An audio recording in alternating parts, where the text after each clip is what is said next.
It's a unique course. Yeah.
I was there, and it rained.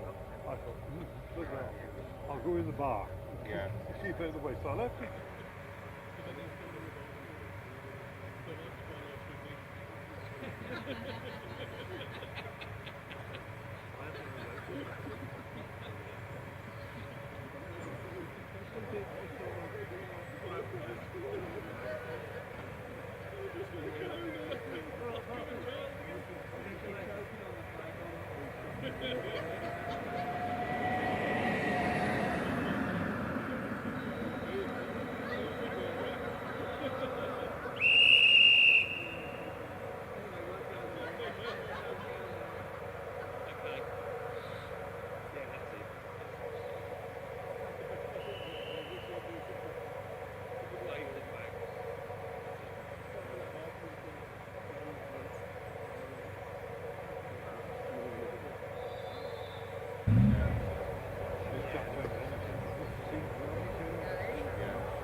You want a pack of globals?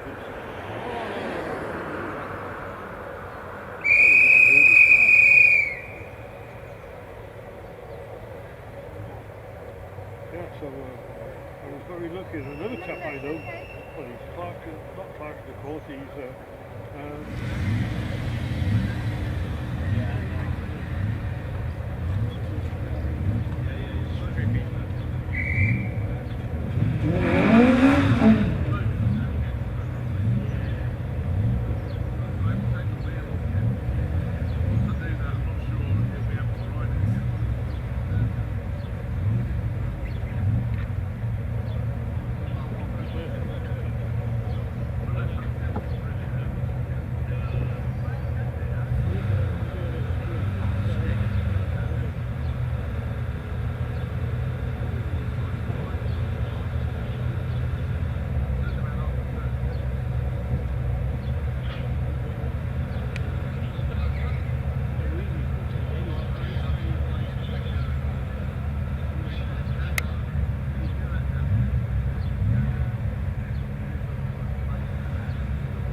Yeah, so we're hoping to have it do a meeting at Wistrom. Yeah. And then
some kind of green on.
son's wanting us to drive, going.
runoff on your truck in the public car park, you may want to go and check that out.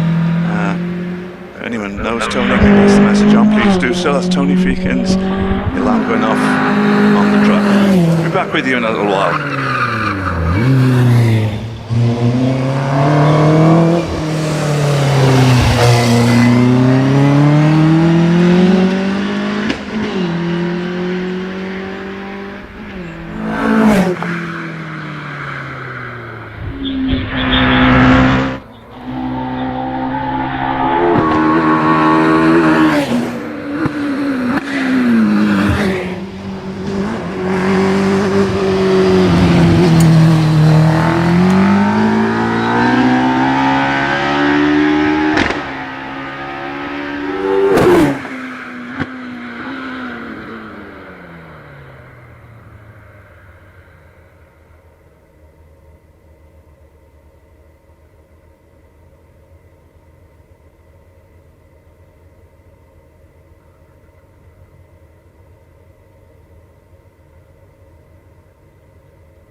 Isn't it now?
I'll have some in a bit.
practice batches are completed, 7 of them. We'll be going into the first timed runs, followed by the first of 2 top 12 runoffs. That's all scheduled before lunch, and then second timed runs and top 12 runoff after lunch.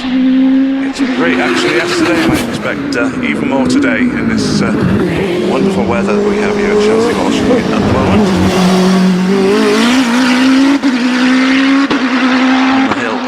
Is William Lethbridge,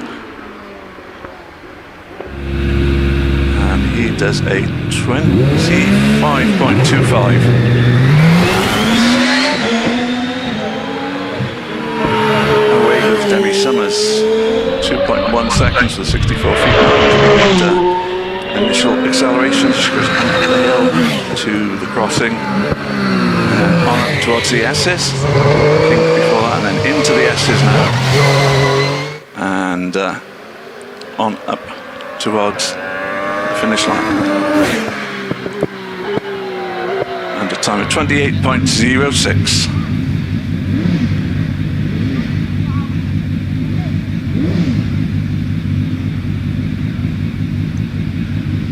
Lynn Owen is on the line now.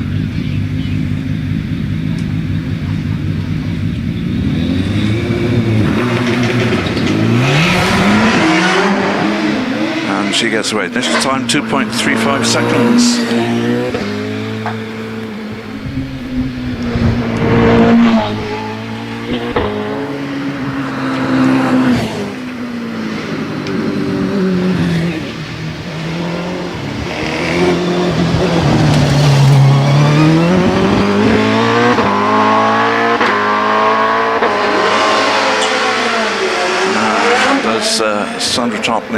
Tomlin gets away. Lynn sets a time of 30.54 seconds.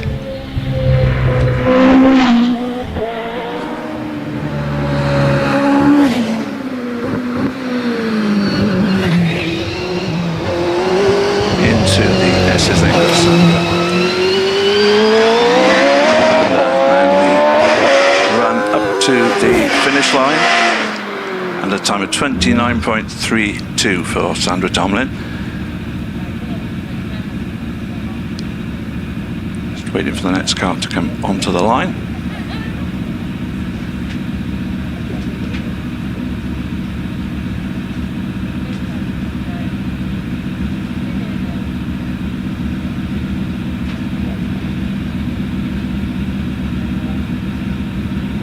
So Nicola Menzies in the ring. He's in the Gould GR55 with a 3.5 litre V8 engine, heads off the line. Initial time 2.22 seconds. And through crossing and on up to the kink into the S's.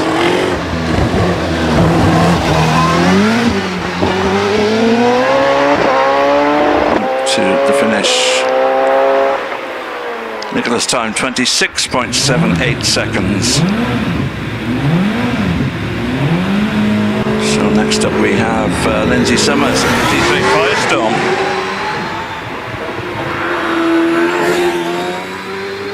She heads past the crossing and on up.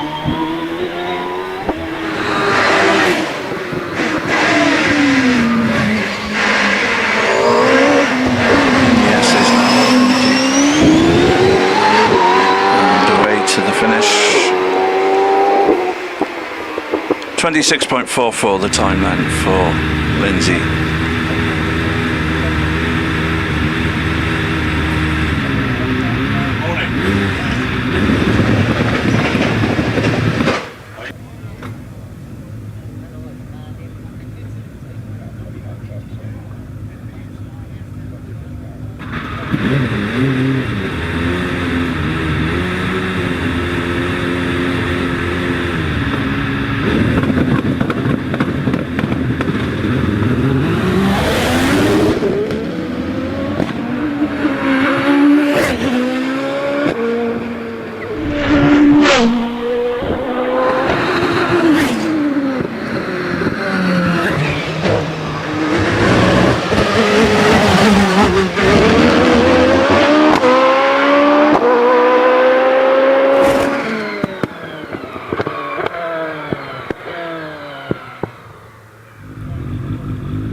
Gets away a 27.70 for John Stockley.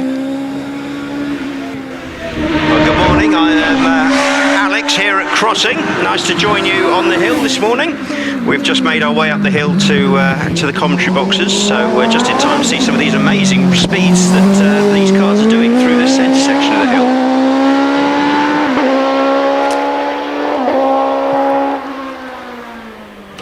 Gary Hill completes his run then with a 28.72.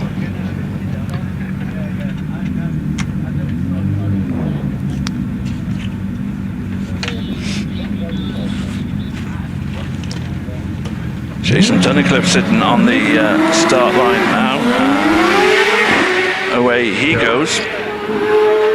2.30 his initial time in.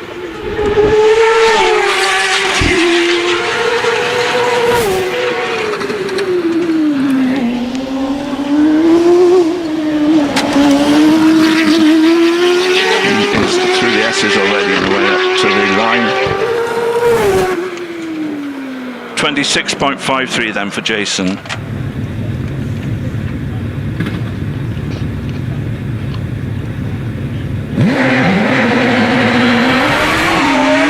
and away goes Liam Cooper now. Yeah, Liam just coming into sight here at crossing. Track's still a bit dusty up here, so these cars clearing a way through.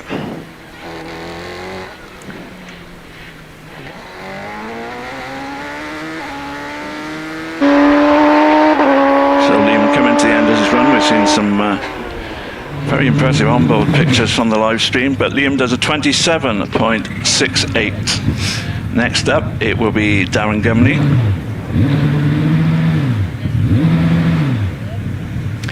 Just looking at the timing there, a few of these guys, John Stockley and Jason Tunnicliffe, personal best times on the hill, which is a good sign for the day's running. So away goes Darren, quick start, 2.06 seconds as he comes up to the crossing. Darren very quick through crossing, up towards the bottom S. Very tidy run. Into the S's then for Darren. The sprint to the finish line now. Over the line with a time of 25.69. Good time for Darren. Mark Schlanker leaves the line now. Mark coming into view through the centre section. Very tidy run. That force. Hopping and banging his way into bottom S.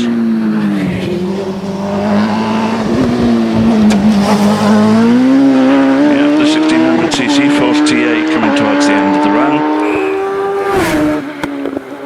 And the time for Mark, 26.31 as Andy Greenan gets away in the Empire Evo 3. Red flag. That slightly catches Andy out. He stamps on the brakes. Not sure what the red flag's for. I suspect it might be debris possibly, because I certainly can't see a car in difficulties. I think you're blessed with a TV monitor, aren't you? You've got the excellent Rich Danby's HillClimb.TV down in Vauxvilla. Yes, absolute luxury down here. Yeah, excellent. They're just having a chat with Andy just outside the commentary box here. So he will, of course, get a rerun, because the red flag not his fault. I suspect they can coast him back down from where he is.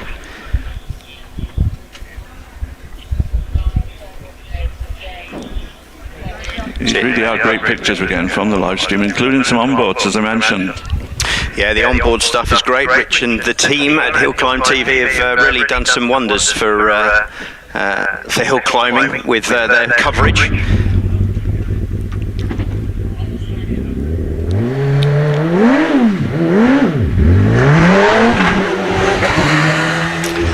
Right, so Andy Greenan's going up towards bottom S. I think they may swing him round there, or he may have to finish his run and get a rerun later.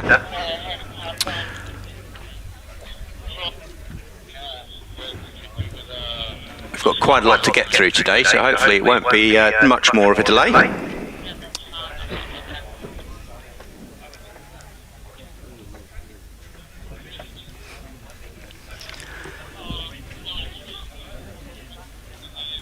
Now, we've had some good times already this morning, haven't we? Even though it is, I think this is still practice runs. Just about to get to some of the really quick runners.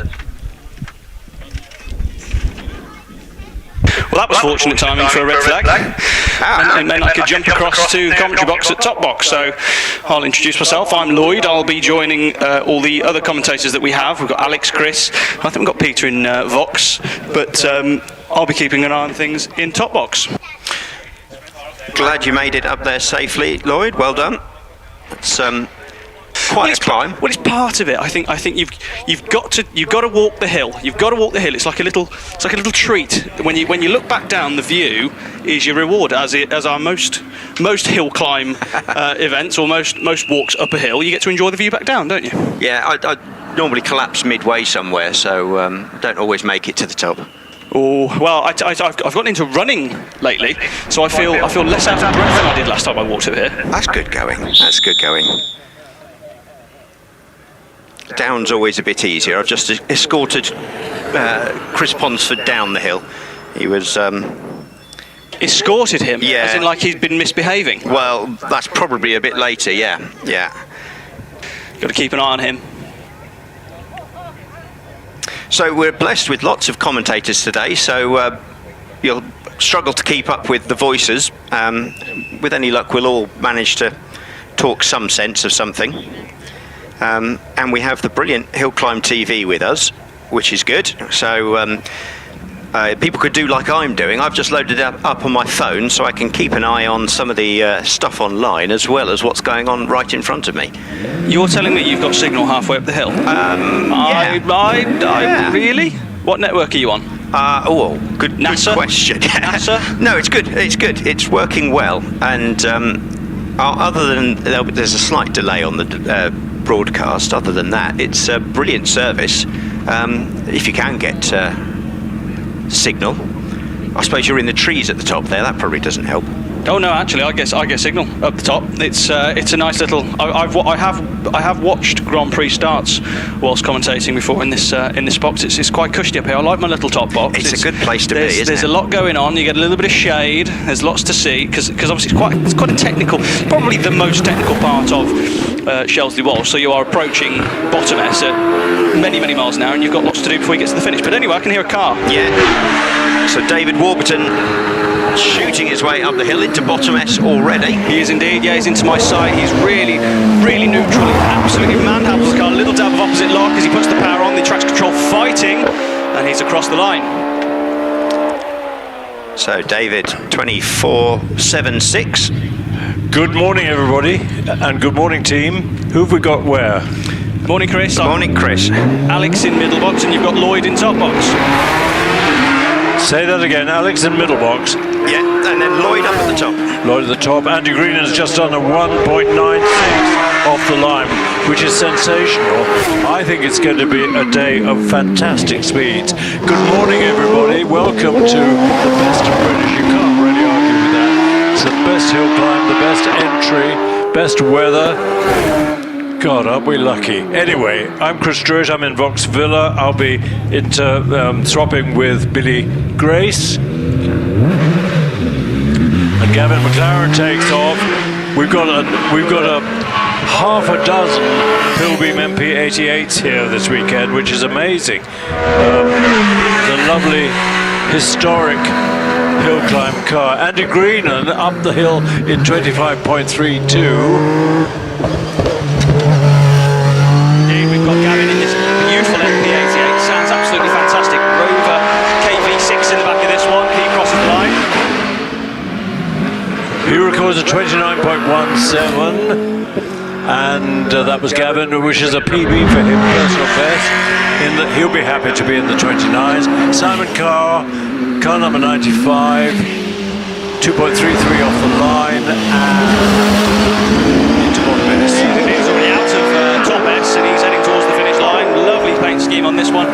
Sounds a little flat across the line if I'm not mistaken. So hopefully not an issue there. 28.46, good time. Here's John Cottrell in his well-known, almost ancient now, Pilbeam.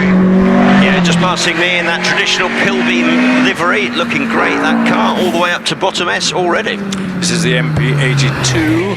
Yep, the iconic looking car this with the flames on the side, one of my favourite liveries as he negotiates bottom S and top S and feeds it the gears as he crosses the line. Record A 33.39. Who have we got? Kevin Craven. Now somebody put me right. Is it Craven or Craven? I would say Craven, but I think I'd have to check with Kevin if he's got a particular preference. He probably doesn't care one way or the other. No, he can't hear us anyway. 91 into bottom S. Indeed, with me now, nice and central in the middle of the road, gives it a dab of power. Just gets a little bit too far towards the barrier, has to back out of it slightly. That will have cost him some time, but he's going to cross the line now. Just over the 30 mark, 30.08. Ian Tucker's been pretty quick on and off this year. Yeah, Ian Tucker, that little OMS into bottom S. Yeah, absolutely. Yeah, nice tight line to the inside from the exit of Top S. Just clatters the drain cover slightly. We've got a drain cover on the apex of Top S, which some people tend to ride over, some people tend not to. But Ian's across the line. With a time of 30.37, and off the line comes Nigel Pitt. Car number 100 in the Dallara, ex-Formula 3 Dallara, modified for hill climbing, which usually means shortening the wheelbase a bit and softening the suspension. Into bottom S at 106. Ready with me, dab of power between the two S's. This is a new car for Nigel this year, getting his head around it. Beautiful thing, beautiful low slung, wide across the line. How about that? 27.57. He'll be happy with that. Personal best. It's a very good run. For those who are keeping track, we're in class K1. This is racing cars up to 2 litres, naturally aspirated. And Aaron Colborne takes off 2.9, fairly hesitant start.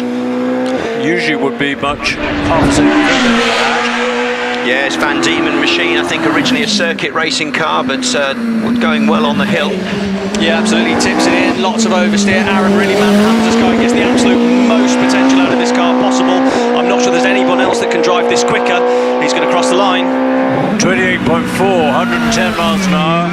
Tony Cotton now, car number 96. In this elegant Dallara, it's a wrap, it's a green wrap.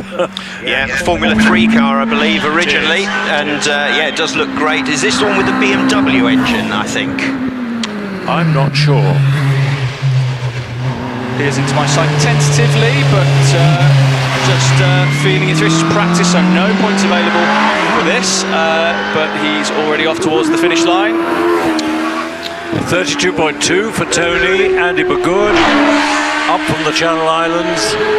Yes, just past me. As you said, Lloyd, this is the final practice run before timed competition starts in a short while. And then we have our runoffs just before lunch. Yeah, Andy Bagood, he's already through the S's. Did from the Channel Islands, did really, really well in the Jersey and Guernsey rounds. 26.66, that's fantastic. Another personal best. I missed the big class doing their practice runs. Did we have any spectacular times over the finishing line? Well, you'll find out. They're coming next. Oh, have I much? Oh, yes. Excuse me. We had some quick ones yesterday, I believe. We did 164 over the line. Yeah, Michael Schoening just going past me in that MP88 Pilbeam. Another MP88. Great looking car, this. Really, really one of my favourites. Actually, sounds fantastic. Big Millington in the back of that one. Sounds great, propels him perfectly well towards the horizon as he crosses the line. To record a 30.69. Now, Jonathan Varley, who's having not quite as successful season as last year in this amazing Predator with its little BMW engine. No, sorry, it's a V8. It's a TDK V8, isn't it? Squeezed into the back. Yeah, he's already passed me. Beautiful line through the S's. They're coming thick and fast here. He feeds it to gears. He's slapped back into the road. He crosses the line. 25.52 for Jonathan. That puts him currently quickest in K1. Did you see his speed into bottom S? 131 on the S approach. How about that? That's a pretty mega number, isn't it? It really is. So that's end of batch. We've got the course car heading its way up, full of photographers by the look of it. They don't call it F1 up a hill for nothing, do they? What does the F stand for? Fast. Right. Well, if you want fast, the next batch is going to be the one to look at. Yes. Yesterday, it was unofficial because it's practice rather than competition, but there were several drivers who were really battering that course record. So, did anyone get in the 22s yesterday? I believe they were certainly down that way. They were 23s, I know. Yeah. So, yeah, certainly we're on for some quick runs. Whether we beat the course record or not is debatable. But certainly I think we're going to see some big speeds, aren't we? Well, the record was set in, you can see in the programme, in August 2021. And the surface of the track has worn a bit since then. So I think it's going to be quite an achievement to better that record of Sean Gould. Sean's here. He's determined to have a go at it. We shall see. It's a good day for grip. It's quite a good day for fuel intake. I mean, the hotter, not the better for the engine power. Usually when it's cold and wet, you get a bit more power out of the engine. So we'll see anyway. The forced induction cars will be, it won't fuss them too much, but the naturally aspirated stuff is, well, I suppose nothing really likes the hot weather, but I think we should be okay. I think looking at the weather forecast, I think we're probably in the mid-20s today, which is probably, I would say, about right. Yeah, 25 degrees looks like it's going to get to later on, but it looks like we're going to be 22, 23 degrees throughout the day, so I think could be about right. So talking to a couple of the drivers, I was talking to Richard and Tom Weaver earlier at the start line. They said the track felt really good yesterday, so lots of grip, so making all the right noises. A little parish notice before another car comes. If you own an Audi A1 VX74YRL, VX74YRL, pat your pockets and you'll find you've lost your car keys because they've been handed in. You will be sighing with relief. Well, I tell you what, would you like to hear a little funny story? Yeah. I was at Goodwood Festival of Speed with a friend of mine who's just had his engine rebuilt in his 911 GT3 RS. And can you imagine his disappointment when he patted his pockets in the middle of Goodwood Festival of Speed and couldn't find his keys? Oh no. Yeah, well, fortunately, due to the good people of because they have these special paint to order keys, he had an ultraviolet car, so he had an ultraviolet key. So somebody obviously noticed it, saw the purple key in the shape of a Porsche and handed it in rather than go around looking for the car in the car park. But yes, there is some faith restored in humanity, I think. But can you imagine that feeling? Oh, yeah. Well, if you're the owner, all those people. If you're the owner of VX74YRL, you'll be feeling that sinking feeling. Don't worry, the paddock office, little office at the top of the paddock, is in possession of your keys. I don't know how you identify yourself. Well, you have to recite the registration number off by heart. Then they might give you your keys back. You never know. No, it's ours now. We own it. It's an Audi A1. Well, it's worth having, isn't it? We'll toss for it. It's our new course car. Maybe we'll share it, Chris. We'll go a bit used to compete back here in the day. Maybe you could have a final drive up in our new A1 Shelsley Walsh. Beat my best ever time, which was 28.3. That's going well. What did you do that in? March 782. Oh, very nice. Very nice. Quick. We've got a good crowd near the start line. I wonder if anybody doesn't know why there's a timing beam at 64 feet. If you don't know, wave your arms about and I'll explain. No, I told you, everybody. Oh no, someone's waving their arms about. 64 feet from the start line in 2 seconds equates to 1 force of gravity, like jumping off the diving board. And we've always taken that as an indicator of how efficient the start was. To be in the ones, to be in the 1.96 or so, which we've had a few already since I came into Vaux Villa, is an immensely skillful start, and getting a racing car off the line is not an easy thing to do. It's a very fine line. They don't have flywheels, so it's a very fine line between too many revs, too much wheel spin, and stalling the engine. So it takes great skill. 2.01 Andy Bogood, he's come up from the Channel Lines to teach us all how to do it. It's very impressive. I think, what was the quickest time we'd ever recorded 0-64 here? Was it the Puma? The amazing Puma, was it? It wasn't. It was Nick Mann in the amazing Man BT with its helicopter powered. That was it, wasn't it? Yes. It was. And here comes my favourite car. Well, one of my favourite cars. I shouldn't have favourites really, but it's the lovely Chevron B19 of the George family, Amanda and her dad. I'm not sure who's at the wheel at the moment. We shall shortly see, but they're very nip and tuck, very close together in times. I think they fight for who does the washing up after supper. This is Amanda. 2.28 off the line. Yeah, that amazing Lola coming up through past here at crossing. Oh, it's Chevron, is it? Or a Lola? Oh, Chevron, isn't it? Sorry, I've already made a mistake. You're allowed 3. Right, keep track for me, will you? Yeah, Chris also bans us from saying neat and tidy as well, so I'm not allowed to say it's neat and tidy. It was very neat and tidy, though, wasn't it? On optimal line through the S's, Chris, I would say, but Amanda's across the line. Optimal line. Amanda's 33.37. Exactly 100 miles an hour. Here's Pete Tatham. Pete is extremely quick. Yeah, just coming out now. A little bit of a tail slide as he exits was almost a straight. Almost up to bottom S already. Let's see what he can do. Pete's always in the mood for it. So big dab of opposite locks. It just gets a little bit crossed up. Hands flying around the place in the cabin to get himself straightened up for the run to the finish line, and he's across the line. 114 into bottom S, 123 over the line. Pete Tatham is going like the clappers, 26.72. We're on page 29 of the program. If you're floundering, looking for the part of the program we're in, up to the line comes, it's John or James Chalmers. John is dad, James is son, and annoyingly for John, James is getting a bit quick. I let my son drive my March once and twice, and I hated it because he was instantly almost as quick as me. It's always fun to see the family battles, isn't it? It is. Quickest. It's John, his dad. Long-time partner in business with Roy Lane.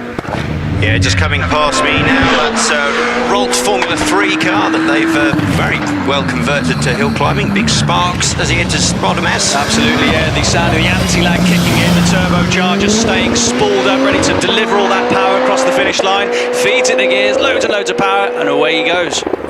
For a 26.3, 125 over the finishing line. I can't see a number on the car on the line, but we'll soon see who it is. It should be Alex Coles. I think it is. Alex is having a fantastic season, going really well, really quickly. Isn't he just? It is indeed, and 2.02. Yeah, Alex Coles coming through Kennel up towards crossing already, absolutely flying his way past. There's some serious speed there. Yeah, an absolute star for the future is Alex. He tips the car in almost on 3 wheels. He's perfect. He has a big load of opposite lock, so he loses a little bit of time as the wheels spin up. Won't be happy about that, but he's across the line. In the 24s, that's fantastic. 24.55, 140 into bottom S. Yeah, you could definitely see it as well. He was absolutely flying. And look at that split time in the S's, 7.73. He's up there with some of the quickest times we'll see through the S's. That's absolutely unbelievable. And he actually lost a bit of time because it looked like he had a big dab of opposite lock and the rear wheels span up and it hit the limiter. So he definitely's got another couple of tenths in him. We'll pretty soon see whether he qualifies for the runoff. Here comes Zach Zammit. Zach flies over from Malta to have a go in his lovely car. The amazing machine, these Empire Wraiths. They are indeed. This is one of my favourite things, is to see Zach Zammit come through the S's once again. He's sideways at 3 wheels, big load of power as the rear wheels spin up on the exit of top S, and he's already across the line. 132 over the line to record a 23.99. How about that? I would say that's qualifying time speed for the runoff, but we shall see. Is he registered? That's the only question. Oh, he will be. Of course he will. On the line, Alex Summers, I think. Is it Alex? No, it's Paul Hames. Beg his pardon. Similar paint scheme. Yeah. A little 1300 engine producing something like 700 horsepower. Can you believe it? Yeah. 1300. Yeah, and he's really carrying it well, nice and sort of calm and collected. Yeah, Paul is he just clips the inside of the bottom S curve, which just shunts the car over slightly, but he's absolutely fine. He's gathered it all up, he's across the line, but Paul is one of the most stable drivers that you'll find in this championship. He's a real safe pair of hands. He really is. 24.5 was his time, 130 over the finishing line, 128 into bottom S. He just nudged the inside curb, just pushed the car over slightly and compromised his attack into top S, but no doubt all lessons still quick, 7.81 through the S's, but... You might wonder why he's number 10. Well, he was 10th in last year's championship. Now 109 is Simon Jenks. He's almost stalled the car, or has a transmission bust, but he hasn't gone The rear wheels haven't gone over the start line, so as long as the car's okay, he can have a go. But once your rear wheels have crossed the start line, that's your run.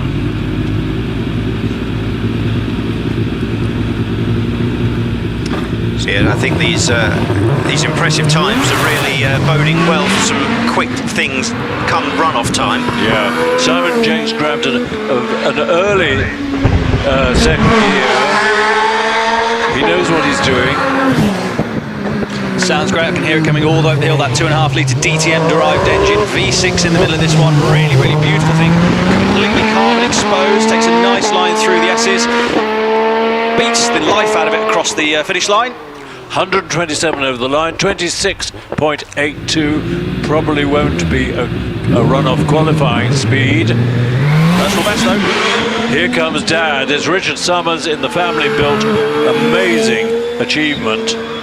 Yeah, incredible car this, and the engineering that goes into it is absolutely amazing. It's worth keeping an eye on that machine for the future. Absolutely, and you can see how this car was built.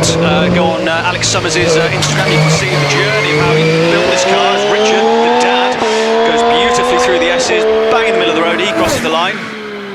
With a 27.68, if you look at HillClimb.TV, you'll find an interview I did with Richard and with Debbie, his wife. I think daughter-in-law, Lindsay. Oh, Richard's daughter-in-law, yeah, of course, Alex's wife. I think, unless it's a family affair today. They're all here today. They're all here at various things. For those keeping track, it's Class L. This is the big cars. So this is where we're going to see the real speeds. Yeah, page 30 of your program. Who's on the line? 111 is Ed Burgess. Now this is interesting. Ed usually drives a Bugatti, and in fact he holds the Bugatti record at the other place, but he decided to have a go with modern hill climbing, and he bought the Tony Marsh GR55. Yeah, smoothly through the centre section.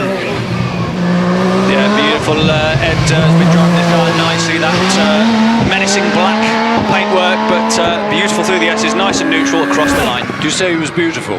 I did. Well, he is. It's a matter of opinion. Yeah, he's a beautiful man. Beautiful man. It's 26.93, 123 over the line. Should be Simon Andrews. It's not. It's Mr. OMS, Steve Owen. Amazing the number of OMS 28s they've made. Yeah, it's slight kick out of the tail as he went through Kennel, but it's gathered all together.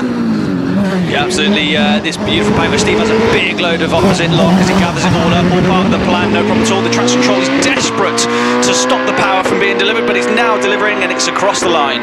To record a 27.23, 123, Terry Graves in another good DJ 55. Yes, big machine this, but handling it all very well. Up into bottom S. Yeah, one of the best paint schemes on this car, kind of Williams 90s S. It looks absolutely great. Rothmans almost, but beautiful through the S's. Slap in the middle of the road. Very nice from Terry indeed. 26.38 for Terry, 133 on the line.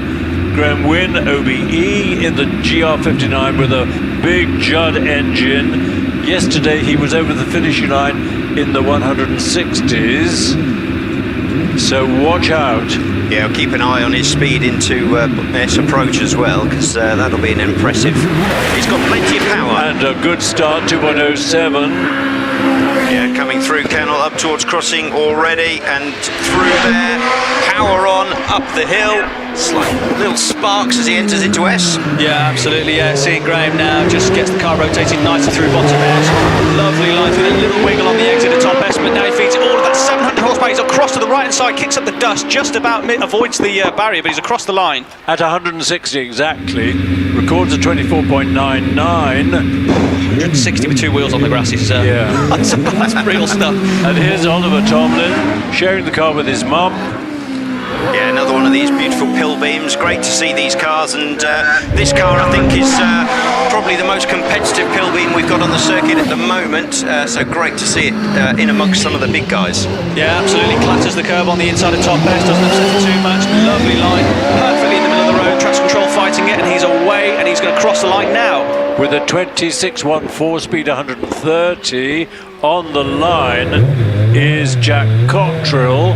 This is an interesting car. The tub is Delara, the rest is JD, which is just spectacularly quick. Yeah, brilliantly sort of executed hill climb machine. This works really well, and it's very reliable as well. Absolutely, yeah. Jack local, just up the road in Upton Snodsbury, gets a nice snap of oversteer as he collects it beautifully and fights the steering as he's exited top S already. Go on, Jack, he's really getting the hang of this car this year. He is 24.59 in the 24s and 139 over the line.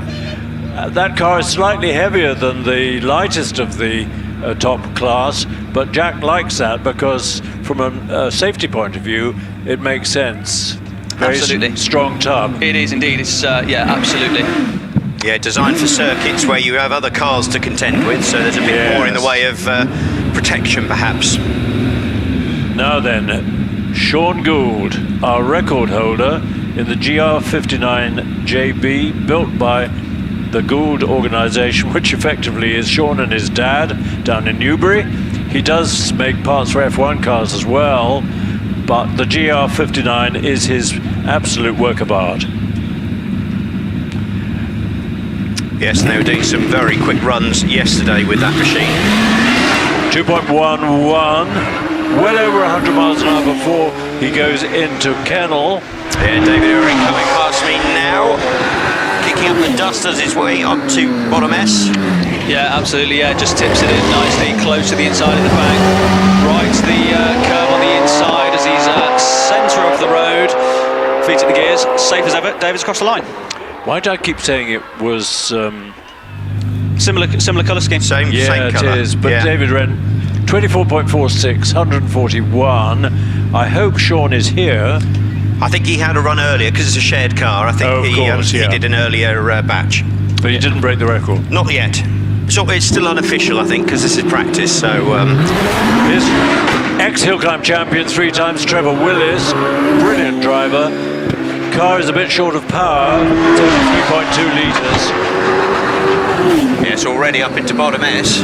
Yeah, it's not slow with Trevor, one of the course instructors here. Big damp of opposite lock between the S's, but rotates the car nicely and fires a nice line. Sparks flying off the car as the downfall works, and he's across the line. 24.65, 135. I wonder what the cut-off point for the runoff will be. It'll be in the 24s probably. Most likely. I think you'll need a low 24 personally. Yeah, I think so. We'll find out the benchmark soon, I think, with the next couple of cars. Ex-Hillclimb champion many times over, Wallace Menzies, had a bad year last year, but this year is much more confident in himself and in the car, and he could break the record here. He's got a lot of power and a huge amount of skill. 1.96. Yeah, seriously quick. Wallace coming up through past me here at crossing already.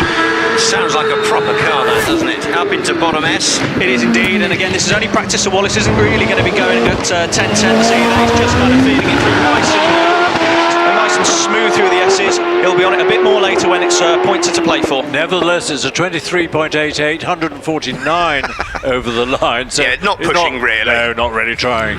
You almost said neat and tidy there as well, I'm pretty sure. No, I would never dream of doing that. Very, very close. So yeah, I think Wallace is on a mission this weekend by the look of things. Good to see Will Hall going so well in his GR59. It took him a little while to get used to it, comfortable with it. Now he's really got the hang of it. Yeah, Will, a very popular man in the paddock, man of few words, but my goodness me, does he let his driver do the talking. Absolutely perfect through the S's. That car flashes off into the distance. 1,500 brake horsepower per tonne. Wow. 149 miles an hour over the line, 23.41. That'll be a qualifying time.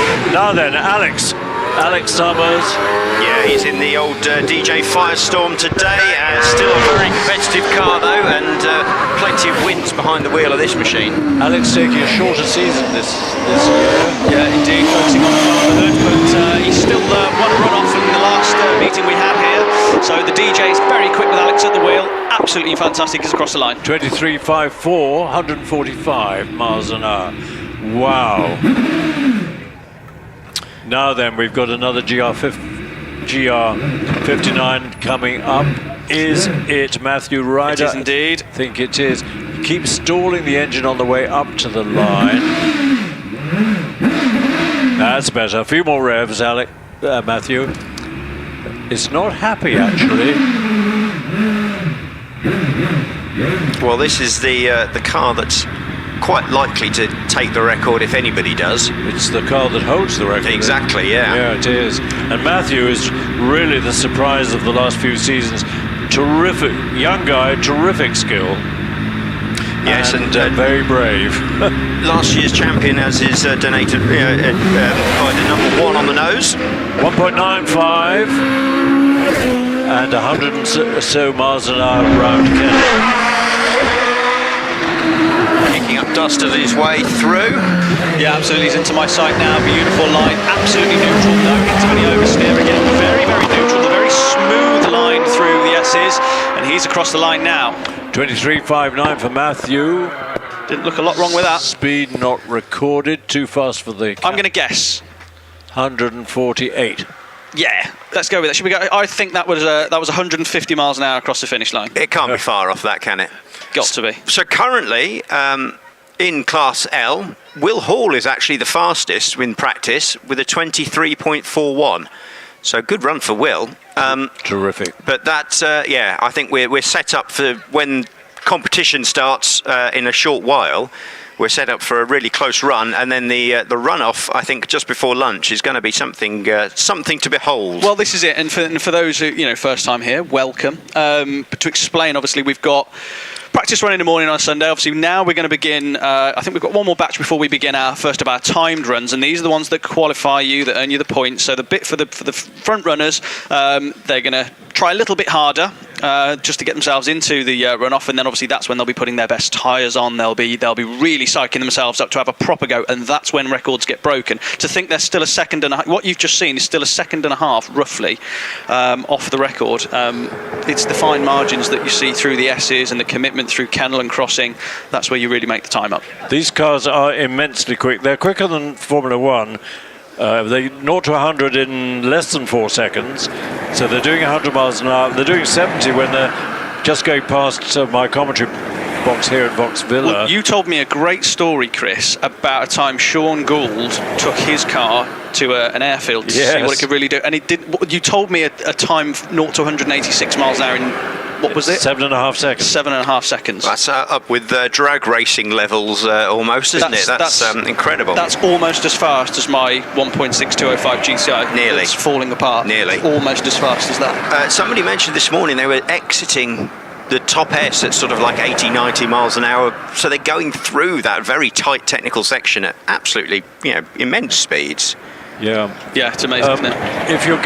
If you want your Peugeot to go as quick as Sean, chuck it off the cliff.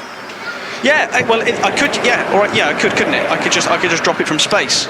Yes, you could. Yeah, absolutely. But anyway, cars are making their way back down the hill, so we'll be up and running again very shortly. We've got I mean, you just look at these things. They're works of art. The unique nature of hill climbing is the fact that you can get so up close and personal with these cars in the paddock.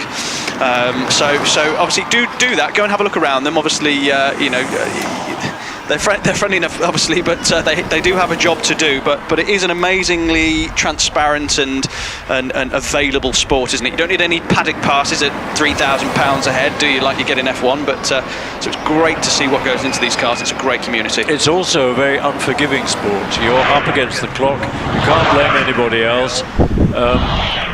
And it demands. Well, you never do the perfect run. Never. You never. No. There's always going to be something you're not happy with. I don't think I've ever heard anybody say, you know what, I don't think that's the perfect thing. I wouldn't change anything. It's always fine margins, isn't it? Well, when you've only got 20-something seconds to play with, there's it's very easy to lose, make a mistake, and percentage-wise, you can drop half a second, and that's a big part of your run. In a Le Mans 24 hours, losing half a second is barely noticeable, is it? So exactly. It's all to do with just how much time you've got to play with. The great advantage of British hill climbing compared with European, for instance, the Europeans often rather sneer at are short hill climbs. But if you go to a European hill climb, what do you see? You see the car coming past you, and that's about it. Whereas on British hill climbs, you see the whole thing from bottom to top. Michael Ritter has sent us a message, which has just disappeared, so I can't tell you what it is. But Michael from Bavaria, maybe Richard can put it back up again. I think he's just saying how great British hill climbing is, so we can't argue there, can we? We don't argue with that. As you were saying, Chris, from where I am at Crossing, you can sit on the banks here, see about, well, I don't know, 2/3 of the course from this one spot. And if you go up to the railing, you're pretty much looking down into the cockpit of the car. I don't think there are many motorsport venues where you can look down at the driver whilst they're working. You can't do that at Silverstone. Certainly not, no. Now, the car on the line is a famous car. It's the Stoveboat Special. This started life as a Formula 1 car for HWM with an Alta engine, and was the first car in which Stirling Moss was paid to drive in the Grand Prix, and he had drove this car in numerous Grand Prix, and with a 2-litre Alta engine. And then it went to America. They chucked away the Alta engine and put the Chevrolet engine in. Yes, with a bit of a dent in the back, I noticed, Yes, which is I've never seen that unfortunate. before. Yeah. It's all part of the character. It's all part of the character. It's but he drives this car. I believe I'm right in saying he drives this car to and from every event, doesn't he? He never trailers it. It's great to see that. I won't say he drove it to Australia, but he has competed in Australia and in California and other places. He records a 37.18 and a speed over the line of 91. There's plenty of power there, but remember, this is a 1949-1950 chassis, and here is Richard George. We saw Amanda just now in the Chevron. Here's Richard. Yeah, beautiful machine this, really reminiscent of those 70s sports cars, and great thing to see on the hill. It's nice and small, which means it's got plenty of space to play about on this hill, going well up into bottom S. Through there, up towards, through the S's and then on towards the finish line for Richard George. And his time for the hill in the 30s, 33.42. I think Amanda was quicker than that. 99 over the finishing line. On the line, single-seater Lotus, Martin Jones, car number 119. Beg his pardon, it's a Brabham BT21. Yeah, beautiful little machine this. In the Formula Ford class is this, I think? BT21? No, it's in Class M, Sports Racing and Racing, up to 1971. Yeah, I think it may have been a Formula Ford originally. Could well be. Yeah. Here's Sarah Thorne. Sarah is extremely good driver, aggressive, very fast, and she's in an ex-Formula 2 Lotus 69. Yeah, in those brilliant gold leaf-esque red, white and gold colours. Yeah, not allowed to put the names on. No, quite. Sarah's usually very quick and very determined. Will she be in the 20s? The answer is no. Chris Bentley-Jones goes past. Sarah 33.75. Car number 121, Chris Bentley-Jones in the Brabham BT35. Yeah, just gone past me again. On the line is Andrew Tippett in a unique Brabham BT30 built by Jack Brabham for Formula 1 in the period when they had great big wings on the top of long sticks. They were horribly dangerous and very quickly got banned. But if you look closely at Andy Tippett's chassis, you'll see the holes on the front suspension where the long sticks went in. Yeah, this one was built for hill climbing. That's the X in its BT30X chassis number. But it's the same technology as was used in the Grand Prix cars. Andrew Tippett up towards the line. And Malcolm Thorne chasing his wife, as he has done for many years, in another Lotus 69, Formula 2. Yeah, great car this in the traditional Lotus colours, and great history to this car as well. It's had some really famous names behind the wheel in its varied career. Currently Malcolm sitting second in Class M, Andrew Tippett is currently the quickest. Away goes Roger Deans in the very early Formula 5000 Lola. Malcolm's time 32.83. So Sarah's doing the washing up this evening. Roger Deans. This car featured in an early rebuild program on the telly years ago, where they rebuilt this car in a week, and then Roger Deans got it and had to rebuild it all over again. Simon Durling, great to see Simon in his Alpine A110, which was a famous European rally car in period, tough as old boots despite being very lightweight. Yeah, beautiful machine this, and you can really see the styling cues that are on the modern Alpines based on that older machine, but looks absolutely fantastic in the sunlight. Simon nearing the finish. Ian Stringer in this lovely Alfa Giulia Sprint GT. Ian shared my march for a couple of seasons and was great company as well. Time for Simon Durling, 38.32. We'll get a time for Ian pretty quickly. Yeah, he's just heading up towards bottom S now in that beautiful Alfa Romeo. Incidentally, Simon's time was a personal best for him. Yes, we've had quite a few personal bests this morning. I think track conditions, just the right amount of sunshine and that sort of thing. Are we in for some records? Well, we'll see. On the line, Lotus Exige. Michael Thompson. The Exige, the souped-up version of the Elise with a fixed roof and a tuned-up engine. Meanwhile, Ian Stringer is on a 37.94 in the Alfa Romeo. Peter Hughes here at the top box. You've thrown out the resident, have you? Just for the moment, he'll be back shortly. Oh, right. Okay. I think they sprinted all the way up from the paddock. Now here's Robert Penrose. We know Robert, the Penrose father and son, from their exploits in the big Pilbeam with its 7-litre Chevy engine. Looks as if they've chucked that away and gone for a Renault. Yeah, so this is Class A1, and I think we might actually be now into competition runs. So I think these might be the time competition now. We've had all our practice runs. We're getting on, aren't we? Yeah, so Michael Nice. Thompson's 34.77 is the first competition run of the weekend, well, of today, I suppose. And Robert Penrose, 39.86 in the Clio, followed by Maggie Richards, car number 719 in another Clio. And then on the line we've got the Elise, I think it's Robert Wilson in the black Elise. We shall see. Maggie gets towards the finish. She's in the S's at the moment, through the right-hander, very cleanly through there too, and on the straight, we're up to the finish line now. It is Robert Wilson. Time for Maggie Richards coming up. It'll be in the 40s. 42.33. Yeah, Robert Wilson's Lotus just going past me up towards bottom S currently. Brakes hard into that. Yeah, very quickly through the bottom S. Good speed through the second part as well, and foot to the floor now, up to the finish line. His time will be coming up just very soon. 32.29, good time. We on the line. Car number 24 should be a Cayman, but it's not.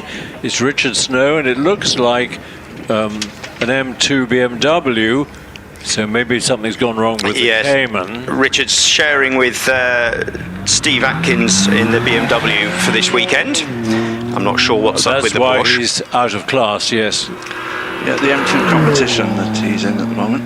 Yeah, slight wiggle as he exits from Kennel up towards Crossing, but he's looking all right. Some of these seem very refined because they're road cars compared to some of the more raucous racing machines. Yeah, running very slowly. I don't know the gear selection is here, so he's very slow out to the bottom S then. Is it a V8 or straight 6? I think that'll be a straight 6. Make all the right noises.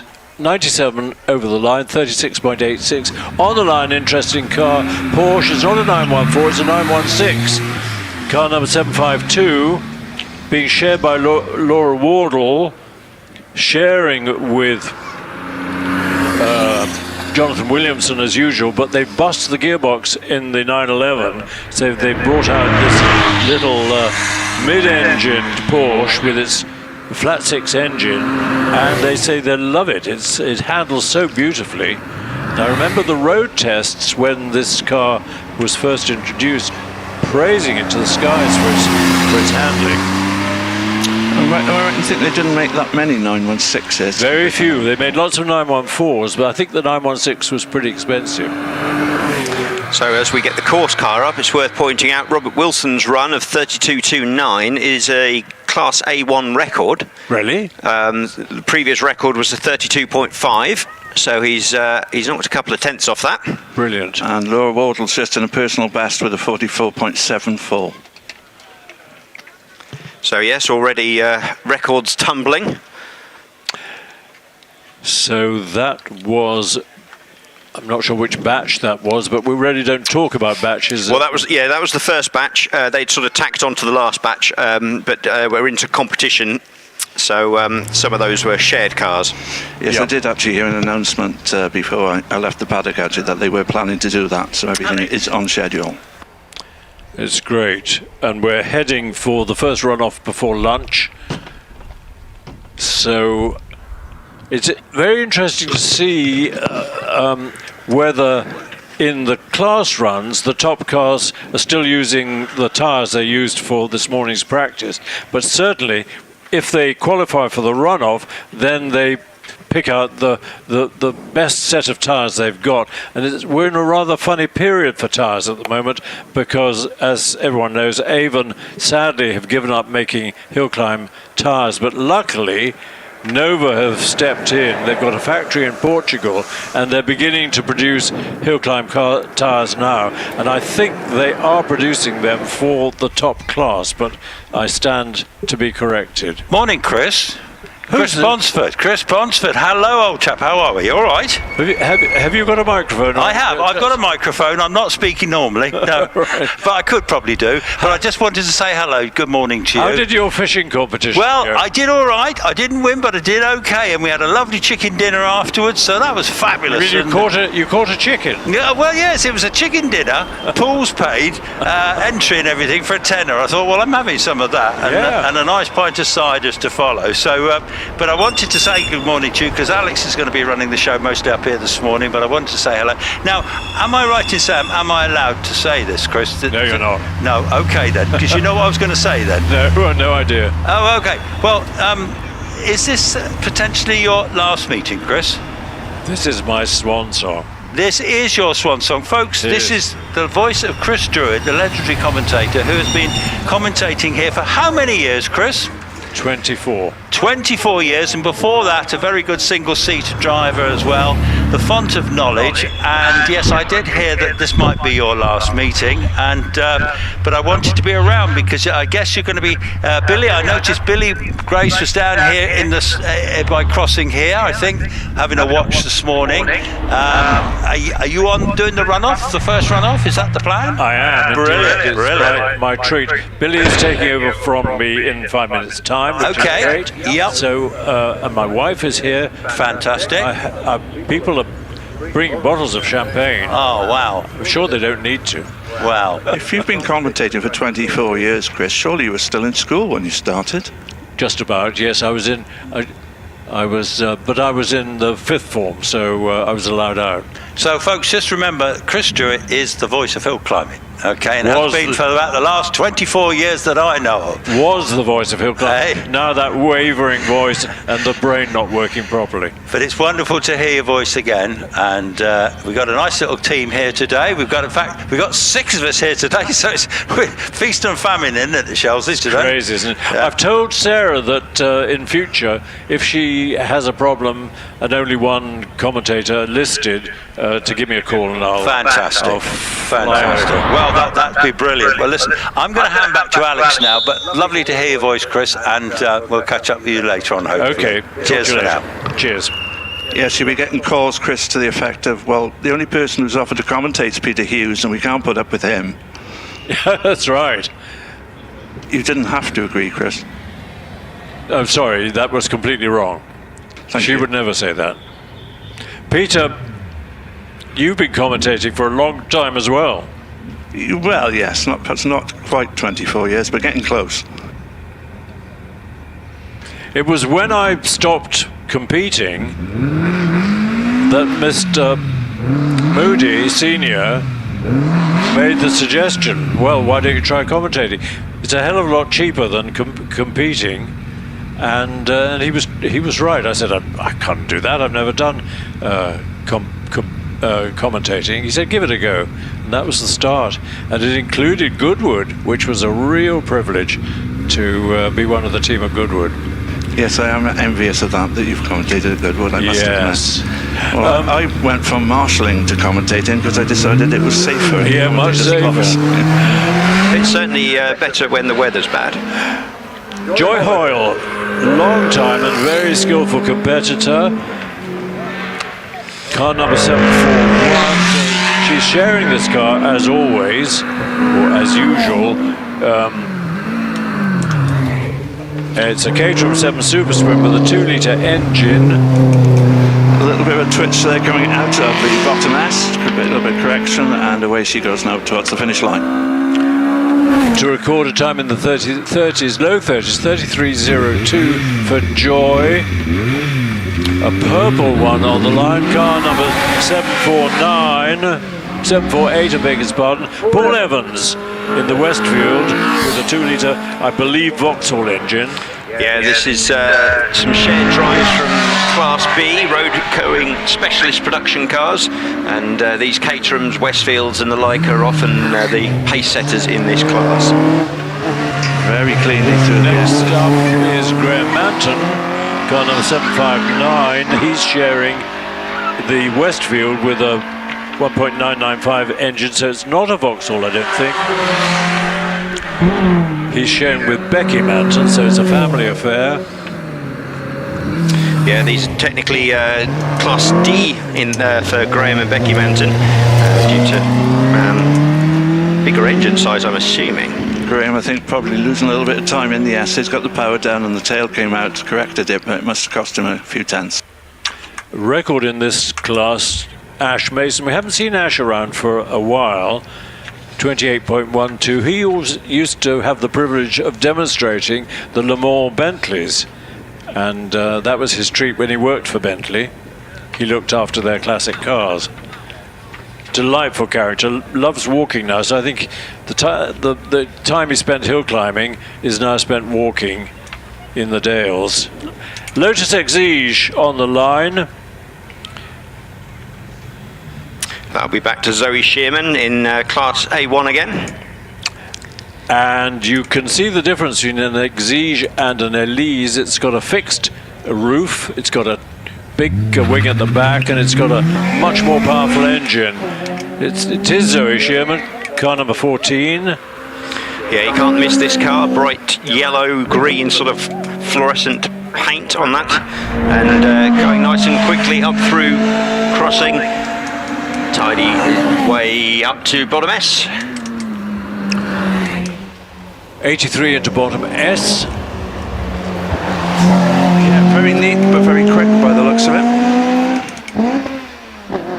Gear selection issue possible, just missed a gear I think on the way up to the finish line. It's bad luck. 36.44, speed 81. Here's the first of our little Fiat Abarth 595s. This is David Garnett. Did David drive a single-seater for a while? Well, I'm not sure. The one to ask there would be Chris Ponsford, so when he comes back later we'll check with him. Going nicely in the little Fiat 500 though. Probably quite a good fun drive up the hill, that little car. 72 into bottom S, and it looks like an ex-Army Mini in its dull green. I think it's a wrap, probably. Seb Cartwright. Yeah, Seb, always exciting. He really pushes this Mini probably beyond what it's happy doing, but he enjoys doing it all the same. And we'll see whether he can post a good time in that more classic machine. 39.67 meanwhile for David Garnett as the Mini comes through the S's now. And Richard Pates on the way, car number 17. That's the MG ZR 160. Makes a very good hill climb car. Cheapest chips. You pick them up for virtually nothing nowadays. And they were well built. And 1800cc engine. Now on the line we've got a Renault Sport. I think it's Bob Penrose again.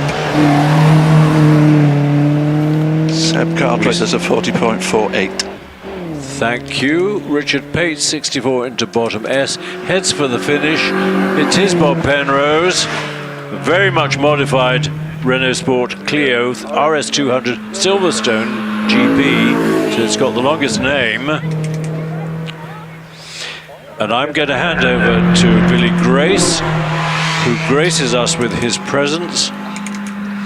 So Bob Penrose just going past me up towards bottom S now. And into the S's he comes. Meanwhile, personal best for Richard Pates with a 41.89. Okay, guys, I shall talk to you later. So long, Chris. Bob Penrose on the run up to the finish line now. See what time he can do. Just about to cross the line. It's a 43.53. Ian Richards next up in his Renault Clio. And as we said before, this is the category A1, so road going cars. So all of these are road legal machines. Good morning, everybody. This is a shared car, of course, with Ian Richards at the wheel at the moment. Good morning down in Vauxville. Good morning. By the way, David Wilson just leaves the line. Let's get straight into it. In the Elise, his son Rob just broke the class record. What can Dave do? We know the time's in the car. Here he comes to you. Yeah, Rob Wilson coming past me. It was a very good time of 32.29, so that's the new class record. We'll see whether David can do any better. Well, he's certainly trying very hard as he comes through the S's. I think it's going to be close. It's been thrown down. Let's see what the time is. What's it going to be? It's a 32.95, so not quite as quick. But what can Jonathan Langmead do in another Elise? These three always have a big battle for the class honours. Can he break the record? Yeah, so Jonathan Langmead just past me. Currently, David Wilson's just sitting second after that run, and Jonathan breaking hard into bottom S already. Yeah, into the S's. Out of them now. It's a nice, neat and tidy run. It's going to be very close. Let's see what time Jonathan can do as he heads towards the finish. It is a 32.53. So that is under the old record, I believe. Oh, just over. 32.5 was the just last, over. So yeah, just misses out. Anyway, Steve Atkins now on the hill in the M2. He's already with you. Yeah, so class A2 we're into now. So bigger engine, still road going production cars, and these M2 competitions are quick machines. Yeah, already through the S's and on his way up to the finish line. Clips just nibbles the grass there on the heading up towards the finish. Crosses the line in a 33.01. Kevin Dodd now on the hill in another Elise with you. Yeah, this is a supercharged Elise, which is why it's in the bigger engine class. It's got a bit more power because of that. We'll see what that can do. Class record for A2, by the way, is 31.17, so we'll keep an eye on that.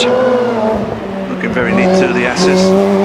Elise looking very nice as well, that car. Really does, and he's under onto the finish line now. Sounds great as well, with the unmistakable whine of a supercharger. Crosses the line in a 35.89.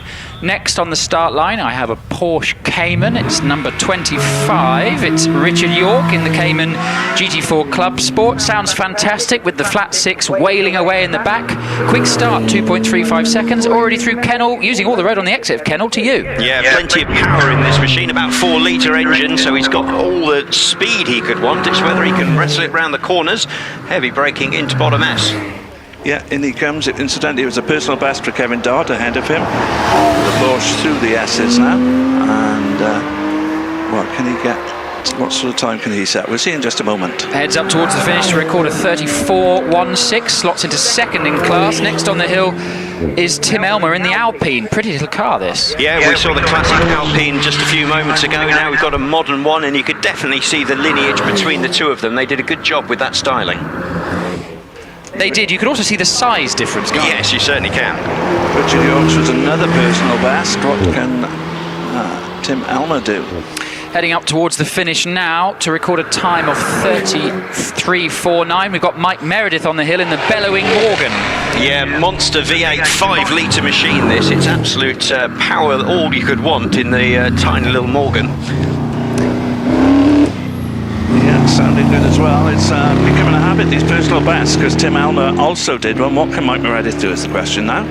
Heads up towards the finish to do a 33.07 for Mike Meredith. Slots second in class, 600ths behind Steve Atkins. Now we've got Simon Tarling on the hill in the 996 GT3. Yeah, Yeah, Simon Tarling going past me as well. Very capable car and driver that. So another good time expected. He's already up towards bottom S. Yeah, comes into my sight and comes through bottom S very cleanly, out the top S equally cleanly. And it's the sprint to the line. I'll bring you that time in a minute. Meanwhile, Ross McDonald is on the hill. Did a quick start in the 911 with you. Yeah, more classic Porsche. We've got a whole gaggle of Porsches coming through now. This beautiful old orange machine looks absolutely fantastic. Heading on its way up the hill. Into the S as it comes. So it just takes 2 points at bottom S, but I don't think it cost him much time. He's looking good as he powers away. It was a 35.49 for Simon Tarling, incidentally. That's a good time. And Ross McDonald crosses the line to do a 36.44. Tony Adams now on the hill in the Cayman. This is not a GT4 Cayman, but it is very quick indeed, because it's been a bit twiddled, I think. Yeah, it's down as turbocharged as well, so I think he's flat 4, yeah, he's certainly got the power in that machine, and we'll see whether he can get close. We're not getting close to the class record in A2 particularly. No, that was a good time from Robbie Birrell a few years back. Tony Adams out of the S's on his way to the line. Heads up towards the finish to record a 33.59. David Meek now on the hill in another Cayman. This is a GT4 with you. Yeah, so coming up through past me at crossing already, and does sound good, that Porsche actually. Looks pretty impressive. Hard on the brakes into bottom S. Wound his way up. Out to the S's now, and blasts it up towards the finish line. This is looking quick. Let's see what he can do. He might get quite close to the record. Not far off. 32.49. 32.49 takes the lead in the class. About a second or so away. What can Robert Lancaster Gay do? A name synonymous with hill climbing Porsches, as hill climbed all manner of beautiful 911s and Caymans in years gone by, in a 997 GT3 today with you. Yeah, always great to see Robert on the hill, and yeah, another great sounding car this, and you can see the racing lineage of Porsche with all the wings and extras on that car. And he certainly knows how to handle it as well. Very good line through the S's. And this could be quite a good time, I suspect. I think it will be. Is it into the 32s? I think not quite. 33.22. 33.22 for Robert Lancaster Gay, slotting in fourth in class. Now, this is an interesting car. This is a forced induction MX-5, so it's being turbocharged. Really puts the cat amongst the Porsche pigeons. Does Jonathan Maycock in his MX-5 is with you, using all the road through Kennel. Yeah, really using all the road up here, and such a little car. It's got more road to play with than some of those big Porsches, so you could pick your line better. That's partially where the speed is, I suspect. Yes, intent on embarrassing the Porsches, I think, and doing a pretty good job of it at the moment as he heads towards the finish line. Fully committed through the S's. Bit of a wiggle on the exit of top S. Nicely controlled. Cross the line. 32.59. 32.59. Second in class, just a 10th behind David Meek. What can Richard Andrews do in this wonderful sounding GT4 RS? Yeah, you can see that it's definitely got more power, but the slightly larger car. Not got the room to play like the Mazda. He takes a lot of the curb as he heads up towards bottom S. In he comes, clearly to bottom S. Very close to the barriers on the exit, but no big dramas. He's nearly at the line. Heading across the finish now. It's still quick. It's a 32.18. That takes the lead in the class, and we're not far off that record. That's almost exactly a second off the record. So a good run there for Richard Andrews, as we move on to Jonathan Williamson, sorry, in that pretty little car, isn't it? That little Porsche. Yeah, looking good through the S's, and away he goes. So yes, they normally the normal Porsche unfortunately has a gearbox issue, so they've brought the 914 out to play. Quick little car, does a 40.13 across the line. Next on the line, we're moving classes. We're into four-wheel drive cars now. So we've got Tim Goodwin in the Audi TTS, already through Kennel, using all the grip of that four-wheel drive system to you. Yeah, so A3 for people following along, page 21 in the programme. Still road-going cars these, but more power, more grip, as we said, from that four-wheel drive to bottom S. Yeah, putting that grip to good effect through the bottom S and out of the top S. And just has to put foot to the floorboard as he heads towards the finish. And as we await for that time, Roger Stocks is on the hill in the first of the Yaris's with the cool sort of Brawn GP livery on this. Yes, I do like this. It was great when I saw it at the start of this year with those yellow flashes on it. Yeah, it's cool, isn't it? Time, by the way, for Tim Goodwin was a 35.28. These Yaris's are really impressive packages, aren't they? And they're growing in popularity in the sport as well. Yeah, I don't think I've ever seen one on the road, only ever on hills. Yeah, I've seen a few, but you're right, they make good hill climb cars. Meanwhile, we've got another one on the hill. This is Ian Fido, who's hill climbed all kinds of cars over the years, now in a Yaris. Yeah, already pushing its way past me. They are very understated. They don't sound particularly raucous, but they certainly have a good pace to them. Yeah, very cleanly through the S's there, and Ian Fido about to set his time. Heads up towards the finish. Peter Richings on the hill now. You can tell these are four-wheel drive cars because they're all doing 2.12, 2.414 second starts very quickly indeed. Peter Richings with you in the Golf. Yeah, so big powerful Golf that heading on past me. It's worth pointing out these guys are coming up as personal bests. I'm not sure if that's genuine or not, but certainly some quick times for this class. I guess this Golf R is one of the cars that inspired the GR Yaris, I presume, anyway, but looking good as he goes up towards the finish. Heads up towards the finish to record a 34.05. Tony Hawkins now on the hill in another Yaris with you. Yeah, already shot past in the dark red Yaris. A nice selection of Yaris colours for us. It's good advertising for them. Again, very neatly through the S's, just perhaps marginally wide on the exit, but no great issues as he goes towards the line. Heads up towards the finish to record a time of 34.27. Next, we're going to have Rodney Isles, another stalwart of 911 competition, now in a 911. This is a turbo, so it's four-wheel drive, hence why it's in this class. This will be quick. Yeah, so currently Peter Richings, 34.05 is class leader in A3. We'll see whether we can get quicker. Rodney Isles in this Porsche is the last runner in the class, so he's the last chance to topple Peter from the top. Looking pretty good at the S's. He could get close, I would say. I think he might take the class lead. He's purple all the way through on the sectors, which means fastest of anybody so far. Yes, 31.78. That's the quickest in the class. Do you know, not as far away from the record as I thought. 7/10 off. Yeah, not bad at all. No, that record, by the way, Stephen Moore, is in the Mitsubishi Evo, which has now been modified to a million and hence has moved up class. But this was in its slightly pre-modified stage. Yes. That's the end of the batch, by the way. We've got a red flag here at the start line, which means the car's coming back down the hill. Lots of heading PBs. towards me, the cars now. They're on their way. Oh, perfect. Lots of PBs already, eh? It's looking quick out there today. Yes, and it was very quick yesterday. Some of the times posted in practice for the Midland Championship yesterday were quick. Were very quick. So. Yeah, conditions good. It's worth pointing out a lot of the guys in the big single-seaters probably weren't running their best tyres. No, exactly so far. that. It's also worth pointing out that this year they have a limit to the number of tyres that they're allowed to run through the season due to supply issues. So they don't have as many tyres to throw at it as maybe they would. So they do have to be a bit more tactical with when they deploy their best rubber. Yes, and because of supply issues, not all of them have the preferred compounds and makes of tyre. So choosing what tyre to use and when has become a very tactical thing in this year's championship. It has, hasn't it? And may well end up being decisive. We've only got 3 or 4 rounds left in the year.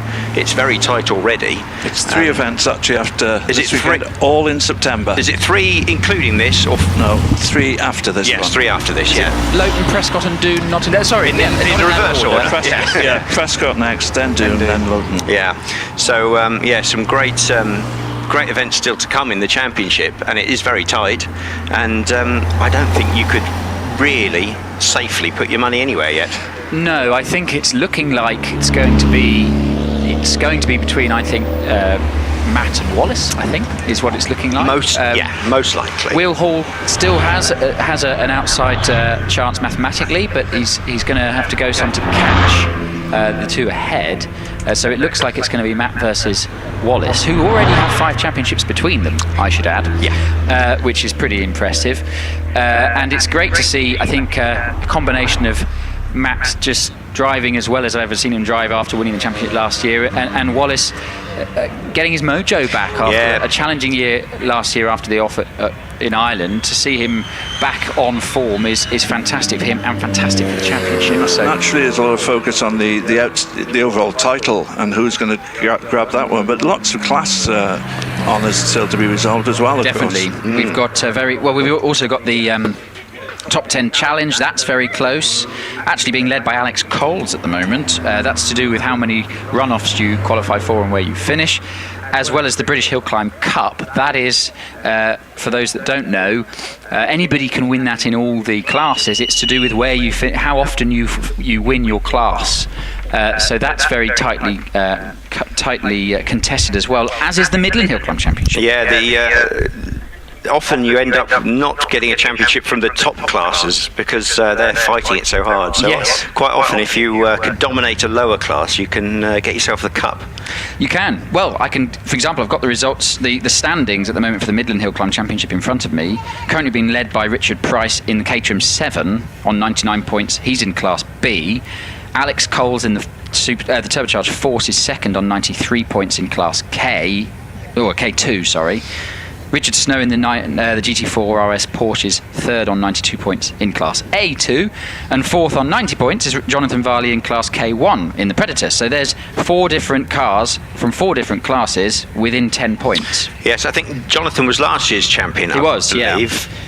He was indeed, but Richard Price and Alex Coles having fantastic years, as is Richard Snow. So the Midland Championship is still very open, wide open really, as we head to their next round. They won't do Doon, they'll be doing Lowton and Prescott, won't they? Yes. Not in that order, no. Prescott then Lowton.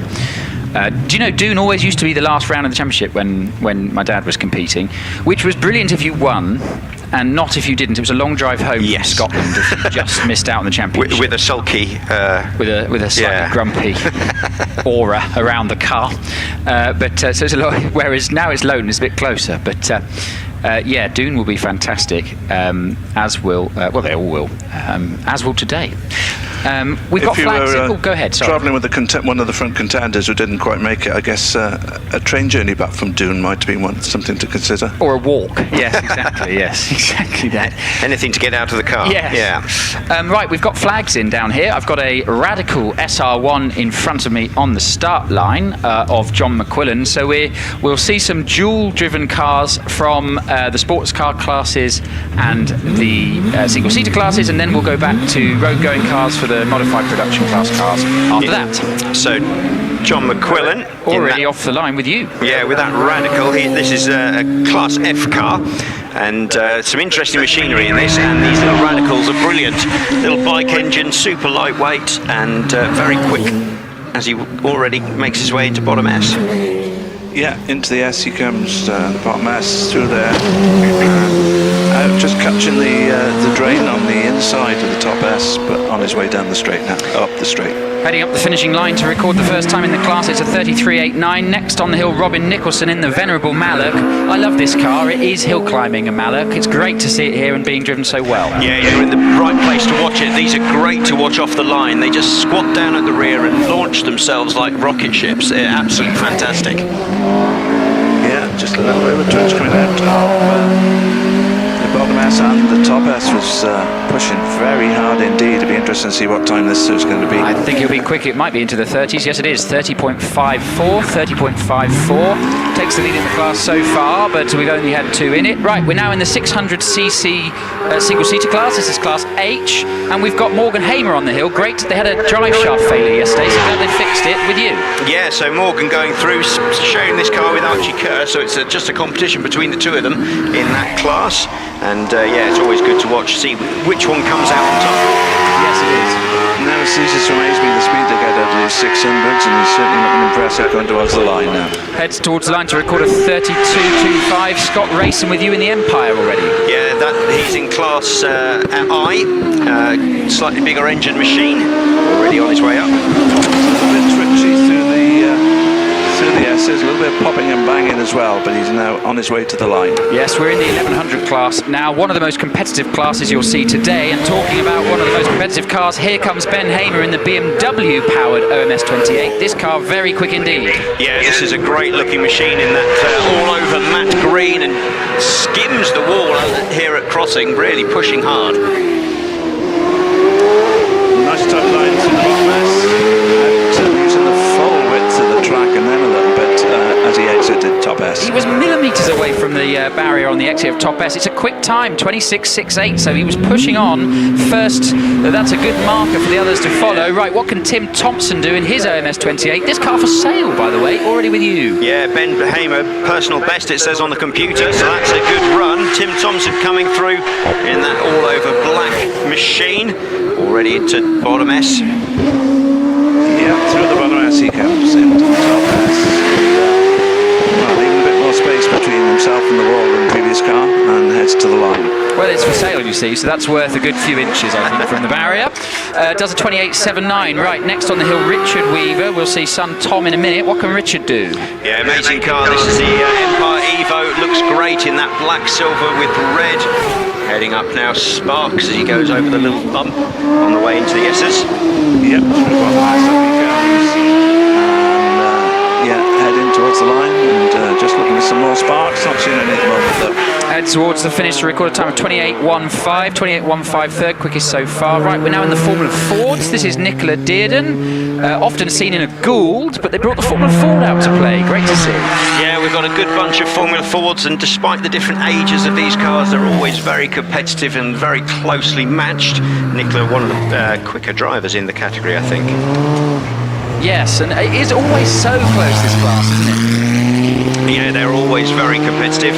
Bernard Keble next up, and he's another one who you often see in a bigger machine, but just loves coming out in the little Formula Ford. Yeah, I did ask him earlier yesterday if he noticed that the wings had fallen off his OMS, but then he reminded me of his Formula Ford. So with you already, I think. He's already passed me. Yeah, through to me. The time for Nicola Dearden is standing at 37.93. It's, I think, Bernard looking a little bit quicker to me. We'll see when he gets over the line. Yes, it looks like a quick time as he heads up the finishing straight, foot to the floor, crosses the line. It's a 35.06. That's quick time, 35.06. Next on the hill, we've got Stuart Hook. So we're back into road cars now, into mod prods. This is the first of the Westfields with you. Yeah, coming past me, and very quick car this. And Stuart Hook in that only a 1300, so bike engined Westfield. Do you know, I thought this was a red top, but no, it can't be. Well, there might be a misprint in the book, but we can double check, can't we? Yeah. No, I think you're right. I didn't know that. 33.96 for Stuart Hook over the line. Ray Lure on the hill now in his Caterham. They go very quickly in this. They'll often be competing for the class winners with you. Yeah, Ray, a very quick driver, and as you say, very usually up near the top end of this group. This is Class B for those following along. Road-going specialist production cars. Ray already through the S's and heading up toward the finishing line.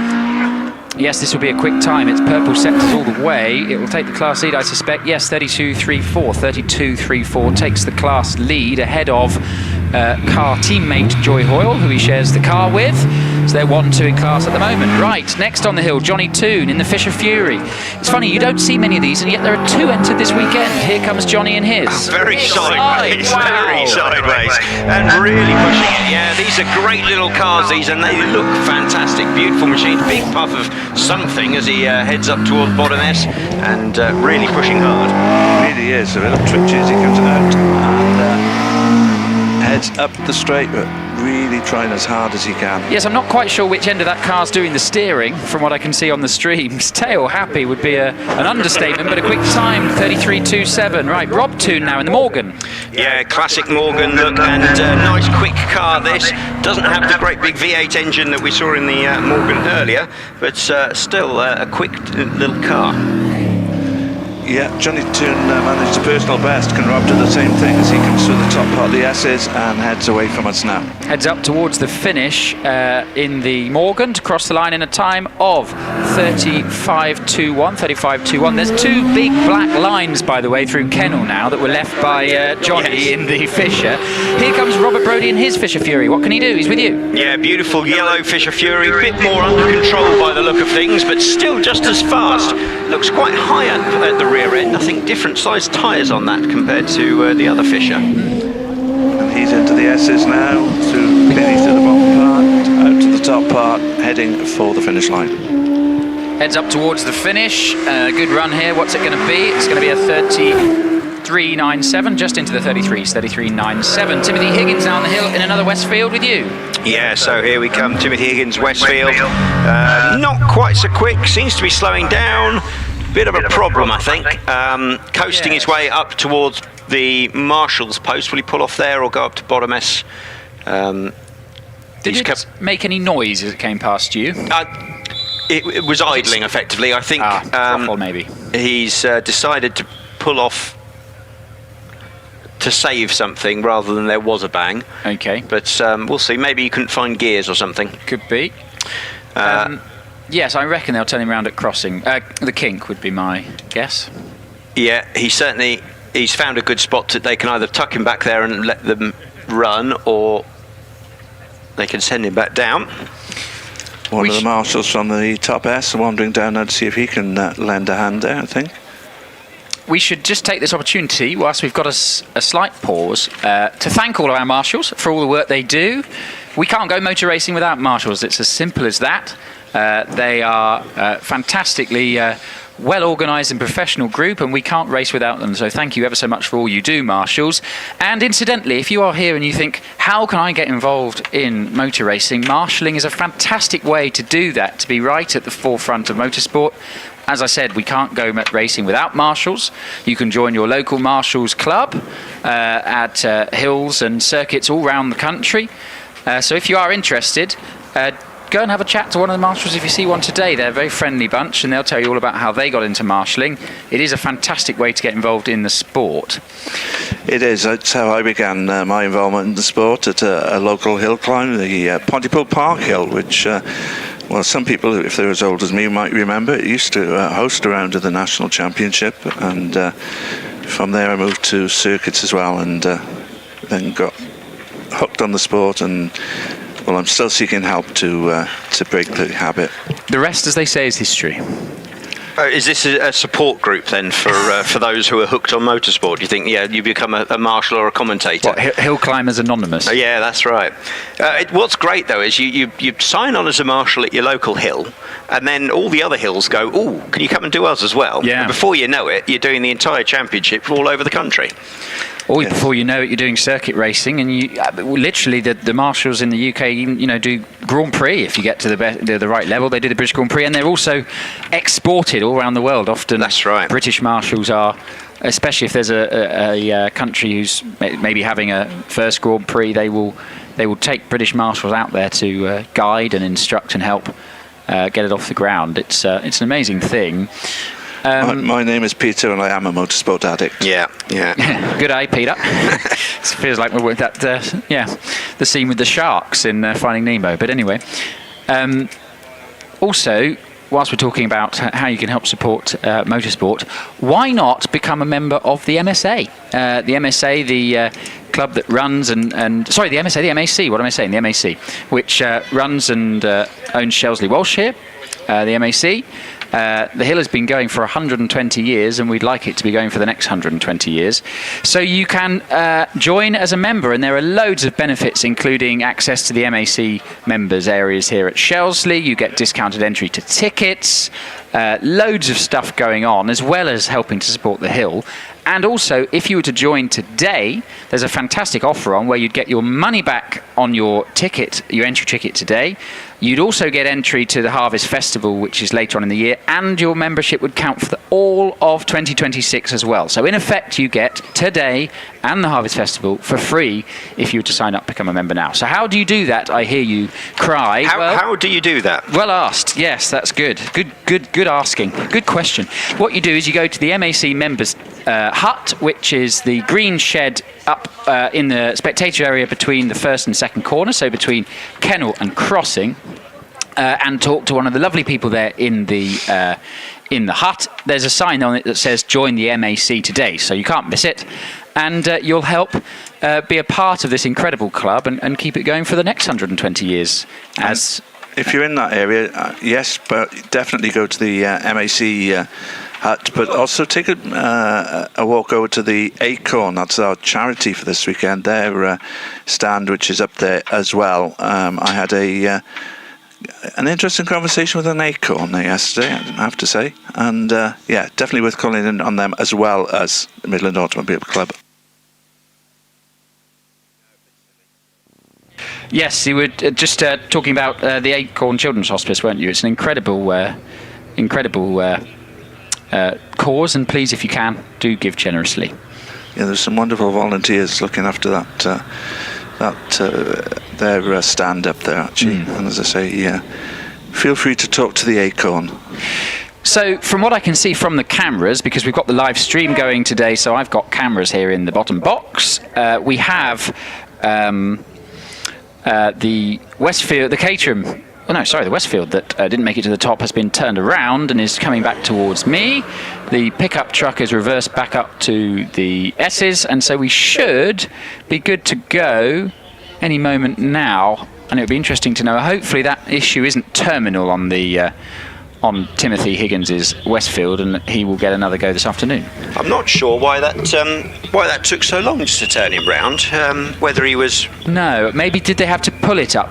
Were they towing it with the... I didn't notice you were distracting me by... Yeah, one of the trucks came down from bottom S, actually. It was all your talk about the joining the clubs that distracted me. I wasn't watching. Oh, I do apologise. Yeah, that's all right. Me waffling on again. Yeah. Talking of waffle, by the way, it's... You also mentioned the live stream, and it's really great, isn't it, to see the truck with the big screen showing the live stream down in the paddock.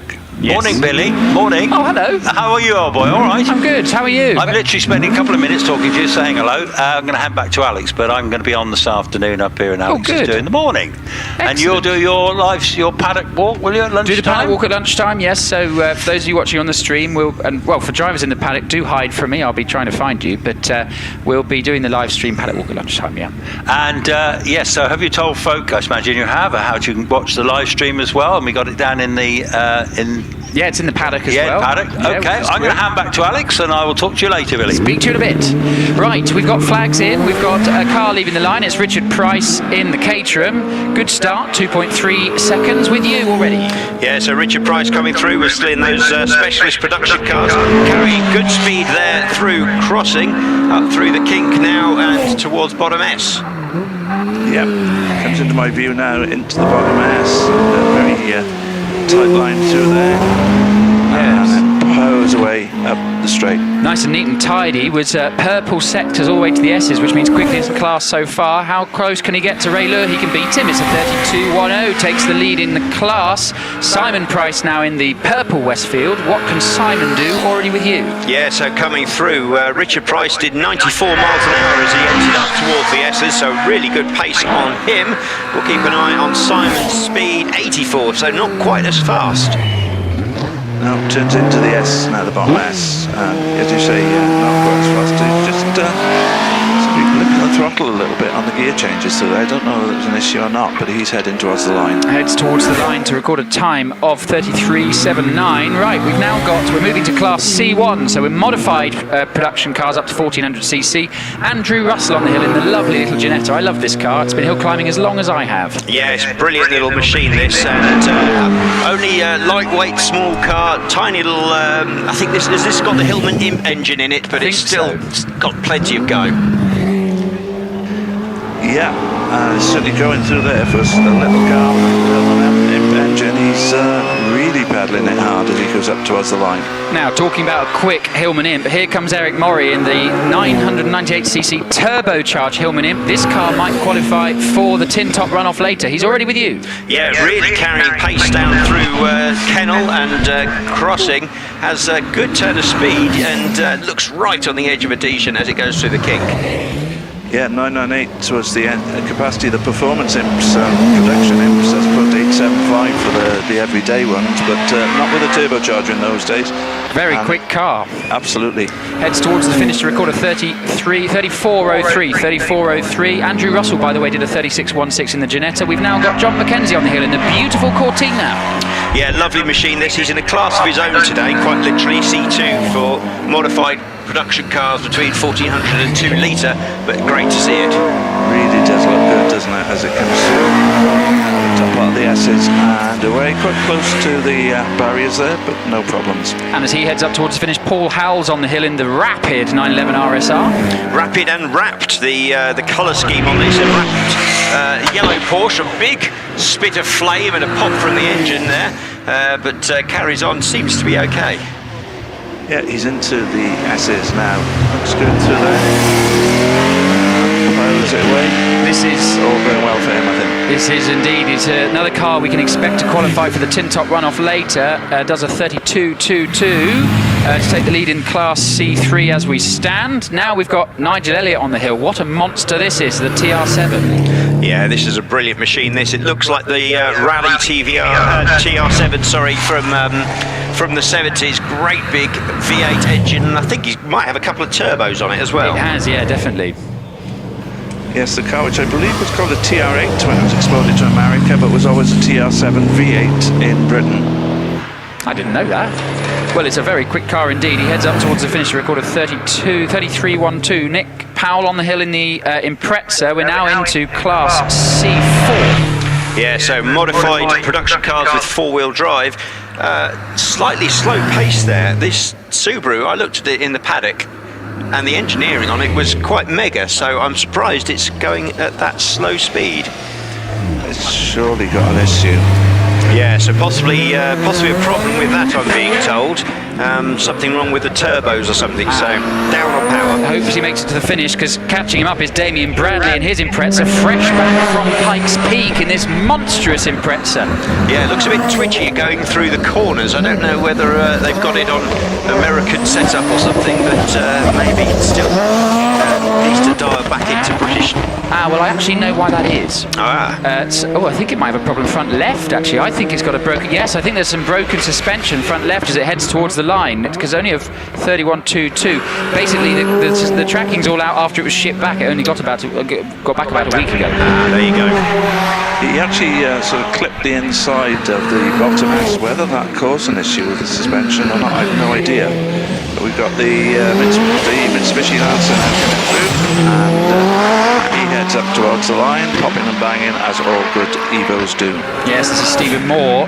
Let's see what he can do. 29.99. That's a quick time. Not representative time from Damien Bradley there. I fear an issue. Let's hope it can be fixed. Yeah, so that puts Stephen Moore into the lead of Class C4.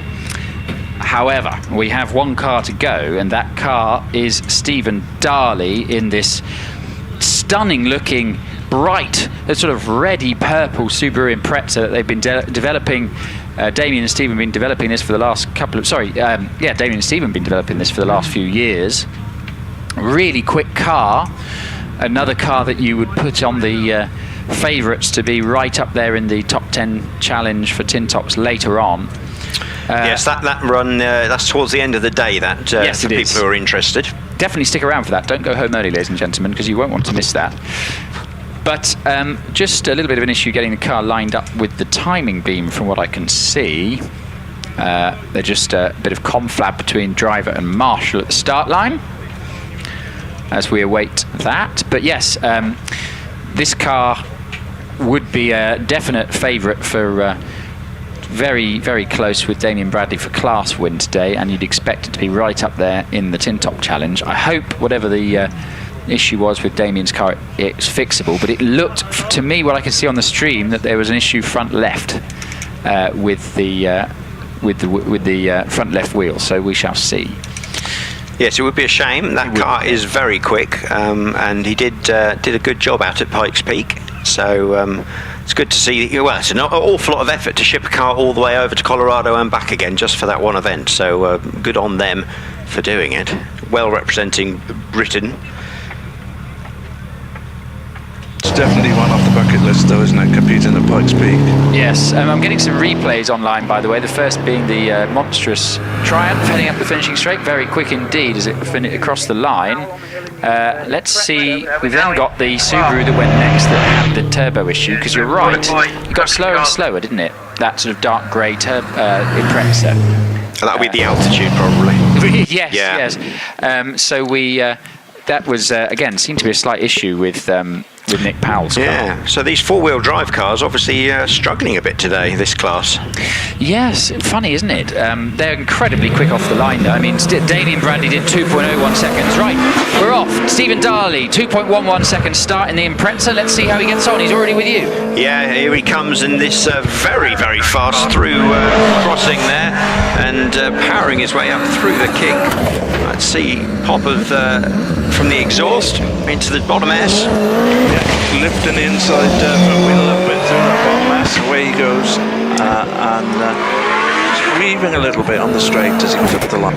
Heads up to the line, though, to do a 29.09. 29.09 takes the class lead. Right, Rob Lloyd on the hill in the MK Cup 200, so sort of Westfield Caterham-esque.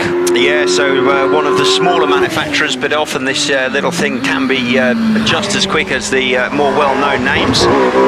Very cleanly through the bottom S, out of the top S, and away he goes. Yeah, I don't know much about MK, I really must find out a bit more.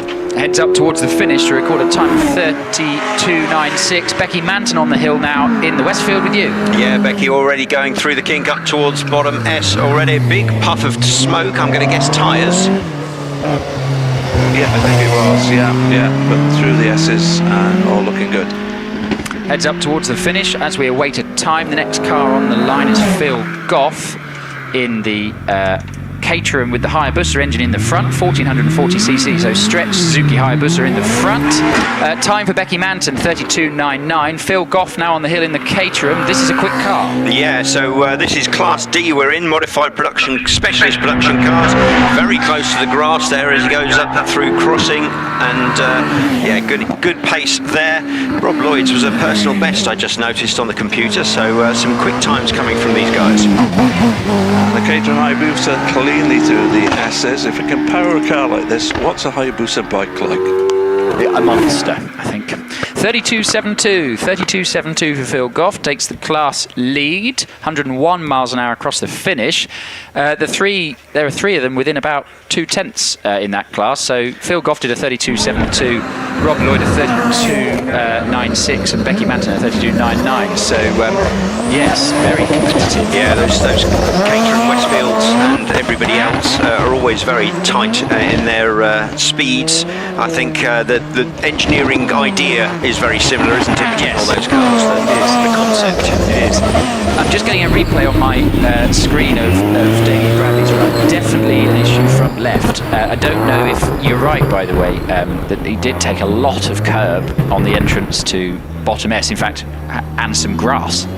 But I don't know if that was cause or effect. But then you could see through top S and up the finishing straight, the front left wheel not fully doing what it was told by the steering wheel. Yeah, it looks a bit wobbly, doesn't it, as he heads towards the finishing line. So yeah, that's a great shame if he's done some damage, or if he's possibly found something that was lurking that they hadn't spotted.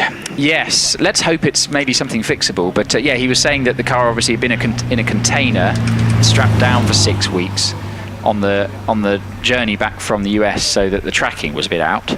Let's hope it's not damage, but yeah, he said that the tracking was a bit out after the shipping, and they only got it back last week, so right. They didn't have time to put it on a jig. I'd like to say hello. Oh, hello to Billy and to Alex. Billy, it's been a long time since we've been commentating together. Hello, Billy. How are you? I'm really good. I'm in a good mood today. I had a good drive over and had a good playlist on, and everything was right in the world. Lovely. So yeah, how are you? You stayed in your father's Airstream. In the Airstream. That's very cool. Me and my wife were in the Airstream last night. It's very, very cool. And how is wife? You're not going to leave her? Very well. She's here. You're not going to leave her at the top of the hill for 5 hours today, are you? On her own? No, because she's got the car. You see. That helps. This was last time she came. It was the first ever hill climb she came to, and it was the latest finish I've ever known at Shelsley. The runoff didn't start till 10 to 7. Yeah. Yeah, but not today. So yes, nice to hear your voice. Well, and likewise. I thought I heard a squeal echo around the valley when I saw a Clio go up the hill earlier, so I knew you were here. Well, 100%. Yeah. Well, what can I say? It's in my blood. Yes. What can I say? I think It's like a kid at Christmas time. Yeah, exactly. Yeah, I'm gonna name my 2 children, Papa and Nicole, growing up. Nice. If I ever have them. Yes, but here's my son, Cup 100. Yes, exactly. Yeah, here's my when you name My things daughter after 182. My daughter 182. Yeah, here's the trophy version. Yes, my trophy exactly, son. Yes. Well, interestingly, just looking at Damien Bradley coming back down the hill in his legacy, I don't know whether it was spotted or not, but I can give you a little insight having seen Front left trackside. Yeah, it looked like to me the car was front-wheel drive only. Coming up the hill, dead in the middle of the S's, there are two massive number 11s round the corner. What I thought was clutch slip, I then realised there are 2 more sets of number 11s up towards the finish. So I feel like that might not have a fully working. Might be a bit. There's something going on there. There's something going on, but 800 brake horsepower through the front wheels is going to be tricky. Yes. But there was no clunking, so it's not like a snap prop shaft or anything. So no clunking underneath. So. Well, hopefully whatever it is can be fixed. Yeah, I'd hope so. It's coming back past me now. So yes, we'll find out. Unfortunately, I didn't have time to put the car on the jig and do the tracking before when it got back from the States. But anyway, we shall see. Are you staying on for a little bit, Lloyd? Yes, I shall take us through to lunch. I shall take us through to lunch, and we've got some very quick stuff coming up and a runoff. We've got 1 or 2. Was this one? Tin Tops? No, Tin Tops this evening. There is, but this evening, not 2. Yes. So we've got the runoff before lunch, and then we will have the top 10 Tin Top Challenge, which is my favourite thing to say. You're so good. Hang on, chaps. Yes. Tin Top runoff, not before lunch, I don't That's think. what I said. Sorry, Billy, I've just come back in. That's right. Alex, Tin Top Challenges this afternoon. Yeah, Alex has just gone to get us a couple of brews, and so I'll have 5 minutes on the mic, and then he'll come back and do the runoffs and stuff. So, Lloyd, you're back up at the top there, then? Certainly am. Yeah, this is my little post. I like it. Yeah, It's so much to do. It's a technical section. I like it. I think. It's good. It's good. Nice. I like. So we have lovely crowds building up. Actually, Billy, up we here. do. We've also got a car on the start line. Wow. It's a Force TA. It's Olivia Cooper. Great to have the Coopers back this weekend at Shelsley. Had to miss the beginning of the season. Unfortunately, Liam broke his collarbone skiing, but the car is now. They are back. Running launch control and traction control as well for the first time this year, so dialing that in. Olivia's on the line, she drops the clutch, here we go, here comes Olivia Cooper, 2.13 second start, we've got an onboard as well, it looks absolutely fantastic on the stream to you. Yeah, Olivia from Exeter with her husband Liam, nice to see them back in action.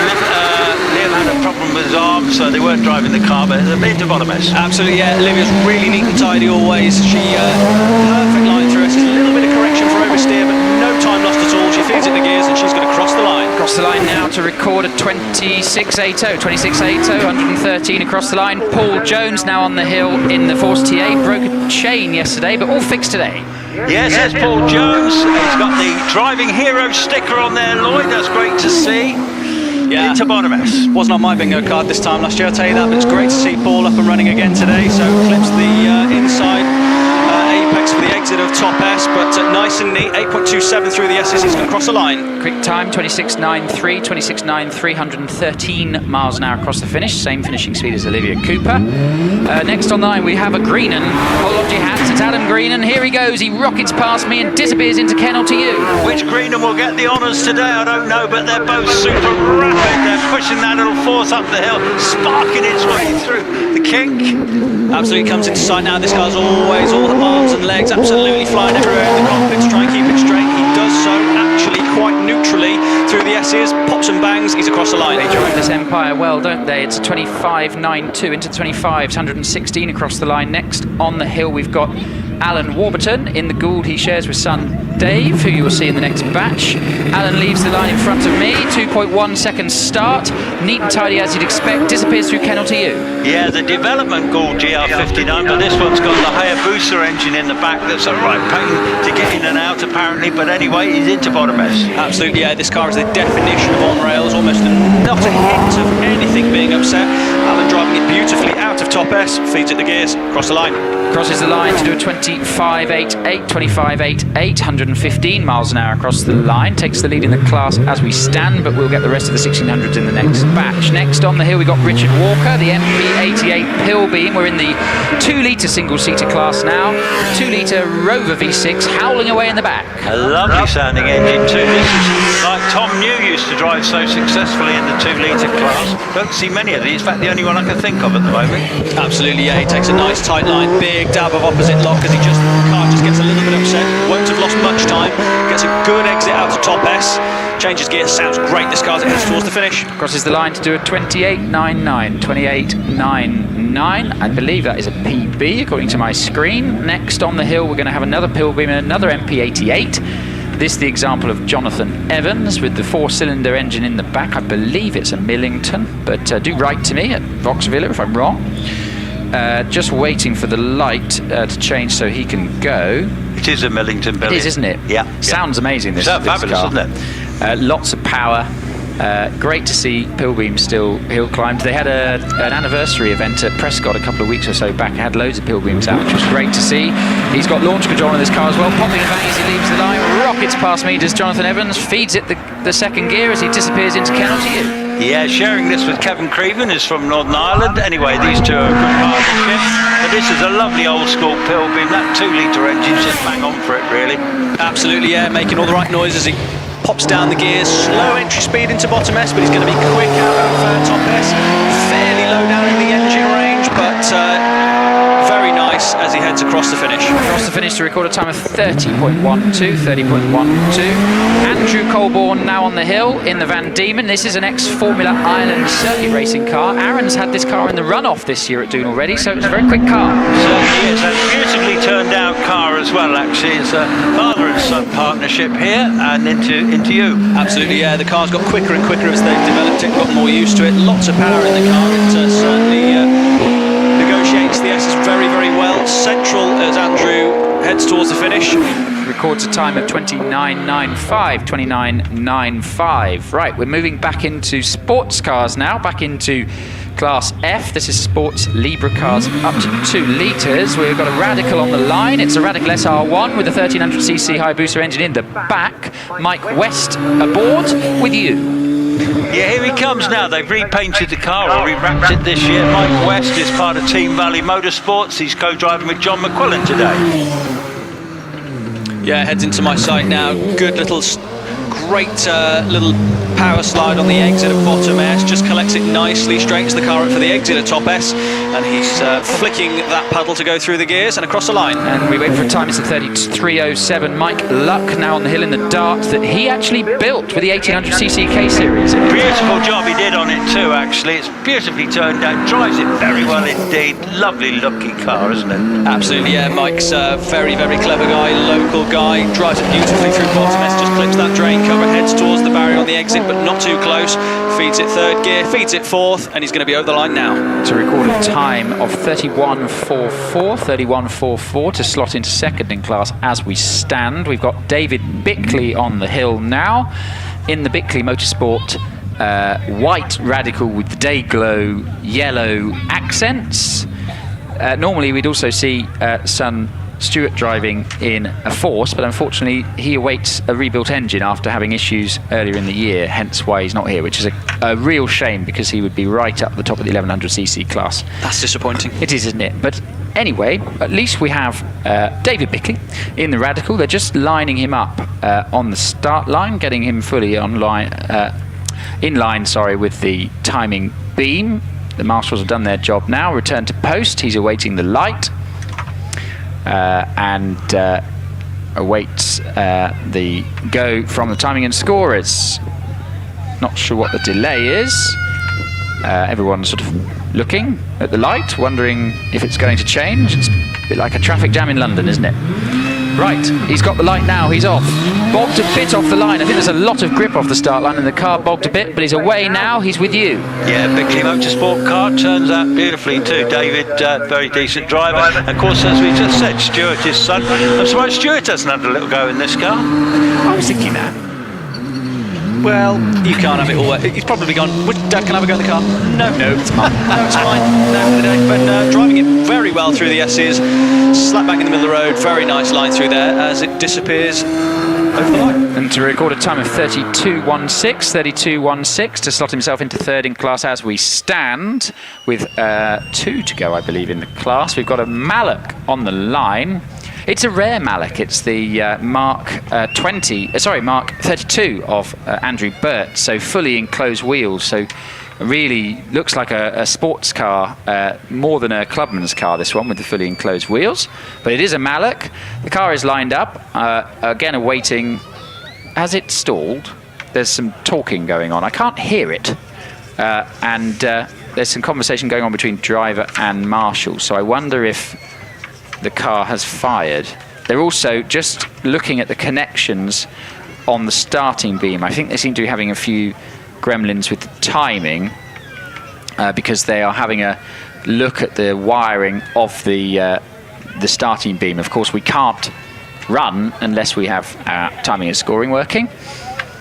Otherwise, anyone could claim if they'd won, I suppose. But so we just wait for that to be fixed. There's some. The car's been turned off. And some wire wiggling is ongoing, so we have a slight delay whilst some TLC is going on. So we'll see. So we await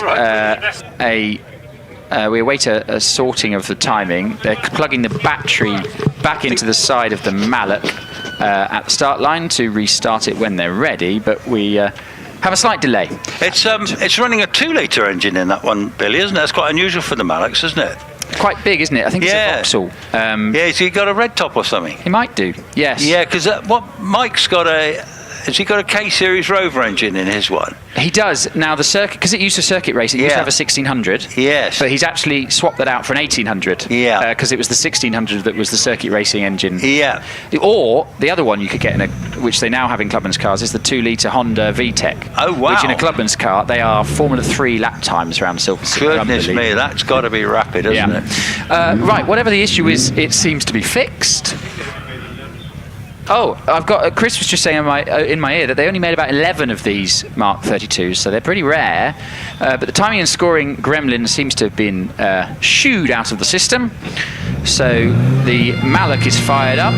He builds up the revs, drops the clutch. Here we go. Andrew Burt off the line in the Mark 32 Mallock, heading up towards the first corner, nice and neat and tidy as he disappears out of my view to you. Yeah, rare car indeed, actually, but it's a lovely looking little sports car, isn't it, in fairness? And he's had this car a while. I think there was 11 made, and I think 8 are left, I think. Absolutely, yeah, it's a beautiful thing. Takes a nice line at the bottom S, flicks the car back towards the back to aim it squarely at the exit of top S, which he does so, and he's across the line. To record a time of 31.38, slots into second in class now. Watch out for Samuel Nicholson. I expect Samuel to be right up there with Dad Robin to compete for class honours. He's already with you in the Mallock. He is, and this runs a little Ford Crossflow engine. This is a stunning looking car, real history car as well, already into bottom S. Certainly revs well, this thing. Lots of nice entrance speed, and just has a little bit of understeer, which may have cost him a tenth. Just brushes the bank very, very slightly, if at all, crosses the line. To record a time of 29.48, takes the lead in the class. We now move to Sports Libra class cars over 2 litres. We have, still up to 2 litres, I do apologise. We've got one more in this class. It's Alan McDonald, who is this car holds the record in this class with its previous owner, but Alan going very quickly in it as well. To you.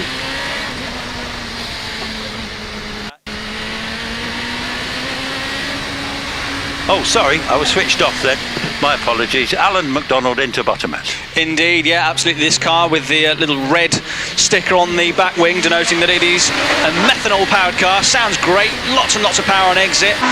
Loads and loads of gears as he's heading across the line. To record a time of 30.20, slots to second in the class behind Sam Munich. So now we move to Sports Libre cars over 2 litres. And I think we have a problem for Graham Lokes in the Lola, because he took second gear as he came past me, and then it sort of stopped. He's going at racing speed. Yeah, he's cruising. The engine sounds fine. I think he just had a little technical... He missed a gear. Yeah, something like that. Or anyway, he's cruising to you. Well, we've all been there, haven't we? Yeah, lovely thing, this. It always is so well packaged, isn't it? It's the right size, it's the right width, it's just a lovely, lovely powertrain, but he's exited top S and he's already crossed the line. Now on the hill, Simon Bainbridge in the monstrous SBR Chrono, a car we can expect to compete for Tin Top Challenge on later with you. Listen to that Audi V8 turbocharged, rear-wheel drive, loads of horsepower. He was told he moves down on horsepower for today. Let's see what happens. Yeah, absolutely. Little wiggle on the exit, a top, bottom S. He's absolutely perfect on the exit, and that thing growling its way across the finish, nice and tidy.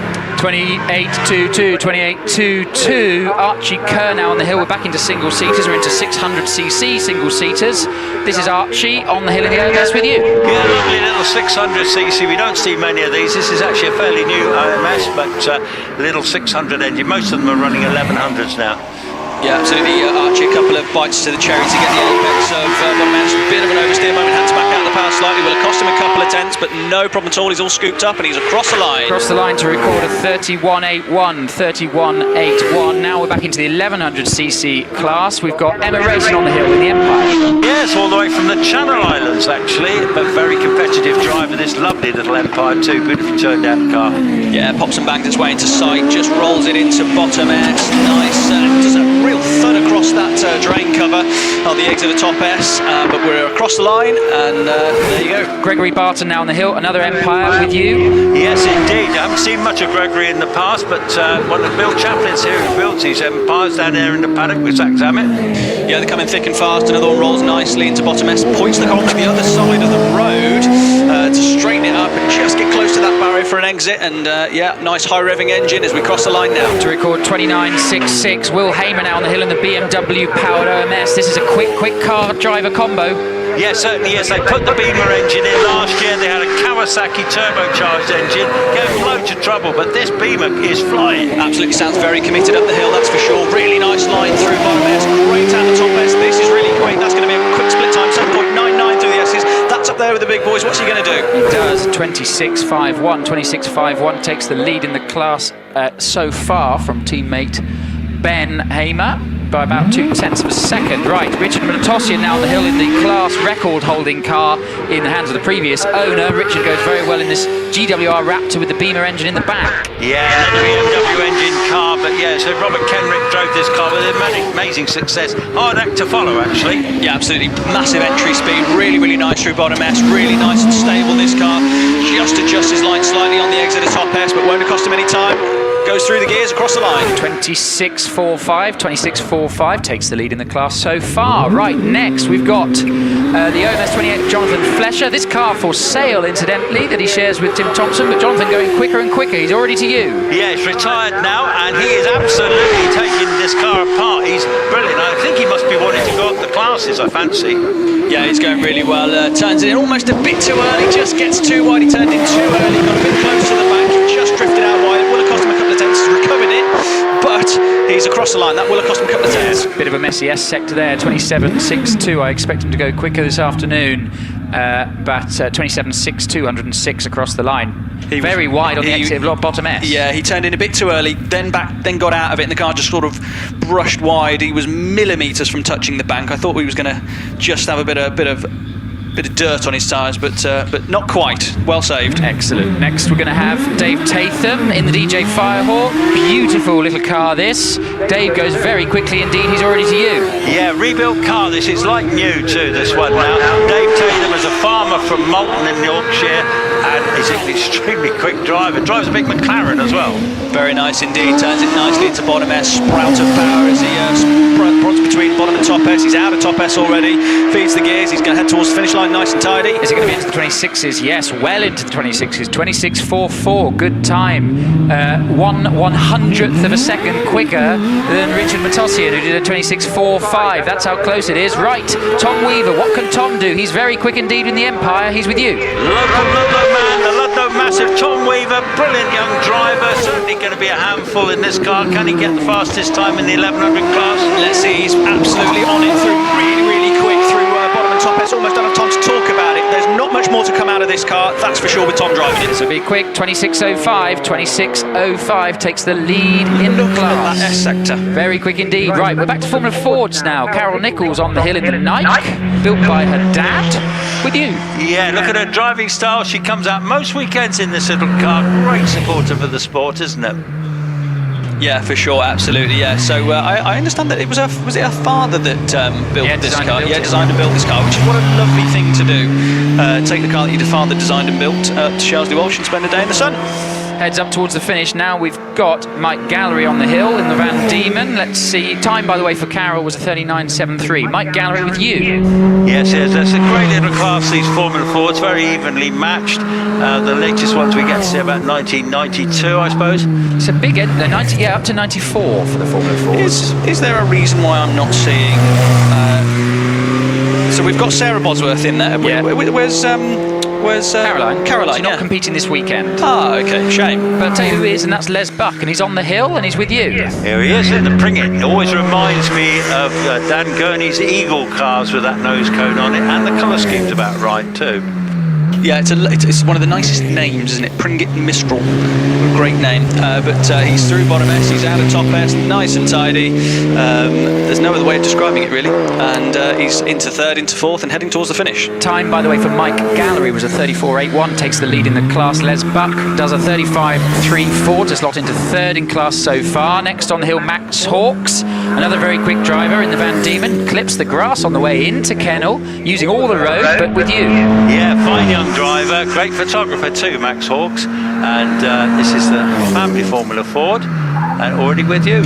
Yeah, down into what can only be second gear, big oversteer moment, but collects it really nicely as he is out of top S and flying towards the finish. Heads up towards the finish now. What's the time going to be? It's 33.68, takes the lead in the class. But Sarah Bosworth, what can she do? She's already well past me. She's with you. Yeah, so she might have well something to say. The Demon Barber from Sheffield. Here she goes into your corner. Absolute little chirp of braking. Certainly looks visibly quicker into bottom S. This should be a good time. I think she'll be happy. Actually, a little bit of oversteer may have cost her a tenth or two, but let's see what it can do. This is looking pretty good, Billy. I think it is. It's going to be a 33. Yes, 33.71, just 300ths of a second behind Max Hawkes. Andrew Henson now on the hill, going very well indeed this weekend in the RF91 with you. A purveyor of racing cars, that's his job, actually. But this year he's driving the Formula Ford instead of one of his bigger cars.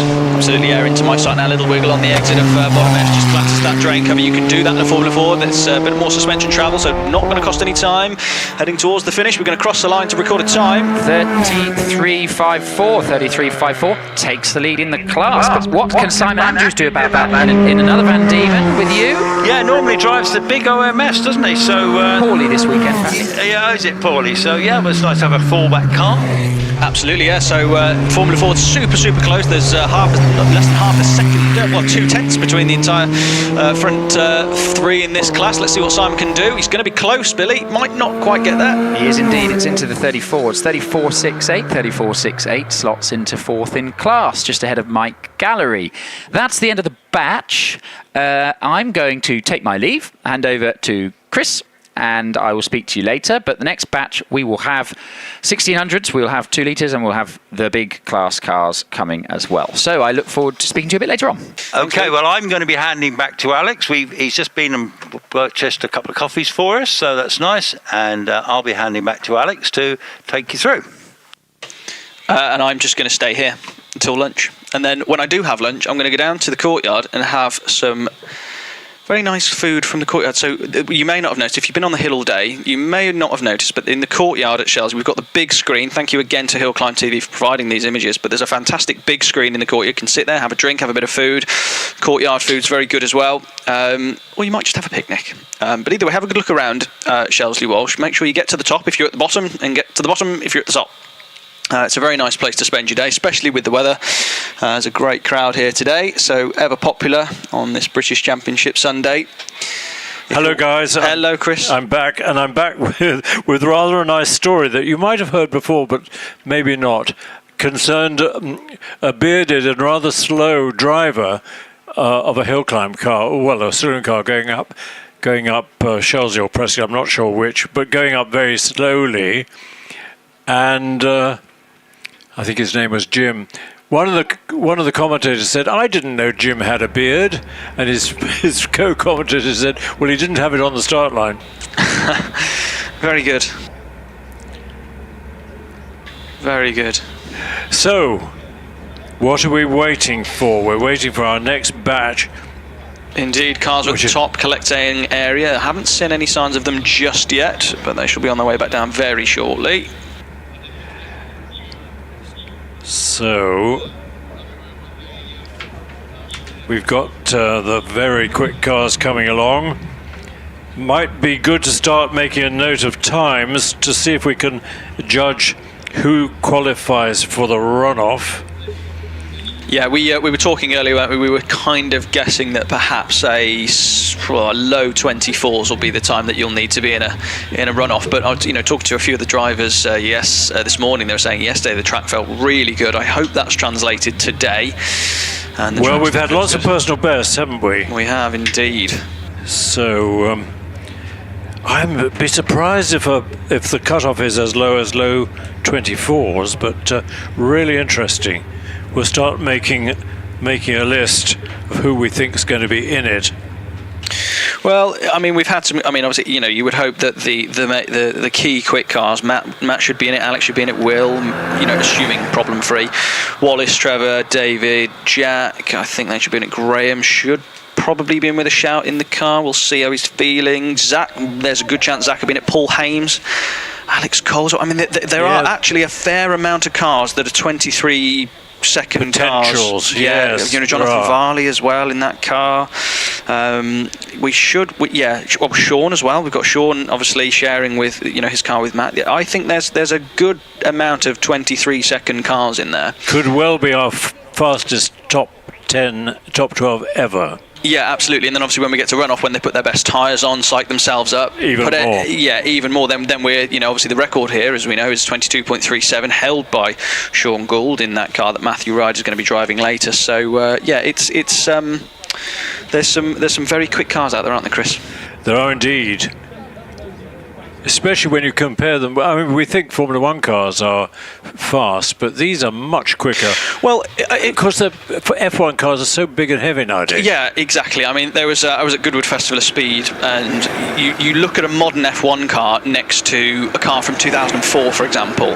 It's like a land speed record car, Formula One cars, and they looked so they're so big. You're watching Hungarian Grand Prix last year. They're so big, these cars, and it makes the hard to overtake tracks even harder. Just make the car smaller, and look at some of the F2 racing. The F2 and F3 racing is absolutely fantastic because they're a bit smaller and. Well, the word on YouTube this morning is a speculation that the 2026 F1 cars could well be 2 seconds a lap quicker than the present lot. Oh, that'd be interesting. Yeah, I mean, I hope they are smaller as well. I just want them to be small. I wouldn't care if they were 6 seconds a lap slower, just as long as they were overtaking and 3 abreast and dive bombing each other, and it was good close racing. The trouble is, you can't have them being quicker than F2 cars, can you? No. Well, you can't have F2 cars being quicker than F1 cars, obviously, but the racing this year has been much better in F2.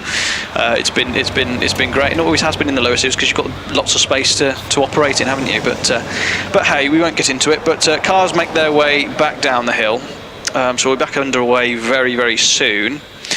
But there's some very quick cars coming up, that's for sure.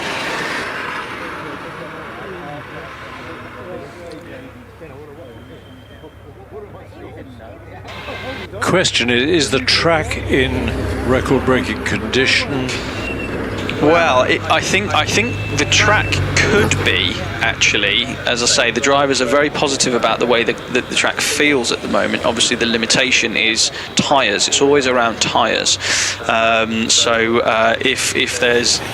I think it's a planets aligning situation, because obviously what you don't want is for it to be too hot. So if the ambient temperature is too hot, that will suck a bit of power out. But obviously, it's a perfect mix between track temperature, tyre temperature, everything operating well, and then also a nice cold intake into the engine for maximum power. But if it's really hot, then that saps power. But I think, dare I say, it's quite nice. There's a bit of a nice breeze in the air. It's cooler than I thought it was going to be. What is it, about 24, 25? It's about 22, 23, it says. Oh, is it? On the app. So it's about right. It is. It's ideal. It is, yeah. So yeah, let's see, shall we? Let's see. We've had 21,000 subscribers to our live stream.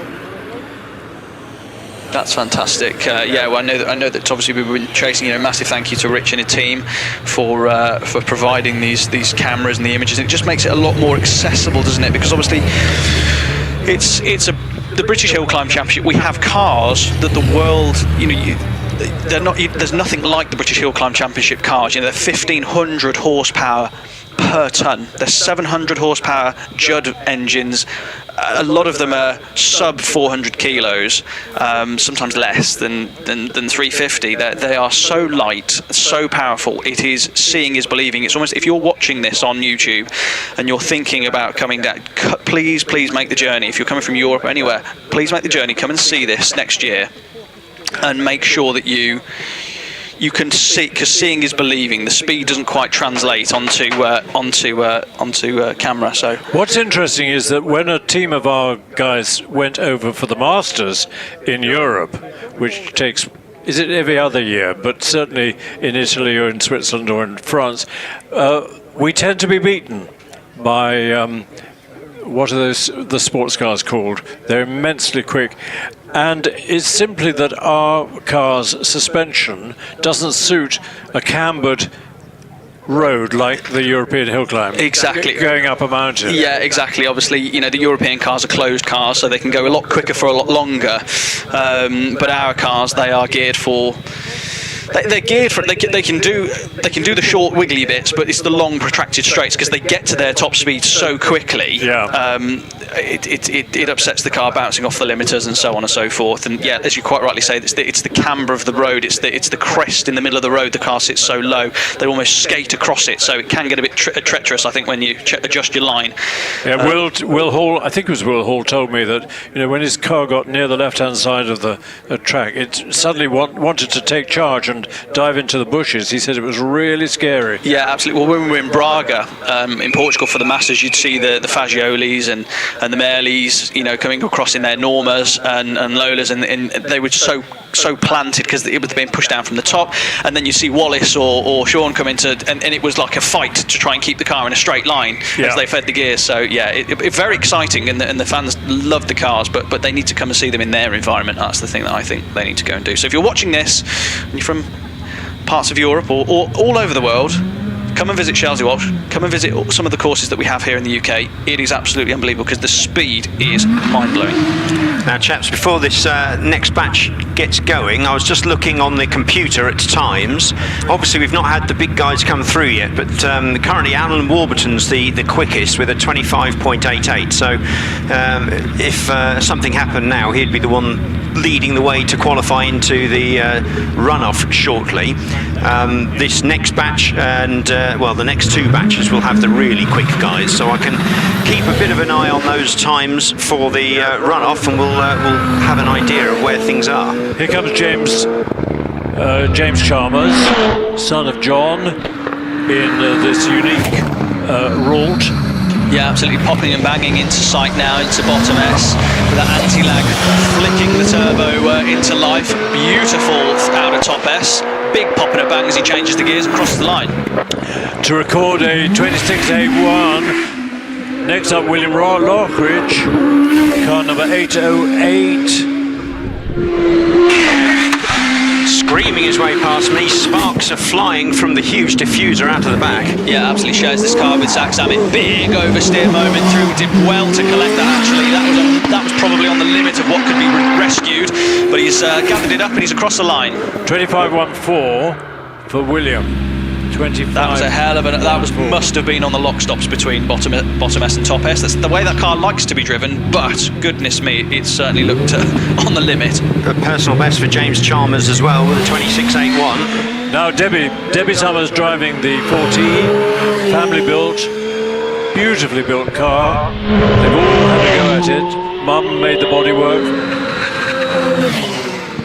Yeah, absolutely, yeah, into my sight. Yeah, Debbie just turns it beautifully into bottom S, nice and neutral, heads over to the other side of the road, central in the middle of the road on the exit of top S, and she's going to get the gears and get that surge of power as she crosses the line. Good time, 27.72, Lynn Owen in the OMS, 2.31 off the start. Yeah, these are the first of the category L races, so these will be the first benchmark times for the runoff that'll be coming up soon. Debbie's time was a personal best. Yeah, she's with me now in this beautiful green car. She's just nice and over to the other side of top S.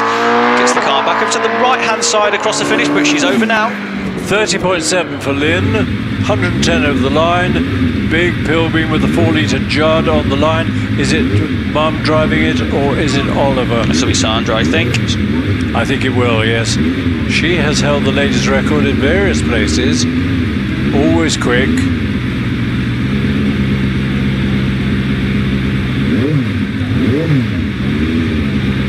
What surprises is how small the 4-litre Judd engine is overall.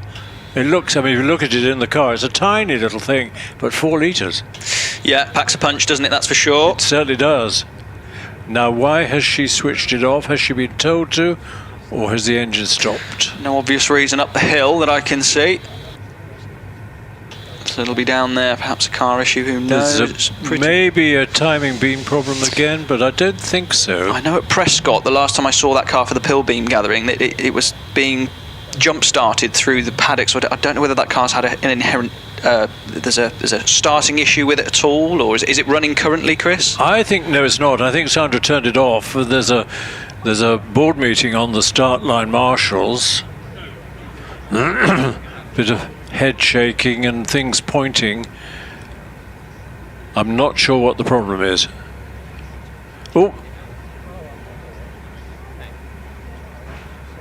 Oh yeah, it's a timing beam issue. Right. Roger okay. Warren. Obviously these cars can't sit for a minute longer, well, for a second longer than they need to.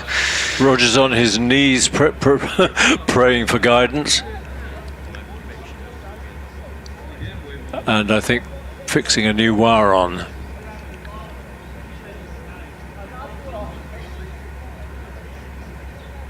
Oh, I've got a nice story if we've got time. Oh no, did I tell you the story of the bearded driver? You told me, yes, you told me the story of the bearded driver. Yeah, sorry. How is your little Mercedes doing that you bought, Chris? Have you bought a Mercedes SLK? Have you still got that? I did, I have. It's for sale if anybody wants it. A guy here yesterday driving the Triumph TRS, he's interested in it. There you go, top salesman. Yep. Sandra started the engine. Timing beam fixed. She'll get the green light very soon. She does. 2.39 off the start. Plenty of grunt in this engine. Just coming up now past me and crossing. Up through the kink and towards bottom S. Yeah, in sight now, nice little pop and bang as she approaches. Nice smooth line through bottom S, nice smooth line out of top S. So Sandra, absolutely massive experience, loads of power. God almighty, that is going well. Cross the line. 136 over the line. Wow, it just exploded into power. I mean, this really shoved her up the road there. 29.09 overall time. And who's this? I think, is it Nicola? We'll soon see. It's not David Oren. This will be Nicola. I've seen Nicola. I think this will be Nicola. I think it is, yes. Wife of our multiple champion, Wallace Menzies. And driving this famous, one of the most successful hill climb cars of all times. It's David actually driving it, car number 6. Now, can David get in the runoff? Yeah, so David taking a lot of the grass off as he goes through crossing up towards bottom S already. It's definitely Nicola. She turns it into bottom S, and she prod of power as she turns right out of top S as she gets nicely towards the barriers, really middle of the road, feet in the gears, across the line. 25.93, 141 over the line for Nicola. Yeah, good spot there, Lloyd. The computer was tricking me. Yes. Who's on the line? Lindsay next, I would have thought. Is it Mum? It'll be Lindsay, it'll be Mum. It is, and Lindsay 2 seconds exactly for her first 64 feet, which is extremely skillful. Yeah, it's very smart. It goes up through crossing, up towards the kink. It slows down for bottom S. Absolutely, yeah, rolls it nicely into bottom S. Beautiful power control there. She resists the got the power too early, but she gets on the power now, and she is across the line. With a 26.62 for Lindsay Summers, speed 142 over the finishing line. Gould GR59 on the line is, who would it be? Should be Sean Gould next, I think. I think it is our record holder. So yeah, one to watch, folks. Sean Gould can do a good turn of speed up this hill. 1.92 off the line, incredibly quick, well over 100 miles an hour into left-hander Kennel. Yeah, absolutely flat for going up through the twists and turns into bottom S. Yeah, now this is Sean's run to get him into the runoff. It's beautiful through the S's. He's flat to the boards. He's going to pop and bang his way towards the finish. This is going to be a 23-second run. It is 23.5, 23.50, 145 miles per hour. That'll do it, won't it? Yeah, well, that puts him top of Class L for the moment, and yeah, not surprising, 23.5. Next up, John Stockley. Good start to 104. Yeah, John just coming past me now, heading up towards the kink. A little puff of dust there. There's a sort of little area where it gathers that dust. Yeah, absolutely nicely into bottom S, rolls it beautifully out of top S as well. Nothing to report other than beautiful driving. John Stockley powers his way to the finish line. And he crosses at 27.61. Gary Hill. Gary's going quicker and quicker. Yeah, that bright orange OMS coming up towards me now. Looking great little machine that, as he heads up through the kink up into bottom S. Absolutely, yeah, flashes into sight in this beautiful orange paintwork. Nicely out of bottom S, nicely out of top S. Flat in the middle of the road, applies the power. Second gear, third gear, fourth gear, fifth gear, across the line. 27.9 for Gary, speed 115. Let's see who's on the line. Yeah, we should say this is Class J2 we're currently in after having those shared Class L cars. Good. Jason Tunnicliffe in the Empire Evo 3 with a 1 litre turbocharged engine. Is that a BMW? Seemed almost like he slowed down a bit there, but carries on going.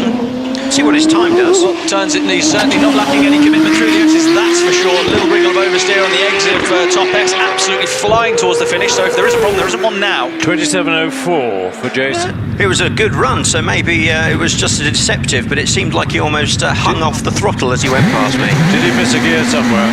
It was personal best, so I don't think he was slow though. Here's Liam Cooper, 4th TA with a 1600 engine, sharing of course with Olivia. Powers his way up towards bottom S. No problems there. Yeah, absolutely. Beautiful car this. Liam and Olivia share this car as Liam makes his way nicely out of top S. Pops and bangs towards the finish.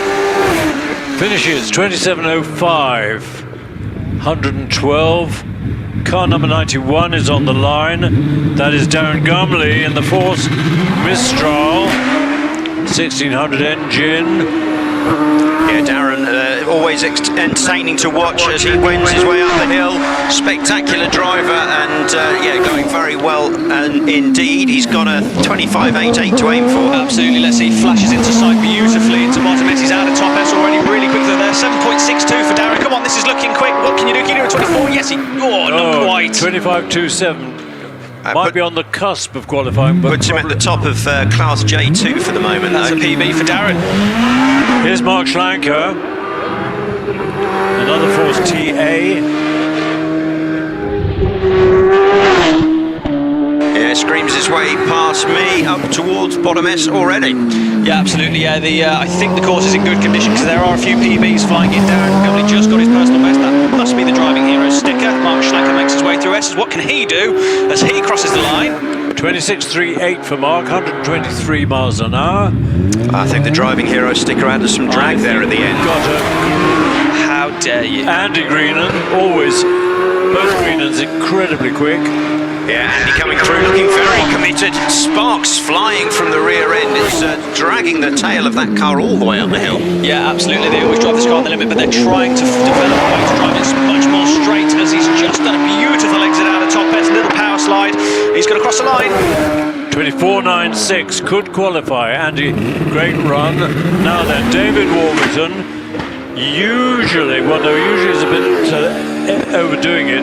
Sometimes qualifies in this little Gould 59. Absolutely, yeah, he's all or nothing driver is David, but he's perfect through the edges. This is looking quick, guys. Let's see what he can do. We could be in with the 24. I'm almost certain it will be. Let's see what he can do. It is indeed low 24, 24.21, 116. Should be enough, I would have thought. That's a personal best for David Warburton, puts him top of J2 class. Andy Greenan then second, with Darren Gumley third in that class, all quite tight at the top. Next up, Gavin McLaren in the Pilbeam MP88. Wide entry into Kennel, chucked up a bit of dust. Yeah, going past me now, you can hear a slightly bigger engine note, slightly larger capacity engines in these cars. Yeah, the V6 in the back of this one sounds absolutely great. The KV6 Rover derived engine, beautiful on the exit at top S. Just lost a little time through the S's, but not too much. And it's a 28.74 for Gavin. On the line, 95 is Simon Carr. 2.24 off the line. Yeah, coming up towards me now, this car looking very smart. All the sponsors on that machine. I think he's got as much sponsorship as he could squeeze off. Yeah, perfect's what you need. He's beautiful on the exit of bottom S. Nice little correction of oversteer on the exit of top S. Simon Carr is going to cross the line. 28.06. He's followed by Tony Cotton in another modified Dallara Formula 3 car. Yeah, coming up now in the green machine, looking very smart indeed, but yeah, into bottom S now. Absolutely, yeah, just rolls it into bottom S, just slightly cautiously, and he heads in the middle of the road on the exit of top S, so he's going to head the gears across the finish line. With a 32.8, John Cottrell in the fairly venerable Pilbeam. He's had this for a long, long time. Yeah, looking great in those Pilbeam racing colours, already up toward bottom S. Yeah, it looks really, really good, that car. Nice entrance into bottom S. Good blast of power between the S's. That intake gruff note coming from the engine there as it sucks air in and propels John towards the finish. Which he achieves in 32.52. He's followed by Kevin Creven. 2.21 off the line. Yeah, the red machine of Kevin Creven coming up through, popping back from the engine as he passes my commentary box and heads towards bottom S. Yeah, beautiful, nice line there. Again, just clips a little bit of curb into bottom S, just avoids that drain cover, gives that a good wide berth, gets the car in the middle of the road, and then flicks through the gears as he crosses the line. 29.94 for Kevin. He's followed by Ian Tucker. Ian, car number 99, all the way up from Newquay, OMS 28. Yeah, Ian coming past me. Simon Carr's currently quickest in this class with the 28.06. Let's see whether Ian can get anywhere near those sorts of figures. He does, but he almost over-brakes into bottom S and kind of almost over-brakes out of top S as well. There could have been a bit more speed carry, but flash of flames, flicking through the boxes across the line. 30.82 for Ian, 109. Now then, Is it another Delara? Nigel Pitt. Yeah, lovely. Delara 305, modified Formula 3 tub. Yeah, great machine this, and Nigel always very quick, and yeah, it looks very smart as he kicks up a bit of dust heading up towards the S's. Yeah, beautiful car, this lovely proportions, turns into bottom S beautifully like it's on rails, gets out of top S beautifully as well. Nigel's going really well in this car, he's had a tricky season with it so far, but it looks like he's really got his head around it, he's crossed the line. 27.84, Aaron Colborne, car number 101. So a personal best for Nigel Pitt, and it puts him top of Class K1 as Aaron Colborne comes past me now and goes into the S's at 101 miles an hour. Yeah, this car won't get driven any quicker than Aaron. Big dab of opposite left as he exits top S, and absolutely on the limit as well. That's one for the cameras, that's for sure, as he crosses the line. To record a 27.36, speed 109, followed by Andy Bogood. Andy in the Force PT all the way up from the Channel Islands. Yeah, Andy zooms past me, but Aaron Colburn has now gone top of this class with his 27.36, so the time's tumbling at the top. Indeed they are, yeah. This car weighs almost nothing. This car of Andy Bogood, loads of power. He's through the S's and already off towards the finish. Time 26.49. Mike Trigoni again, another Cornishman, got a visa to get into England. Yeah, so Andy Bogood's personal best there with a 26.49, and that puts him top of K1. Let's see whether Michael Trigoni can keep this going. Indeed, yeah, rolls nicely into bottom S, big dab of power, which almost upsets the car too much, but he gathers it all up, hard on the power as he goes towards the finish line. To record a 28.96. Now then, can Jonathan Varley qualify? That would be fantastic. This little 1 litre car. Yeah, so in his class, 26.49 is the target time, and Jonathan is a very quick driver. His times are looking very quick already. Looking at the splits, 115 into the S's. Yeah, tips it out already of the S's. Going really well, 7.74 through there. He's got plenty of power in that car, make no mistake, crosses the line. 24.94 for Jonathan. I said 1 litre, actually 2 litre V8 TDK engine. Well, that's only 0.4 off the class record, so Jonathan really on it there. That's right, that's brilliant. And it's not even a PB. Well, it's his own record, isn't it? Yeah, wow. So yes, 24.5 is the actual record. Jonathan did a 24.94, so yeah, very, very close to his own record. Impressive run. Well, if he has qualified, he might have a smart set of tyres to shove on for the runoff. Let's hope he gets there. We thought it was below 24s, didn't we? The cut-off point. Yeah, I think it's got to be low 24s, really. I mean, we've got some PBs flying in, so you would think that people are going to get quicker and quicker. Yeah. It's the right time of day as well. So currently, Jonathan's time puts him third fastest overall. So it'll be those, the top 12 fastest will go into the runoff. So we'll see. We've got the big guys coming in the next batch, so that's where it will really come out. But at the moment, Sean Gould, David Warburton, Jonathan Varley seem like they're well in. And Andy Greenan as well, 24.96 is a good run. Yeah, not hanging around at all. I mean, obviously we've got a lot of quick cars to come, but we've already had some very quick cars already. I mean, that Empire Wraith that's just coming past my commentary box now, goodness me. William Lothridge on the lock stops to save that car from going in the bank on the other side of the course. So beautiful driving from them. We'll see the same again from Zach Zammit in a moment.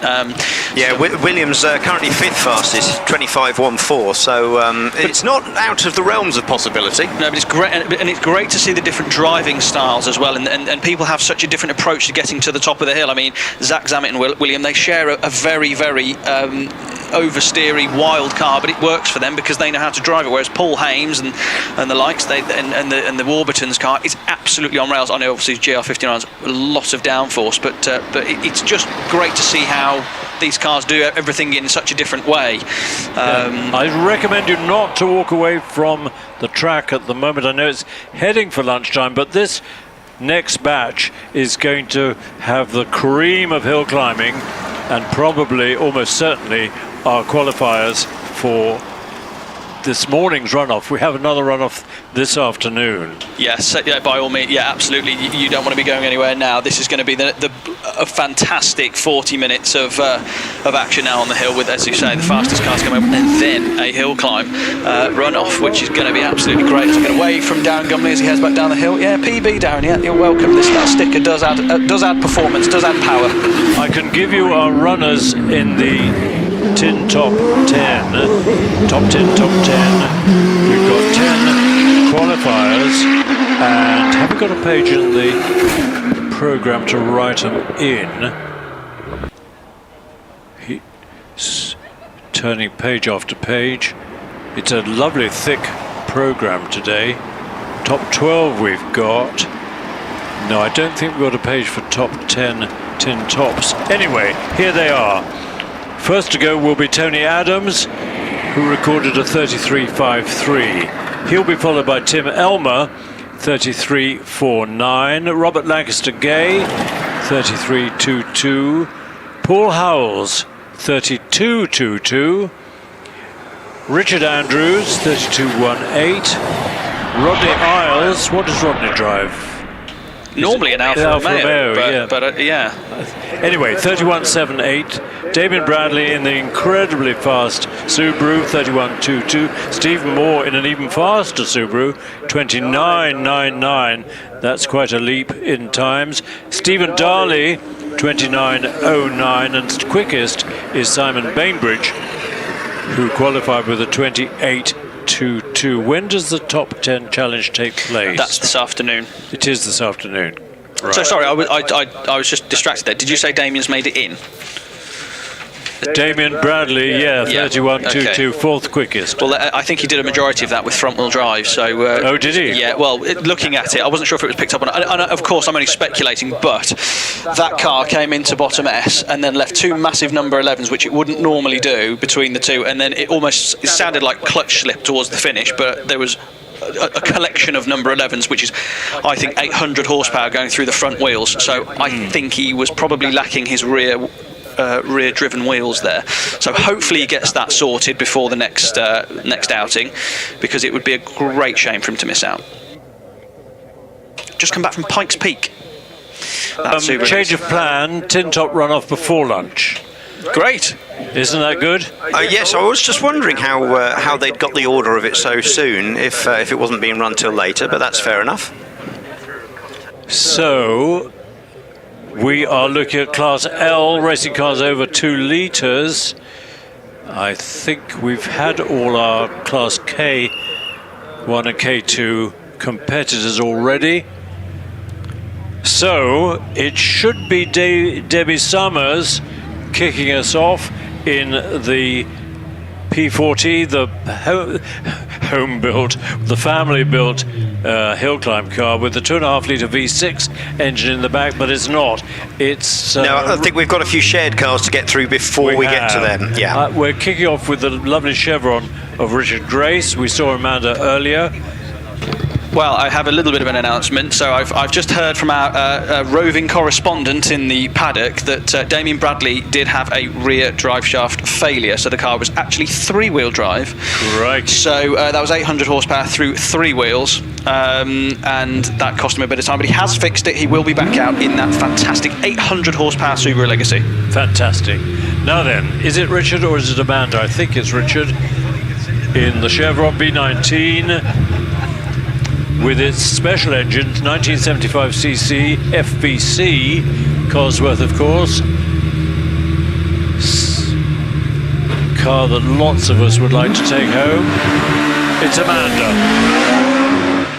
And Amanda gets off the line in 2.24 seconds. Yeah, that beautiful chevron coming up now. It's Amanda George behind the wheel, and the rasp from that engine, beautiful as it heads up towards bottom S. Yeah, great looking thing, isn't it? I know everybody likes it. It's a great colour scheme. It's a beautiful shade of maroon as it heads nicely out of top S and towards the finish. Over the line in 33.04. Now, this next group of cars is going to be very, very exciting, so lots of energy, I think, and pay attention, ladies and gentlemen, this is a game of fine margins. Kicked off by Pete Taylor, always quick. Yes. Hardly a lift at Kennel. No, slid the back end a little bit through there. Really committed coming up through crossing, up through the kink and into bottom S. Yeah, already with me, hard on the brakes, just tips it in nicely. Doesn't have the same oversteer that he had earlier. He'll be much happier with that. A little bit more oversteer than I think he would have liked on the exit of top S, but no harm done. He's across the line. With a 25.7, 25.70. Yeah, got a little loose on the exit of top S, but I think he will be happy with that. 122 into bottom S, 123 over the line. What's our quickest finishing speed so far? 160 by Graham Wynne. I think we had 164 yesterday. Did we? Yes. Wow. It's unbelievable, isn't it? So Pete Tatham slips into second in class K2 there, just behind William Luffridge. So a good run. I think we've got John Chalmers in the Ralt, unique Ralt 302, built for Formula 3, but never raced in Formula 3 as far as I know, with a unique 1420 turbocharged engine. Probably well, even be in focus. John knows what he's doing, both driving and sorting cars. Unless it could be his son James. It's not, it's John. 2.06 off the line. Yeah, John Chalmers up past me in that beautiful silver machine, heading on past, up towards bottom S already, going very quickly. Yeah, absolutely. Again, the anti-lag working its magic to keep that turbo spooled up, which it does beautifully. Nice tight line to the exit of top S, pops and bangs as it goes through the gears. He's going to head across the line now. 26.51, 26.51. Alex Coles is next. This will be quick. Distinctive paint job with day glow wings. Stalls it on the way up to the line. Has it got an onboard battery, or is it being plugged in? We shall soon see. Just checking on the computer there, Chris. The fastest across the line so far is Graham Wynne at 161, so decent turn of pace there. Is that today or including yesterday? That's today, I believe. That's today, yeah. fine. Alex Coles, has he got a problem, or is it running? I think it's running.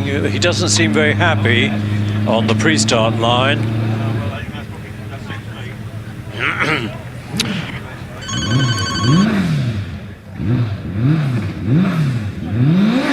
Yeah, no, it's okay.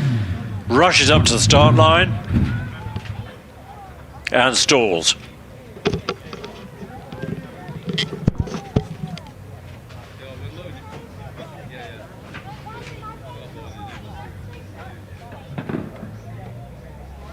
So, as we await for Alex Coles, this will be a great shame if you can't make it up the hill. I know we've had a couple of timing control issues this morning. Hopefully that's not delaying us, but we are...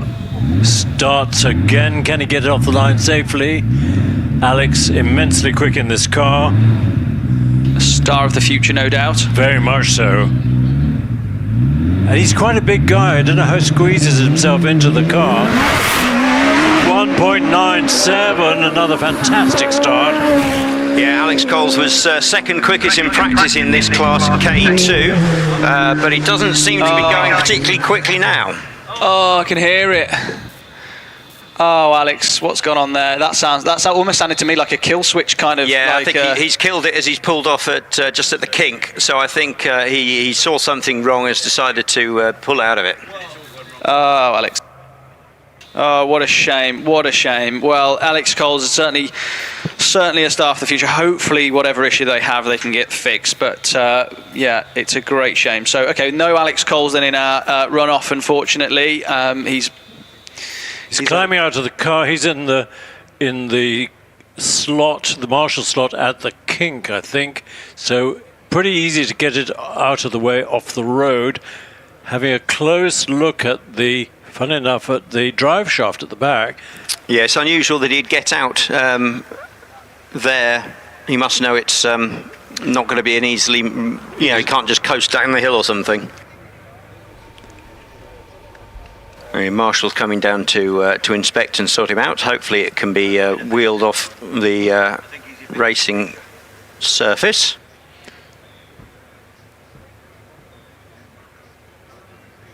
Well, hey ho. Okay, so yeah, they are highly strung, these machines. They are fantastic engineers, everyone in the paddock. So no doubt everyone will rally together and find out what Alex needs. And that is the beauty of British hill climbing. As soon as that car makes its way, they'll already be thinking about what it might need. There will already be people going to talk to Neil, Dad, to find out what's needed. And then, yeah, as soon as the car arrives back, there'll be all hands on deck, and the car will make its way back out for the afternoon, I'm sure, if the parts are available that are required, or the know-how is there, that's for sure. That really struck me when I went circuit racing, which I didn't do very often, was how relatively unfriendly it was. Really, that's interesting. Compared with hill climbing, where, as you say, your competitors will happily mix in and see if they can help fix the car.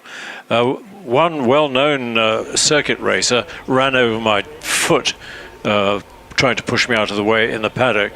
And there was that sort of ultra-competitive atmosphere there. Yeah, that's yeah. Well, did you get him back? Did you run over his foot? No, I ran after. Well, I couldn't run because. That's a very good point. But he was a very aggressive and very fast driver, so he would have thumped me and knocked me out, I think. Anyway, enough of that. I think the course car is it doing a bit of a backwards toe? Yeah, what can you see, Alex? What's happening? Yeah, they're pulling it up the hill, I think, to bottom S, so they can push it into the little holding area there, and then we can get going pretty much straight away once it's up there. And yeah, I think Alex must have known that it was terminal when he got that far, because he was straight out of the car, and normally the racer's instinct kicks in and they want to go back down and have another go, but I think he was sensible enough to realise that something was wrong. Well, it's not worth risking the car, is it? You know, if you can feel something's not right, as I say, you haven't got a lot of runoff here, that's for sure. So yeah, you'll be unfortunately not seeing Alex Coles in the runoff, which is a great shame. One of the most exciting drivers we have in the paddock. Yeah, benefit is though he might get out for the afternoon runoff, so all is not lost. Well, exactly as we say earlier. So. Yeah, there'll be people in the paddock ready to help. So okay, so there's a potential spot in the. Assuming Alex would have had a good run, there's a potential spot there for a 12th placer and an 11th placer to get in. So let's see. This will certainly be interesting to see what happens in the next 20 minutes. We've got Zach Zammit coming up next in that Empire Wraith, and he's certainly quick. So maybe we can see someone like him creep their way into the runoff. And absolutely, this next car, if you do have your cameras, get them at the ready, because you will see, particularly bottom S, between bottom and top S, I'm almost certain, I've never not seen that car anything other than completely sideways and completely committed. It's the manner in which he drives the car. It is. I mean, this car's got 400 brake horsepower in it that's coming up next. Yeah, it is an absolutely wild machine, and Zach drives it wildly. Looking at his times from practice, 23.99 was his fastest. Yeah. So that alone would have got him into the top 12, I reckon. You know, that's a blistering pace. It's outrageous, isn't it? Absolutely quite a outrageous. contrast with Paul Hames, who's got plenty of power in the little Gould GR59, but he's calmness personified, whereas Zach isn't. Yeah, well, Zach is an on-the-limit racer. You know, he's got the kind of Max Verstappen driving style, hasn't he, where it's just like chuck the car about and save it, whereas Paul Hames' car is like a Scale Electric's car. It is absolutely glued to the ground, same as David Warburton's car, absolutely glued to the ground. Nothing but utter confidence and 10/10ths of the performance of the car. Well, Zach's in the car waiting to come up to the start line. Won't be long, I think, before. I think we'll be flags in any minute. Should be, shouldn't it? I think the car's pretty much cleared, so as soon as everybody's happy, that'll be it, won't it? Yeah, flags coming in. Let's go. Yep. And is Zach got the engine running? He will have pretty soon. Another hill climb car in McLaren Papyra colour. Yeah, incredible machines these. You just look at the bodywork, how much before and after the wheels there is compared to other machines. All of the trick aero that they run. It's an amazing piece of design. It is. And the Wraith gives so much downforce at 40 miles an hour. There's already significant downforce.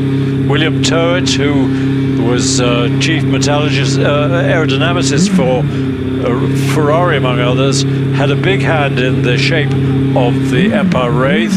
Let's see what Zach can do. Beautiful start, 2.02.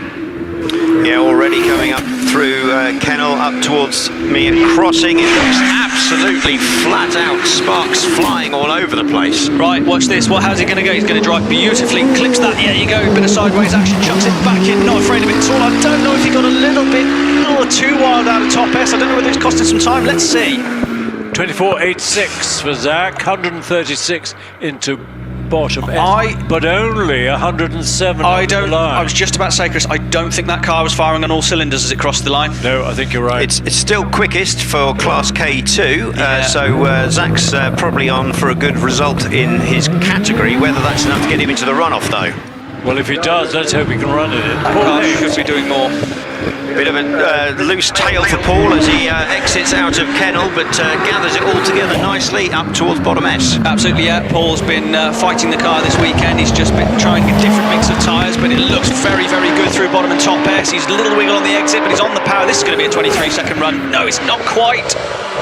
24.11 for Paul. Should be enough. But 140 over the line. Next up at 109 is Simon Jenks in the Force TA with the 2.5 litre. Is that the V6? Because yes, DCM derived unit. Yeah, that means we're into category L, which is where the big boys play. And girls, I suppose. Simon Jenks coming through now. Howl of this engine, it does sound fantastic. Real solid note, sparks flying as he enters into bottom S. Yes, sounds great, looks great this car. Nicely through bottom S, nice tight line through there. Just clutters that drain cover, it dragged him towards the barrier on the exit, but I think he's okay. And he's across the line. 26.05 for Simon. Currently Sean Gould leading with a 23.5. Richard Summers is aboard the 4PT. We'll see whether Richard can get close. Simon Jenks did a personal best, by the way, just as an aside, as Richard goes up towards bottom S. Yeah, pops it down through the gears, turns beautifully into bottom S, nicely crossing the side of the road, goes over the drain, doesn't accept the car, and he's in the middle of the road. He's going to go through the gears, lots of power in this car, crosses the line. 26.61, 127 for Richard. With the same V6 engine. Very 111 on the line is Ed Burgess. GR55 used to be dark brown, it's now dark black. Yeah, coming now through Kennel up towards crossing, goes through, looking very, very neat, yes, and up towards the bottom S. Just say it, Alex, neat and tidy, it's fine. And yeah, he's bottom S, already through out of top S, nice from Ed there. A little bit of rear wheel spin as he just gets that power down, short shifts it across the line, I think. 26.19, he'll be pleased with that. Yeah, that's going well, isn't it? It is. Bit of a change from Bugatti Type 51. Yeah. On the line and away from the line, Mr. OMS, Steve Owen, 2.23 off the line. They've got traction control. Yeah, up past me here, he looks very tidy. I've split it over 2 runs, there you go. Now there you go, of course, right a little bit wide into bottom S is Steve. I don't know if that's quite his plan, but I don't think it will hurt him too much. He's nice out of top S, but he's across the line now. And it's a 26.58 and a speed of 123 for Steve. Not a bad run. We've had a whole string of personal bests there. Simon Jenks, Richard Summers and Edmund Burgess, all personal bests. Now Terry Graves with the 2.5 litre engine, that's an Indy, I think that's an IndyCar engine. Yeah, loads of power from that motor as well, and it absolutely screams its way. Sparks flying again. Oh, it certainly sounds like it, doesn't it? Yeah, it turns nicely in for Terry there. Beautiful neutral, a hint of body movement or car movement from that, absolutely glued to the road. Feeds it the gears, it's going to cross the line. He does, 25.81, 136. Now then, if you're looking for top speeds, watch Graham win. We'll have a slight pause first. Red flags are out, maybe for debris or something. Are they requesting that he switch off? Yes, they are, and he does. Can we see what the reason for the red flag is? I can't see anything here. And it came after Steve Owen had gone through, so I don't think it's at this section. There's a couple of marshals heading out to look around. Graham is being wheeled back away at his own request so that he has another tyre warming trip up to the start line. Can I see anything? There's no sweeping going on that I can see down this way.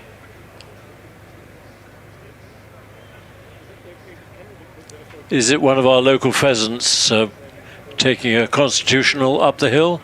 The marshal's just picking something up off the track, so I'm guessing just a bit of debris left or drawn on. The amount of air movement by these cars can actually, suck and blow the debris all over the place. So I wonder if it's a bit of Alex Cole's suspension. Well, we will never know.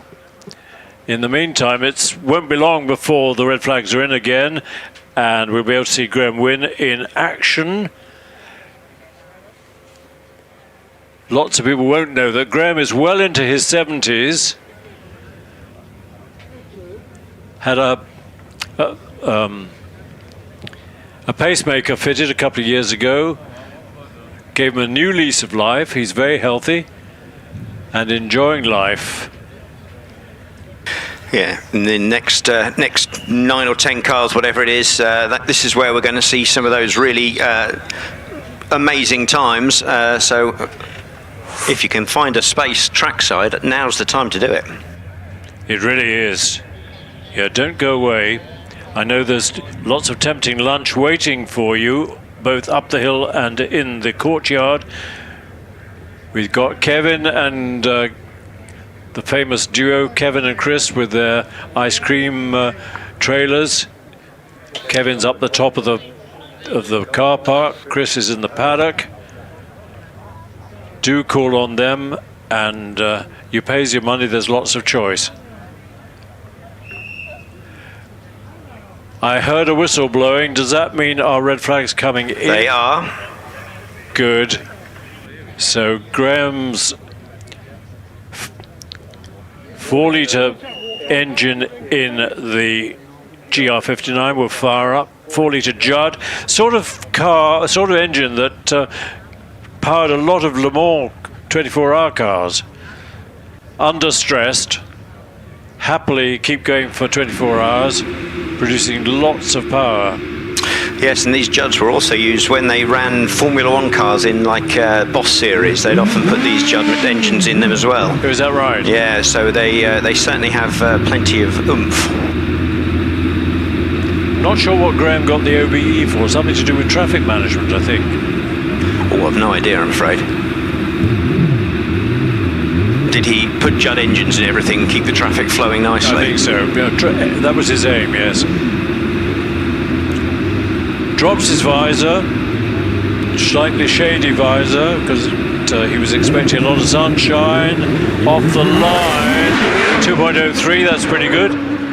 Yeah, so rocket start and away Graham goes. Nice through crossing up towards the kink. Already at bottom S. Yeah, absolutely arrives in my sight in the wiggle, turns it in very early for bottom S, but nice. A little bit of understeer as he ends through top S, but no harm done, not lost any time, and he's going to cross the line now.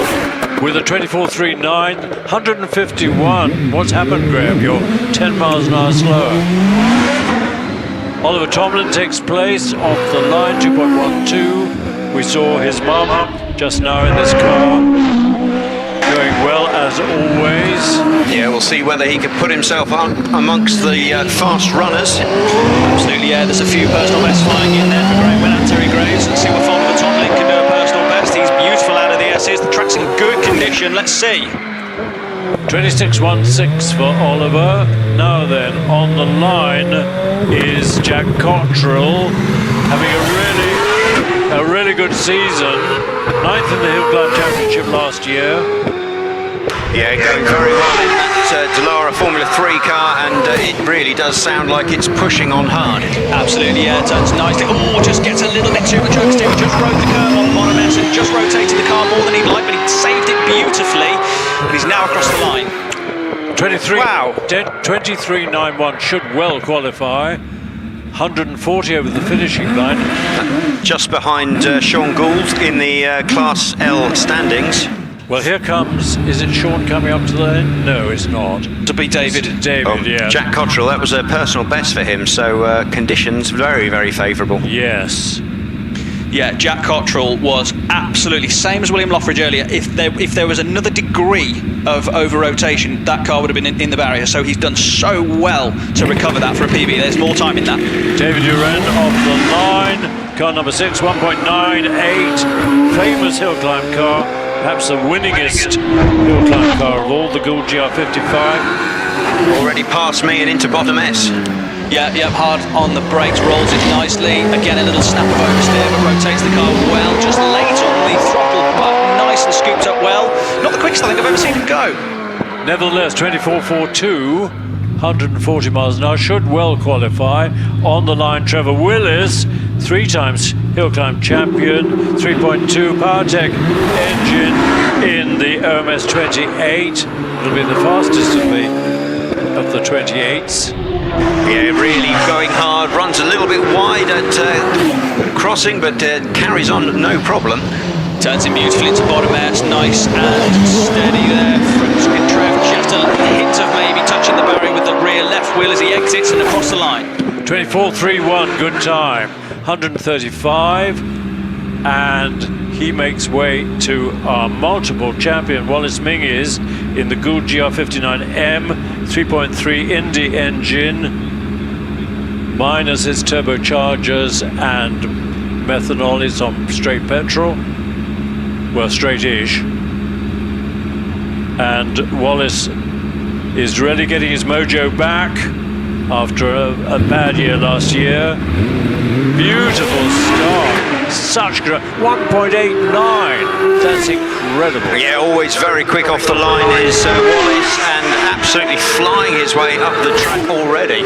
Right, Wallace, what can you do? What mood are you in? Let's turn it into bottom S. Beautiful through bottom S. It's lovely looking at the top S. Oh, just down a gear slightly. I don't know if that was his plan, but he's going to head across the line. What's he going to do?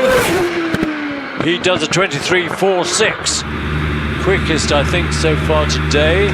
Yeah, just pipped Sean Gould there, who did a 23.5 earlier, so that puts Wallace in prime position. And look at his finishing speed, 162. Will Hall having a great season in his newish anyway, Gould GR59 with 4. Yeah, beautiful looking car this, as it absolutely flies its way up towards the S's. Absolutely, yeah, rotates the car nicely into bottom edge. Good power as he exits top S already. Come on, Will, you've had a great year. Let's keep it going. He's across the line. 22.99. 22.99 puts him fastest currently, so that's an amazing run, and only 0.3 off the course record. Fantastic. No, 22.37 is the course record, so he's a little bit further than that, Alex, fortunately. Oh, okay, I was just going on with what's in the book. Alex Summers on his way, 1.87, even quicker than Wallace. Absolutely flying past, kicking up dust from the very, very low ground clearance. Absolutely, yeah. Alex is good, just beautiful into bottom S, absolutely perfect out of top S. Alex is among them, one of the best drivers in the paddock. What's he going to do? He's going to do a 23.31. So our quickest, unless Matthew can do something about it, is Will Hall with an amazing 22.99. Fantastic. Yeah, very good run for Will. And presumably not on his best tyres. And yeah, Alex currently second fastest. Here's Matthew sharing with Sean Gould, and lines up right over on the right hand side of the start line. Not sure if the grip is better there, but he obviously believes so. Now, to beat a 22.99 is going to take a tremendous effort. Stalls the engine, but very quickly restarts it. And he's lined up with the beam. 1.97, not quite as quick as Alex and Will. Yeah, he's already on his way through crossing, very, very quick. Doesn't seem to have any issues there. Yep, already into my sight now. Little flash of flame from the exhaust, as he's beautiful at the bottom end, really tidy out the top end. That traction control fighting the power. He's going to go through the gears. What's he going to do across the line? He's going to do a 23.12, which I think puts him in second slot. And just let the computer catch up. And yeah, Matt Ryder second. So I can run you through the top 12 as the computer says it. So Will Hall at the top, 22.99. Matt Ryder, 23.12. Alex Summers, 23.31. Wallace Menzies, 23.46. Sean Gould, 23.5. Jack Cotterill, 23.91. Paul Hames, 24.11. David Warburton, 24.21. Trevor Willis, 24.31. Graham Wynne, 24.39. I've lost track. Have we got to 12 yet? I think Chris will have the times in front of him as well. Chris, are you there? I am. And we've got David Urin with 24.42. And then Zach Zammit, 24.86, might have just snuck in. Let's see, we've got Tin Top Challenge, then presumably our first runoff. Yeah, so I think Zach Zammit has snuck in as the 12th qualifier.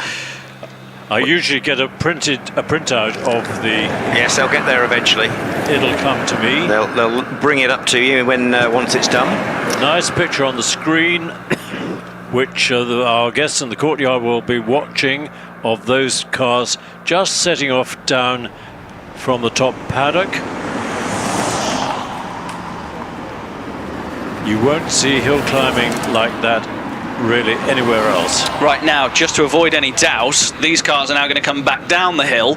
There'll be the tin top runoff with all the fastest tin top cars that you've seen, and then you will see the runoff for our British Championship hill climb contenders. Before we get too excited, so it's all going to happen before lunch. Yeah. So sorry, go on, Alex. We do have another batch actually. Batch 7 still to run with a handful of the classic and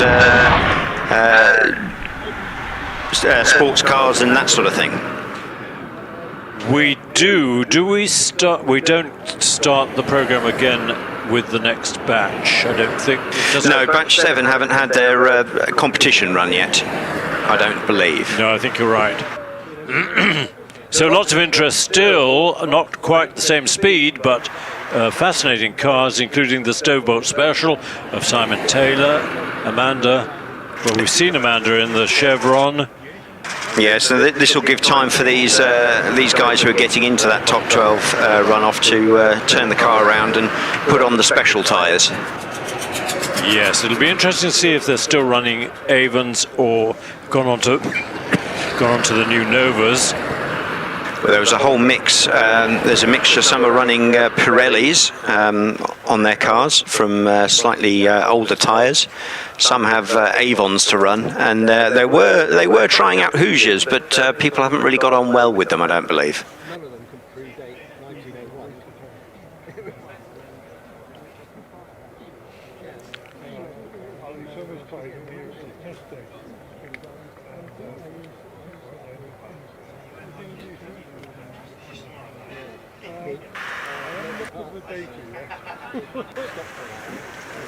So we'll get confirmation soon, hopefully, of that top 12 qualifying. Yes, I'm waiting for the printout to be printed out and delivered to me up here. But yes, going by the computer, which is usually all right. We've got some of the expected guys in there, and then a couple of people who have done a good job to get into that top 12. So we've got some very quick times, just looking at a lot of personal bests rolling in. Now, when these cars put their best tyres on, the hill record here is 22.37, set by Sean Gould in 2021. That's the time to beat for a record. It looks like, I dare say it, pretty good conditions. It'll all be tyre dependent, and It's a bit of strategy as well, whether they go all out in the first of the runoffs or whether they save it all for later. It'll be interesting to see what they do, but certainly it could be on, It could be on. If somebody hooks up the right thing, the planets could align. So 22.37 is the record. Who knows? Yeah, now I was caught out because the programme says Matt Ryder's time from last year as the record. So that caught me out. So just be aware, people. It's printed it's the right car, wrong driver.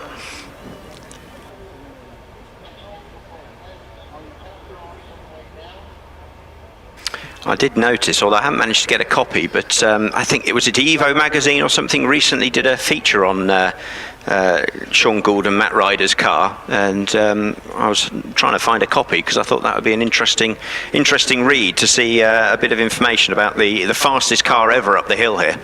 Yeah, absolutely. Yeah, it's great because again, it's just the focus on British Hillclimb. I think it's people are starting to wake up now to quite what we have here. It is a very, very special sport. I mean, things like YouTube channels like HillClimb Monsters and things where they've got 600-700 horsepower, golfs and all these things running on super turbo methanol bewinged things are great, and they do great views on YouTube. But I think again, massive help by HillClimb.TV and Rich Danby. It's starting to become more accessible, and more people are looking at these British Hillclimb cars and going, what is going on there on that hill in Worcestershire? So I think it's great to see the crowds have been drawn in. It is great to see. It's great to see that people are, absolutely here. And if you have any videos or photographs you'd like to share with us, do tag us at Shelsley Walsh on your Instagram and social medias. We'd love to see all of your photography skills and videos that you take. So And three years ago, the club was a bit fearful that live stream would keep people away, because why spend the money to go to Shelsley if we can sit at home in front of the fire or with the sun shining? Anyway, the reverse has been the case. People have seen the live stream, and you're absolutely right. They say, "Oh, that looks good. Let's go and have a look at that." Well, 450,000 people viewed our Instagram last month. So we're just in the last month alone. So it's a massive achievement for those involved. And not just in this country either. It's drawn an audience. I mean, people watching currently on HillClimb.TV, the live stream, we'll have people from all over the world. I'm always amazed when you read the comments of people and how far afield and how in the middle of the night from Australia and that sort of thing. And so it's brilliant. We had a message from the Philippines yesterday, I think. It is wonderful to know that we're being looked at around the world. A bit scary, really. Well, there's nothing quite like seeing the band live, so get yourselves down here. Exactly. Get a ticket, it's £20 on the gate. Here comes Simon Taylor in the famous stove bolt special, slightly stove in at the back. Apparently he was reversing into a parking slot and a woman came along in her big SUV and clonked him. Yes, I believe he lives in London or thereabouts, so probably a bit awkward using this in daily traffic over there. Well, you can't put a good man down. It doesn't stop him. So here he is again, Simon Taylor, with this wonderful HWM stove bolt through the S's off towards the finish. To record a time in the 30s, it'll be a 37 or so. Yeah, 37.24. Richard George in the Chevron. Yeah, wonderful car. It's absolutely amazing to see these sorts of machines joining us, and you get a great variety of cars at hill climbing. Another benefit of the sport, and having gone from those monster single-seaters to classic sports cars like this within minutes is great. Well, that is exactly it, Alex. Variety is the spice of life, isn't it? So there's something here for everyone, whether it be Porsche GT cars, whether it be Clios, or whether it's your DJs or Goulds. There's something here for everyone. What we're watching is Class M sports racing and racing cars up to 1971, so real classics. Martin Jones on his way. Yeah, that beautiful Brabham BT21, absolutely lovely in that green and gold. And then it'll be Sarah Thorne in her Lotus 69. Here she comes. Martin Jones time clicking up pretty soon. Yeah, this Lotus 69, I believe it was a Formula 2 car when Formula 2 had different manufacturers producing chassis to race in the series. Absolutely right. And very few of them had the Lotus twin cam. But Martin, Sarah's and husbands both have twin cam Lotus engines. Sorry, time for Martin Jones 33.92, Sarah Thorne 32.79. Chris Bentley-Jones just coming past me now as he makes his way up in that Brabham BT 35. Yeah, absolutely. Yeah, just sort of over slows the car into bottom S and just kind of maybe just loses gearing, but he's found a gear, he's all sorted, he's back and off towards the finish. Looks a little slow, I think maybe harbouring an issue perhaps. Yep, time hasn't clicked up yet. Andrew Tippett in the famous Brabham BT30 X1. Some say built for hill climbing, some others say the chassis was built for Formula 1 but never used in Grand Prix. Yeah, it's running the Buick V8, I believe, in the back of that, so plenty of horsepower. Yeah, absolutely, yeah, it's a great sound, and I love the fact that they put these engines in these cars. It's a hell of a kick in the back, that's for sure. Chris Bentley-Jones 37.05, Andrew Tippett 31.25. Here's Malcolm Thorne. What did Sarah do? She did a 32.79. Yeah, Malcolm coming up in the green and yellow Lotus. Sounding and looking very good in the sunshine. Indeed it does, yeah, the sunshine glistening off those chrome wishbones and suspension parts and those drive shafts flashing at me in the sun. Wonderful, wonderful looking thing. Roger Deans makes the box here shake. 31.75 for Malcolm, so he wins the family battle just. Roger Deans in the amazing, very early Formula 5000 Lola. Yeah, you don't see Lola single-seaters as often as you do the sports cars, but it's great to see it out. I believe this car, if I'm not mistaken, was restored on a programme called Salvage Squad from back in the day, and I think they found it restored, and obviously great to see it being used. I think that's You're the car. absolutely right, and then Roger bought it and had to restore it again because they hadn't done the job properly. Oh no! Well, that's TV for you, I'm afraid. Yeah, well, you can't restore a car like this in a week. Simon Durling in the lovely Alpine on the way home. He lives at the top of the hill. Yeah, looking gorgeous in that French racing blue. Absolutely wonderful car. Yeah, beautiful slides into bottom S with lots of enthusiasm. Sorry, Chris, cut you off there. Now, he was going to enter his Cooper 1100, but it misbehaved, so he nipped home and got the Alpine. 36.37 is clicking up still. 38.63. Simon, highly experienced, long time. That was a personal best. Long-time hill climber in single-seaters, in sports cars, in saloons, whatever. Simon can drive it. End of our first runs. I think no, not the end. Ian Stringer is listed, but whether there's a problem or not. Ian is coming to the start line, and there's a single-seater behind him. Is that going to run, or is it just changing position? We shall see. Ian Stringer in the lovely Alfa Giulia Sprint GT, sort of car in the 60s, early 70s that did European touring car racing up against the Lotus Cortinas and things. But much prettier, I must say. There was a GTA version that was immensely quick, but I don't think there are any in this country. They change hands for silly amounts of money, the GTAs now. I bet they do. Yes, they're up in the hundreds of thousands. So Ian on his way. We have got a Formula Ford on the line. Someone maybe who didn't make their stop, maybe had a technical problem. And we've got a Porsche following on. Well, Ian Stringer pops an inside front wheel, actually, as the car transitions between bottom and top S. Ian Stringer of Piston Gin Distillery. Go and have a good day out there. Really nice at Worcester. Go and have a little gin school. Very nice day out. We've got a Porsche on the line, car number 30. Why is that? Porsche Cayman of Tony Adams.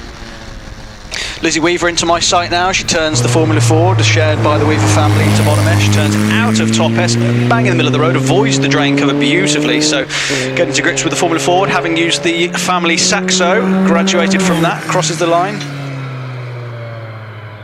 Time 37.59. Now Porsche on the line is Tony Adams Cayman, an early one, 2.5 litre, turbocharged. A quick one though, nevertheless. Car number 30, program page 20. Are we catching up on people who missed runs or something? I don't know. It's a mystery to me. Life is a mystery. Yeah, well, so much is, isn't it? It is. Time to give up. Time to stop.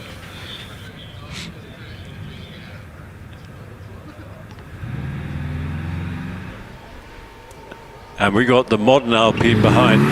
So, off goes Tony Adams. Yeah, just coming into view now. Winding his way through crossing. No issues there at all. Yeah, flashes into sight now. It's a funny one, because these turbocharged four-cylinder Caymans, they are really giving the GT4s and the big banging six cylinders a run for the money, because they've got so much torque. They're really quick. Not sure. Time for Tony, 32.9, 98 miles an hour. We've seen the classic Alpine, the blue one of Simon Durling. Now we've got the current one, which is proving to be a terrifically successful seller. Chaps, are we in the Tin I was Tops runoff? just about to say that, yeah. I think we might be. So Tony Adams' personal best there is the first of the Tin Tops, with Tim Elmer's Alpine coming next. You're absolutely right. We're into the Tin Tops. Oh, very good. No, they're trying to trick us, you see. They do that, these timing officials. Yeah, tips this Alpine in beautifully to bottom S. Really compliant suspension, that's what they're famous for. But he's done a few modifications, has Tim Elmer, but he's no stranger to hill climbing. The little 1.8 litre turbocharged, no weight in this car, crosses the line. And his time is a 34.1. Presumably there isn't a handicap element in this, it's just straight speed. Times, isn't it? 34.10. Not quite as quick as his qualifying run, which was a 33.49. Now we've got Robert Lancaster-Gay. And Robert is back in the 911. We got a red flag for some reason. He did a lot of hill climbing in a GT3 911 with the rear engine. Then he bought a Cayman, GT4 Cayman, which he said he absolutely loved. But for some reason, maybe the Cayman's misbehaving, he's entered the 911 for this meeting. Well, he's still managed to get into the runoff, so it doesn't seem to have hampered him too much. Famously, Robert Lancaster-Gay had a GT3 RS 4 litre. Now, if you know what one of those is, 997.2 GT3 RS 4 litre, and it would quite often, and I think it was probably spurred on by the fact they are worth a little bit of money.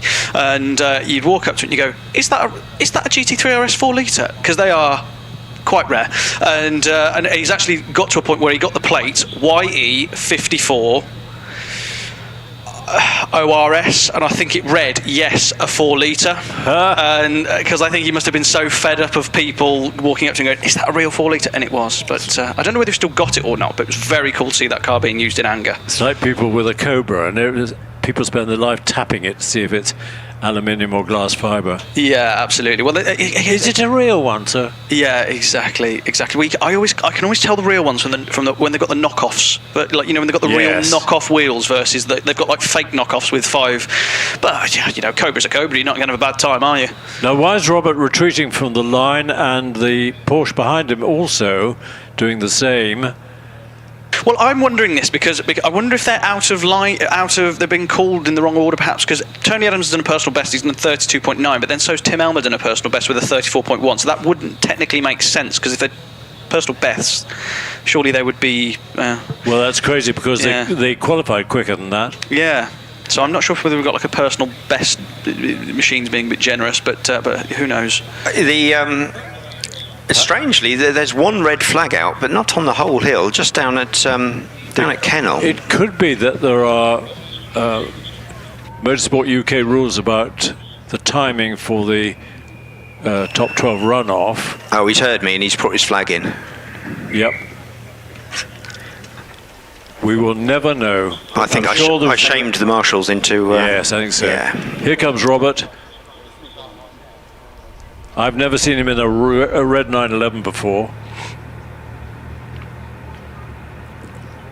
So yeah, Robert Lancaster-Gay next up with 32.9 as the current fastest time in this top 10 runoff.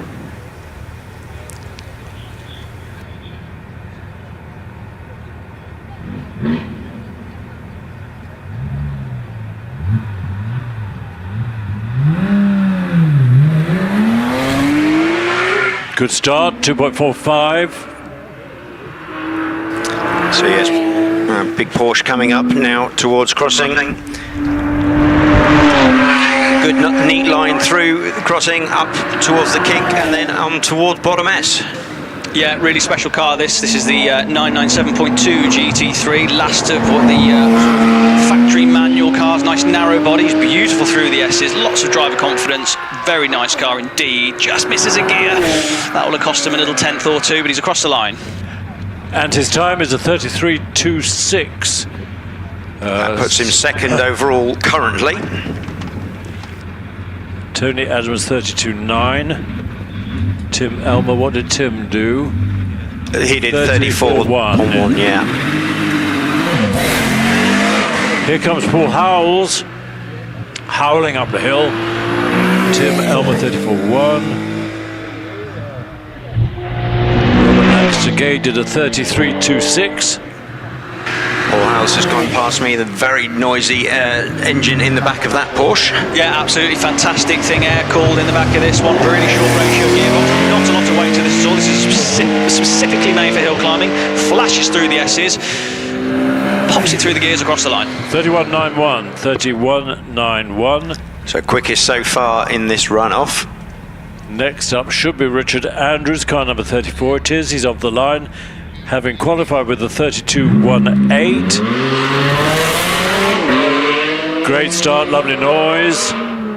Yeah, we've got quite a big bunch of Porsches in this top 10 runoff, it seems. And yeah, proving their worth, definitely, and lots of curb at the kink. Absolutely, yeah, flashes through. It's 500 brake horsepower, 911 GT3 RS engine in this car. It's the car they said they wouldn't make as he modulates the throttle on the exit as a bit of understeer crept in, but beautifully balanced, using all of that power in that PDK box to get across the line. 32.26, 32.26. Not quite as quick as his qualifying 32.18. Ronnie Isles next. Here he is, car number 40. Qualified with 31.78. Whisper quiet. Yeah, so 31.91 is still the time to beat Paul Howell's run. But, Ronnie Isles going up, yes, as you say, rather understated noise after the past couple of Porsches. Well, there's a reason for that. That's because this is a 911 turbo, so this is a 680 brake horsepower. If it's been, it's an S as well, so it's going to have, yeah, best part of 600 horsepower with this thing. Four-wheel drive, PDK box, perfect for it, across the line. 31.71, 31.71, so fractionally quicker. Into top slot goes Rodney Isles. On the line, Damien Bradley in this amazing Subaru. 800 horsepower in this Subaru Legacy. It's just come back from Pikes Peak. Yeah, well, this course is a blink compared to the Pikes Peak course, but still takes lots of concentration, wiggling all over the place as he goes up through crossing and towards the bottom S already. Absolutely, yeah, those AET turbos working really, really well. Damien always takes a loaded curve, four-wheel drifting through the S's. Come on, Damien, 800 horsepower going through those wheels. What can he do? Tag him in at Team Legacy UK. If you follow him on Instagram, fantastic. Across the line. 28.87. How about that? Yeah, incredible run. That'll do. Yeah, so easily in the top spot currently. 28.87. Yes, impressive stuff. What can Stephen Moore do in the Mitsubishi Evo? So the Evo comes into view, doesn't look as quick currently, but he's got some good split times. He's not that far off Damien Bradley's time. We'll see whether he can pick up some in the later part of the run. Absolutely, yeah, May can see a little bit of power, but certainly a beautifully put together car, this Evo, with Stephen driving it. He flashes it through that very trick gearbox, big pop of black smoke as there's loads of fuel going in. It's across the line. 30.41. Well, it's a good run nonetheless, but second place is all he currently has.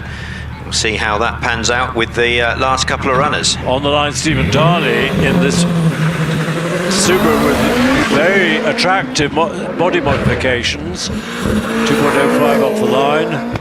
Yes, this wide body Subaru here, and lots of grip, lots of power, and a little bit of a wobble as he heads towards the kink where it gets upset, but he's off into bottom S. Absolutely, yeah, takes a bit of curve just like Damien. This car shares the same underneath mechanicals as the Legacy, albeit the Subaru body. Stevens out of top S already, feeds it all that power to cross the line. 28.78, 28.78. How about that? Well done, Stephen. You deserve it. That's a fantastic drive, mate. Well done. Yeah, just popping himself into top so far. We'll see one runner left. Now then, here he comes, Simon Bainbridge, in this Audi V8 powered, self-designed, self-constructed car. Yeah, a lot of engineering work gone on this. You can see all the aero and suspension at the front. It's designed for one thing only, and that's what it's doing. Yeah, it's an absolute monster, this car, in every definition of the sense. He turns it through bottom S, turns it out of top S, manages a little bit of oversteer. Come on, Simon, this is great to see. This is going to be really, really close. He qualified quicker than these times.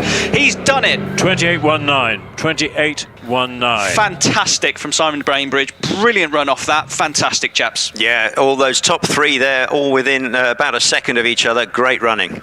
Stephen Darley, brilliant time from him, 28.78. That's a personal best. He's really getting to grips with the Red Baron, as they call it, so brilliant to see that. But Simon Bainbridge, ultimately on the day, went a bit quicker. So that's our top 10. Top 10.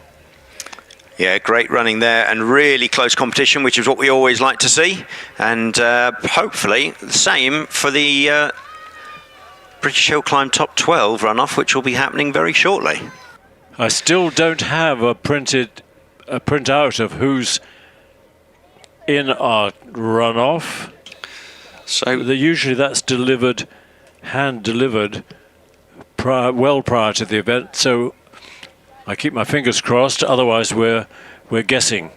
I'm sure it'll arrive shortly, but yeah, great one. Just a bit of context for you. So the record here for a tin top was Damien Bradley. He set it last year, 27.77. So he was just slightly off his record today, but Simon Bainbridge in with a whisper. Maybe he can do something later on, who knows? But I'll be interested to find out if Billy is listening, what he feels is different this year to last year. Maybe a bit of confidence after his issue this morning, but either way, great run off. Really, really impressive from Simon, Stephen, and all of our runners in that class. Actually, that was fantastic. Really enjoyed that. Single seaters next, chaps. Yep, they're getting their cars ready, fettling, changing the wheels, best tyres on.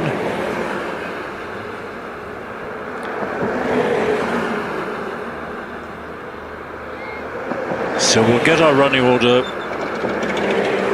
pretty soon. Presumably Sean Gould and Matthew are sharing, so one of them will go up and then come straight back down.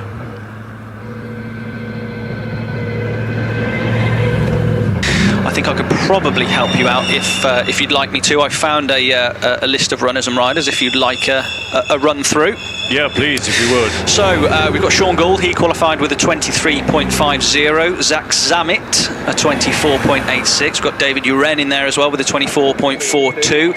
Graham Wynn, he qualified with a 24.39. He'll be doing 160 over the line, hopefully. Trevor Willis with a 24.31. David Warburton with a 24.21. Paul Hames, 24.11. Jack Cottrell, 23.91. Wallace Menzies, 23.46. Matthew Ryder with a 23.12. And then Will Hall qualified in first position for our runoff, so he will go last. And he qualified with the only time into the 22s by a fraction, 22.99. So Will Hall gets himself a runoff win here. He's had a couple of runoff wins this year already, which was great to see. Can he get another one? I think your favourites are going to be in there with it's going to be between Will, Matthew, Alex and Wallace, but Sean could spring a surprise. Let's see. Keep in the back of your mind what the Hill record is. Absolutely. It's in the 22s. It's a 22.37, and it's existed for the last 4 years. Well, since August 2021. That was an amazing day. It was broken 3 times, wasn't it? Amazing, yeah. In a row. Yeah. The conditions are, I would say, just about perfect. Maybe the track's a little bit dusty, but we'll see how these guys get on. So Sean Gould will kick us off. He'll go up. trying to beat his 23.50. You were absolutely right when you said split point would be in the low 24s. Well, apart from Zach, who did a 24.86, you're absolutely right. Yeah, we lost Alex as well, who I think he's just about to jump back in the car, and they're going to... he's going to be pushed back down the hill now in his car. So we lost, I think, potentially Alex Coles from that gaggle of cars as well. Well, nice for Zach to fly over, compete and get into the runoff. Well, he'll be thrilled. Speaking of which, Chris, I'm not sure whether my roving reporter Billy Grace can hear perhaps and enlighten us, but I felt like Zach's car sounded a little off over the line. He still recorded a 24.86, but he should be going a bit quicker than he was over the line. I kind of felt it sounded a little off, so I'm not sure. Was it Zach whose finishing speed slumped right down to 107? It was like 107, but he should be going across the line at 125.30. And it sounded a little off. So I'm hoping it was a minor issue, an electrical issue, gremlin perhaps, that can be solved quickly. So it would be great to know if anybody's in the paddock and can let me know at Top Box. Or just let any of us commentators know. Are we looking forward to Zach Zammit in the runoff? It'd be great to see if we are.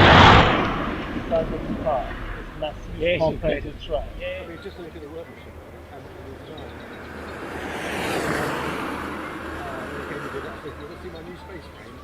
and So flags coming in. What can you see in the paddock, Chris? I can't see any movement towards the start. The start line red flag is still out, but it's shortly, I think, to come in. I can't see a sight of Sean Gould in the beautiful GR59. He should be coming out of the... Here he comes, out of the side paddock. Happy helpers pushing him up towards the start line, well, towards the pre-start line. Car number 1, appropriately.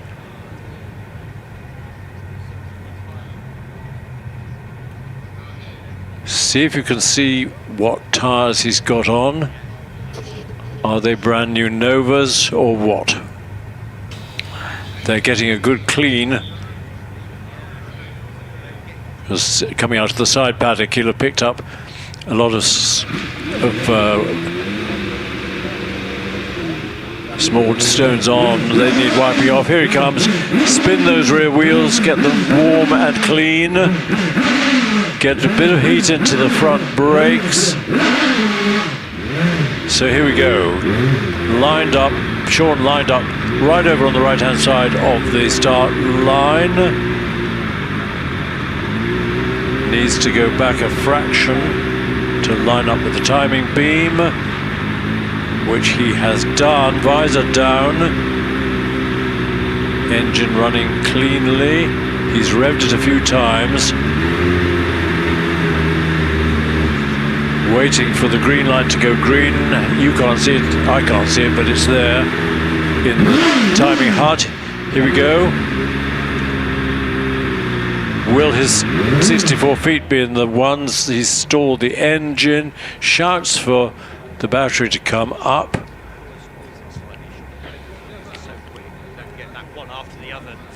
Is that Anthony Lane coming up? Battery run, well, somebody running up. Matthew Ryder. Now, why it stopped and stalled?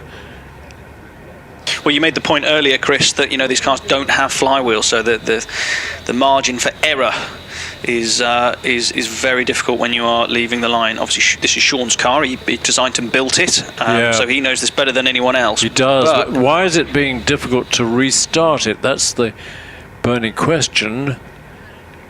It would be very sad if Sean and Matthew don't get a go at this runoff. That would be awful. Quite right, but yeah, absolutely. And again, in the spirit of hill climbing, is everybody wants a fair fight. It won't be no one will be rubbing their hands together that a potential favourite for the runoff there will be missing out. But it does create opportunity. So Alex and Will be obviously they'll be the first to ask if there's anything they can do to help. And for some reason we've got a red flag on the start line. Is it coming back in? Yes, it is. So that's encouraging. and a bit of a wave, so the hill is active and open. Tyres are being cleaned. Suspense, isn't it? It's the suspense of the runoff. Do you think this is all showmanship? Oh, absolutely not. No, I think Sean Gould would have much rather left the line by now, to be honest. Yes, I wonder how many more GR59s are being built. Of course, That's a good question. The economy doesn't really help, does it? No, but if he breaks the record now, I suspect that might help an order or two. Well, the engine's running fine-ish. Yep.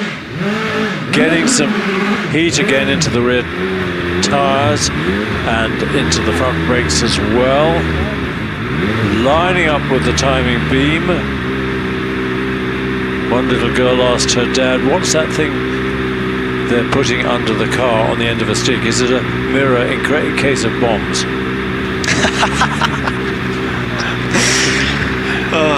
There's so much you could say. That would certainly liven up the sport a bit, wouldn't it? No, it's not happy at all. Soon as Sean tries to get some power out of the engine, it objects. Try again. And of course they've got very complex traction control, which sometimes gets grumpy.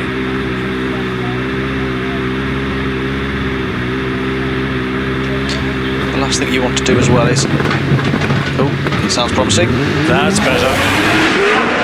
1.94, brilliant start finally for Sean. Yeah, it pushes it to the edge as he goes through Kennel and right the way to the barriers through crossing as well. Yeah, he's hard on the brakes, turns it in through bottom S, nice and neutral. He's out top S already, a little bit of correction of oversteer, but he's going through the gears now. All that power crosses the line. 23.18 for Sean. It's not giving us intermediate times. The computer's gone on strike a bit.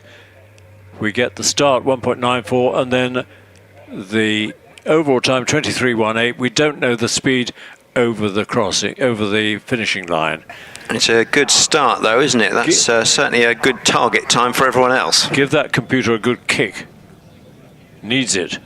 Next up will be Sean coming back down, and then Zach Zammit will line up. Empire Wraith. So how much time do you think is lost by the mindset not being there after those issues on the line? Well, yes, it certainly doesn't help, because you're starting worrying about the engine. Is it going to fail again? It's certainly a consideration, but at the same time, it's not Sean's first rodeo, is it? I suppose he's still just punched out a 23.18, which is not going slow. I mean, when you think about it, you think about the difference between his record of 22.37. If you click your fingers, you're clicking them straight away, aren't you? That's the difference in time between the, so 23.18 looks like a long way away, doesn't it, compared to 22.37? But it's less than a second. So can we see Sean coming down? Yes, he's on his way. He's on his way. If you look at the screen in the courtyard.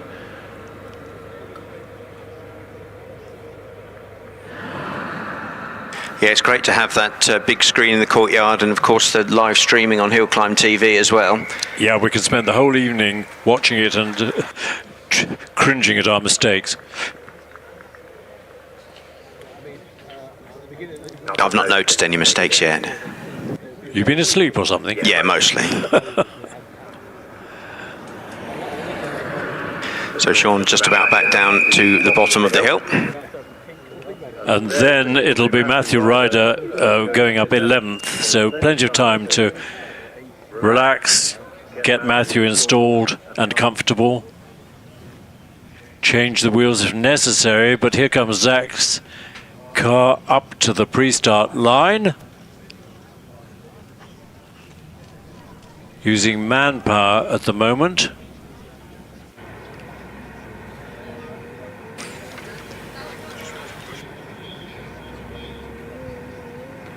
Tires are clean.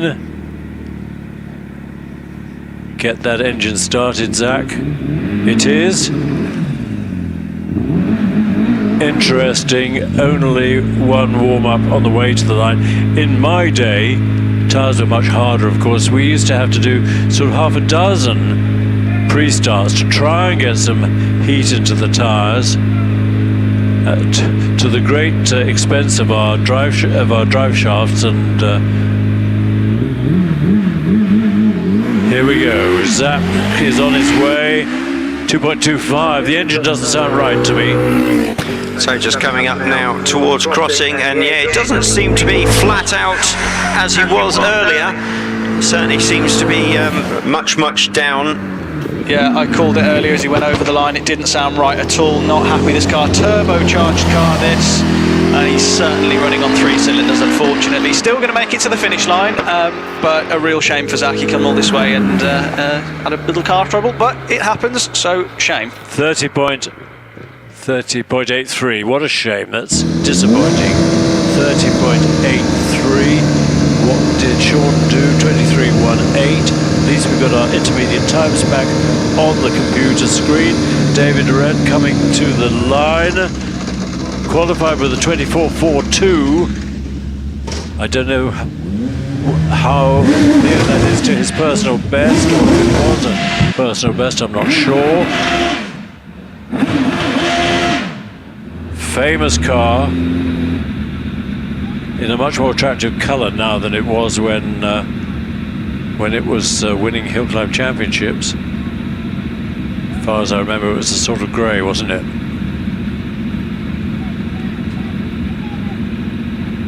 Well, we all know red is faster. Yeah, absolutely. So, on the screen,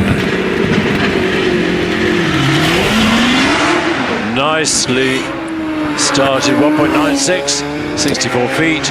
Yeah, David coming through very using all of the track there, absolutely flying through the kink. Yeah, quick into sight, little over rotation there in the car as he exits bottom S. He's flat out of top S, late on the throttle, but that's absolutely fine. He's crossed the line. 23.38, 23.38 is brilliant for David. Yeah, really good time that. Only a little bit slower than Sean's time. Next up will be Graham Wynn. David, 137 into bottom S. Wow, 139 over the finishing line. That's scary. 7.41 through the S's is a joke. That's so fast. It is fast. That's incredible. The computer's saying personal best for David, but it's been saying that an awful lot today, so I don't know actually whether it's accurate or not. Graham Wynn attempted to get up to the start line, but the engine failed on him. Plugged in again. Will it start? Will it run? Well, it started. 4 litre Judd. Plenty of grunt available if it's behaving.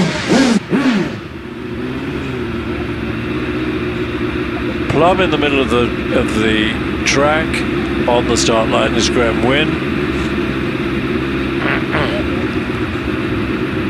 I wonder if he's picked up his pension this week. Pays for the petrol. Qualified with the 24.39. Wouldn't he love to get in the 23s? Well, it could be on the cards, couldn't it, if the track is in the peak performance that it's meant to be. Nicely controlled start, 2.02. Yeah, runs a little bit wide, almost clips the barriers on the exit of Kennel, but carries on regardless, all the way up to bottom S. Yeah, into sight now, turns it left into bottom S, gets a little bit of a wiggle, cost him a tenth or two there, he's straight back on the power, beautiful out of top S. Graham, what are you going to do across the line? 24.54 for Graham, 24.54, 150 finishing speed. It's fast enough, isn't it? It's interesting how David Urin's time of 139 across the finishing line is quite down compared to lots of the others, but his actual overall run was very good. Yeah, but look at his timing through the S. Yeah, it's amazing, isn't it? 7.41 is brilliant. Now, who've we got? We've got Trevor Willis. There's a reason why he won the HillClimb Championship 3 times. It's because he's a brilliant driver, even if he's a little bit down on power with the 3.2 litre engine, 1.97 off the line.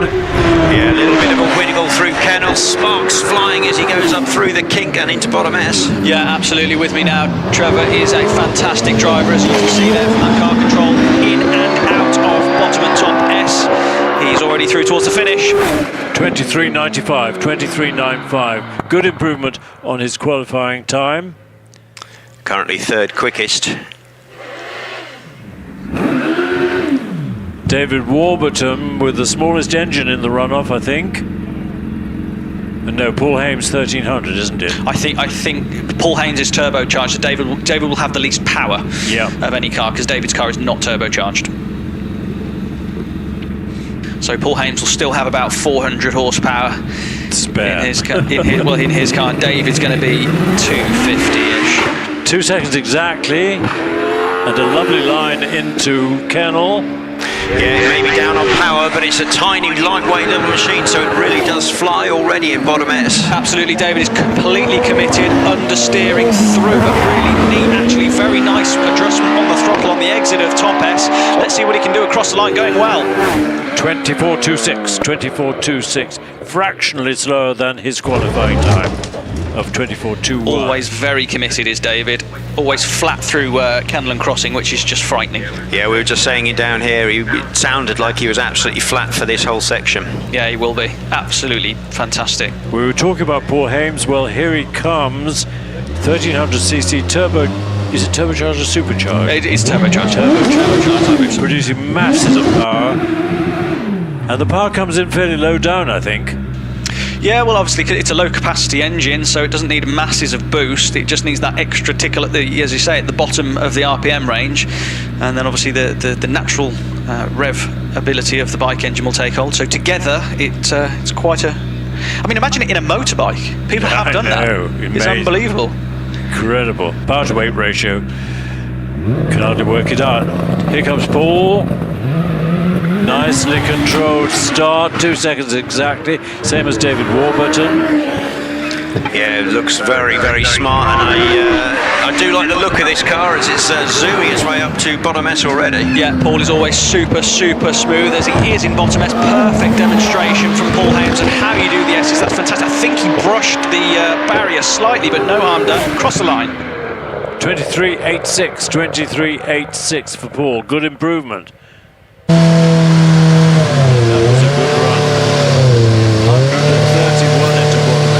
149 for Paul over the finish with 1300cc is just amazing. Okay, it's got lots of power thanks to plenty of turbo boost.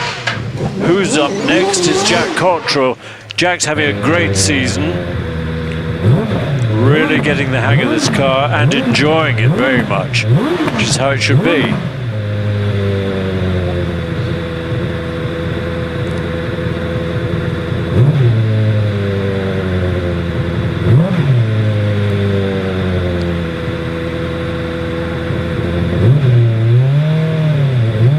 Can he do off the line? 2.01, lovely. Good stuff. Oh yeah, a little bit of lift there into Kennel, up through Crossing, absolutely flat as he goes through, 120. Yeah, how are we getting on, Jack? Lovely into bottom S. That's it, little level of throttle there. Just clips the bank. He's cost him some time. He's actually clipped the bank there. No harm done, but it just shoved the front of the car across. That will have cost him time. He'll be annoyed. He will. 24.32. 24.32. He'll be very annoyed. Well, I say annoyed. He's not a massively emotionally complex individual, but he will go. He'll just say yes. I clipped the bank. It cost me some time. 139 over the line. Wallace Menzies qualified fourth with a 23.46. Can he get to the top of the tree and beat Will Hall's 22.99? That would be amazing. But watch him off the line. His starts are incredibly smooth and neat. Yeah, he's the quickest to 64-foot mark, isn't he, generally speaking? Yeah. Beautifully controlled. 1.9. Yeah, fully in control as he comes through here. Four-time champion for a reason, absolutely flying his way up through the kink and into bottom S. Yeah, absolutely. Wallace is going to have his best tyres on, best head on. Let's see, beautiful through the S's. That's it, get on that line, Wallace. Let's see, 700 horsepower unleashed. Is he going to do a 22-second run? 23.1. 23.10. Oof. Oof. Puts him in top spot at the moment, doesn't it? It does indeed. Now, Alex. Only doing a part of the season, but it doesn't seem to slow him down. The fact that he's not competing in the British Hillclimb Championship, say, he's decided that the left-hand side of the start line is got more grip than the rest. He might be right.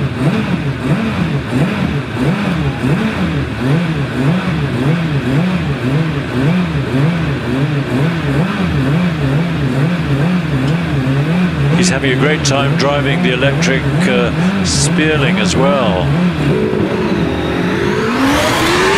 1.88, that's the quickest I've seen, I think. 1.88 off the line. Yeah, absolute rocket of a launch, and seemed very close to the barriers here at crossing. Absolutely, Alex gets the absolute maximum potential available out of this car. Beautiful in the bottom S, great out of top S, lovely little controlled power slide on the exit. He's feeding it the gears, he's going to cross the line. 23.25, 23.25. I wonder if there's a tyre limitation. It feels like the course is in good nick, but I wonder if the tyres are maybe not quite happy, or it's too hot maybe, I don't know. There was a bit of smoke or dust or something coming out the back of that car. That's methanol, I think you'll find. It could have been, yeah. Yeah, it'd be methanol. I wonder, with the limitation on tyres, we don't know whether these guys are running their very best for this or saving them for the afternoon's runoff or whatever. Well, you know, there's a whole mixture of factors at play there. I think you run with your best setup for a runoff because it's where the points are given. So I think you give it the best you can in every runoff. You don't know what can happen this afternoon. You're not up this point, so you can't take the chance to not be flat out. I wouldn't have thought. No, and I'm pretty sure Matt Ryder's on new tyres. They have a new set ready to go, which they've brought along. So I think he's certainly got good rubber to use. He qualified with 23.12. He'd love to be in the 22s and might well get there. 1.86, quicker than Alex. Off the line, fantastic start. Yeah, up through crossing, powering his way up now, flat out through the kink. Certainly looks like he's up on the splits at the moment, so what's Matt going to do? So beautiful through the S's, really quick, visibly quicker that I can see, I think.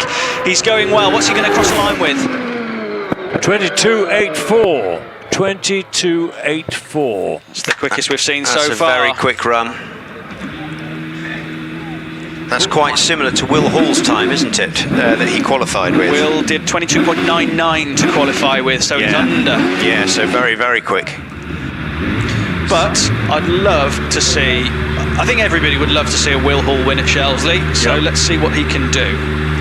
Yeah, it's a big ask, though, I think, at this point, isn't it? It is.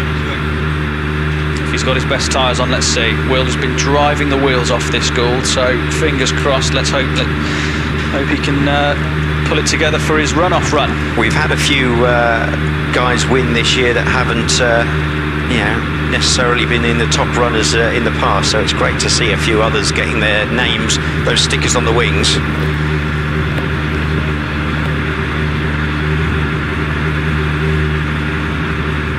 Lots of pointing going on. Oh dear, oh dear, oh dear. Has he crossed the line? Is No, he didn't move, he just switched off. But before that, there was a lot of pointing as if the timing beam was giving trouble, which has brought Roger Warren out onto his knees again. That's unfortunate for Will, because getting all geared up to go and then have to switch off. It's a shame. Quite right. Yeah, absolutely. Mind you, he's a cool character. He should. Oh, mentally he won't. Yeah, he'll be absolutely fine. But it's just the case. Is the car cooling down as he's losing the temperature from his tyres? These are all things that will be going through his mind. Yeah. But ultimately, I think Will's one of those kind of people that we've got a course car going down the hill. Not entirely sure why.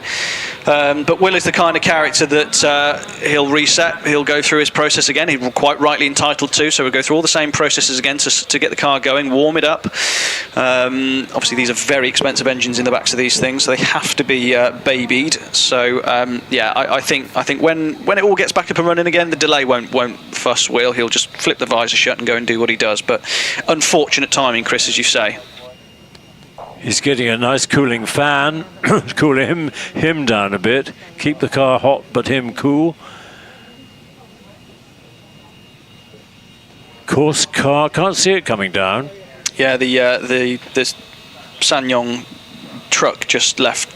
Yeah, I think it's stopped at the kink. Oh, right. Okay. Is it off the course? Yes, it's pulled off at the kink, the little marshal post there, possibly just moving people around a bit. So are they starting Will's engine? Not quite yet. He's still getting a cooling airstream.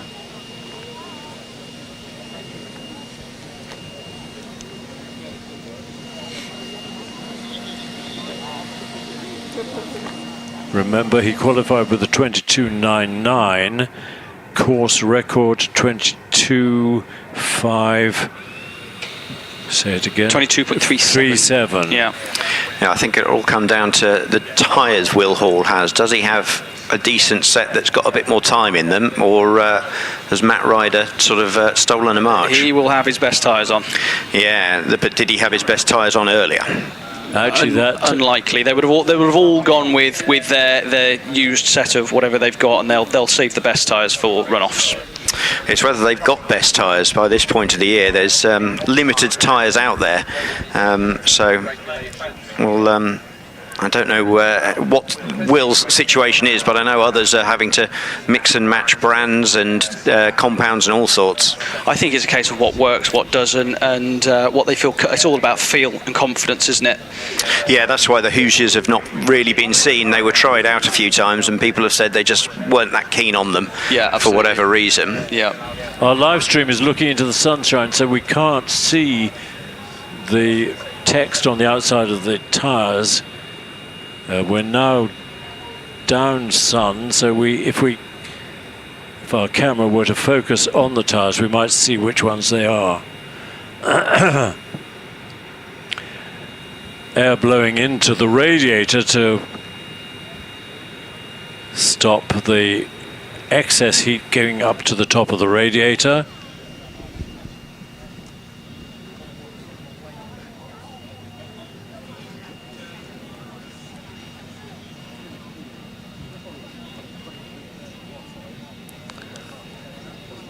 All this trouble and expense for 22 seconds of car racing. It doesn't make sense. Well, no, of course it makes sense. It's not about sense necessarily, is it? It's not. I think motorsport isn't for those with their heads screwed on right. In many respects. 10 months. I'm sure somebody's told me that sort of pounds per mile, cost-wise, hill climbing is more expensive than Formula One. About 10 times more exciting, though. I certainly prefer it. Even though there's no overtaking in hill climbing, it still manages to be more exciting. There's very little in F1. Exactly so. Yeah. Exactly. So. Let's get this car started. Yeah, what can we see, Chris? What's happening? Is there a meeting happening? There's a lot of discussion around the car, cooling off, air being blown into the radiator. I don't know if Will's waiting for someone else to tell him to start the car, or he's decided to delay it a bit longer, get the temperatures right.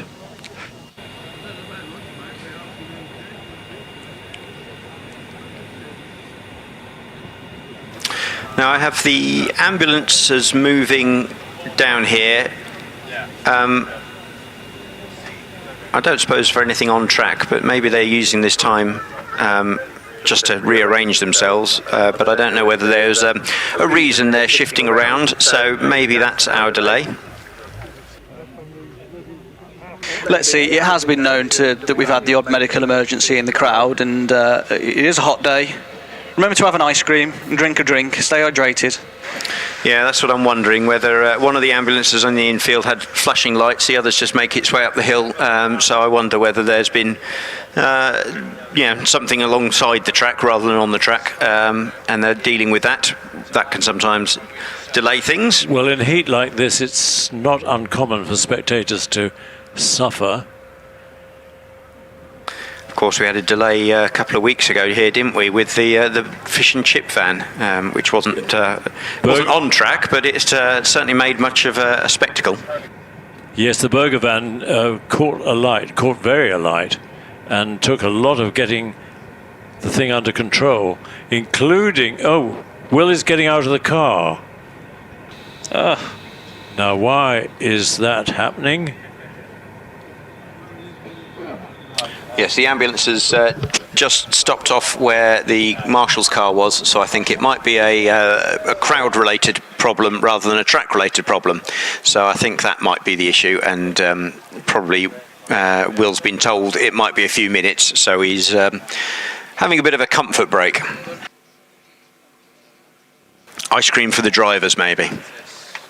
We've got some messages. Awesome to see the level of broadcasting for the British Hillclimb Championship. We don't even have live streams at most of the state level events here in Australia. Well, you will eventually. Someone will pick up the idea. But we are very lucky. Thanks, Ayrton, for that message. We are very lucky to have Richard Danby doing such an awesome job producing our live streams. Another one. C. Cliff Field. Time for me to go to bed. What? Massive thanks to HillClimb.TV for once again providing awesome coverage. Thank you, thank you, thank you. Well, if you're going to bed now, you must be somewhere way east of here. Thanks anyway for the message, Cliff. He's going to miss all the good stuff. I know. Don't go to bed yet. Well, don't go to sleep yet. Usually we get more messages than this. We haven't had very many.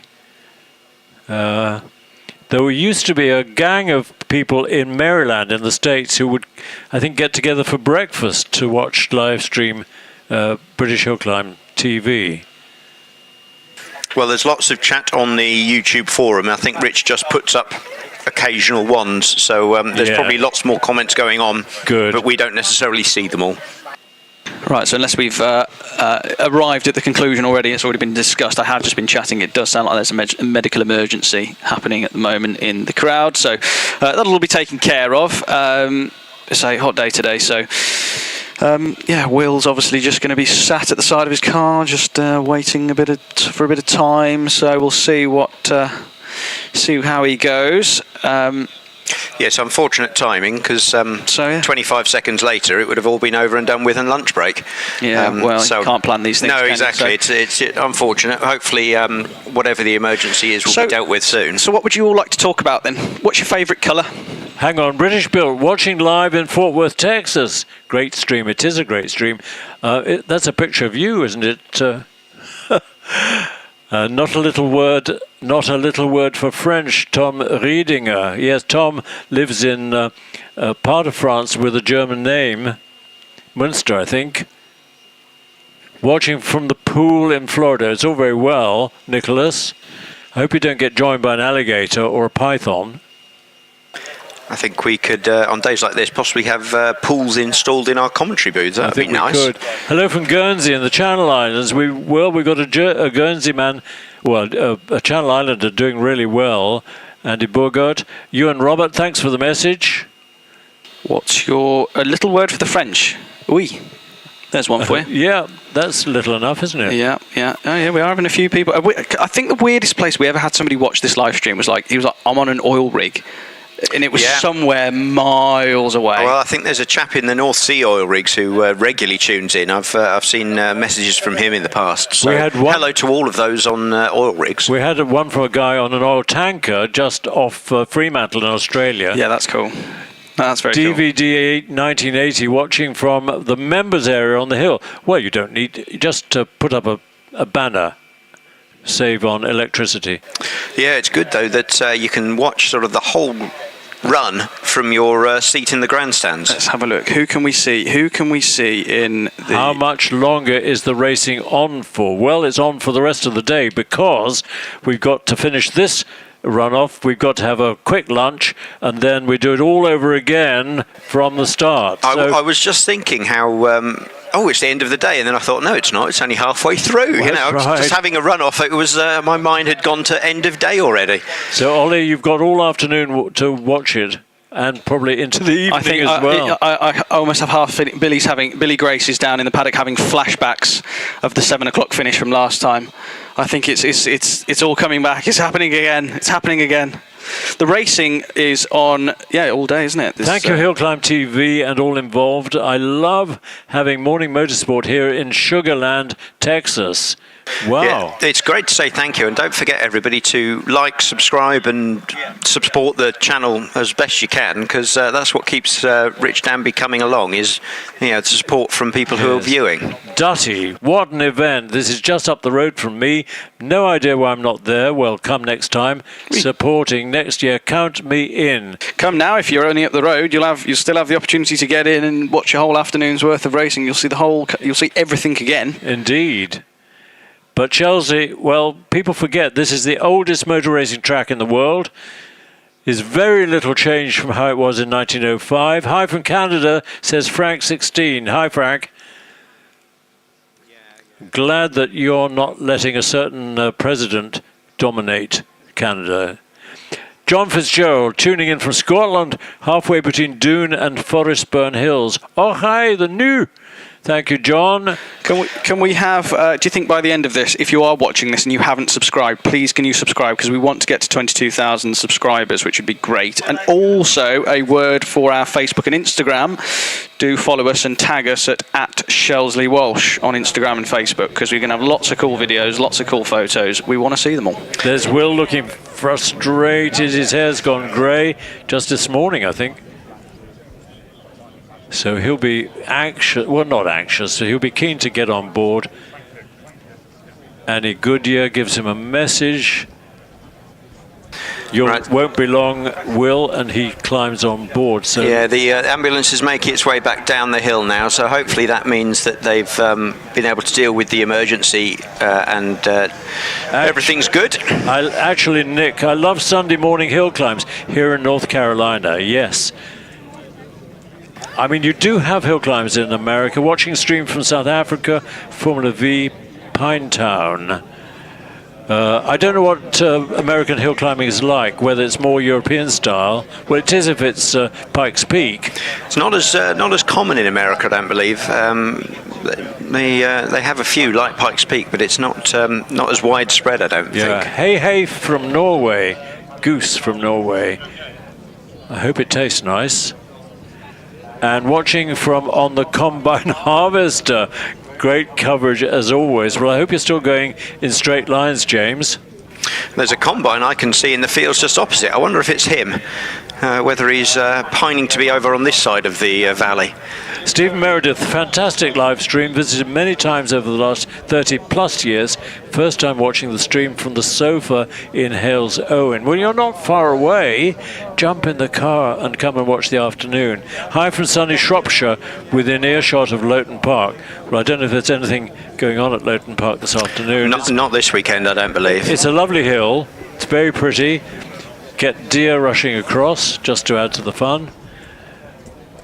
And don't forget, folks, there are more events happening here and hills all over the country. So if you're watching this and you think that's brilliant, I'd like to see that, you don't have to wait till next year. Probably just next weekend there'll be something. Adrian Mudge says, anyone know what is the lowest powered car that has ever made it into a runoff? Ooh, I don't know. But there was a period, do you remember, when sort of souped-up go-karts were the thing, and then they got banned by the Motorsport, well, the RAC in those days. And it was a guy from Guernsey, whose name escapes me, who produced the first of them.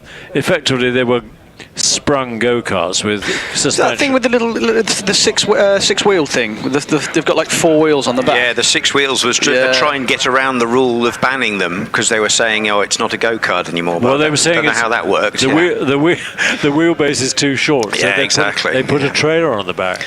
But that was a workaround that didn't really work, I think. No. Right, Will, get those gloves on. Good to keep the sun off. Let's hope the engine starts. It hasn't had a heat sink problem. Our start line marshals are waiting anxiously. with the bomb mirror.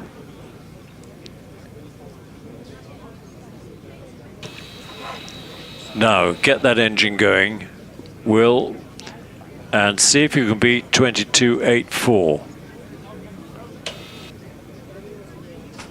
Yeah, that would be incredible if Will can manage a mid-22 run. That would be something special, wouldn't it? It really would. It really would. Battery plugged in, engine fires up. Oh, we'll be going again very shortly then. It's an Avon tyre on the back. Last year's best tyres.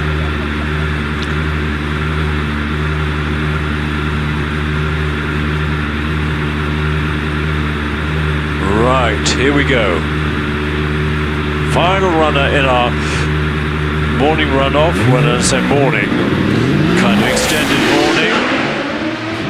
1.94. Yeah, already through Kennel up to crossing and absolutely flying his way through the kink and towards the bottom S. Absolutely, yeah, slightly down on the splits by the looks of it. Let's have a good S sector from you, Will, please. Thank you very much. He does indeed deliver that very, very quick. It's going to be close. Is he going to do it? 23.3, 23.30. Shame. Shame. Yeah, a good run nonetheless. It can't have helped sitting there for all that time, can it? No. It certainly can't have helped. No, so unfortunately in the end he ends up about fifth or something. Possibly that was the psychological effect rather than the physical of the car or anything. So our only runner in the 22s is Matthew Ryder with a 22.84. He collects the maximum points as Zach with a 30.83. That was rather sad. Car was failing clearly. Doesn't get a point. No, hopefully Zach can sort whatever the issue is out on that, because it was such a promising start to the day. Well, next up, we will have Billy Grace doing a lunchtime paddock walk. So don't go anywhere. Do keep watching, because Billy is Mr. Hill Climbing. He's son of David Grace, a multiple champion, and he knows everybody. He's grown up around the paddock, so he is the Martin Brundle. He will get the information for anybody that we need. So it'll be an interesting lunchtime walk. That'll be our lunchtime live stream. I will talk to you after lunch, or after. I think Billy will then take over the commentary from Vox Villa. Anyway, enjoy your lunch. Indeed.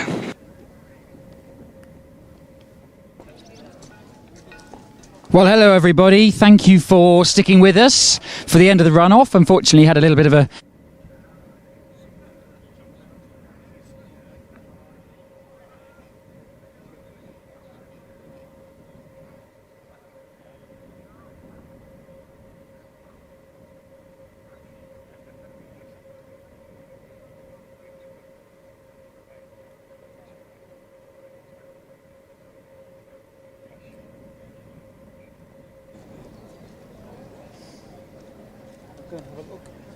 That's all right.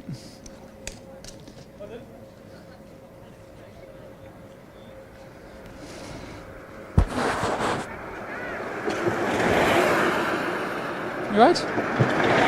Yeah, hot. Felt a little bit sorry for Will there. Not really. Hello, Dad. You all right? Okay, we're in there for food. Okay. Is it? Yeah. I'm just about to do the walk around, so I'll see you after that. Emma's in there, by the way.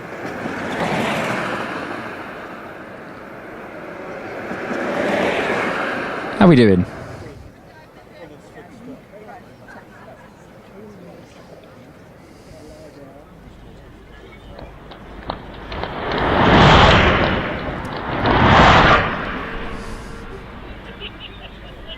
Don't forget, folks, give these guys a round of applause as they come back down. Well done to all of them. Fantastic run. great to see. Excellent. Hello, everybody. Welcome to Shelsley Walsh. Welcome to the start line. Thank you for sticking with us. I know that the end of the runoff there was slightly delayed. We had a timing glitch and then a bit of a medical emergency that had to be seen to here on the hill. But what a fantastic runoff it was. Extremely close between, well, Matt had a little bit of a cushion into the 22s, but 4 or 5 drivers in the low 23s. Really, really close between Sean and Wallace and Alex. So really, really close between all of them. So let's go and see if we can find them. Rich, if you pan around, you can just see the top of the hill and cars just starting to return. So we'll try and find a few more yet to come. That's Will, so he'll probably be the last car back down, giving us the last car up. You've got to feel for Will Hall, bless him, who had to try and in effect reset and go again. Not easy to get the car in the right operating window, but also tyres might have been slightly over temperature by that point, etc. So very hard to do. What else have we got to look at? So over there, that by the way is Betty Lane, who is celebrating her, well, I won't say which birthday, it ends in a 0, but I won't say the first number. And Betty's been in the paddock for about 60 years, chatting to David Gould, dad of Sean Gould and designer of the Goulds. I might see if I can go and actually ask David Gould a question. Well, let's wait for, oh no, Alex is going that way, we're okay. Sorry, Alex, I'm in the way. But we'll go and have a chat to, keep up, Rich, come on. We'll go and find Alex in a minute when he's got out the car. But let's just see. Do you know what? I'm gonna say if I can say hello to David Gould. Hello, David. How are you? I just thought I'd have to stick a microphone under your nose as you're here. So we're on the stream online. But how's the day gone so far? Well, it's pretty good for us, I think. Not so good for the timekeepers, really, but... No, we were talking about that. There seems to be a gremlin. Yes, it looks as if there's something going wrong because the light doesn't seem to go green anymore. No. No. And how good is it to see so many of your cars in the runoff? It's very good, really. I was very satisfied to see that. Yeah. It's very satisfying, yeah. And you were here when Sean broke the record. But come on in, Sean. You were here. What was that like seeing? What was that? Fantastic. Yeah. Fantastic, yeah. It was, yeah. Possibly the best day of my life, other than my children being born. Good to add that in, yes. Good to add that in. It's better than mine. That's nice. That's lovely. Well, have a great rest of your day. Go well this afternoon, Sean. And good to see you, David. Really good to see you. Held up at the start then, wasn't I? Yeah, which was disappointing, but 100... They weren't ready, so they called me up and obviously held me there. Got 110 on the water, I think. So you have to turn it off? So I had to turn it off, and then it's still 110 on the start line when I left the line, so it kind of puts you off on the run. Yeah, but yeah, I was just a bit angry, and I shouldn't have got angry, but you do, you're frustrated. Yeah. Still a good time, though. It was all right. It could have been quicker. Go better this afternoon. Cheers. That's David Gould and Sean. David, obviously... He started Gould Engineering with the cars before Sean took over. David's designed and engineered, or it must be knocking on the door of 25 championships now. Willem, hi, how are you doing? All right? I'm well, mate. You? Yeah, how did you find watching your design up the hill? It was a bad run. We have an electrical problem with something to do with the powertrain. The engine is not working correctly at the moment. So nothing Zach can really do about that? We will be changing the plugs and the plugs, the coils and the injectors. So doing a big change and seeing. Yeah, we expect to be able to fix it. Excellent. Good. Well, in practice, he did really well. He was into the 23s, which for a little car is quite nice. Yeah. Excellent. Well, go well this afternoon. Thank you. Cheers, Willem. Let's go find some drivers. Let's go and find our winner first, which is Matt, who is just getting his hand shaken by Alex Summers. Everyone very hot, having sat up in the... oh, look, so by the way, for those of you who don't know, you get a sticker every time you win a runoff. It's all right, we stick the sticker on. You can come to me in a minute. I've got someone else to do it. There we go. Mum is in charge of stickers, is she? Well, not always. This is her first attempt, so I'm glad it's live on camera. Yeah, we can catch it for all eternity. Yeah, absolutely. Congratulations, into the 22s. Brilliant run. Yeah, thank you very much. Yeah, it felt like quite a good run, but you obviously wait for everyone else to finish, and it's a shame for Will to have to wait for such a long gap afterwards. I felt for him getting warm in the car, ready to have his last run to finish the runoff. Yeah, that's not easy, is it? Getting yourself in the zone and then having to do it again. Yeah, definitely really hard, but no, I'm chuffed with that. It's a great result, what we needed. And car's going like a train? Yep, feeling great. I always enjoy it here. It's definitely an exhilarating thrill is probably how I'd describe it. So always good fun. Excellent. Well done, mate. Go well this afternoon. Good luck this afternoon. For hopefully, you never know, another win. Let's go and see. Do you know what? I want to see if we can find Simon Bainbridge. We'll come back and do some single-seaters. I don't know how long we've got for the lunch break, by the way. I'm guessing a shortened one because we obviously ran late with the issue up the hill. So I presume it might only be about half an hour. But we'll go and see what we can find. Let's see if Damien's near his car. He might have gone for lunch as well. Is he there? No. He'll probably come back later though once he sees me near his car. Damien, if you can see a screen, come back to your car, would you? But yeah, have a look under here, Rich. Come and look at this, ladies and gentlemen. Absolutely incredible. It's a turbocharger with a Subaru attached to the back of it. This car fresh off the boat literally less than a week ago from Pikes Peak in the US, where he did an incredible job. Damien drove him brilliantly well. He's got a new turbocharger on it since then, actually, even more power. He didn't want to tell me how much, but lots, I think. And actually, if we look inside the car, I'm sure Damien won't mind, you can see some of the changes that he had to do to get it ready for Pikes Peak. So a lot of the roll cage work that's gone on in here. These, for example, this bar down here that Rich is poking the camera at, and also some of the cross bracing up in the ceiling, in the roof, that's all for Pikes Peak. It's also got a new shifter system, new dash went in, a new steering column as well, I think he said. So quite a lot of work went into taking this car to Pikes Peak, but he did the job. Oh, here he is! We're just looking at your car. Did you see me on the screen thinking someone's opening the door to my car? I just sat in there and I just thought, I'd seen you over here and I thought I'd come and have a chat with my mate. How are you? Yeah, I'm good, yeah. It's been a challenging weekend. I suppose first thing is congratulations to Simon Bainbridge on winning the Tin Top Challenge. That was a fantastic drive. Yeah. You know what he's doing next, don't you? What, going to talk to him? No, he's going to try and get this closed car record. Oh, yeah. Whose is that? Remind us whose that is. So that's mine. So, yeah, and that's what started the whole thing in the whole Pikes Peak thing. So getting the closed car record here really helped me with my relationship with Alcon Brakes, and then we had a good discussion afterwards, and then that was what sort of led us on to making the Pikes Peak. Yeah, Pikes Peak, yeah. And we're just saying, like, there's a new dash, new steering column, load of changes to the roll cage that you had to do, and then also you've got a new turbo for this weekend as well. Yeah, so we had a different zone of rotor turbocharger, so an AET turbocharger on the car for Pikes Peak. It was actually the turbo we've been running in the UK. We didn't realise we had an issue with the exhaust system on the car. It was the silencers had collapsed, so we fitted the 9564S turbocharger to deal with back pressure issues, but it wasn't to do with the turbo at all. No. That actually turned out to be the perfect turbo for Pikes Peak with the new system, so that's the one we ran. But then coming back to the UK, we needed a turbocharger that better suited to the UK, so Andy provided this one, and the car is currently more powerful than it's ever been before. Well, it's always been a bit down on power, hasn't it? It's always been something it's lacking in, yeah. It's just nice to get it so. And I've just been sat with Paul Blaymire, who does the mapping on the car, and he's given me the green light to turn it up even more. Excellent. Okay, well then maybe there'll be two of you going for that closed car record this afternoon. See how we go. Tyres a little bit of an issue at the moment, so I've got 2 new Avon tyres sat here. And using them this afternoon? Well, I'd love to, but we can't pop the bead on one of them. BMTO here yesterday, they maxed it out on their compressor. It just won't pop the bead, and then Ollie Wright had a go this morning trying to get pressure in it as well. We've had a suggestion from Andy from AET about putting a ratchet strap around it and try and use Simon's bus to pump the pressure up. Oh my God! So we'll see if we can make that happen. Yeah, the grip levels, we're all in the same boat. How was it? What's it like? So the surface is fantastic. The surface is very, very good. Is it as good as it was last year? Maybe not quite, but everybody in the paddock now is struggling with tyres.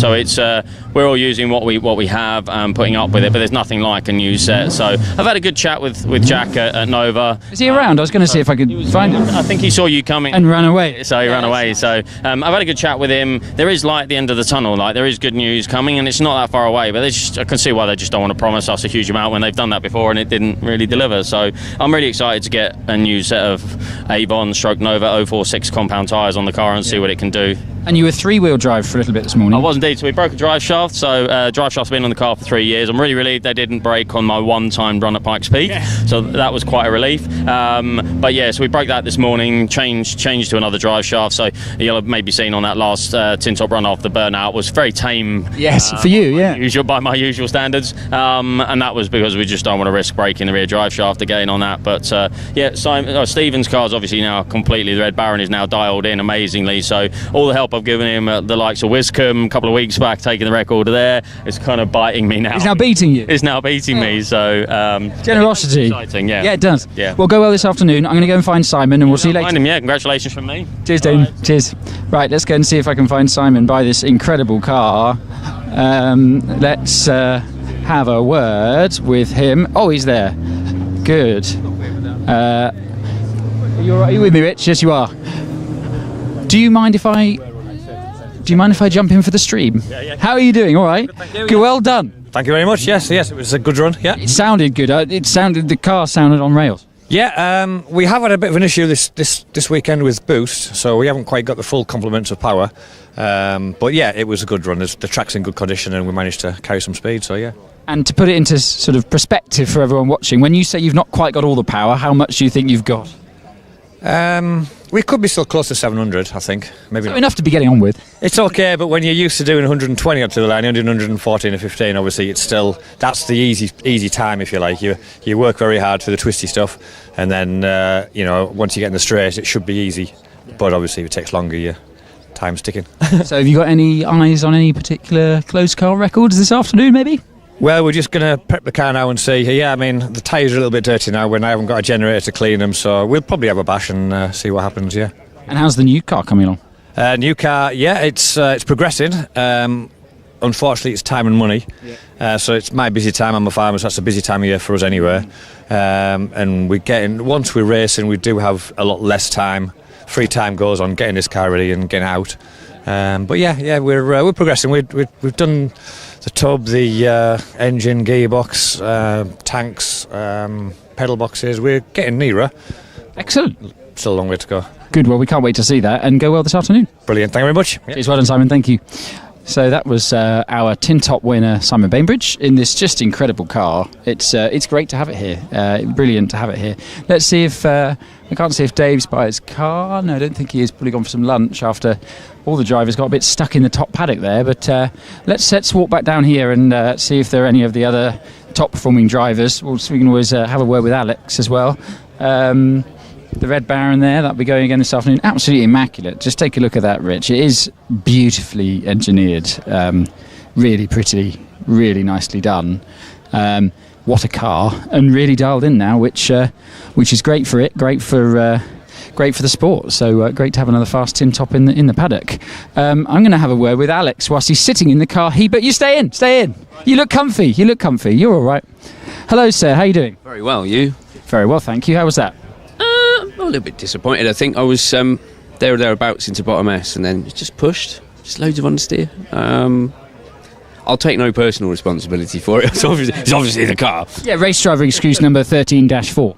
No, I mean, the thing is, at this end of the championship, these guys are absolutely on it, and it's quite good, really, that they're ahead of me. So I had fun, obviously, but I'd like to have been a bit quicker. But that's just life, really. It was really close between second and fifth, though. There was like a 10th in it. As it should be, really. It's nice. It's really cool to see, and it's been like that now for a good few years. That everyone in the runoff is like, one mistake. You see, Will lost 0.3 to his quali. It was a bit of a shame he was stuck down at the bottom for a long time, because that really plays on your mind. So yeah, but it shows that the sport's in a healthy place, I think, which is what we need. Yeah.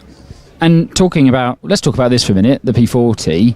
For those that don't follow you on social media, and they should, by the way, the P80, tell us about that. So this one is a steel space frame with a, I don't know if that comes across. Can you see it, Rich? So the original car was a sort of development mule, for want of a better word. I've updated it with things like carbon intrusion panels, but it's quite a heavy way of doing it. It works, and it's quite nice to drive, and it's got the little baby engine in the back. But the idea of the P80 is complete. Everything will just be slightly better. So you'll have a carbon chassis, so we'll get rid of these steel tubes. And yeah, literally every panel is 20-30% lighter, a bit stiffer, lots of little tweaks on the suspension and stuff. So it's trying to wash up, rather than turning this into something it could never be. You know, it start again, and then we'd end up with, in the long term, and I don't know when it will be, but we'd end up with two nearly identical cars with the same wishbones, the same wheels, wings, spares, apart from the tub. So and 2 less cylinders, maybe.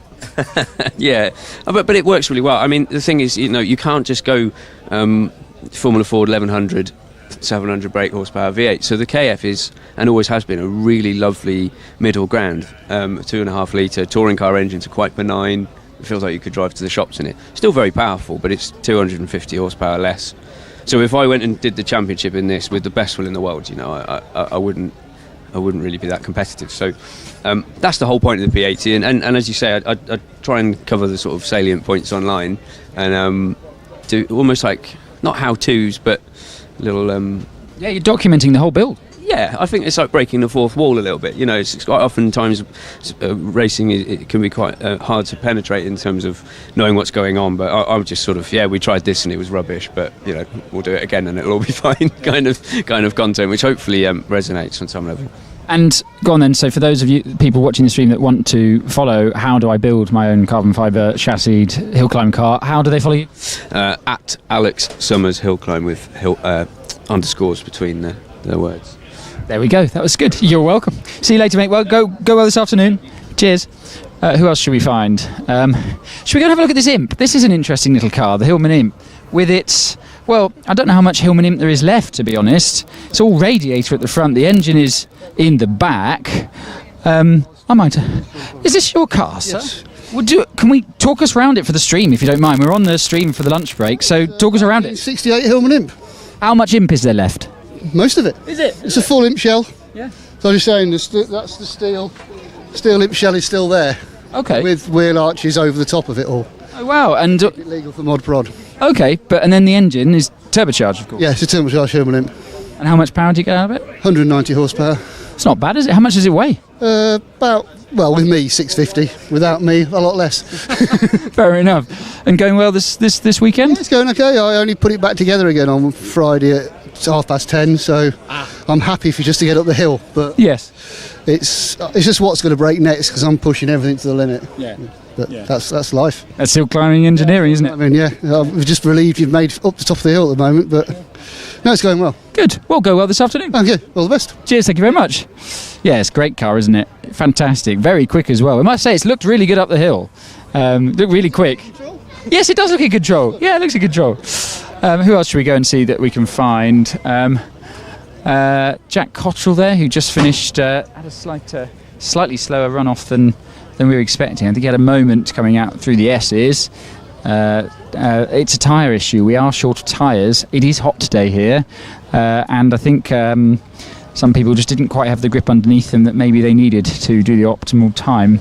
Let's see. I might go and see how Jack's doing quickly. Let's see if you can have a. I'll see. Can I have a word? You got a slice of pizza? He's going to come out. Sorry, I've interrupted him having his lunch. This is mean, but I'm mean, so it's fine. How was that?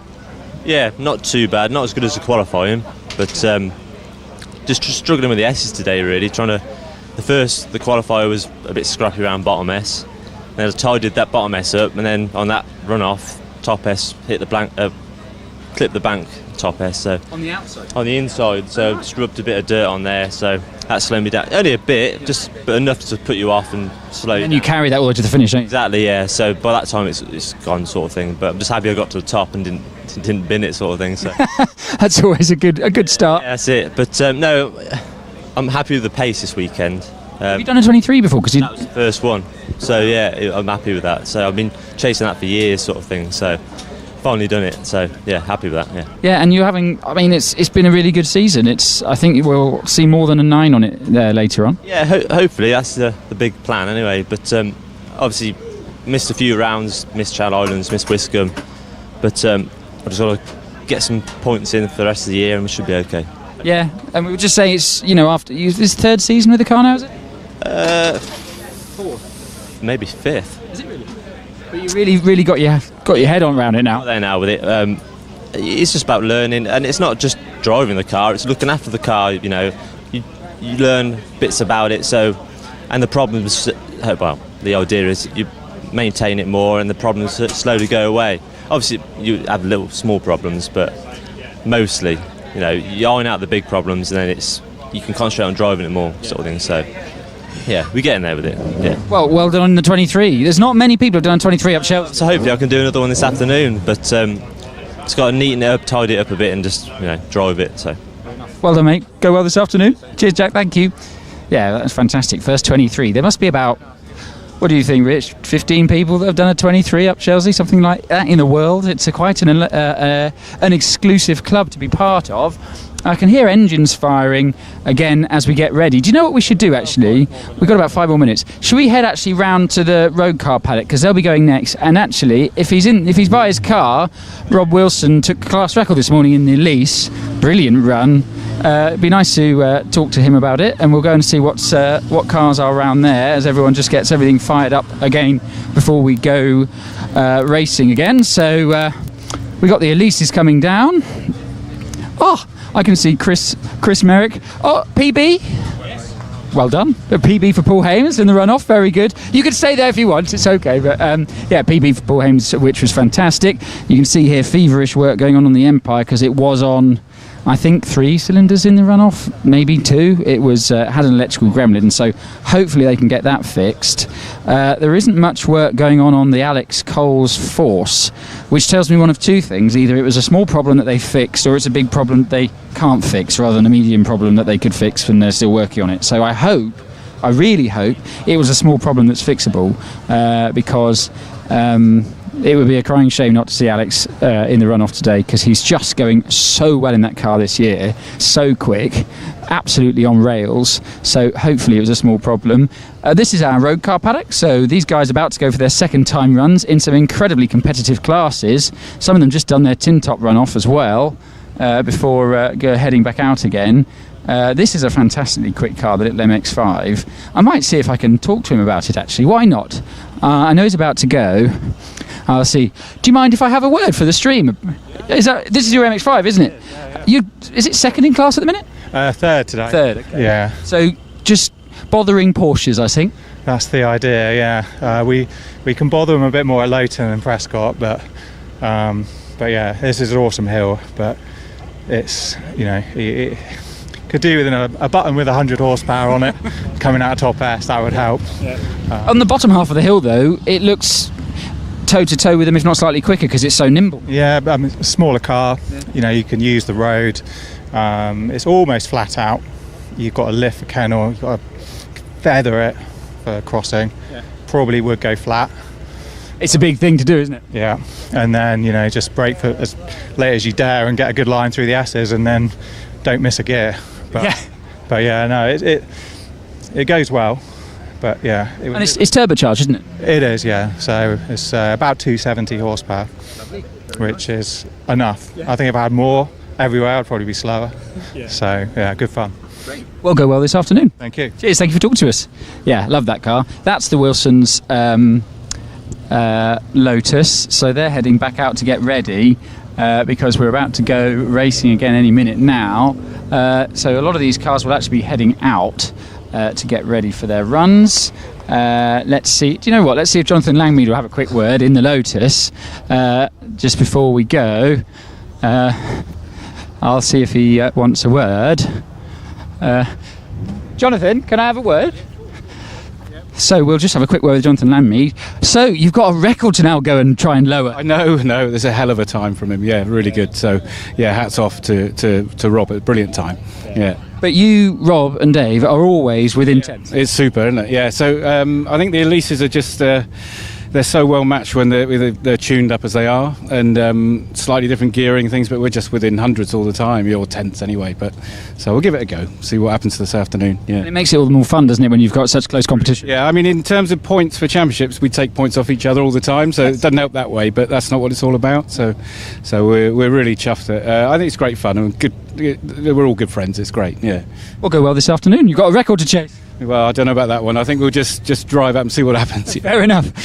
I think that's a good motto for hill climbing, is drive up and see what happens. No, don't think too much as well. That's another good one. So we'll work our way back round. How long have we got, Rich? Okay, we've got not long. So we've got a couple of minutes left. And actually, funny enough, I'm then actually commentating, so I'll have to go and do some more speaking. Hope you're not too sick of my voice and you're all right to listen to me a bit more this afternoon. Yeah, for those who've not been here before, do come to Shelsley. It is the most fantastic place. It's absolutely beautiful. It's great that you can watch it on the stream and see the stream footage, but do come and see what it's like in real life, because it's really special. And once you've got the ticket, you can go anywhere you like, and you can talk to the drivers and look at their cars. They're all a really friendly bunch, learn all about hill climbing, and it's not all about the rocket ship single-seaters, as we just spoke to Jonathan, who's got a fantastic battle on in the Class A1, which is road-going production cars, which is lovely to see. So this is back towards the start line. We can't have much longer to go because they're getting ready at the start line. If we turn around, Rich, you can see the cars getting ready. That's Rob's dad, Dave, there, who was hoping to have the record himself, I think, but Rob nicked it off him this morning. Dave will run second in the car, so he'll be in the second batch. Let's see if we can have a quick word. I'll see. So your son's got the record? Yes, that wasn't the plan, but... Plan B? The plan A was for me to win, Rob to be second and John third. That was the plan. How's that going? We discussed it at length, and then Rob completely ignored it and took 2/10 off the record, so that's good. Really, really pleased. You must be chuffed. I am really pleased, yeah. It's good. Well, you've taught him everything he knows, obviously. Absolutely, and a well-prepared, half-decent car. Yeah. Yes. So, yeah, the plan is to do the same again this afternoon, but revert to plan A. Yeah. Yes. Dad for the win. It's unlikely. Well, go well, and you never know. You never know. Cheers. Cheers, Dave. Thanks. Right, let's go have a look in the paddock before we go racing. Sorry, chaps. Our marshals are getting ready. Everyone's had a quick lunch, a sort of express lunch, really. But why don't we go? Oh, Lloyd. Actually, let's talk to Lloyd, because he stood here in the shade. Now, I don't, a face for commentary, I don't think. I think a great-looking chap you are. Well, yeah, thanks, Billy. I really appreciate that. I could say the same to you. I'll stop it. Because I must admit, I've just seen your wife out in the courtyard, and have you woken up from the dream yet? I'm punching, I know. Well, definitely punching. Thank you. Glad we got that on the stream. Yeah. What was I going to say? How was it up at Top Box? No, you eat. I'm desperate for it to cool down, but it just won't do it. How was the runoff? Amazing. And the biggest thing for me, Zach's engine didn't sound right in the qualifying run, and it obviously couldn't fix it. Did you find out what was wrong with it? Broken. Okay, all right, well, we'll just class that as broken then. As in, not seeing it again broken? No, they're trying to fix it. Okay, fine. Sorry, that wasn't helpful. It's electrical, and they are fettling. I don't know what electrical, but it's electrical. Right, okay, fair enough. And the other thing, Will, being sat on the start line, can't have helped, can it? I mean, I was so up for a Will Hall, Shelsley Walsh runoff win, but not to be, unfortunately. But it was great. It's great to have the excitement. Loads of people on the hill. Weather's great. What more can you want? I agree. Right, mate, enjoy your lunch. That's an official commentator's lunch, isn't it? It's a Cornish pasture that will not cool down. Perfect. All right. Right, we'll go and we'll see who else we can talk to. Let's head this way, show you the beautiful view from the paddock. We're about to start again running, so in a moment I'll head over. But actually, if I come over here, you'll actually be able to see the paddock and when everyone is sitting having their lunch. So that's the beautiful farmyard that everyone's enjoying. I think flags are in. They are, which means first car's going to come to the line. So, Rich, shall we hand back? Yes, we'll hand back to the main commentary team for another fantastic afternoon at Shelsley Walsh.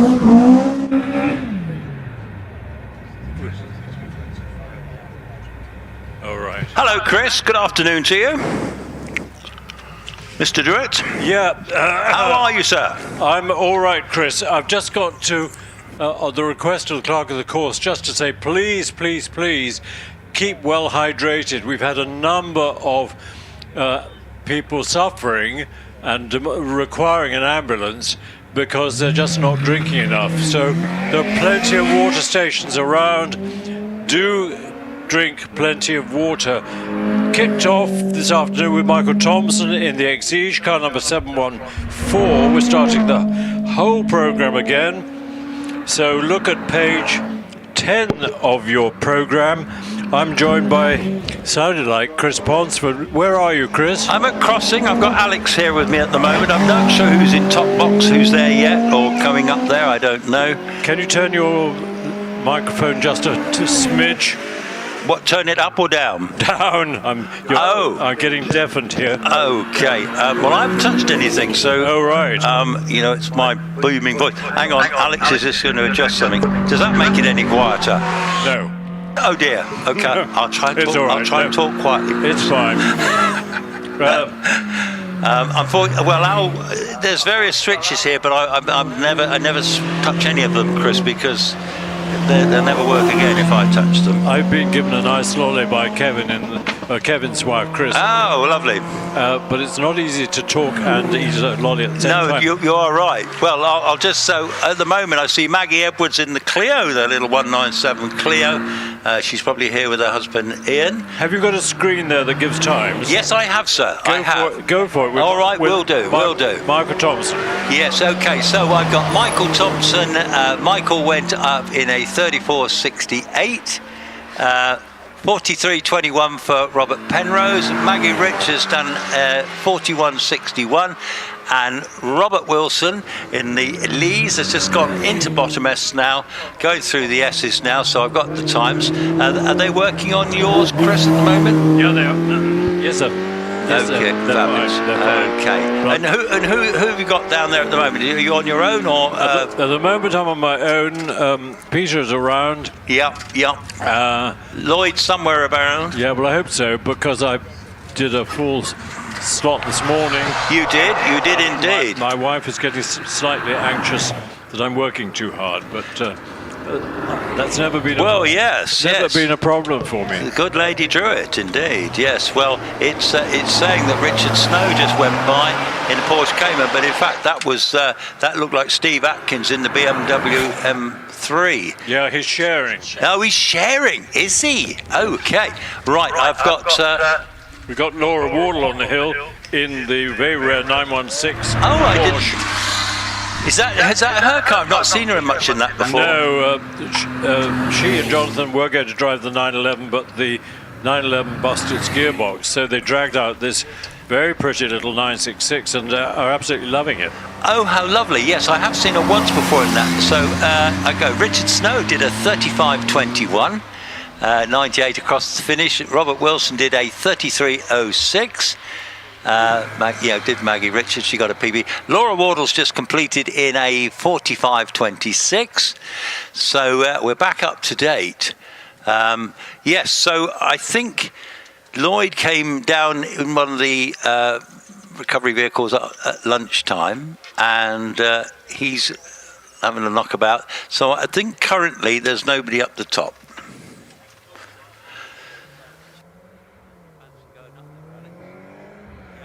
Alex has got his fancy Practice X medium format, very ancient camera out. He's just changing the film at vast cost.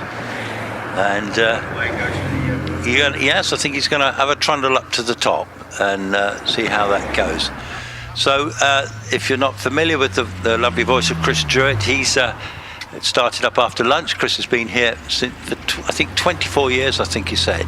On the commentary, he was a previous competitor, and this weekend is his last weekend in action, his last swan song, so he'll be much missed. But he did say that if they were a little bit short next year and needed, which is often the case, he will be back out to play, which would be great.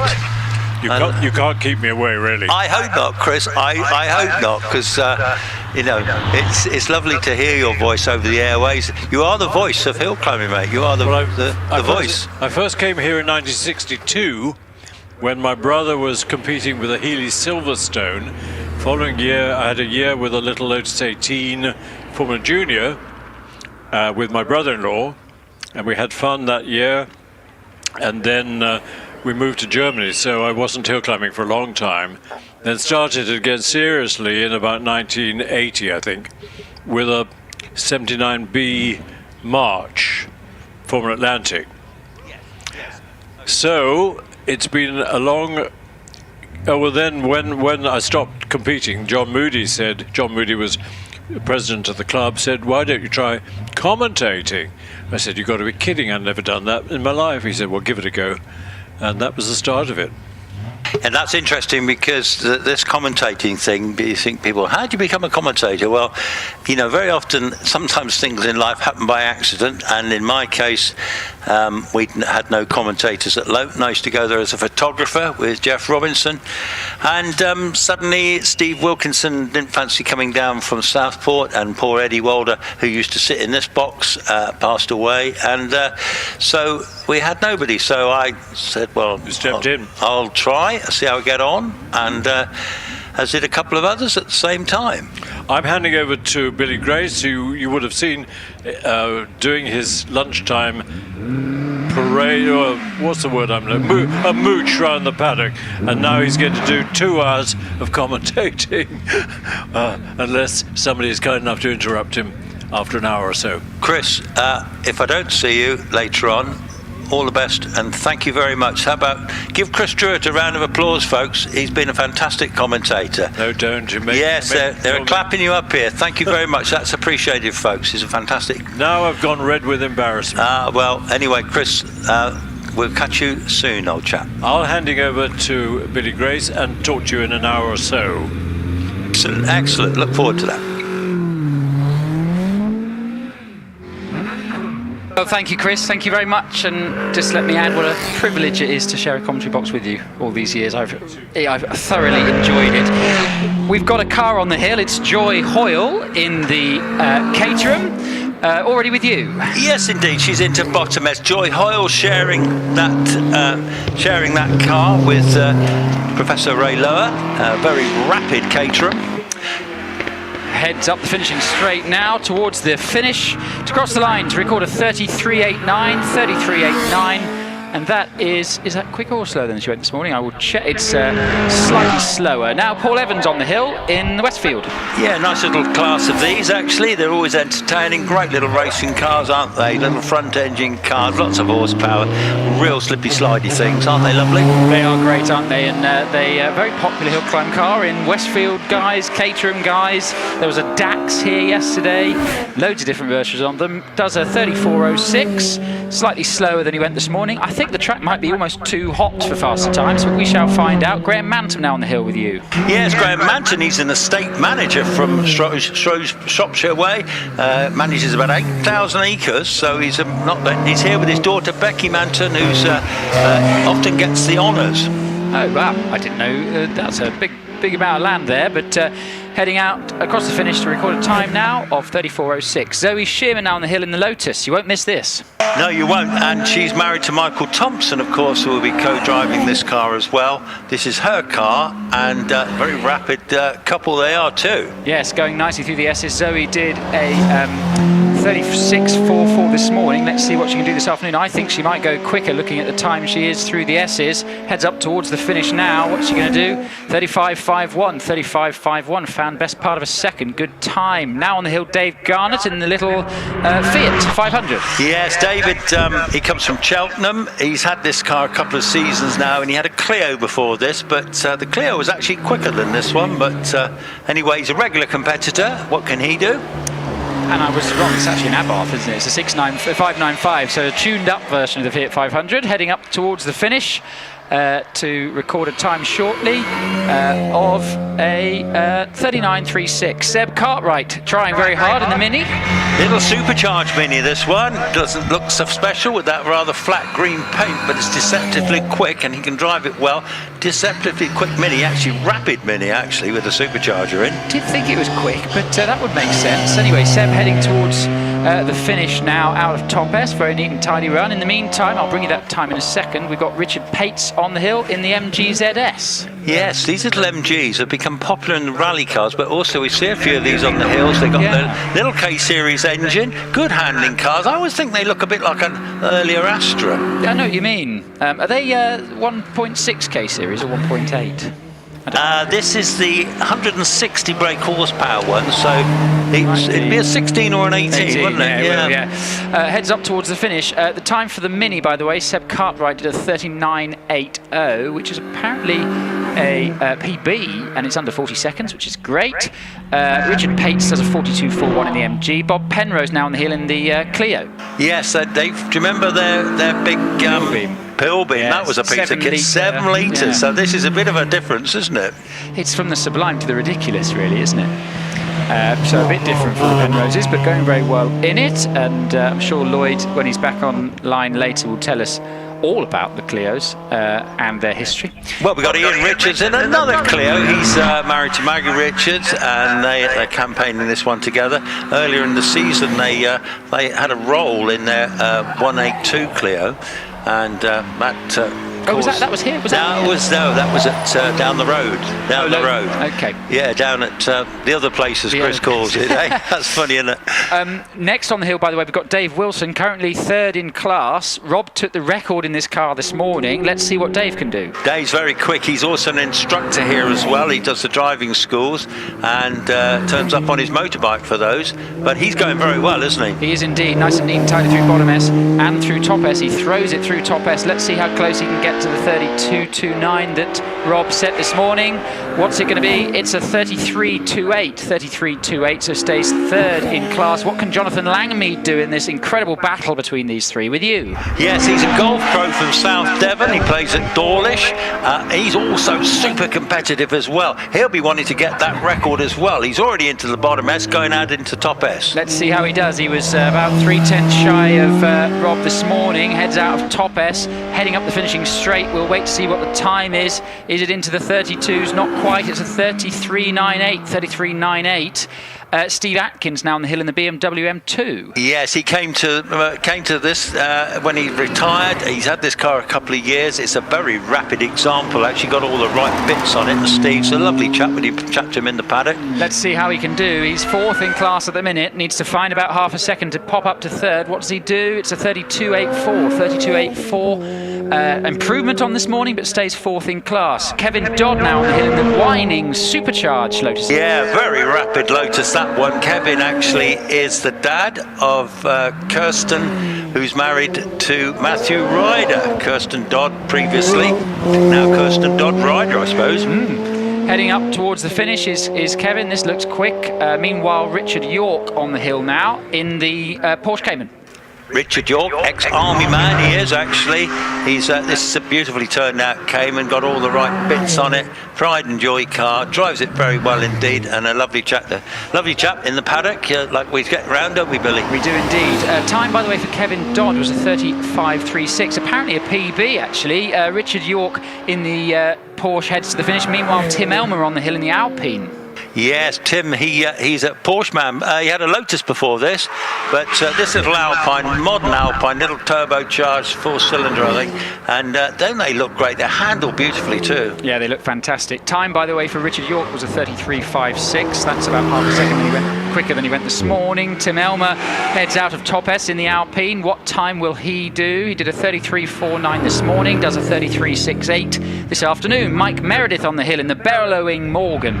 The growling, earth-shattering, earth-rumbling Morgan. That massive 5 litres of Rover Buick power in the front of that, rumbling up the hill. Yeah, a bit of a lock-up as he came into bottom S and a bit of a wiggle as he came out of it, but it's all tidied up now, nice and neat and tidy through top S, heads up towards the finish. In the meantime, Simon Tarling on the hill in the Porsche. Here he comes now, Simon Tarling, comes from Cheltenham Way. There's a good battle amongst the Porsches usually. There's sometimes sort of a dozen of them turn out, and all very quick. Simon's example's no different. Time for Mike Meredith was a 33.44, slightly slower than he went this morning, stays 5th in class. Simon Tarling heading towards the finish. In the meantime, Ross McDonald has left the line in the 911 Carrera RS, using all the road through Kennel. Yeah, this is a beefy 911 air-cooled version, one of the earlier ones. This is an RSR replica, runs a 3.3 6-cylinder air-cooled engine, so it's got a pucker engine in that one, doesn't it? Looks beautiful. Yes, it does indeed. Time, by the way, for Simon Tarling was 35.33, which is about 1/10 and a half quicker than he went this morning. Ross McDonald heads towards the finish in his Porsche to record a 36.10. Tony Adams on the hill now in the Cayman. Now this is a superbly quick Cayman. This is 4-wheel drive, this one, isn't it? And with a big supercharger on it from memory. I think it's still rear-wheel drive, but it is a Cayman S in effect, I think. So it was the flat 4 turbo, but he's turned the boost up a lot. Yes, it's a bit of a beastie, isn't it? Beastie boy. It is indeed. Did a 33.53 this morning. What's he just done to go quicker, much quicker? 32.78, jumps up to 4th in class. Right, David Meek on the hill in the Cayman with you. Loving that colour scheme too, isn't it? These Caymans, they've got the most fabulous engines. I get a bit confused which are the 4 and which are the 6-cylinder ones, but either way, they're all blooming rapid, aren't they? They are indeed. This being a 6-cylinder one, this one it being a GT4, so flat 6 in the back. David looks quick. He did a 32.49 this morning. What's he going to do this afternoon? 32.76, 32.76. So slightly slower, so stays 3rd in class. Right, Robert Lancaster Gay now on the hill, who has campaigned a wide array of incredible Porsches over the years. This year he's in his 997 GT3 with you. Yes, he is. He went into the local Porsche dealership, went in for a cup of coffee, and ended up trading in his other lovely Porsche into this one, which is a beautiful example. It's tricky when you do that, isn't it? Going in for coffee. Expensive, but I think he can afford it. So, heads up. But he tells me he's poor. Heads up towards the finish now to record a 34 seconds dead. Jonathan Maycock now on the hill, 3rd in class at the minute in this turbocharged Mazda. A big moment as he came through Kennel, but he caught it. Sliding away. Jonathan Maycock is a doctor in real life, and he is extremely quick. This little Mazda, he really shoves it up the Porsches. And come on, young Jonathan, see if you can do it again. He's currently sat 3rd in class. I think that moment at Kennel might have cost him a bit of time. Let's see. He was quick through the S's. What's it going to be at the finish line? It's a 32.51. 32.51.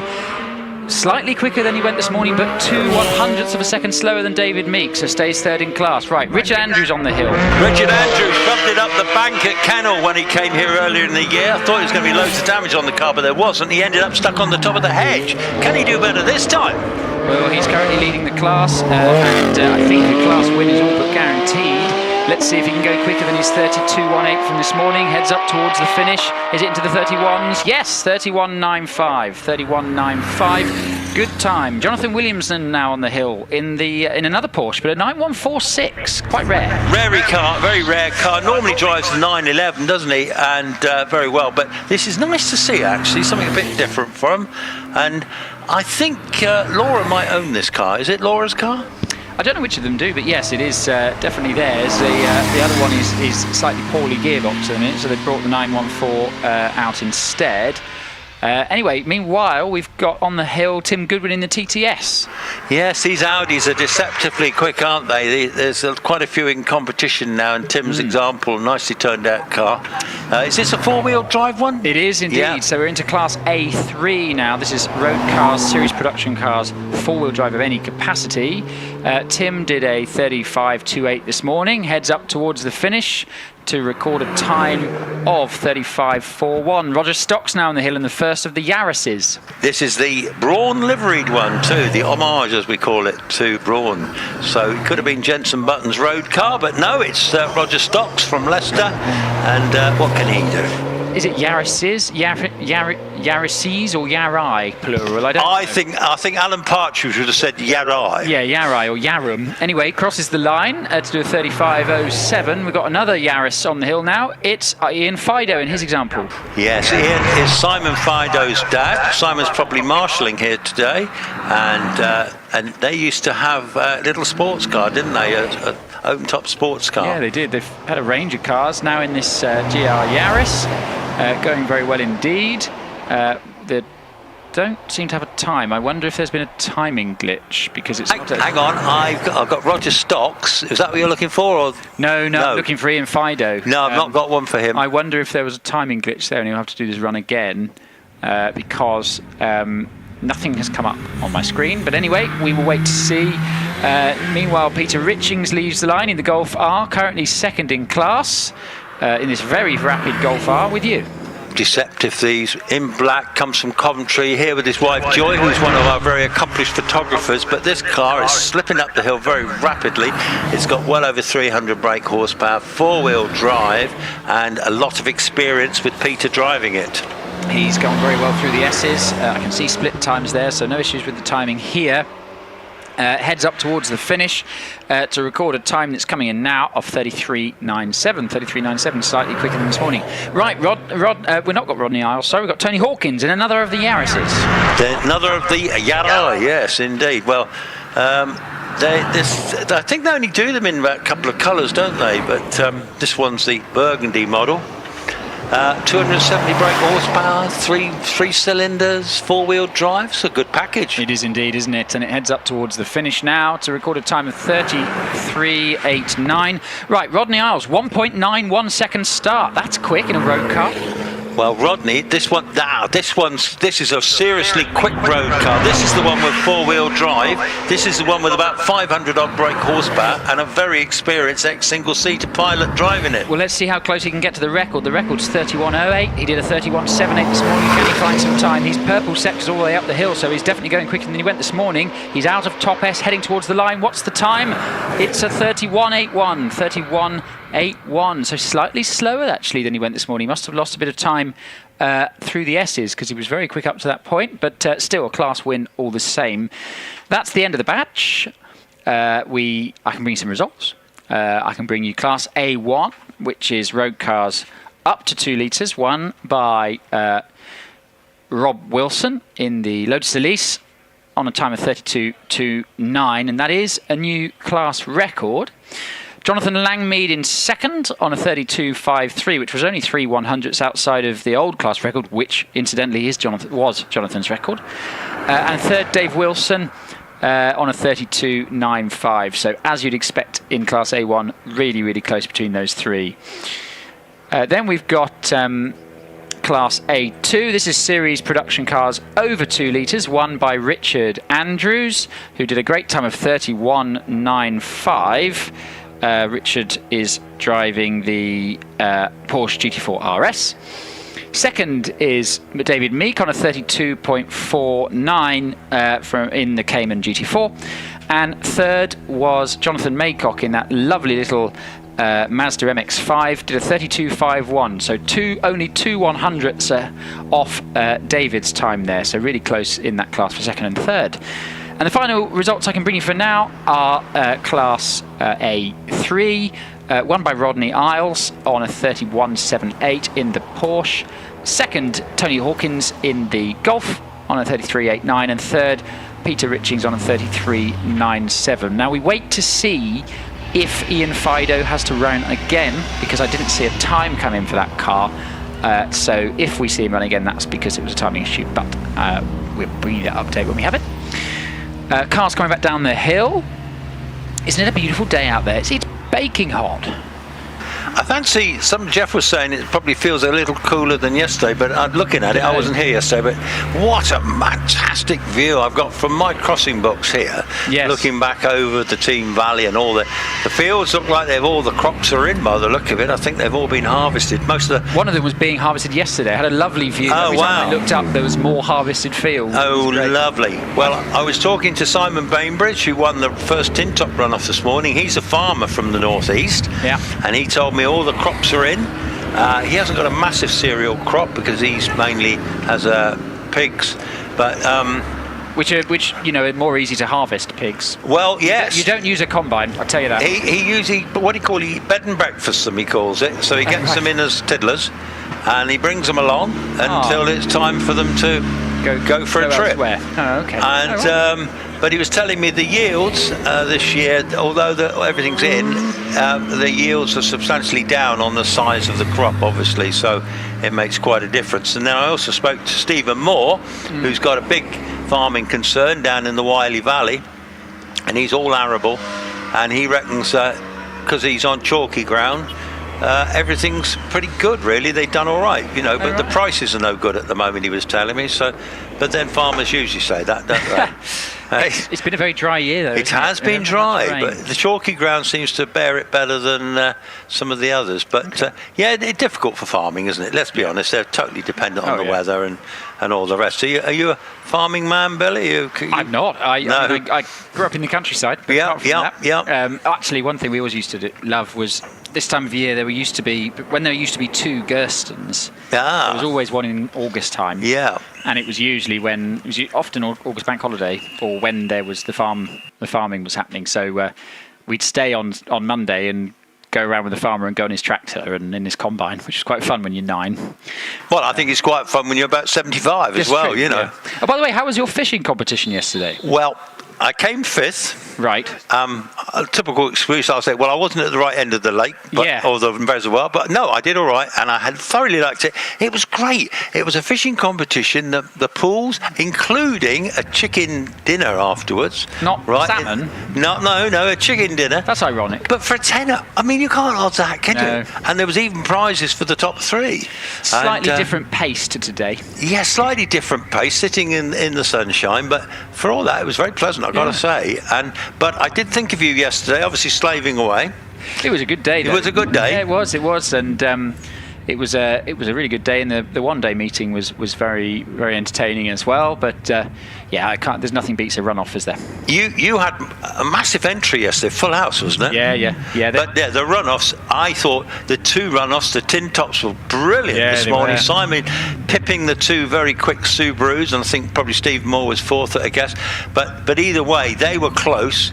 And now Simon told me he was about 100 brake horsepower down yesterday, but he reckoned he was hopefully back in the game today. He definitely seemed that way.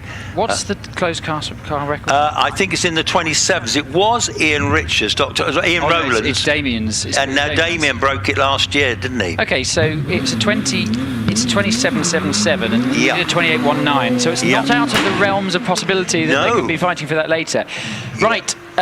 We've got a radical on the hill. We've got John McQuillan in the SR1. He's with you. Team Valley Motorsports, this little radical. These little radicals, purpose-built sports cars. They're running a little motorbike engine, a Hayabusa in the back. They're brilliantly handling, brilliant balance on them, and a perfect car for motor racing. Perfect line through the S's as well. I'm back, by the way, gentlemen. Hello, Peter. How are you doing this afternoon? I'm very well, thank you. I've finally made it back to the top of the hill. Well, did you walk back up? I would like to say yes. No, that's a bit of a hike, fair play. And anyway, look, I'm seeing here comes Robin Nicholson in the Malloch, shared with his son Sam. Always competitive too. These are lovely little cars, cross-flow engines in the front, Clubman's car, beautiful thing. Yes, and quite a quick line through the S's. John McQuillan, incidentally, a 34.40. Robin Nicholson. It's a quick time. It's a 30.93. Slightly slower than he went this morning, but stays 3rd in class. We were right. There was a timing issue for Ian Fido because he's back on the start line. So we're just popping back into road cars for a moment for Ian Fido to have another run. The clock starts this time. Good news. Ian Fido off the line in the Yaris. Out of my sight at Kennel to you. Yeah, here he comes now. Very experienced driver indeed. And it's interesting when you watch these little cars like these Yarises, when we see the single-seaters later, just how much quicker they are, you know, when you get single-seaters. Incredible. And as a road car, this would be very quick. Yes, it would indeed. Yeah, and quite a clean line through the S's, and away he goes from me. Just a little bit of a twitch as he heads up the straight. Heads up towards the finish. I'll bring you a time in a second. We've got a 600cc OMS on the track with Morgan Hamer at the wheel. Yeah, fabulous little car. A late OMS too, but the 600 motorbike engine in the back screaming away into the S's. Yeah, the OMS Hornet comes through the right-hander of the S's, now very close to the wooden barriers there, but he's okay and he's coming up to the line. What can he do? It's a 31.36, takes the class lead from his teammate Archie Kerr, so that's a marker laid down. Scott Racing with you. Yes, Scott, it's just gone through. I'm signing off for 2 minutes. I need to chat to somebody here. Yeah, Scott Racing then through out of the S's and on his way up to the line. Heads up the finishing straight. We're in the 1100cc class now. Scott Racing does a 28.19. Right, what can Ben Hamer do in the BMW powered OMS? Fantastic line through Kennel and through crossing right on it. It's a very quick car driver combo this. Nice, neat and tidy, braking into the bottom S with you. Yeah, just a little bit of oversteer coming out of the bottom S, but again close to the barriers, but he's okay. He's about to cross the line. This is going to be a quick time. What's it going to be? It's a 26.27, jumps up to 2nd in class with that. So that is a quick time. Well done, Ben. It says it's a PB on the screen, which it may well be. By the way, some other times, Ian Fido, I didn't mention, 37.89. Scott Racing did a 28.19, I did mention. Next on the hill, we've got Tim Thompson, but the timing is... No, it is running, but this is Tim Thompson in the OMS. He's already through Kennel, through crossing, This car for sale, incidentally, the 1100cc or 1000cc OMS 28, braking into bottom S now with you. Yep, cleanly through there, and away he goes, and looking quite quick as he goes up to the finish. Can he improve on a 28.79? Yes, he can by 4/100ths. 28.75, 28.75 for Tim. By the way, I've just noticed we don't have the Morgans here today. They must have had an issue with their car because they haven't competed yet today, which is a crying shame. But anyway, Richard Weaver is now on the hill in the Empire Evo 2. We have a red flag. I wonder if it's a timing-related one. Possibly. I'm just looking around. I can't see pointing upwards. Can you see anything from where's the flag come out? Is it at the finish? Or it's at the top. S. I've got one. Okay. Hello, chaps. We've got a red flag. Yes. That was Richard Weaver. Sorry, if you are under the rope on the finishing straight, please do not cross that rope. You're not allowed to cross that rope. We can't run the meeting if you do. So, red flag for errant spectators. So they've been put back in the right side of the rope. Please don't cross that rope on the finishing straight. We have to red flag the meeting. So anyway, Richard Weaver will get turned around at the kink, I suspect. Hey, by the way, Billy, yes.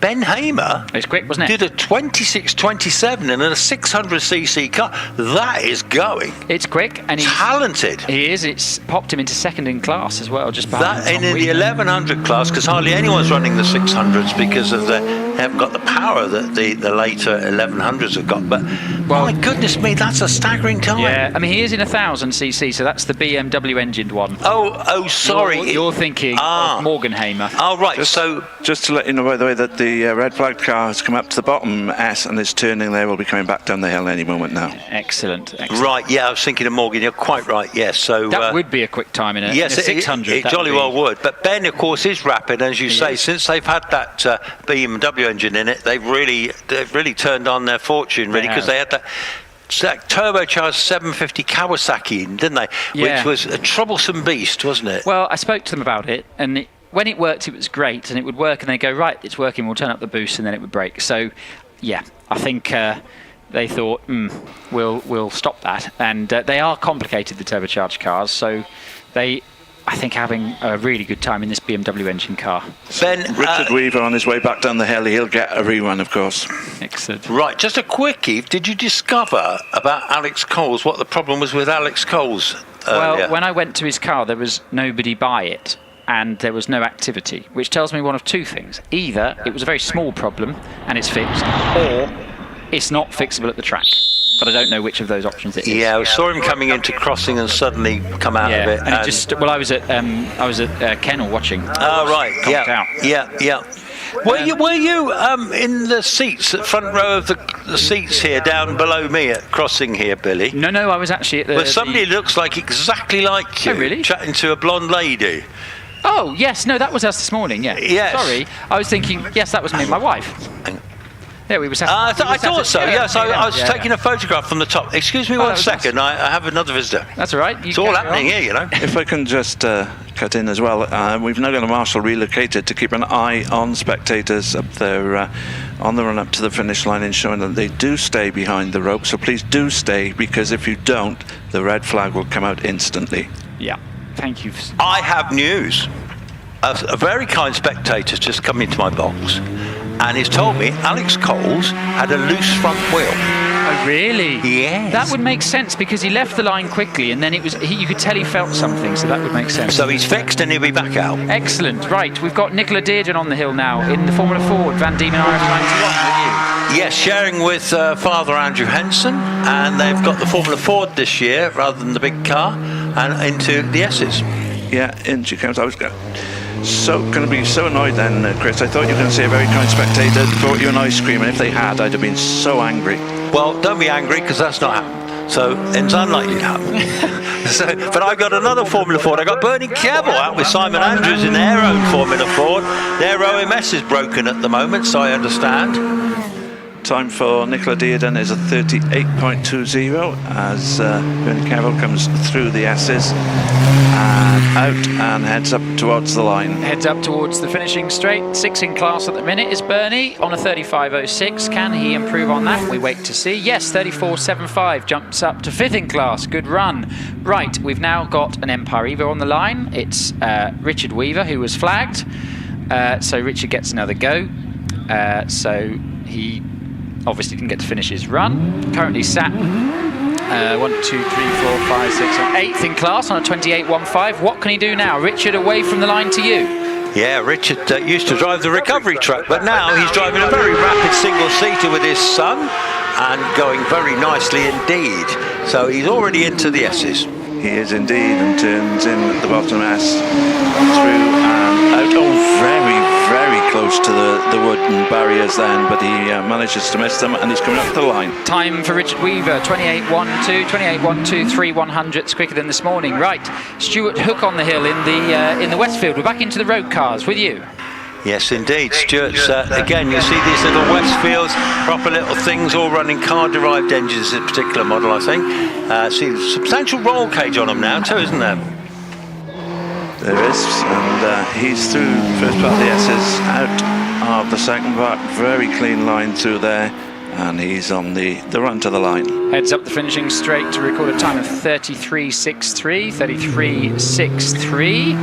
Right, now we've got, this will be Ray Lurk, I believe currently leading the class. What can he do this afternoon with you? Yeah, very rapid driver is Ray. He was a professor of mechanical engineering, sharing with Joy Hoyle, but he owns this car, and if anyone knows how to get this car up here, it's definitely Ray. Yeah, just lifting the front wheel, just clipping the inside curve there, and the bottom part of the S's. He's out to the top part though and heading for the finish line. He's actually currently 2nd in class, needs to find 10th and a half to take the lead. What can he do? It's 32.61, so slightly slower than he went this morning, so stays 2nd in class. Johnny Toon now on the hill in the Fisher Fury, currently sat 4th in class. Massively impressive this morning and sliding it through Kennel. Does the same this afternoon. Yeah, he's a very quick driver. He's here with his father as well, who's driving the Morgan. But Johnny, I like these Fisher Furies. I think they're splendid little cars, well sorted. Looking pretty furious through the S's, I have to say. A little bit out of shape, but he holds it all together. Can he go quicker than the 33.27? We'll find out. Rob Toon now on the hill in the Morgan. Yeah, this is his dad, and the big blustery Morgan with that lovely V8 rumbling away in the front there. What's he going to do for us this afternoon? By the way, Johnny Toon went quicker, 32.96, jumps up to 3rd in class. Yeah, and that's a personal best for him. A little bit of a twitch for Rob Toon through the S's as well, but I don't think that would have cost him very much at all. He's coming towards the finish now. Heads up towards the finish to record a 34.83, slightly quicker again than this morning. Robert Brodie now on the hill in another Fisher Fury. Mr. Gear as he came past me. How's he doing up with you? Well, this is a motorbike engine one, a little 1 litre motorbike engine screaming away in the front of that one. But if you look at the prep on that, it is beautifully turned out. Yeah, that distinctive motorbike engine sound as he just hangs the tail out a little bit in the bottom part of the S's. He's through the top part cleanly and quite close to the left-hand side of the edge of the track actually as he comes to the line. Heads up towards the finish to record a time of 34.59, 34.59. Right, Richard Price now on the hill, currently leading the class. Can he go quicker than a 32.1? Always super quick is Richard, the little Rover K series whirring away in the front of that, experienced driver, and what can he do? And again, hanging the tail out a bit as he powers out at the bottom of the S's. He's out to the top S now and powering his way up.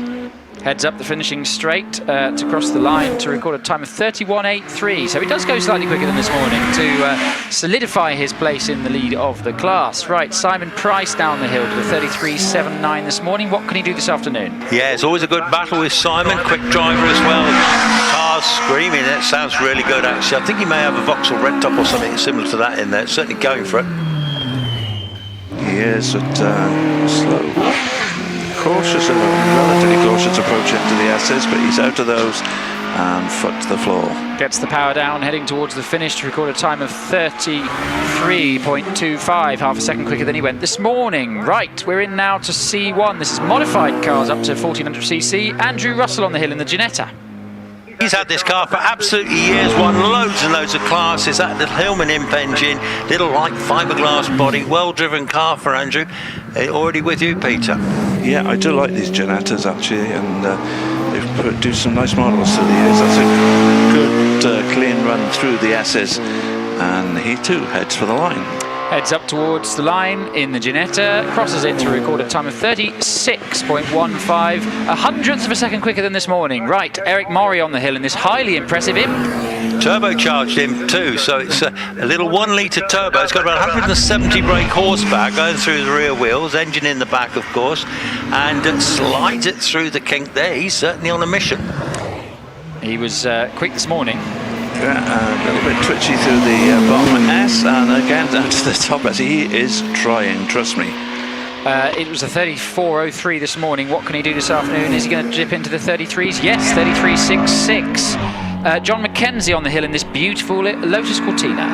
Yeah, I'm not convinced it's a Lotus one actually, Billy. I think it's a crossflow in there, but either way he comes all the way down from Scotland, smokes it into the S's. Yeah, a bit of a lock-up into the bottom S, but it's okay. He's out of the S's. Certainly whether it's crossflow or a Lotus, it certainly looks the part. Next on the hill, Paul Howells in this very fast green and yellow Porsche with you. Yeah, normally aspirated, but an absolute weapon of a car. Comes from the Forest of Dean, and I love hearing and seeing this car because it's so quick, isn't it? Amazing, isn't it? Personally, I favour the normally aspirated to the turbocharged Porsches, but we won't go into that now. Nothing wrong with that, Peter, nothing wrong with that. He did a 32.22 this morning, 32.39 this afternoon, ever so slightly slower, but what can Nigel Elliott do as he takes this monstrous Triumph TR7 up the hill? Twin turbocharged in a V8, what could go wrong? But what a quick thing that is. It somehow doesn't seem as quick as you feel it ought to be, but it's a rumbling up the hill. Yes, if Tony Bond was still with us, he could tell you what could go wrong in a V8 TR7, but this one is a real rumble, isn't it? And it's rumbling away from me. Heads up towards the finish. Right, Nick Powell on the hill in the first of the very impressive Subaru Imprezas with you. Yeah, he's had problems with the car this weekend. Yesterday it was running in limp mode, he was telling me. When it's on song, it's good for nearly 600 horsepower, but it's definitely not on song at the moment. Got a problem to deal with. Heads up towards bottom S now. Yeah, Subaru Impreza is so synonymous with rallying a few years ago, and it's remarkable how the sport has changed in a relatively short time, but yeah, he seems to be running pretty well. Hold on to your hats, Damien Bradley's on the hill, he's with you. Yeah, this saloon car, tin top record holder, all over the place. This is the car that went to Pikes Peak recently. Fantastic competitor. What can he do this afternoon? Oh, and takes a big shortcut over the inside of the bottom. And he's kicking up the dust and twitching all over the place. I'm not sure that is the quickest way to go. Impressive to watch, but yes, 29.09, 29.09. It is quicker than he went this morning. It's actually identical time to what Stephen Darley did this morning. So let's see what Stephen can do in a moment's time. But now we've got Stephen Moore on the hill in the Mitsubishi Evo with you. Yeah, he's got 3 of these. This is his quickest example. He's the farmer from near Salisbury. He's a very regular campaigner. He's won the Midland Championship too in this car. He's already with you, Peter. Yeah. Very nice looking Evo comes through the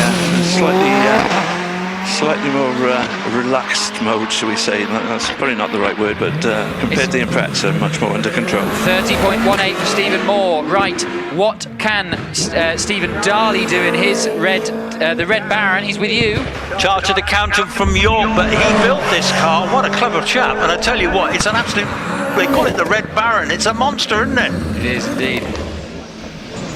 It's monstering its way through the S's now, and looks pretty quick. A neat line through there, but nevertheless looking quick and heading up to the finish line. Can he go quicker than a 29.09? Not quite, 29.11. So that means that they've tied for the class win, Stephen Darley and Damien Bradley, both on a 29.09. Right, we've got an MK Cup on the hill of Rob Lloyd with you.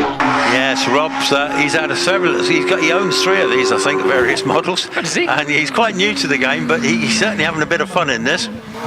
Yeah, it looks like he's enjoying himself through the S's. If my maths is right, that means the class is separated. The top three are separated by 200ths of a second. Is that right? Something like that. Incredible, isn't it? He's coming up to the line now. Right. Heads across the line. 32.8.1. Becky Manton had a bit of a moment through Kennel, but she's with you. Yeah, she works for ProDrive in Banbury, actually, as an engineer, or top engineer. Oh, she locks the wheels up with you, Peter. Yes, she does, and I think that's cost her a little bit of time. She wasn't quite as quick, perhaps, as we might have expected through the bottom S, but picking the speed up all the way up towards the finish line now. Heads up towards the finish to record a time of 32.74. 32.74. Wow, goes second quickest, only 200ths behind the man now on the hill, Phil Goff, with you. Phil Goff, yeah, he's from Maghull near Liverpool, and this one's a motorbike engine. Got a higher booster in the front, so it gives it loads of grunt. Yeah, you've got to wonder what Becky would have done without the lockup, actually, but Phil is much cleaner through the S's. Can he improve on this morning's time? On the 32.72, let's see, I think he might. Yes, he can. 31.70. 31.70, that's a quick time. That's a second quicker than he went this morning to take the class win. That's the end of the batch. That was all thick and fast, wasn't it? Bit crazy stuff there, wasn't it? We've got off to a good start this afternoon, haven't we? It's been pretty out there stuff, I reckon. I'll take you through some class results. Incidentally, Phil Goff, sorry to interrupt, but 102 miles an hour over the line. By no means the quickest car over the finish line, even though it was a good time. And it's quick in a Caterham, though, isn't it? That's true, yeah. Or Westfield. Locator field. Quick indeed. Right, so Class B, this is Specialist Production Road Class.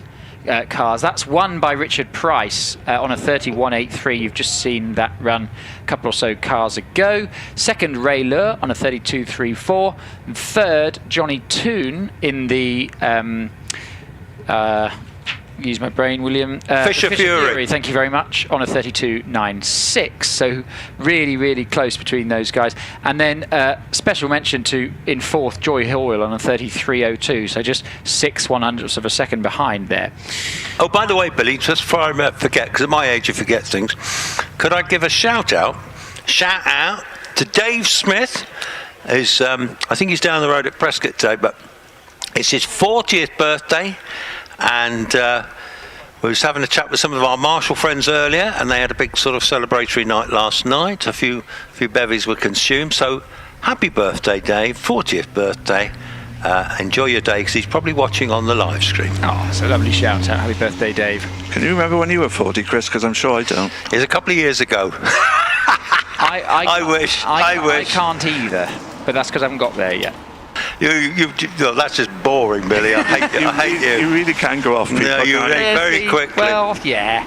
Sorry. Well, yes. Well, in our case, Peter, we're experienced, aren't we? I think that's the word. Absolutely. I don't know in what, but something. Youngsters don't know a thing, do they? Oh, who knows? No, nostalgia ain't what it used to be. Oh dear, Classic Nostalgia was a brilliant event here recently, wasn't it? Yeah. Fabulous. A couple more class results for you. Class C1. Series production cars modified up to 1400cc was won by Eric Morey in the Imp on a 33.66, and second 36.15 for Andrew Russell. Oh, I just got a shout out on the stream for what I said on the lunch. It's a turbo with a Subaru attached to it. Genius. That's how I described Damien Bradley's Impreza, by the way. Which thank you very much. But anyway, so that was Class C1. Class C2. Class of 1 for John McKenzie in the Ford Cortina on a 38.94. Class C3 won by Paul Howells in the Porsche on a 32.22. Nigel Elliott second on a 33.12. Incidentally, Nigel Elliott in the Triumph TR7 did identical time this morning and this afternoon. So he knows his way up Shelsley, doesn't he? Very consistent, isn't he? Yeah. I've gone all healthy here, Billy. I've just been finishing off an orange, mate. You know, that's good for me, isn't it? I know, Ponzi eating fruit. Whatever next. It's like, you know how you plant trees before you get on a plane? There's carbon offset. You can have an ice cream now you've had an orange. They balance out. Well, unfortunately, I'm in a bit of a wilderness up here. So, but never mind. I've got a lovely view. I've got a beautiful crowd here. We've got car parks are looking full. The harvest is in. We're racing at Shelsley. The sun's out. I mean, come on. Yeah. A couple more results for you. Class C4, this is modified series production cars, a four-wheel drive, won jointly by Stephen Darley and Damien Bradley, who both did a 29.09, so identical times for those two. So they joint win the class, with third place being Stephen Moore on a 29.99. Modified specialist production cars won by Phil Goff. The last run you saw on a 31.70. Found a second from this morning, which is brilliant going, with Becky Manton second on a 32.74 and Rob Lloyd third on a 32.81. And that's all I can bring you for now, because we haven't finished anybody else's classes. We do have a course car heading down behind the competitors' cars. Okay. Well, I tell you what, Becky Manton was on a mission just then, wasn't she? She Peter? was, wasn't she? And I tell you what, you know, okay, she would probably ended up second behind Phil, and she's a very competitive driver, I know, and her dad, you know, and nice to see them both out. But she's got a real top job at pro drive. She's a clever lady, but certainly can nip along in a little, what's it, Caterham or Westfield? Westfield. Yeah. So yeah, lovely to see. Well, Will Hall. I have to feel for Will this morning. Yeah. Stuck on the line there waiting to go when he was all psyched up, ready to go, and then had a problem up the hill with a spectator, I think. And so Will came, fifth in the end, wasn't it? Yeah, that was tough. Very tough, bless him. But there is another run this afternoon, so let's see how he can go this afternoon. Hopefully he'll go as well in this afternoon as he went in qualifying this morning.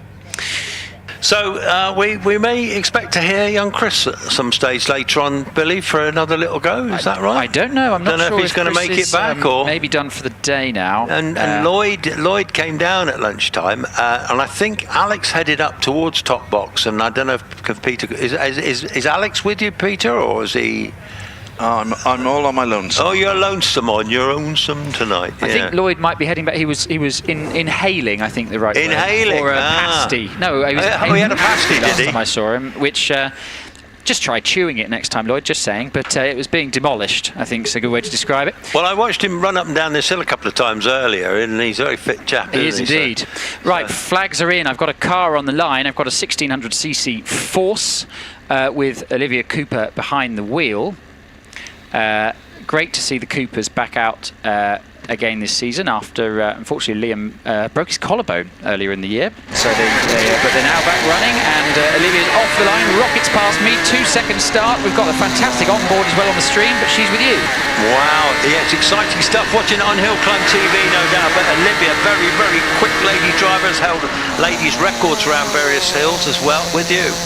Yes, and through the bottom part of the S's into the top, and just a little bit of a twitch as she comes out of that, but cleanly up towards the finish line now. Heads up the finish, record of 26.48, 26.48, good time, quicker than she went this morning. Right, Paul Jones now on the hill. Great to see this car. Great to see also Lloyd's stickers on the side of this one. Driving Heroes have got a sticker on here, yes. Paul Jones from Worcester sharing with Darren Gumbley and going very nicely. Yeah, very quickly through the S's. This looks like a good one, quite close to the barriers, but no problems. This could be a good time. Let's see how he gets on. It is a quick time. It's 26.85, 26.85. Slightly quicker than he went this morning. Right, Adam Green on the hill. This will be impressive. He touches the grass on the way into Kennel, but he's with you. Always super rapid Greenhams. We love watching them both. My goodness, sparking and banging his way up to the S's. With you, Peter. Yeah, and they're very... hanging the tail out. There's both men hanging the tail out to the top S as well, but he's through and he's on his way towards the line. Heads up the finishing straight. Always impressive is Adam Green, and it's a 25.72, 25.72. That's slightly quicker than he went this morning and lifts him up into fourth in the class, just ahead of Alan Walton, who sits on the line, who leaves the line now in the Gould GR59 1600cc that he shares with son Dave. With you. Yeah, well, David goes extremely quick. I don't know why the old campaign have been doing this many years. He's put flat to the floor. He's not lifted at all into the S's. In he comes to the first part. Just times the tail up a little bit, but nothing too dramatic. Clean line through the top S. It looked very, very quick. Yes, is it into the 25s again? Yes, 25.84, 25.84, 4/100ths quicker than he went this morning. Right, we've now got Pilbeam leaving the line, the sonorous V6, 2-litre V6, KV6 in the back of the MP88 with you. Yes, sharing this with Gavin McCann this year. There's a big step up for them, this car actually. This is very similar to what Tom New ran in the 2-litre class a few years ago, very successfully. Yeah, and again, through the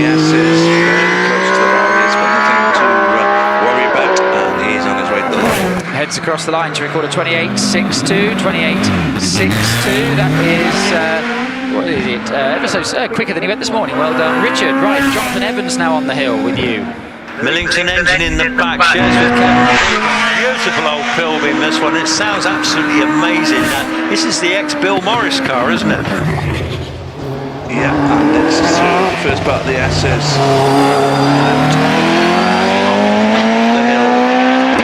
Heads up, finishing straight, nice and neat and tidy run for Jonathan. Finishes with a time of 30.16, 4 100 slower than this morning. Right, Andrew Colborne on the hill in the very rapid little Van Diemen. A bit of a wiggle through kennel. Isn't it pretty though, this one? It's an ex-Formula Ireland car, but I just love seeing this car. It's just turned out amazing, and they really know how to build this engine as well in this. They did it themselves. Yeah, good run through the S's. Incidentally, I think Alan Morgan, first car this afternoon to get under the 2-second mark for the first time in point. Yeah, 1.99, that's quick. And Andrew Colborne does a 30.08. That is slightly slower than he went this morning. Next on the hill we have the lovely little Dart, driven, designed and built by Mike Luck. Now running an 1800cc K Series with you. Isn't this lovely? If you built your own car, you built it like this, you'd be pretty proud. And I tell you what, Mike's a very capable driver too, isn't it? Lovely, lovely car. Yeah. To the S's again. Good as he powers away from them. And just a sprint to the finish line. Heads up, finishing straight to record a time of 30.76. Mike West now on the hill in the SR1, the little Radical. Yeah, Team Valley Motorsport he runs, and Mike was a marshal, a very experienced marshal. We call him a marshal god, but now he's a racing god now, isn't he? Yeah, and throwing the car to the first part of the S's out of the top S, and this looks like a good clean run as well. Yes, nice, neat, tidy run up towards the finish to record a 32.66, about half a second quicker than he went this morning. Right, David Bickley now on the hill and another Radical SR1 with you. Yeah, David, of course, father of Stuart Bickley, who races that little fluorescent yellow Force, which is currently poorly. But David knows his way up the hill, comes out most events. Not the quickest of the Radicals we've got here, but it's still got about 200 horsepower. Yeah, nice and clean to the S's, and away he goes towards the finish line. Heads up the finishing straight now to record a time that will come up in a minute of 32.33. Right, Andrew Burt on the hill in the lovely little Mallock Mark 32. Very rare car, only 8 of these left, and the all-enclosed Mallock, rather lovely thing, isn't it, that one? Very rare, so already coming to you, Peter. Yeah, and so the first part of the S's was exciting, and again, well close to the barriers then, but he's okay and he's on his way to the line. We await a time. Sam Nicholson on the hill in the Mallock, currently leading the class with you. Yeah, Sam certainly knows his way up. He's driving this with his father and he generally gets the honours, but this little Mallock, already with you, Peter? Yeah, it was a 31.2 foot bird, by the way, and this is looks like a very determined run. That's the word, spirited. It is indeed, and it was a 2.01 second start, which is very quick, and it's a 29.42 run overall, 6/100ths of a second quicker than he went this morning. Very quick time indeed. Right, Rob, Alan McDonald on the hill. What can he do? Currently second in class in the Force with you. Do you remember when Rob Stevens had this car, he got into the 25s in this car, but Alan McDonald's an ex-motorbike racer, and also he's got a motorbike business in Scotland. Yeah, and he's through the first part of the S's. Out of the S's, it was a close inspection to the barriers, but he's okay, and he heads to the line. To record a time of 29.59, an improvement, but not quite quick enough to pip Sam Nicholson to class honours. So the class F there taken by Sam Nicholson. Right, sports leap cars over 2 litres. Graham Lopes had a bit of an issue this morning with the gearbox. Doesn't sound like he did now. It sounds perfect to me. Already with you. Yes, he put a Porsche engine in the back of this Lola, built it himself. He used to run the circuits with a 2-litre unit, but now got a big 3-litre Porsche unit. Yeah, I do like this Lola, and he's handling it well through the S's, away from us he goes. A let's see what time he can set. Heads up the finishing straight to record a time of 33.75. Right, Simon Bainbridge on the hill now. Just keep an eye on the closed car record of 27.77. What can Simon do? Super quick farmer from Middlesbrough. Here he comes now. This car is an absolute rocket. Trust me, folks, it's quick. What can he do? Into you, Peter. Yeah, and yeah, really try and really rag it to the bottom part of the S's. It just sounds so incredible. I love this car. Keep an eye on the times. 27.77 is the record. What's it going to be? It's going to be close, not quite. 28.14. 28.14 to win the class and to go a bit quicker than this morning. Right, Archie Kerr on the hill now in the 600cc Hornet with you. Yeah, this is what confused me earlier, isn't it? Yes. Same colour scheme, but yeah, 600cc bike engine. Very few of them around now, isn't there? But a late-bodied OMS.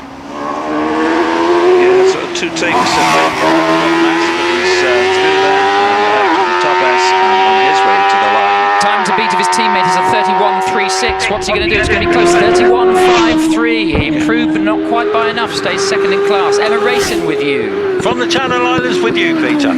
Yeah, and gets it turned in at the bottom S, to the top S and away, and this looks like a very, very clean run. Yes, it does indeed. Heads up towards the finish. 28.69. Gregory Barton on the hill in another Empire at 0-0 with you. Yes, a late-bodied Empire again. You can see these little Empires built by Bill Chaplin down in Somerset. He's here today with Zach Zammit. And again, he runs through the bottom S and out of the top S and up the straight. All looking good. To do a time of 29.15. Right. Will Hamer is next on the line. He did a 26.51 this morning. There's 3 drivers within 600ths of a second. What can Will do in the BMW powered OMS? He's already with you. He's quick. He certainly is quick, and he's absolutely near that engine screaming there. That is going for it. He's very close to the arm coat. He's spiking through the king there into bottom S. Yeah, rapid line through there, but all steady, all correct. Again, the back top wheel very close to the barriers there, so they hang the tail out a bit. It looks quick. What's it going to be? It's a 26.16, 26.16. That's quick. That moves him into second in class behind Tom Weaver. Right, Richard Matossier, what can you do? Well, look at this. Is it Robert Kenrick car? And I tell you what, Richard's getting better and better in this car. Actually, it was a hard act to follow. And look at that. It's going well. Yeah, again, a nice clean line. Previous car out to the top S and a good run to the line. Is it going to be quicker than he went this morning? Let's see. Yes, 26.29. 26.29 for Richard. Moves him up to 4th in class, just 200ths of a second behind Ben Hamer in 3rd. We next have on the line, we have a purple OMS. It's Jonathan Flesher, currently sat 6th in class on a 27.62. What can he do? He's already through Kennel with you. Yeah, he's getting really rapid. This car, I believe, is up for sale. I think he wants to go up the classes, but nevertheless, retired dental technician from Harrogate in Yorkshire with you. Yeah, how does the tail out on the exit? Cleanly out to the top S though, and just a clean run up to the line. Got the power down nice and early. What's it going to be? 27.31, 27.31. Right, what can Dave Tatham do? Currently sat on a 26.44 in the beautiful little DJ. He's with you. This is quick. Yes, it is, and he is very quick. He is super determined as well, actually, David. He's a super competitive driver. With you, Peter? Yeah, into the bottom S, cleanly through there, but quickly through there as well. A little bit twitchy into the top S, but he's okay. And what time can he set? He heads up the finishing straight. Is it into the 26s again? Yes, 26.49. 26.49, half a tenth slower than he went this morning. Stays where he is. Right, Tom Weaver now on the line. Already has the class win in the bag. But can he get into the 25s? He did a 26.05 this morning. It would be pretty cool to see this car into the 25s. Leaves the line now, rockets past me, 2.07 second start, disappears through Kennel to you. Beautifully through Kennel, round through Crossing, beautiful. Well done, young Tom. This is a smooth drive. That's quick. He's on a mission, I think. Yeah, but it's a clean line to the bottom S and to the top S as well, but this looks quick indeed. He was purple to to S approach. He was purple through the S's. What's it going to be into the 25s? Yes, 25.84, 25.84. Pretty impressive to be into the 25s in 1100. Very that was impressive. so smooth, actually, It was, Billy. wasn't it? You could see it all the way. The lines were perfect all the way. We got a Formula Ford now. We got his yes, his sister Lizzie in the single seater this year in the little Formula Ford. It's her. She had a Citroen Saxo last year, they've still got, but now she's learning her way with a little single seater. And yeah, already with you, Peter. Yeah, just got into view now, in fact, and through the bottom part of the S's quite cleanly, out of the S's, and heads up the hill. Heads up towards the finish. Meanwhile, Carol Nichols on the hill now with you. Yes, Carol Nichols in the night, built by her father. Look, she's got this laid-back driving style. She's a brilliant supporter of the sport. She's out most weekends in this little car. Time, by the way, for Lizzie Weaver is a 37.02. That apparently is a PB and also very close to 36. So well done, Lizzie. Right, Carol Nichols heads towards the finish. Mike Gallery on the hill. Yeah, Mike Gallery in the little Van Diemen. Okay, we've got a lovely little class of these here today. They're all basically got no aero, none of that stuff. It's a very unfancy car, really. Time for Carol Nichols was a 39.42. What can Mike Gallery do as he goes up towards the finish line? Did a 34.81 this morning. What's he doing this afternoon? 34.91, slightly slower. Les Buck on the hill now with you. Les Buck, regular campaigner, drives this very well indeed as well. He's also got a nice inland sometimes he brings, but this one here, he might trouble this Formula Ford lot today. He might do. Bring Mistral, not the commonest of Formula Ford by any means, but going pretty well for Les at the moment as he goes up towards the finish line. Heading up towards the finish. Did I say Mike Gallery did a 34.91? If I didn't, I've said it now. And Les Buck does a 34.99. So quicker than he went this morning into the 34s. Well done. Right, Max Hawks currently second in class on a 33.68. Can he improve to take the class lead? Let's see. Well, he's certainly going for it, isn't he? His lines were very good indeed. Max is a great photographer too, actually. And sometimes he's here with his mum in another single seater, a Force, I think. Well, it's like, bit enthusiastic into the bottom S in the Van Diemen RF84, but he managed to put it all together and he's heading for the line. It's going to be close. What's the time for Max? It's a 33.47, takes the lead in the class. What can Sarah Bosworth do? She's on the hill. The Demon Barber of Sheffield's already with you, Peter, and I've just been joined by Marcus Pye in the box here. I'm just signing off for a second. Yeah, the RF85 now on the hill with Sarah at the wheel coming up to the line. Can she go quicker to, yes she can, 33.54, moves her up to joint second equal in class with the man that's just left the line, Andrew Henson, who did a 33.54 this morning, needs to find about a tenth of a second to take the class win. He's already through Kennel. Are you still online there, Chris? No, you're off. Okay, so great through Kennel, great through crossing, smack bang in the middle of the road through the kink. This is looking fast. Braking to bottom S now. Yeah, this time it's the RF19 one, Van Diemen. It's a good run through the S's actually, and blasting it up towards the line. Now, can he improve on his time? Can he improve? We wait. It's a 33.55. So he stays second joint in class because that was a 100th turn this morning. What can Simon Andrews do with you? Well, it's a good line through the bottom S. He's out to the S's now, and a little bit quite close to the barriers, but safely through and on up towards the line. Heads up towards the finish.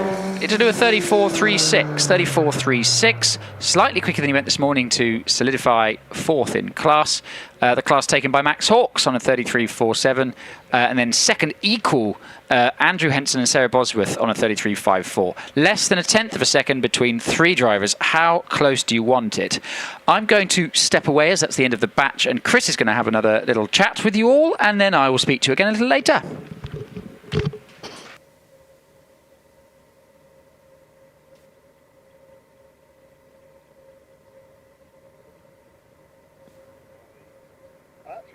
So the car's starting to make their way back down the hill now, back to the paddock, and once they reach the bottom, of course, then we can get the batch 5 underway.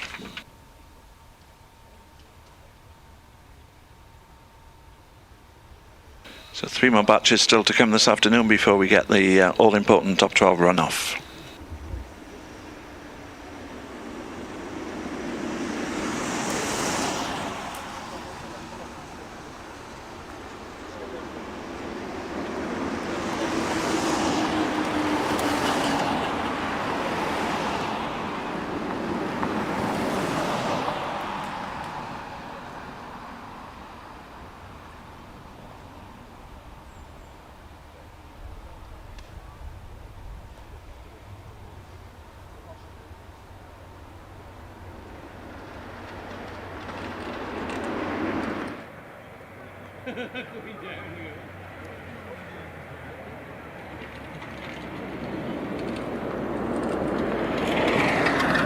Right, who have we got still working hard on the microphones?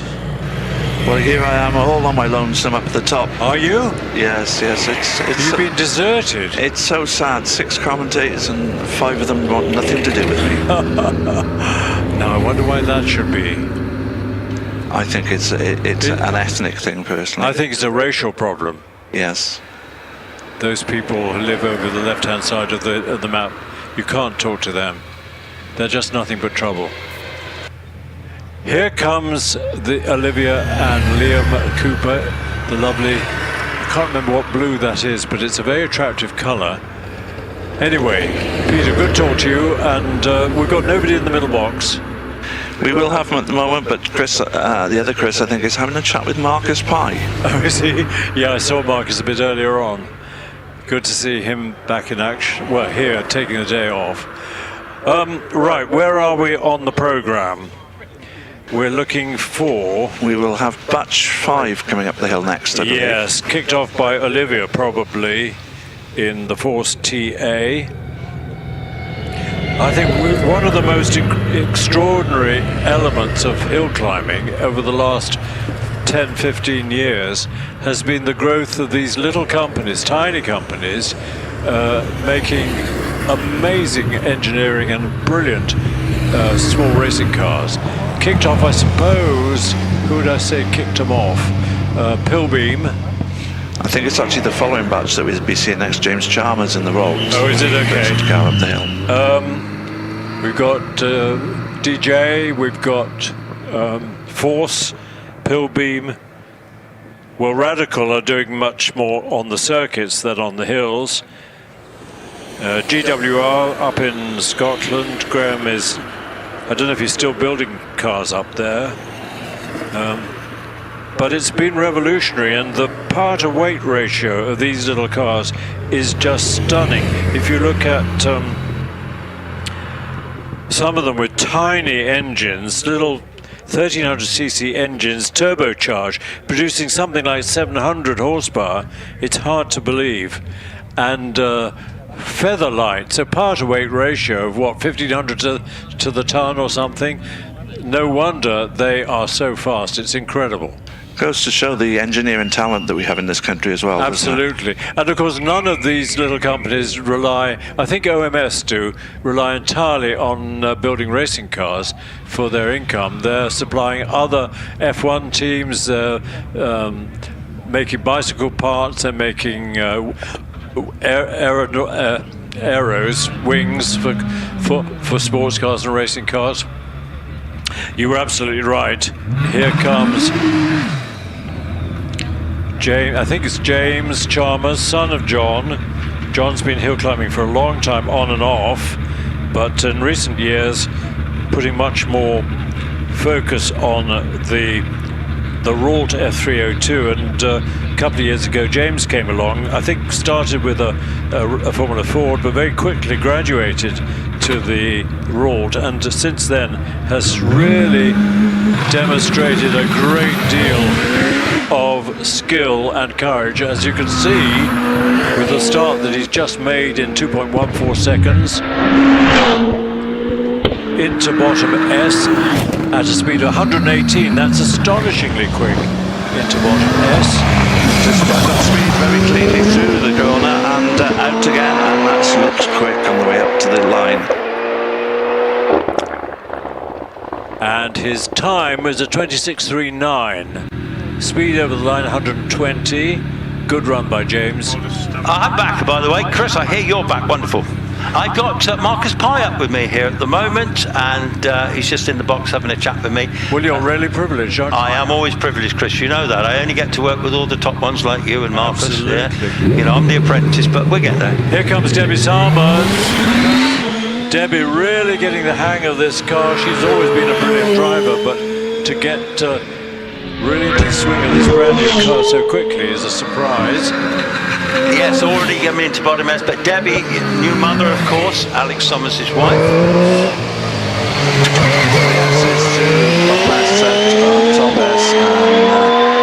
Rapid acceleration up towards the line. We've got a Hornet in here, or it looks like a Hornet, but luckily I think it's gone out of the front door. It was a bit scary. Now, Debbie, what did she do? She did a 27.37. Here's an Owen. It's Lynn, Mrs. OMS. Yes, I've got her in sight now. So yeah, PB for Debbie. That's great to see. Lynn Owen, of course, Steve Owen's wife. They built these OMS cars up in York and already in bottom S. Yep, through the first part of the S's then. Follows it away out up the hill. And, well, a very clean run. Yep, and she'll be pleased to be in the 20s, 29.77. She's followed by Sandra Tomlin. Sandra sharing with her son Oliver. This is the big pill beam with a big Judd 4-litre. Yes, fabulous looking car too. One of the last of the HillClimb pill beams built 2013, so quite a recent car. And a good line through the S's once again. That 4-litre really is a remarkable power block, isn't it? It is. And she finishes with a 28.25. Sandra will be pleased with that. That's one of her quicker times. 133 over the finishing line. On the start line now will be, who is it? I think Nicola Mingus. Yeah, it is. Nicola sharing, of course, with Dave Uran. Nicola leaves the line. 2.1. And not a trace of a lift at Kennel. Here she comes now. Yeah, Nicola is our ladies' hill record holder. This is the ex-Martin Groves car that used to do 22s and won the championship about 3 times. Very rapid car with a Cosworth engine in it, Peter. Yeah, nice run through the S's as well. Pulls it away from there. Let's see if she can improve on her morning time. 26.41. That's pretty good. 138 over the line. We've got Alex's mum, Lindsay, in the fast Storm. It's her car. She decides who drives it, and she does a great job for Alex of warming it all up, warming up the tyres. Screaming V8 in the back of that IndyCar engine, rest about 14,000, so it sounds absolutely amazing. It certainly does. It pulls its way away from me. Lindsay Summers, they're going towards the line now. 26.56. You ought to let Marcus have a go, then he can claim I've commentated at the famous Shelsley Walsh. I'm going to do that because Sean Gould's just coming this way, and also he'll be working with you as well. So I'm going to let Marcus have a go because he's a damn good commentator. So you up for that, Marcus? He shrugs his shoulders. He says, like a French foot. Yeah, okay. Well, if he doesn't want to, I'm going to chuck a headset on him now. I'm going to give him the batting order, and over to you, Marcus. Now Sean Gould takes apparently very gently, but actually 2.25 is pretty quick.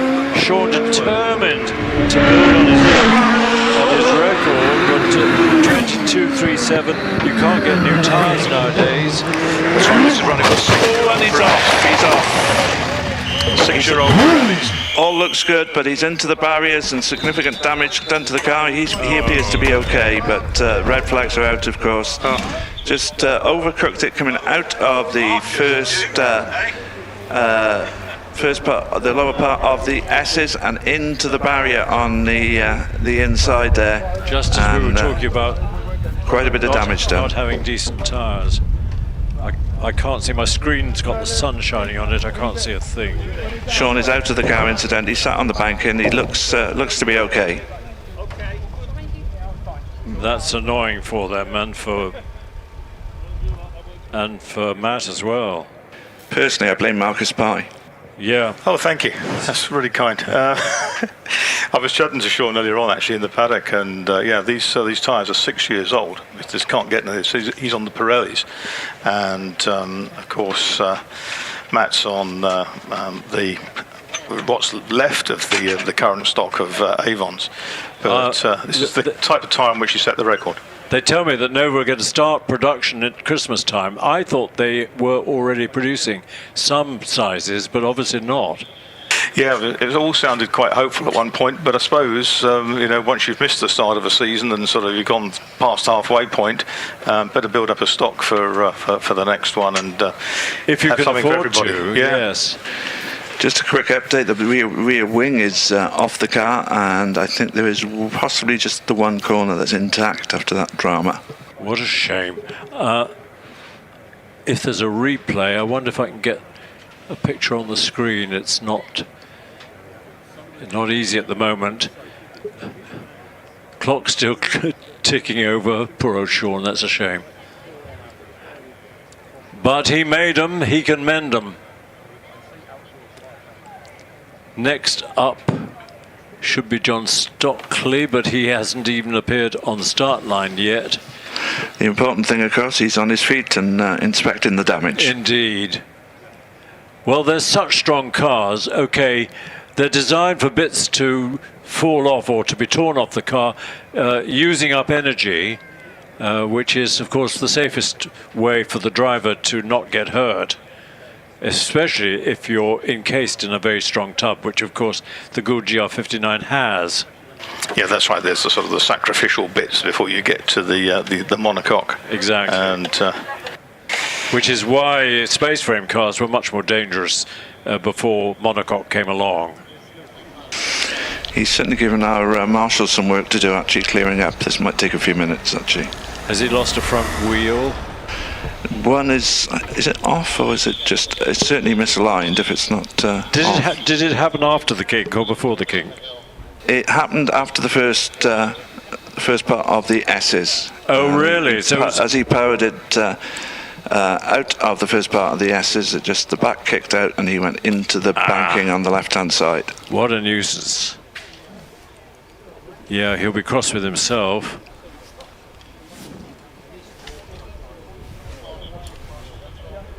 But give him 10 days and the car will be out as good as new. Yeah, the one front wheel is completely off the car, actually. Yes.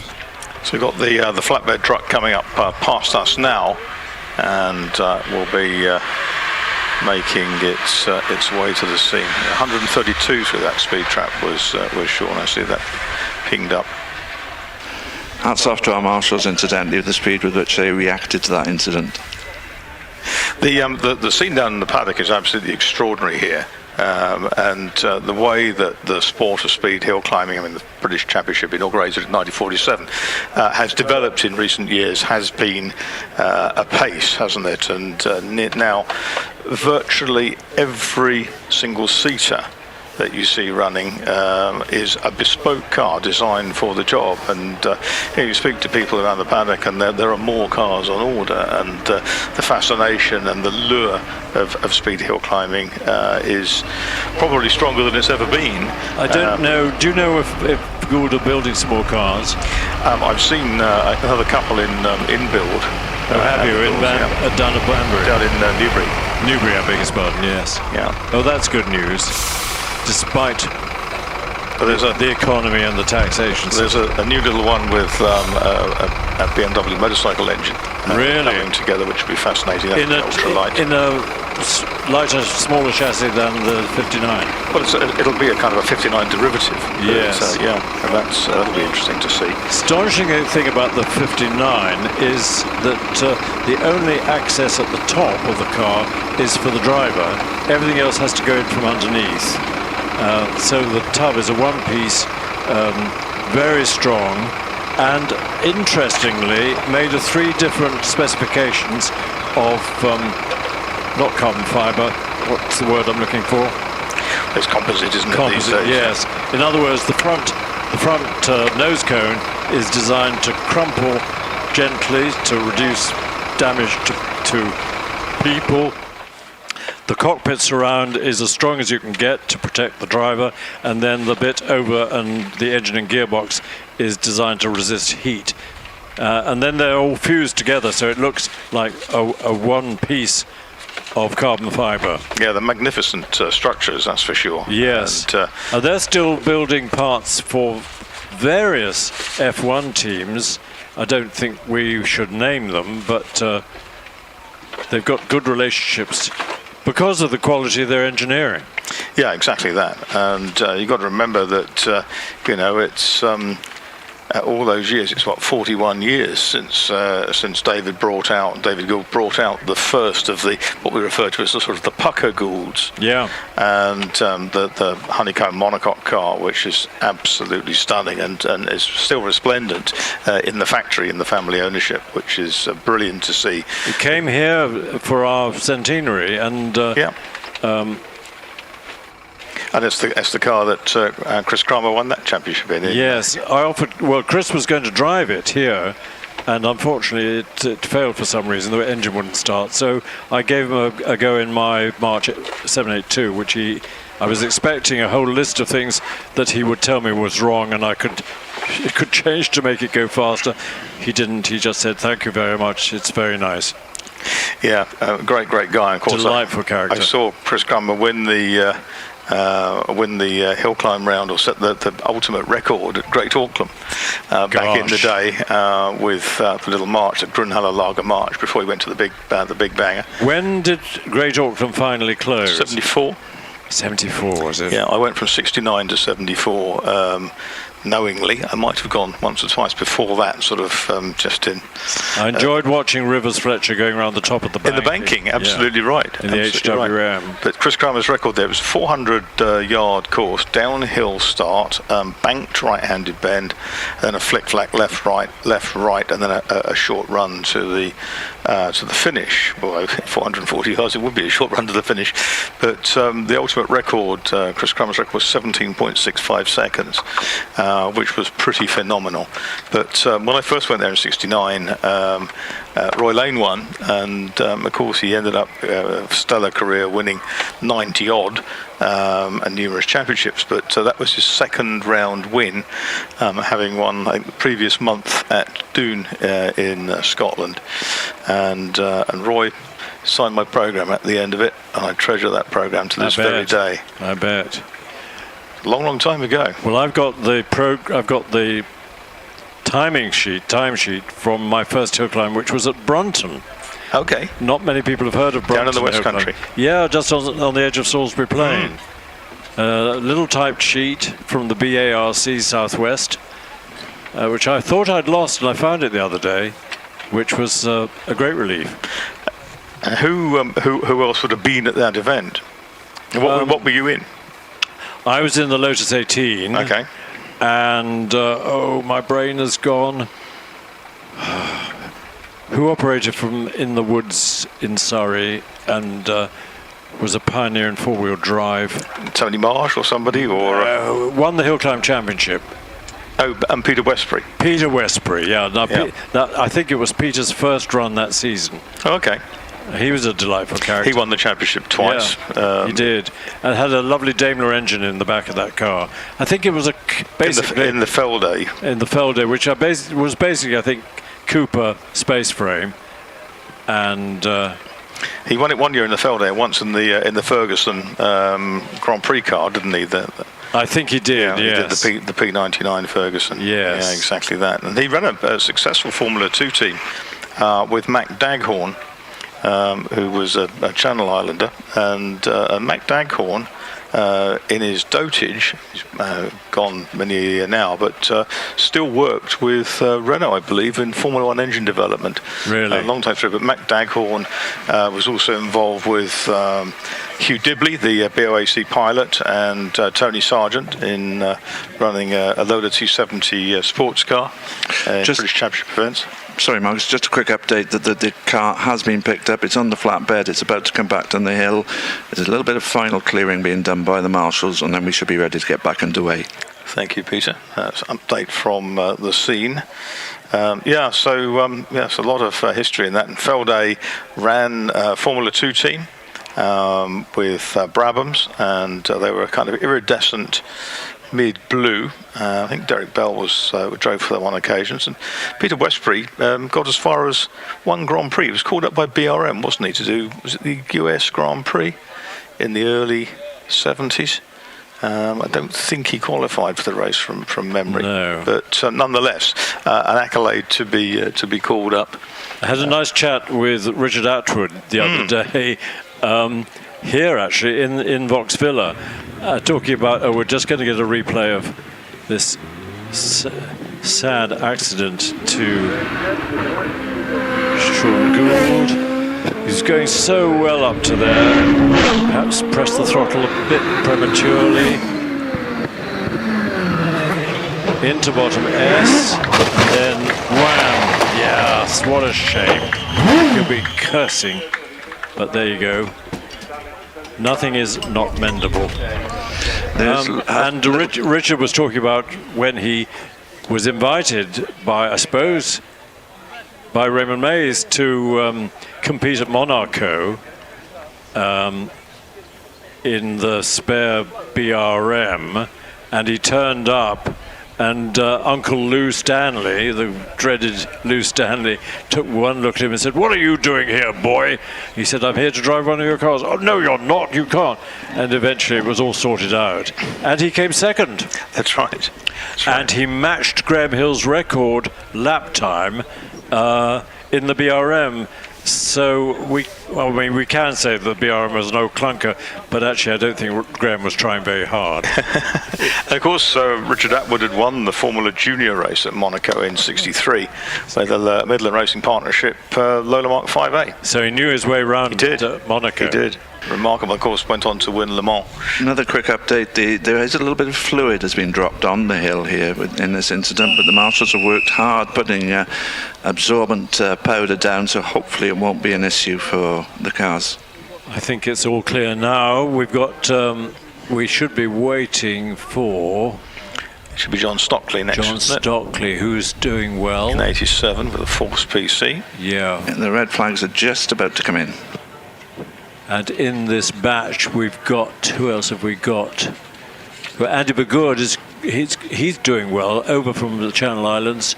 He's very skillful. Mike Tregoning up from Cornwall. Yeah, and then Jonathan Varley. 80 years old, Mike Tregoning, I believe.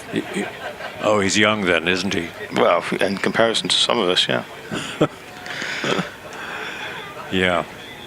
No, it's a remarkable scene, and the Force cars are out. I didn't want to say in force, but there's loads of them and more in build. Another 3 orders, I believe.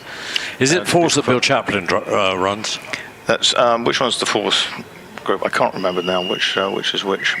There's Empires and Forces, aren't there? Yes. Oh no, Empire. I think Bill is Empire. Empire and Force is Ian Dayson, isn't it? Yeah. And, Ian was saying this morning, 3 more cars in build, and more competitors talking to him about cars for next year. So, good. I think he said they're 18 or it'll be 18 or 19 at that point. It is John Stockley. He's on the grid on the start line with his Force PC. He is car number 87. Where would we find him in the program? Somewhere around page 27, I think. Yes, we do. Force PC with a Hayabusa engine, as far as I can tell.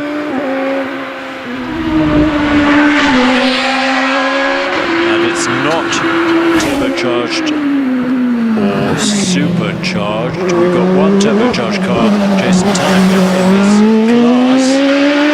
And the 97 car then, John Cockrell, is through and over the line. 27.35 for John Stockley. So it is, of course, John Stockley. Here comes Gary Hill, who's doing so well this season. Yeah, a lot of them are really making good progress with their cars. And of course, it helps when you get consistent weather at events. And quite a lot of PBs going in this class. James Chalmers, David Summers, John Stockley. So far, Gary Hill on his way then. Yeah, he was 104 into bottom as we're getting a red flag waved on the start line. Not sure why. And the red flag is out. Can't mean the end of a batch, I don't think. But time for Gary Hill, 27.85, 113 over the line. It's pretty good. Why have we got flags out? Can you see it? Oh, well, they're coming in again now. Fine. That's okay. Yeah, the whistle sort of spread its way back down the Bush Telegraph. There may have been a bit of sweeping somewhere. Yeah, best of the speeds in this group, Lindsay Summers with a very fine 145 at the top end. which is a very stout effort. And don't forget that at the top, after the finishing line, there's not much room to stop. And lots of people have had difficulty stopping. We do have a sand trap there, thank goodness, which will stop a car very quickly. It's sort of like arriving at Dover. You go sort of down that hill and into the light tag, which is designed to stop a truck. Now then, Jason Tundercliffe is it with the Evo 3? Yeah, the Empire Evo 3 is next up. It is indeed. And he's got the turbocharged engine of 1 litre, which could be BMW, but I'm not sure. Back left corner of the sort of the skid plate under the rear left corner, and that was working over on that through the kink. Sparking nicely. Pushing hard out of the S's and up to the line now. 26.28 for Jason. Who should be next? Well, it should be Liam Cooper, and it is, well, it's certainly their car. Olivia has had a go, I think. So let's see what Liam can do. It's a great husband-wife battle between Olivia and Liam. This will be number 90, won't it? It'll be number 90, yes. I don't know whether Liam did any hill climbing before meeting Olivia.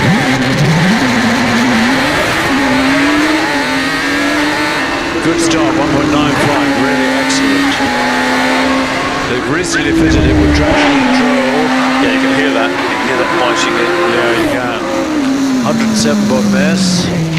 Into bottom S, yeah, through there cleanly, round the right-hand part and away up towards the line. It's a quick run. 27.28 for Liam. That is quick in that car. Who we got on the line now? Car number 91, I think, Darren Gumley in the force. Mistral. Yeah, local driver from Tenbury Wells. 2.06 off the start line.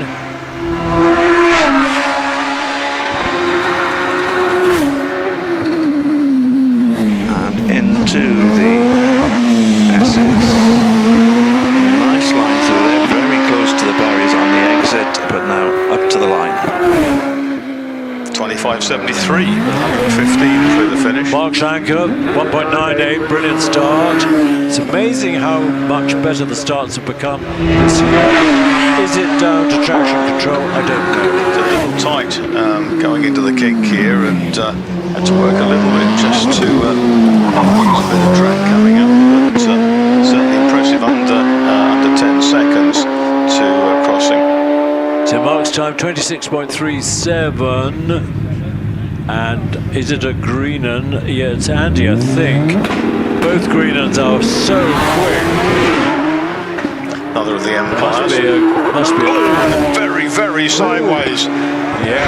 How he held on to that, I do not know, but drag it through here too. This is kind of one of those seat of the pants type jobs, and Kicking up, just almost touching the barriers on the exit to the S's as well. 25.48 for Andy. Just think how much better that might have been had he had one go at it. Well, I wonder. That was very hairy. Very hairy. We've got a Warburton, it's a David. He was 8th in the championship last year.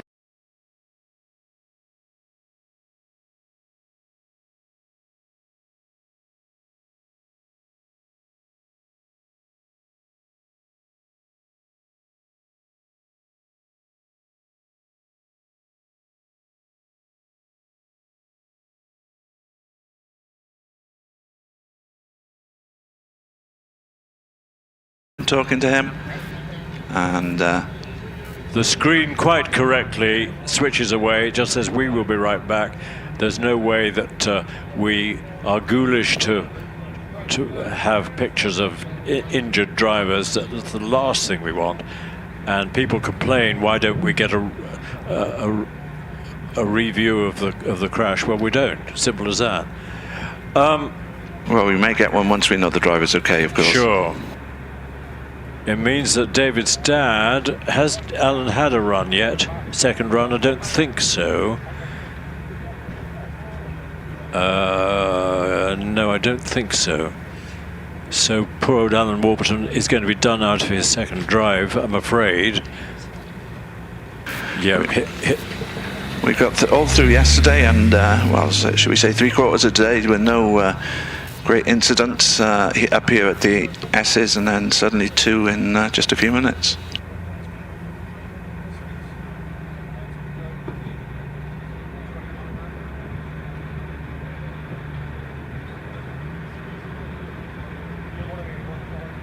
So Gavin McLaren in the yellow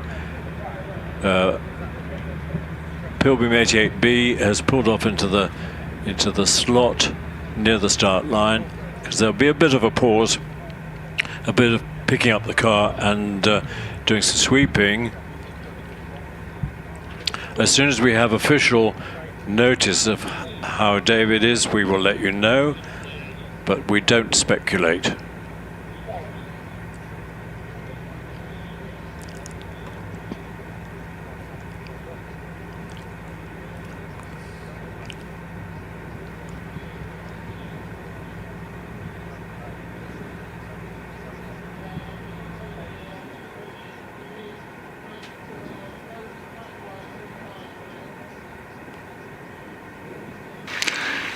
Well, I'm pleased to say a round of applause up here, because David's getting out of the car under his own steam and walking away. Good, that's good news.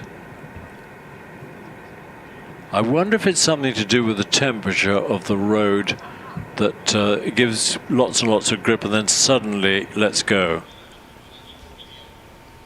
Car's lost its back wing, otherwise does it look pretty much undamaged? I hope so.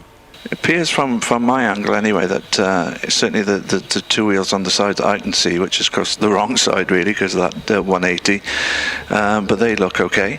The wing is off, as you say. Yeah, we got a close-up picture on the screen, and it doesn't look too bad. But that doesn't mean that the rear wing can be reattached for Alan to have a run. It obviously needs a good check over to make sure.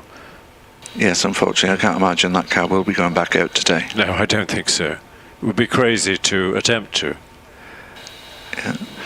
Some work to be done by our marshals once again, including sort of repositioning the those sort of absorbent, I forget the name for the material now. The Recticel. That's it, the Recticel barriers, which have done their job, in fairness. They really have. They're heavy, hard to shift, but they are extremely, well, life-saving is probably going a bit far. But they were donated to the club by an ex-competitor whose name escapes me, but they do a great job.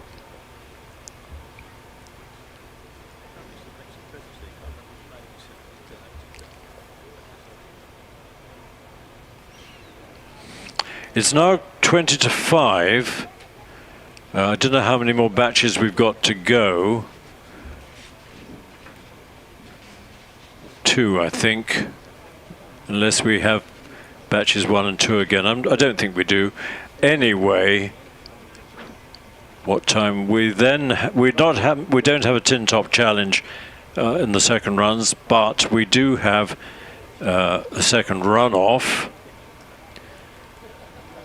We should be away by 6:30, I guess.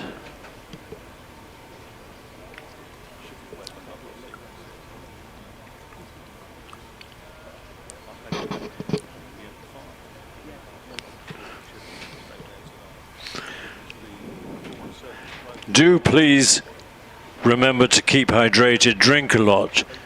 Even if it's just water, drink it. We've had a number of people suffering from dehydration. It's not fun, you feel faint and wobbly. And if you drink plenty, you'll be fine.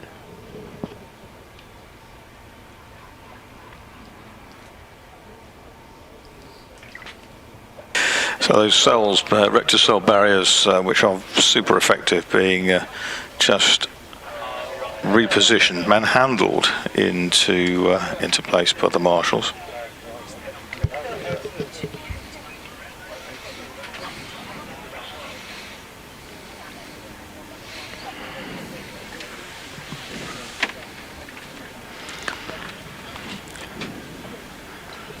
So the flatbed truck is on its way up to scoop up David Warburton's car. Shouldn't take very long. It should be there's one or two bits of a wing and assemblages which are being kind of put back with the car. It was sort of in kit form, the wing. Shelsley prides itself on the speed with which it can clear things up after there's been an accident. Compare it with certain other places where you sit for half an hour and the marshals stand there with their hands on their hips wondering what to do. It can be immensely frustrating. I think it's lost its front offside wheel, hasn't it? It does look that way, I have to say. Hello chaps, it's Alex up here in the top box. I've just relieved Peter briefly for a bit of a comfort break. So while we've got a bit of a downtime and then the next couple of batches before we get to the runoff later on. Good to hear you again. We've had a bit of a time up here at the S's. It's been clean running all day, then two rather big ones in short succession. Yes. Fortunately without injury. But a certain amount of car damage, of course, inevitably. No, so far everything looks good in terms of the drivers. Both have got out and walked away pretty much under their own power, which is what you want to see. Neither of the cars looks particularly good. So that's certainly it for the day. And then with any luck, they can get it sorted before next time out at Doon, I think, in a couple of weeks. I'm always astonished that there aren't more accidents at Doon. It's so narrow and so twisty. It's like a Scalextric track. I didn't ever dare drive there. I wasn't brave enough. It's an incredible course, Doon, up at Stirling, but it catches even the best. I mean, I think one of the Geisen cars one year came back with all four corners off it, having sort of skittled its way up the tunnel. And it was sort of Sleepers 4, car 0 by the time it came to rest. Yes. I did compete there on one occasion, and George Ritchie, bless him, said, would I care to come and have a go? I've done quite a few. In fact, I've done most of the hill climb courses over the years, back from the sort of 80s on, really thanks to people like my good friend David Gould in the early days. But when it came to that one, he said, "Oh, you know, what sort of thing would suit you?" I said, "Something small and not very quick." And he said, "Okay." And he asked around, and there was sort of a less than interested sort of silence from his mates. So he said, "Well, you better come and drive my Formula 2 Chevron then." So that's what I did it in, and it was absolutely brilliant. But I suppose you could say it was exhilarating and terrifying in equal measure. But yeah, it was great because at Autosport we had our old Scottish correspondent Bill Henderson, who was from Stirling, from Blink, Bonnie Road, and he used to go and do most of the reports up there. A splendid fellow, and Doon was always sort of the last round of the championship back in those kind of days, and there was a bit of a party on the Saturday night, for which I think one or two drivers sort of emerged little the worse for wear. But yeah, it's always good. I remember when Andy Prio won the championship in '95, and dear old Graham, his late father, hired a piper to do his stuff on the bagpipes. A piper cub or a piper Comanche? No, it was one of those things with sort of you blow into a bag. You know the ones. Oh, I know, and then they take off. all the locals. You aviators. All the locals take off. Yeah, exactly. The skull of the bagpipes. But it was quite splendid and really marked the occasion very, very well. Yeah. Well, Marcus, I'm going to hand over to Billy Grace for the next two batches, and he's going to do the runoff as well. Chris, your namesake is here. I wanted to say a few words. What do I say? Hiya, Chris. Just before you go, anyway, are you signing off for the day now, old chap? I don't think I'll have another opportunity if Billy's going to do the second runoff, which I hope he will. I'm sure he will. I don't think I'll have another go. I've done my share of microphoning, I think. Well, Chris, you've done an amazing job. 24 years here, and obviously working down the road as well, and elsewhere, no doubt. But it's been an absolute privilege if I don't talk to you later on and working with you. And hopefully we'll catch up with you next year and you'll come along and help us out. We will. I shall offer my services to Sarah. Round of applause to Chris Druitt, folks. He's been an amazing commentator. If you could give him a round of applause. Yeah, thank you very much, Chris. It's been brilliant to get on the mic alongside you a couple of times. I'm overwhelmed. Well, you well deserved it, buddy. You well deserved it. And anyway, we'll talk to you soon. I'll just hand back to Marcus. That's okay. Well, thanks, guys. That's very kind of you. And I bet when it comes round to next year and I see that there's going to be a meeting at Shelsley Walsh. Oh, I wish I could go. Well, I can go, of course. You'll come for a busman's holiday, won't you? I will, and then yes. get roped in. And I'll wander around saying, surely you need another commentator. Surely you need another. Exactly. Well, of course. No, I've enjoyed almost every minute of it. And Chris, thanks for all your support. And Billy, the same to you. And all the other guys. And we'll talk again, no doubt. I'm sure you will, and thanks for all those great years at Goodwood too, Chris. Because I loved every minute of it. Yeah, didn't we both? And we did. Happy days indeed. But here comes the Warburton car, which is, I think, sort of one rear corner has been savaged, and the wing. But hopefully, when they get into it, there won't be too much other work to do to get it back to tip-top condition. Hello, David. Quiet moment. I am. Marcus is having a... So with the incident cleared up here at the S's, hopefully it won't be long before the track can go live again. We can get through, I think there's a couple of batches, this one to finish and a couple more after that, and then the final top 12 runoff, which will round off the day's competition, I believe. Hello, everybody. Hello down there. Hello, Billy. This is sad, isn't it? We don't like to see broken race cars, do we? And especially two contenders to qualify for the runoff. The main thing... Well, three, technically. Three, yes, you're right. The main thing is, I believe both Dave and Sean are perfectly all right, which is great to hear, and a testament to the safety of the GR59s. Could be a busy week down in Newbury next week, unfortunately. Yeah, it's also the testament to the rector-style barriers as well. Oh, they're brilliant, which are a wonderful innovation at everywhere from kind of IndyCar racing down, really, these days. Yeah, the speed that car went in backwards, it looked like a heavy hit, but to get up and walk away from that is a testament to everything that's gone into making these cars safer. What's interesting also is that they are equally efficacious when it comes to supercarts and motorcycle racing. So it's a kind of it's been a huge breakthrough over the years. Do you know who could see what happened? Did he just lock the rears and it spun and then he was backwards into the rector cell? Did it I only really saw the tail end of it. He sort of came into view at the S's backwards and skipping over the tarmac with not a lot of speed scrubbed off. Right. So it must have happened just before. There's a couple of nasty little bumps in the track just before the S's.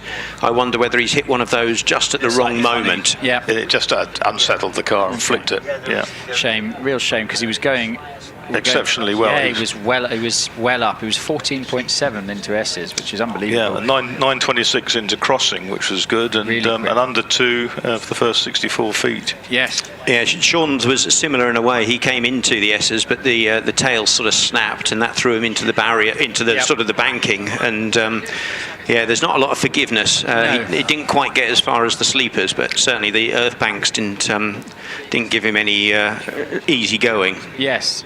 I think I'm going to get a replay on the stream in a minute because it's been given the okay to show the replay because, yes, in fact, I'm getting it now. So we're actually getting a replay of the whole run just before we then start running again. But yes, so getting a replay of the whole run. It was a good start, as you said, 1.96 seconds, which is incredible. 1600. He was so quick through Kennel, nailed on through crossing, came through the kink, everything looking fine, and then hit the brakes. No, I don't know. He hit the brakes, but it didn't seem to slow down. I don't know if he locked it up, but that was strange. It didn't seem to lock the wheels. But it came in, as you said, at quite an incredible amount of speed backwards, and glad the Recticel was there, because that did a fantastic job. So yeah, the main thing is all right, and actually because it's Recticel, the damage could have been a lot worse to the car. But it absorbs so much energy so well. So anyway, that was a crying shame. It also means, as we said, there is no Dave Warburton in the runoff. There will be no Sean Gould or Matt Ryder in the runoff. I also heard Alex Coles isn't running this afternoon because the issue we had this morning with a wheel has actually damaged a wheel upright, so they can't run. I've heard that Zach Zammit is out for the day with electrical. Well, they don't know what the gremlins are. It's on 3 cylinders or maybe even 2. So that car is out for the day. Sounded very rough, didn't it, early on? It did. Billy, yeah. So that's 1, 2, 3, 4, 5 cars that we'd expect to see either in or very close to being into the runoff that aren't.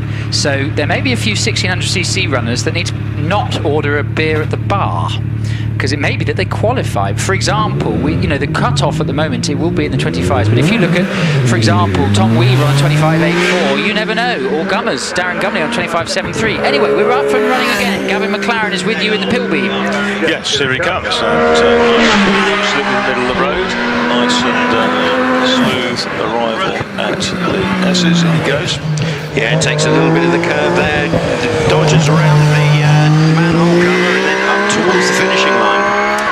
Another competitor from this kind of Midland heartland of hill climbing. It is indeed. Records a 28.71, 28.71, 3/100ths of a second quicker than he went this morning. There's a red flag here at the start line, but it's because a little bit of debris came off actually just by me. It looked like just some tape, so that's been retrieved. Flags are in, so we shouldn't have much of a delay. Simon Carr is on the line in the Delara F302. Comes over from the Channel Islands, I believe, to compete in this, and doing a lot more this year, which is brilliant to see. Yeah, that's right. The Carr family with the Dalar, as it's called in the programme. Oh, yes. Dalara. I like that. Can't take the red pen out of the sudding hand from the journalist. He also did very well on the Guernsey and Jersey rounds a couple of weeks ago. I believe he got some points actually, which was brilliant to see. Right, launch control off the line, popping and banging as he comes past me. 2.36 second start in the Delara, and to you. Yep, and the Delara looks quite wide in comparison to some of this capacity class, isn't it? Lots of sparks through the kink before the S's, in he goes. Yeah, into the S's and clips open the colour, runs out to the barrier, but all nice and neat. Nice and neat and tidy run across the line to record a 28.13, 105 across the line. Tony Cotton now on the hill in the pretty much standard, I think, Delara F300 from 2000. Yeah, Tony's been around for a long time. Lots of supercars. It's running very badly. It's very flat sounding, and it's on 3 cylinders and struggling. Yeah, clips the curve a little bit. Doesn't have a huge amount of pace through the middle. He entered into the S's at only 80 miles an hour, so down on a lot of the other guys. Well, heads up the finishing straight now. We await a time for Tony. It's a 33.34, 33.34. Right, John Cottrell on the hill now in the, what was once upon a time, the Works Pilgrim, I believe. Yep, here he comes. John Cottrell with the MP82. With a kind of a Hot Wheels type livery down the side of it. Yeah, they always did those, didn't they? There was quite a few Pilgrims had those. There was a white one with a sort of orangey one. That's right. Yeah, it's often called Flames, but I think it looks more like an oil or something flying back, which is probably not a good thing for a racing car. No, probably have one of those lava lamps. Yes, it's a lava lamp livery. I like that. Right, John Cottrell does a 33.17. Kevin Creven now on the hill in an MP88 with you. Yes, and moves through past us. Nice and steady. Yeah, into the S's. He takes the first corner nicely. He runs around the dry powder that's on the oil slicks and heads up towards the finishing line. To record a time of 29.98. 29.98, 29.98, so into the 29s. Ian Tucker now on the hill. In the OMS? Yes, that's a little bit more like it. Backs off though for the last king before the S's. Tidy through that first turn and comes up towards the second one, and yeah, nice and staying in the middle, no dramas. They could start at 2:01.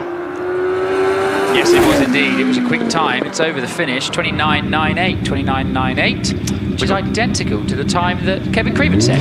When we got to the big cars, I think was it 1:88 was the best we saw for the 60. Yes, it was. Unbelievable, isn't it? Right, Nigel Pitt on the hill now in this beautiful Dallara F305. I love this car with a 2 litre V8 in the back. Yeah, another local from Romeo. Hometown of the great Barry Williams. Cuts his teeth on the hills, things like Mini Cooper S's. But yeah, through nicely, 6.45 to Kettle, 10.70 the crossing. It's a good time indeed. It's across the line. It's a 27.37, so half a second quicker than he went this morning. Personal best. Very quick indeed, and well done. 4th in class there. Right, Aaron Colburn. Now, Aaron actually scored some points in this car in a runoff in Doon earlier in this year. What can he do today? He's with you. Yeah, in the Van Diemen. Very nicely through here. Van Diemen cars first made in 1973 by Ralph Furman and Ross Ambrose. Bit of a tail slide through the first of the S's and through the second. Right out and kissed the barriers with his rear tyre, but keeps it going straight, luckily. Luckily got away with it. Crossed the line, 27.62, 27.62, 3/10 quick, slower than he went this morning. Stays 3rd in class. Right, Andy Bagoud on the hill in the 4th, another Channel Islander, currently sat 2nd in class.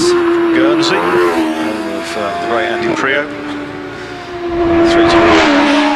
Three-time World Touring Car Champion was Andy Prio after he had his hill climb year in 95. A few little puffs of smoke out the back and a spit of flame as Andy goes past me and up on towards the finishing line. And crosses the line to record a time of 26.78, 26.78. Right, Jonathan Varley on the line, did a 24.94 this morning. I think Jonathan is in a great position to qualify for the runoff if he can do the same kind of time he did this morning. He's off the line in 2 seconds flat. He's with you. And the Varley family have been around on the hills for many a decade. And, superb run. He got a little bit wide coming past me, but pegged it back. Looking very quick into the S's. It would be amazing to see Jonathan get into that runoff this afternoon, and no dramas all the way up towards finish. Into the 25, yeah, 25.23, 25.23, 121 across the line. I would suspect he will be in with that if I was a betting man. That's the end of the batch, so they will come back down. The people at the top have actually had to write home to their families, so no, they're still up there. They've been up there so long, some of the first drivers. Jonathan Varley, that is the quickest time we've had yet this afternoon. So Jonathan is in. Currently, Jonathan on a 25.23, then the Greenans, Andy on a 25.48, and Adam on a 25.72. Kind of sub-25 is what people were looking for this morning when they had a full complement of competitors, Billy. Yes, exactly, but we've lost 5, so I don't think you need that this afternoon. Alan Warburton currently 6th qualifying. Obviously, if he did qualify, he wouldn't be able to run. The Hamers have done very well. We do have, well, Tom Weaver's in 5th. You never know. In the 1100, you never know. So we wait to see, but definitely some opportunity for some points to be scored for those that may not normally do so here at Shelsley Walsh, which will be exciting to see nonetheless. So that's the end of the batch. We're going to hand you back to Chris Ponsford down here, Billy. Well, lovely speaking to you, Marcus, and speak to you soon. Look forward.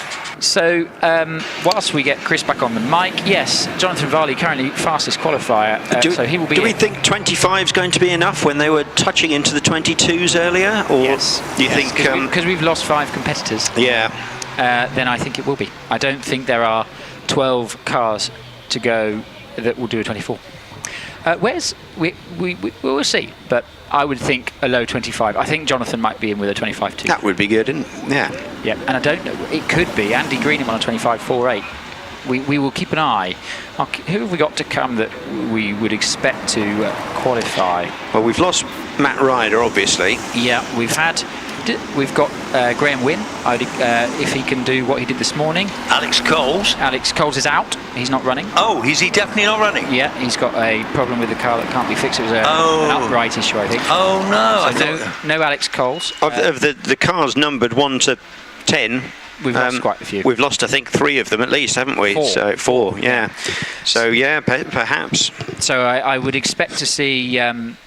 Yes, we also won't see Zach Zammit again this afternoon, which is a shame. We will see, of course, the likes of Paul Hames, who I'd expect to qualify. We will see Graham Wynn, Jack Cottrell, Dave Uren, Trevor Willis, Wallace Will, and Alex. So it's going to be interesting. It will be interesting. What price Will Hall to win? I wouldn't put any in. Well, that would be brilliant, wouldn't it? You can ask Wallace, because he'll have something to say about that. I think, and Alex Summers. Yeah, I was going to say Wallace and Alex Summers are going to be the ones where you're going to put your sensible money. The 3 of them. Well, hang on. I think sensible money goes on Will as well, because I think he's a very, very capable man up here, and he already proved them this morning. A bit of bad luck, didn't he? So it's all to play for, isn't it? If he could do his 22, whatever it was, 99. Yeah, then that would be an amazing win. We have had a world record here today, by the way. We've had 7 commentators. How about that? That's pretty impressive. That's pretty good, isn't it? I don't think we've ever had that before. No. I can drag a couple more in if you like. Why not? Let's make it 10, shall we? Yeah.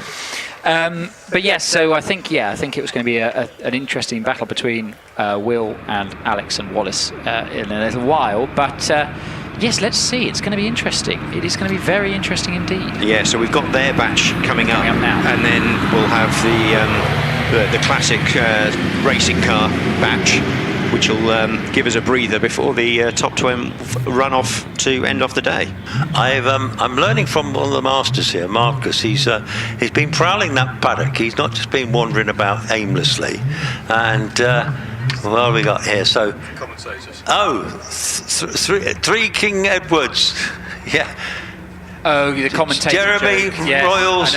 Jersey Royals and 1 commentator. Yeah. Very good. Well, he's very equipped, because he's an Autosport man. He's got a clipboard here with him today. He's super organised. And I was just listening to some of the chat, because I sat in here when we had the off, and he was spouting off all these championships in 1985 and this and that and the other, and the drivers. And I thought, well, I'm impressed with that. He just came straight out of his head, eh? But I've seen him do it before anyway, so it's not a new thing. It's been great to see the coverage in Autosport, actually, as on the website as well for the HillClimb Championship. The articles written have been on the front pages of the Autosport website tomorrow morning, which is great to see the coverage that this championship, which I think is fantastic, is rightfully getting. Yes. How many years have you done on Autosport, Marcus? 49. I'm in number 49. Oh, you're in number 49? Yeah. Hang on, so you're in number 49? 49 years? Started in 1977. Oh, you started in 1977. Goodness gracious. Wow. Well, look, it sounds like we're back in business. Yes, we've got a Chevron coming to the line. We've got, this will be Amanda George in the beautiful Chevron B19. So we'll have a couple of the dual-driven historics, and then we will have the up to 2 litre forced induction cars and the unlimited class cars. Lots of people in there that will be in with a shout of qualification for the runoff. But first things first, Amanda George is on the line, and what a beautiful car this is. Absolutely stunning, immaculately prepared, very pretty indeed. And she drives it really well. Right, off the line. It's a good start. It's 2.32 seconds, which is very quick indeed. Nice and neat and tidy through. Kennel, disappears out my sight to you. Yes, stunning car, the ex-Joe Siffert car, Eiger Racing. Here with Dad Richard, and my goodness me, this is a firm favourite of ours, isn't it? Yeah, always like seeing this, and enters into the bottom S nice and smooth. Clumps over the little drain cover, but out the other side and up towards the line. Heads up towards the finish now to record a time of 32.27, 32.27, 102 miles an hour across the line, and slightly quicker than she went this morning, about 3/4 of a second. So well done, Amanda. To move up to 3rd in class, actually. Right, Pete Tatham leads the line in the supercharged OMS 28, pops and bangs as it rockets past me, disappears out of my sight now. Dave Tatham's brother, of course, as well. Oh, he is absolutely driving like on a mission. I wonder if he can get in the run-up. That'd be great to see, wouldn't it? Lots of speed carried up through the S's, dancing over the corners, and then nice power towards the finishing line. That's going to be good. Is it in the 25s? Let's see what he does. It is 25.45. 25.45. You know, that might just be good enough for qualifying. That's a quick time. Well done, Pete. Right, next on the line, it's John Chalmers. John did this morning a 26.51. His son James pipped him in the last batch to do it 26.39. So John needs to find a couple of tenths to see if he can pop back ahead of his son. Well done, Jamie, by the way, on that time. That's probably a PB. Jamie, I don't know if you can hear me in the paddock. You're probably watching your dad, but was that a PB? Was that a PB, Jamie? He can't hear me, but that's all right. I'll ask him later. But a fantastic time nonetheless. So John did a 26.51. He's on the start line. He is driver's side right of the start line. He has put his visor down, builds up the revs, drops the clutch in the route. Sounds brilliant as it rockets past me. Nice and neat and tidy as he burbles his way through Kennel to you. Yeah, you'll hear that turbocharger popping and banging as it goes up the hill. It looks like an early Mercedes. Big spark through the kink there into bottom S. Yeah, but a little puff of smoke from the front tyre knocks up a little bit, but he carries on all right.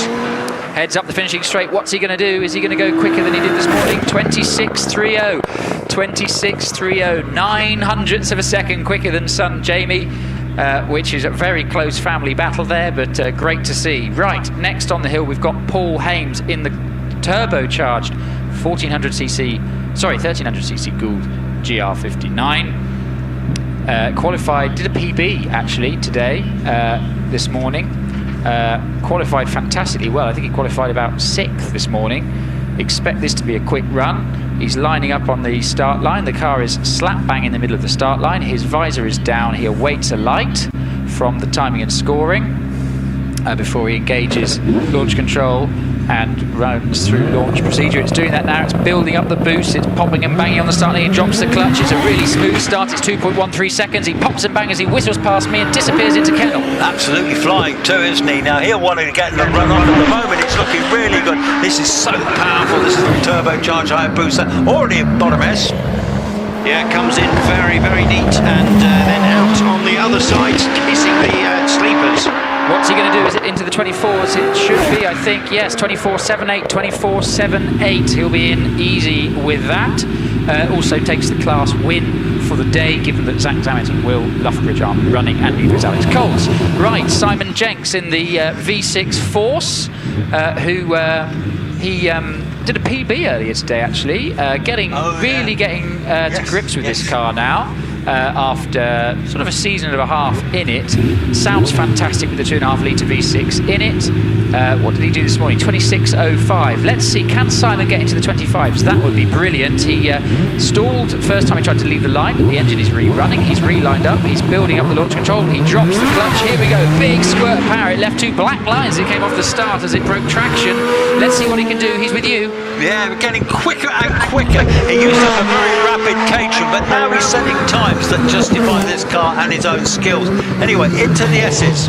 Yeah, comes in, looks very, very neat. He goes right over the train, a little bit slow on the power maybe, but he's away now and powering up the line. 26.93, mixed third this morning, 129 miles an hour. Right, Richard Summers off 2.01 second start in the AFS P40 with you. The home-built summer special, isn't it? What a spectacular car, isn't it? That V6 engine in the back of it, Richard driving it. Lovely to see this car out. Yeah, it's an amazing piece of equipment, this, and very smoothly driven through the S's and already on his way to the line. Heads up the finishing straight now, does Richard. Beautiful driven car, beautiful car. 26.99 across the line. Right, Ed Burgess in the Gould GR55, another Cosworth Power V6 car with you. Normally a Bugatti man at Prescott, but my goodness me, this is the ex-James Baxter car. Got a V6 in the back of that. Fancy Gould chassis, off he goes. Yeah, it was quite quick in the morning runs, looking quite slow again now, and yeah, away already. Heads up the finishing straight. Let's see what he can do. Is he going to drop into the 25 himself? Not quite. 26.27. 26.27. Next on the line, we have Steve Owen, designer, builder of these OMS cars. A couple of hundred they've built now. in the works OMS with the 2.7 litre RPE V8 in the back. Drops the clutch, storms past me, up towards the first corner, disappears out of my sight. Yeah, here he comes, Steve, a very clever man. He's also passionate about motorbikes. He builds them as well. But anyway, this is the works car which he shares with his wife Lynn. What can he do? A little bit twitchy as he enters it, a slide four-wheel drift through the bottom S and then out of the top S, no problem. Heads up the finishing straight now to cross the line in a 26.64. 26.64. Now here's a car with an outside chance of qualification. It is Terry Graves. He did a 25.81 this morning. If he can find a couple of tenths, you never know. That could be good enough to qualify. Let's see. It looks stunning too, doesn't it? And Terry's got the car really working now. He's had a few issues with it the last season, but anyway, what can he do? Come on, Terry, get into the runoff. Yeah, Terry can have a good turn of speed every now and again, so maybe today will be his day. Looks very tidy through the S's and real good bunch of power across the line. 26.30, 26.30. Not quite as quick as you went this morning. I'm not quite sure that will qualify, but we shall see. Yeah, no, that pops him into 10th as in class as it stands. Right, Graham Wynne on the line. Now, Graham drove fantastically this morning, did a 24.39, which must be pretty close to a PB. I'll have to ask Scotty later, but again, this car I would expect to do a 24 if he can. He'll be in. Right, storms past me. Graham driving great this weekend. He disappears at Kennel to you. Latest spec call that he bought for himself as a retirement present, and at 70 odd years of age and a grandfather, he's still driving like a young man, isn't he? 110 miles an hour into the S's, slows it right down, flicks the rear around the first part, and then power on up towards the finishing line. Nice. S approaches it into the 25s. Yes, 25 seconds flat. 25 seconds flat. That will definitely qualify. Oh no. Oliver Tomlin just left the line, stalled it, didn't put his foot on the brake. His rear wheels crossed the start line by, I'd say, about 6 inches, which is probably a failed run. Which means they'll push it. I suspect they'll just push him back to the sort of, yeah, they'll push him back to the side of the start area. That's a shame. That's a failed run because his rear wheels crossed the start line. Yeah, that was a 25 flat for Graham, so that will definitely qualify. Marcus has just been telling me that Oliver Tomlin also competes on the circuits in a 3-wheeled Morgan. I didn't know that. Does he? Well, that's what I'm told, and Marcus knows this stuff. Marcus, didn't he used to have like a... What else did he used to compete in on the circuits? There was something else that the Tomlins have that he was very quick in. I remember Sandra, when she used to come hill climbing, she had a Tigger. Do you remember? Before she had the single-seaters, that little blue Tigger. Yeah. Little 2-litre Tigger, wasn't it? Little sports car. I remember, that's what I remember her the most, actually, I think, because she was very good back then, wasn't that little Tigger? He used to do very well. So we've got the Tomlin Pilbeam, pushed to the side of the start area, so he'll stay there to the end of the batch. Right, Jack Cottrell coming to the line. Jack qualified this morning on a 23.91. That was his first ever run in the 23s up Shelsley, so he was quite rightly chuffed with that. Something he said he's been aiming at for years. He is on such a high this season, driving brilliantly in this car. Let's see what he can do. Leaves the line, bogs down a little bit, 2.13 seconds, but he just needs to do a 25 to qualify. What can he do? Screaming IndyCar engine, talented young driver, lovely chap, quiet lad round the paddock, but my goodness me, got the bit between his teeth now. 118 as he slows down for the S's. Very, very nicely done through there, not risking anything and powering towards the finishing line. Heads up the finishing straight, is it into the 24s? Yes, 24.99, 24.99. He can go quicker, but that doesn't matter, that will qualify. That's all he needed to do, was qualify. So, next on the line, we've got Dave Uren. We know how well Dave goes in this car at Shelsley. You'll watch at Crossing Box. The GR55 over the bumps between Crossing and the bottom S looks planted, as I'm sure you're about to see. Right, here we go. Here comes Dave. 2 second start. That's quick. He's with you. Yes, he is. This is the ex-Martin Groves car, so a real history car, but a great driver, as you say. There's no sparks as he goes through the kink there. No, very planted. Yeah, it looks very, very smooth and controlled, and often that means fast. Maybe running a little bit wide on the exit of top S, but he's already up towards the line. What's he going to do? It's a 24.98, 24.98, 1/100th of a second quicker than Jack Cottrell, so that will qualify. He stays 9th in class. Right, off the line. Here comes Trevor Willis. 2.04 second start in the OMS. Here we go. Yeah, 3 times champion too is Trevor. He's an instructor here. Very quick, sparking his way up actually in the little OMS. The most successful OMS ever. Yeah, and it comes in and looking very, very tidy. No problems there, all under control. A little bit of a tail slide, and then he's up, sparking, as you say, up the line. Heads across the line.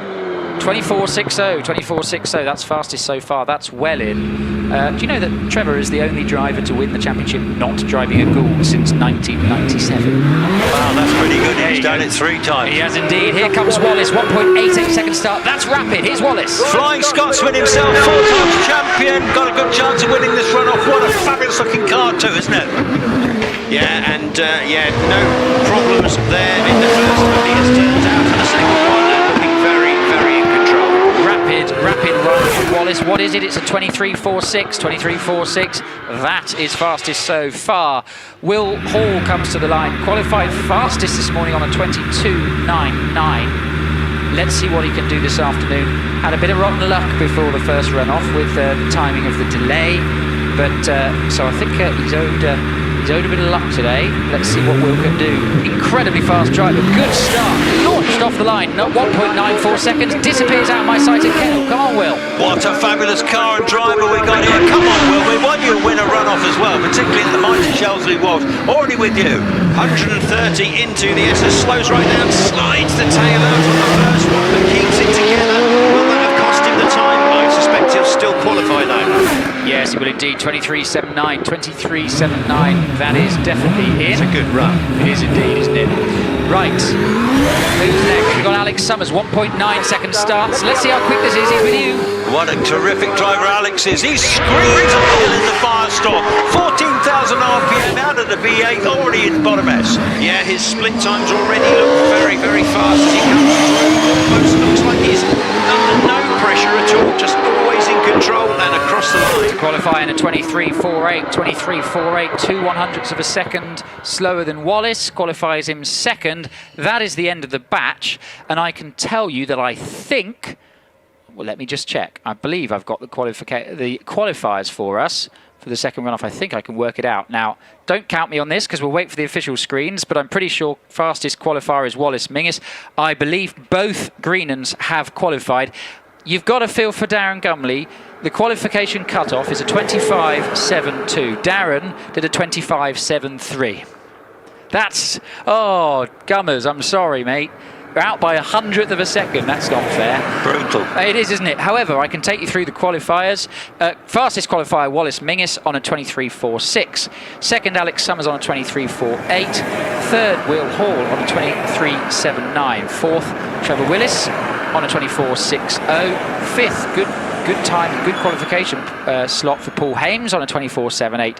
Sixth, Dave Uren, 24.98. Seventh, Jack Cottrell on 24.99. Eighth, Graham Wynne on a 25 seconds flat.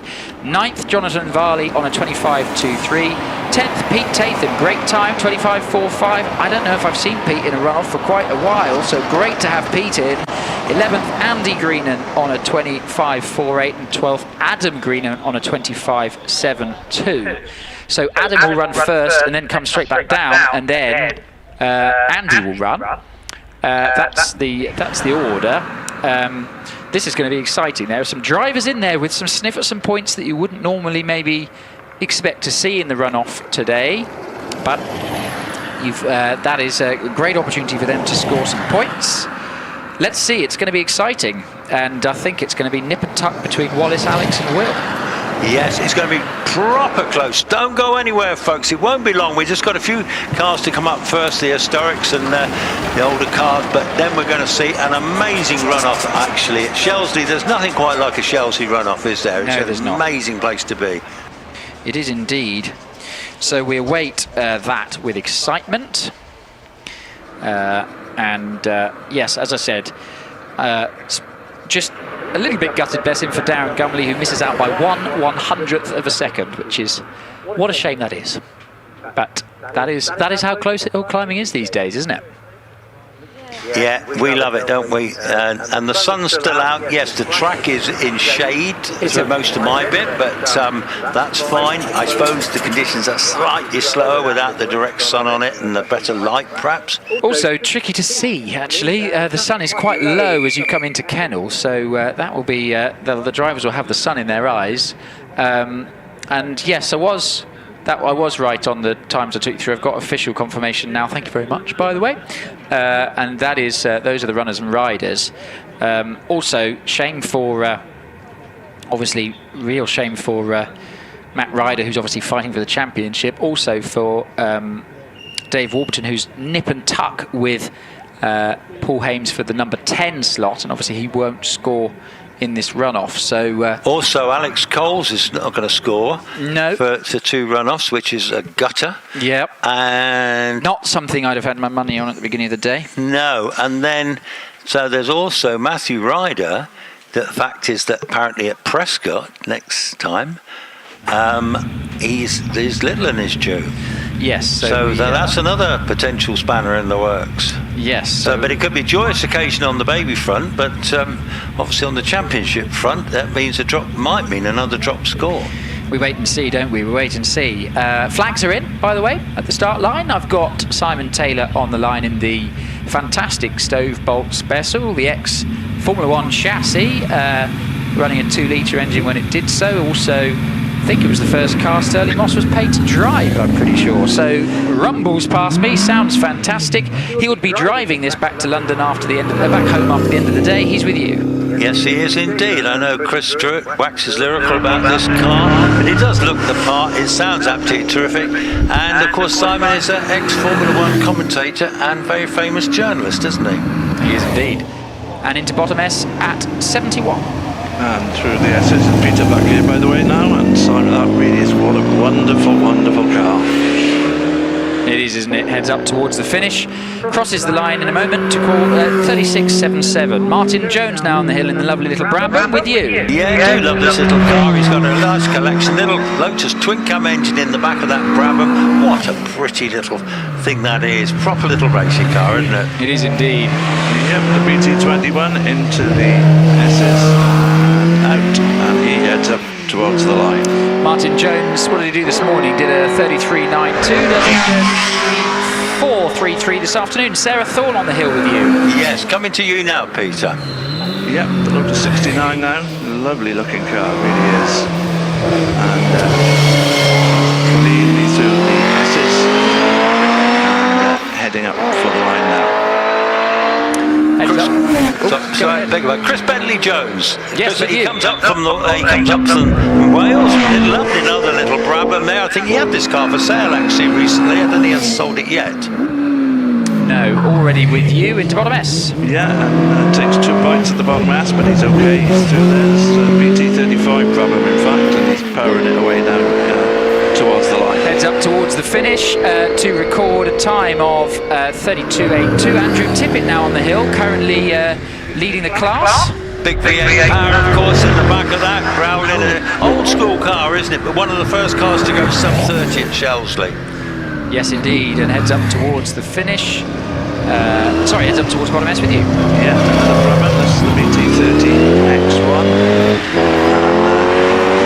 Puts his foot to the floor. It certainly motors. He's going to the line now. Crosses the line to record a time of 32.34. 32.34. I think he's got the class win there. Malcolm Thorne is on the hill.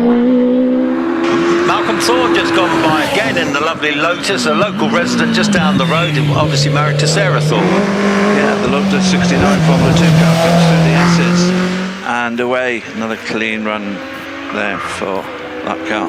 Very pretty car. Did a 31.75 this morning. What's he doing this afternoon? 32.26. 32.26. Stays second in class. Simon Durling on the hill now in the Alpine. He's driving home. He is. He lives at the top of the hill, literally, and he certainly knows how to pedal this little car. Glorious little French car, isn't it? Very successful rally car back in the day. Yes, it is indeed. One of my favourite cars that I don't fit in, actually, the Alpine A110. It really is lovely. Lovely. He's very, very good at driving it as well. What did he do this morning? He did a I don't have his time, but anyway, we'll see what he finishes in now. 38.64. Ian Stringer now on the hill in the Alpha. Ian Stringer, he owns the Piston Gin Distillery in Worcester. But this car, apparently they're worth a fortune these days. They're very pretty cars. Into bottom S. Yes, quite right. It's an Alfa Romeo. Alfa Romeos are worth every penny. They really are great. Not that I'm biased or anything in favour of Alfa Romeos. No, well, you can be biased towards those. They're wonderful cars. Heads up towards the finish to a time of 37.83. 37.83. That's the end of the batch. They will come back down, and then we will have a runoff, which will be very exciting with a few competitors we weren't expecting, which is always great to see. So I'll run through the runners and riders once again. Adam Greenan will run first. That's number 793, who qualified on a time of 25.72. He will then come straight back down the hill to hand over to brother Andy, who will then run. These both driving the Empire Evo 3, and Andy qualified on 25.48. We'll then see number 105, Pete Tatham, in the OMS 28, followed by 104, Jonathan Varley in the GWR Predator. Then we'll see 115, Graham Wynn in the Gould GR59, followed by Jack Cottrell in the Delara, who qualified on a 24.99, number 9 there. Then we'll see number 6, Davey Wren in the Gould GR59, 55, followed by number 10, Paul Hames in the Gould GR59. Then Trevor Willis in the OMS 28. Then Will Hall, number 3, in the Gould GR59. Then Alex Summers, number 2, in the DJ Firestorm. And the final runner and fastest qualifier will be Wallace Menzies, who qualified on 23.46 and is number 4. So those who we're about to see, if you are still trackside, don't go anywhere, ladies and gentlemen. It's a beautiful evening to watch some fantastic motorsport, which is what you're about to see. It will be of the highest calibre, I'm sure. Just a quickie, Billy. Go ahead. Before we go, thank you to all our marshals. We'll do it now. You're doing a brilliant job as ever. And without our marshals, we wouldn't be any good. Today, the recovery boys have been pretty busy too, haven't they? Well, I was just special credit to the marshals at bottom and top S, who've had a really busy afternoon. Our medical crews, obviously, up the hill as well. And without you, we wouldn't be here. So thanks again, guys and girls. And all our paddock marshals and all our clerks and timekeepers. There's a lot, isn't there? Loads and loads. But what a great day. We're going to go with a runoff in a minute, aren't we? We are indeed. We've got flags in, so it may be that there's just... Well, actually, the first car to run is the Greenan, so they have had a little bit more time to get ready, given they are in the 1600 class. So we await, coming to the line, number 793, which is Adam Greenan. This is in the 1600cc Suzuki Hayabusa engined Empire Evo 3.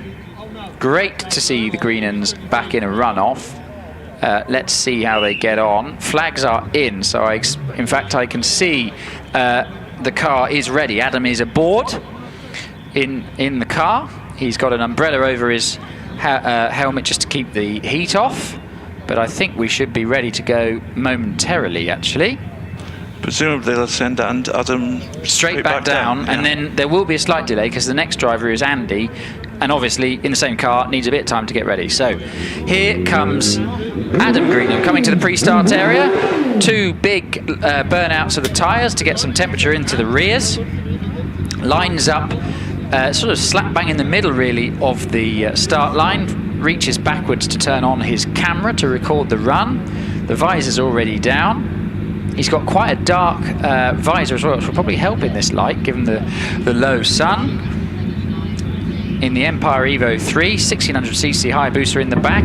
Great to see him qualify. Builds up the launch of the launch control, pops it back as he leaves the line. What is it? It's a 1.92 second start. That's rapid. Quickly through Kennel into your sight. Yeah, absolutely flying. 2 Greenans in the runoff. Which one is going to get the honours? They're very competitive young men indeed. Okay, into bottom S. In he comes, turns in, gets a bit out of shape for there. Very, very twitchy all the way through the S's, but gets it through cleanly and up towards the line. Slap bang in the middle of the road, he heads out towards the finish. 25.73, 25.73, which is 1/100th of a second slower than he qualified, so pretty much bang on the same. The 25.73, 116 miles an hour across the line, that is the benchmark.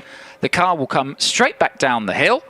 Yeah, he's already on the hill, heading back down. And ladies and gentlemen, do give him a round of applause, because all the other runners and riders in the runoff will get that at the end of the day, but he obviously won't. So do give him a good round of applause as he comes back down the hill to hand straight over to brother Andy, who I can see in the return paddock just getting his race suit on now, so it shouldn't be too long before we see him, but they may have to just cool the car.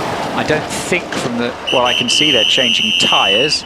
If anything, they'll be nice and warm for Andy. Getting suited and booted. Just as they were about to go have a beer in the bar, you realise you've qualified for a runoff, so I have to put that down. But great to see them in. The car returns down the hill. It's just coming back past Kennel now, and we'll go straight back down through the return road into the return paddock.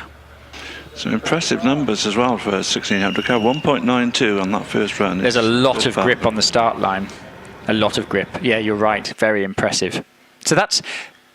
Do you know, and I know you will, but we like to talk about this anyway, why we measure the first 64 feet?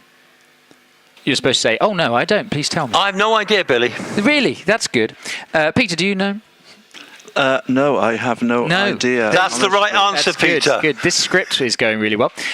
So it's because if you do under 2 seconds to 64 feet, you've pulled a G in acceleration. So 1.92, he's pulled over a G in acceleration, which out of a 1600cc car is remarkable. Not many people know that. No, they don't. You're a mine of information, Billy. And I put a pound in the jar as well for that. But yeah, clearly the start is very grippy. Tell us who's the fastest up to 64 feet then. Can you remember? Now, that's a good question. You see, who started it? Well, we can't be far off today, but I think, it's not Keith Edwards in the Audi, or was it was it Ian Rowlands in the 6R4? I think it was the Manic BT. That's probably right. Yeah, and wasn't it something daft, like 1.5 seconds or something? 1.6 something. Something crazy, wasn't it? I may be wrong, but I seem to remember that. That car still runs. He still goes to Gersten. I haven't seen him here. I know he had a bit of an off here a few years ago, and I haven't seen the car here since, which is a shame, because what a thing that is. Have you both seen it run? Which one? The Manic. The Manic. Yes, I have. But I think it's a brilliant piece of engineering. And I mean, he had that Morris Minor V8, didn't he, before that? But apparently, it still runs at Gersten. Yeah, it still runs at Gersten. And I have not had a chance to get there yet, but I think I'd like to get to see that. You should. It's quite amazing. What's amazing is the noise, because it's, for those that don't know, don't we all hate turbo lag? Yes, we do. So. What he's done, what Nick Mann has done, is buy a small helicopter engine, in effect, which runs constantly and keeps the pressure of the turbo up the whole time. So there is no anti-lag, because he's got a helicopter engine feeding it boost. So it's got 600 horsepower all the time, and it's four-wheel drive as well. It's incredible. Peter, have you seen it? Is the helicopter engine built into the car? Yeah. Oh my word. Yeah, it's in the car. I haven't seen that, I'm afraid. But it's incredible. To look forward to. Because he starts it up, so he comes to the start line with just the engine on, and then puts his thumb up, and it sounds like, it's an airport as this turbine spools up. Incredible. What an engineer. Unbelievable. What an engineer, and damn good driver too. Yeah, it's also got a blown floor using the exhaust now as well. The last time what do you mean a blown floor? What does that mean? So if you take the exhaust fumes, like in Formula 1, where if you blow the exhaust through the floor of the car, it can help to give it more underfloor downforce in effect. So ground effect. Oh my word! Yeah, it's really that's clever stuff. How are we looking down there? We're good. I can see a Andy Greenan in the car. They're just cleaning tyres, just getting him ready. Obviously, it is the same car you just saw, so it takes a little bit longer. I wonder why they didn't just sort of slot him in later on. Surely. Can't do that. Not in the rules. You have to. You can't do that. But what about when Sean and Matthew do it? Because Matthew comes at the end and Sean takes it back down. Because Sean qualified fastest. Oh, okay. So you have to run in the order in which you qualify. Apart from dual-driven cars. Okay, in case there's rain or whatever, Exactly. Yeah. Pay attention, please, Chris. I'm sorry, Peter. Yes, I know. I'm very old. Oh, hang on. My man's just doing some stuff. Do you recall Joy Rainey's... Oh, I'm just going to put Marcus on the speaker a minute. Hang on. Right. Do you recall Joy Rainey's Moraine FVC that Murray Rainey, her dad, fitted a kerosene-fueled afterburner to keep the turbo spinning when she was off the throttle? That's a carousel at Gerston. That was unbelievable. That is incredible. Yeah. Right, we've got a car on the start line. It is Andy Greenan, brought the Empire back to the start line. The same car you just saw, builds up the revs in the launch control, drops the clutch. Here he goes, 1.89 seconds start, so 3/100ths quicker than his brother. Nice and neat and tidy through Kennel with you. Greenan Mark II, here he comes, and he is not hanging about either. My goodness, we spun all the way up to the S's to Peter. Into the S's, just sends it to there. It's just I'm not sure if he might even just have touched the barriers there. He might have, but he got away with it. This is quick, 25 seconds flat. 25 seconds flat. That's half a second quicker than he qualified.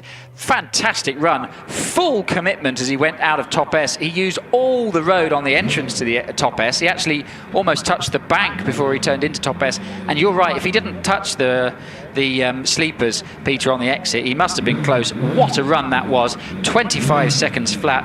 That really has put the cat amongst the pigeons. Interesting thing there is he's nearly 3/4 a second quicker than Adam, but exactly the same speed over the line. For the I just noticed that. Yeah, fair play. Yeah, well, they are very well matched. They are. He was quicker into bottom S and a bit quicker through the S's, so that's, I think, the time was in the bottom half of the hill. Right, we've got another car on the line. This is Pete Tatham in the OMS 28 with the supercharged 1300cc engine in the back, qualified in a time of 25.45. We'll need to find half a second to beat Andy Greenan. Lord leaves the line, rockets past me, sounds fantastic. This car disappears into Kennel. What can Pete do? Pete is a very committed driver too, with his brother Dave. He'll have a right battle on his hand today. Come on, Pete. 10 times downhill boarding champion, 2 world champion. Oh, just a bit of a twitch on the S's there, a little bit of a twitch on the exit as well, but holds it all together. He's about half a second down through the S's on Andy. What's the time? It's a 25.69. 25.69 slots into second place, just ahead of Adam Greenan, but behind Andy. Slots into second. Right, so that means Andy's guaranteed a point. Right, next car coming to the line. It's Jonathan Varley, who has he stalled? No, the car is running again. He's just doing 2 more burnouts, brings the GWR Predator with the 2-litre TKD V8 in the back of the GWR Predator chassis. Qualified this car on a time of 25.23. Needs to find 2.5 tenths to take the lead. Pete Tatham just 400ths quicker than Adam Greenan. It's close, wasn't he?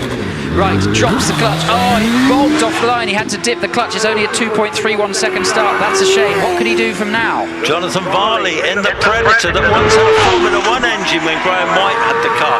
But he's put a 2-litre Terry Davis engine in and won the Midland Hillclimb Championship twice.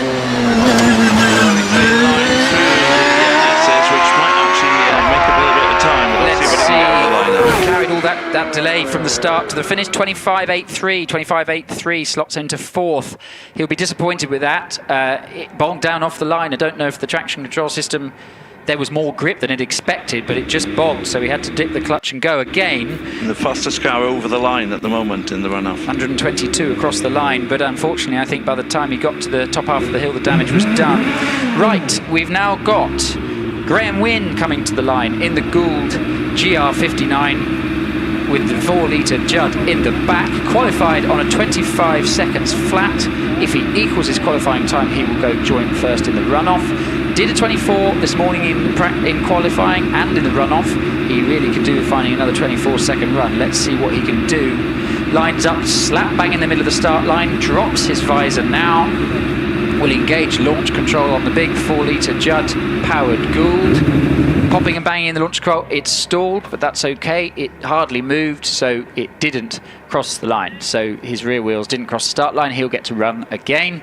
Scott Moran jumps out with the starter, plugs the starter in at the back so that Graham can refire the car, which he now does.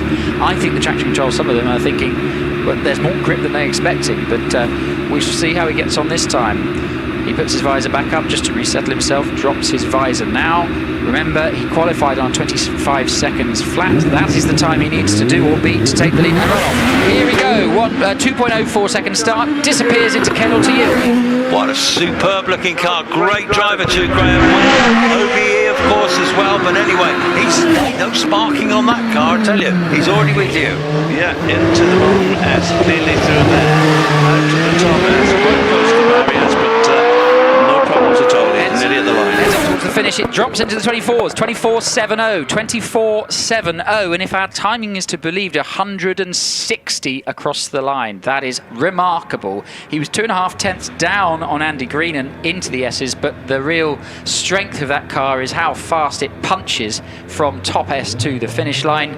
24.70. That must be pretty close to a PB for Graham. I'll find out when I see Scott later, but that's a very quick time. Right, next coming to the line, Jack Cottrell, qualified on a 24.99. We'll need to better that by about 0.3 of a second to take the lead. He did it his first ever sub 24 second run this morning. He was into the 23s for the first time. What can he do now? Let's see. He lines up to the left-hand side of the start line as I'm looking at it from the commentary box, builds up the revs in the car, and drops the clutch now. Here comes Jack. Let's go. 2.03 second start in the Dallara. Disappears out of my view. Bright orange Dallara, young talented driver, screaming in the car V8. Come on, young Jack.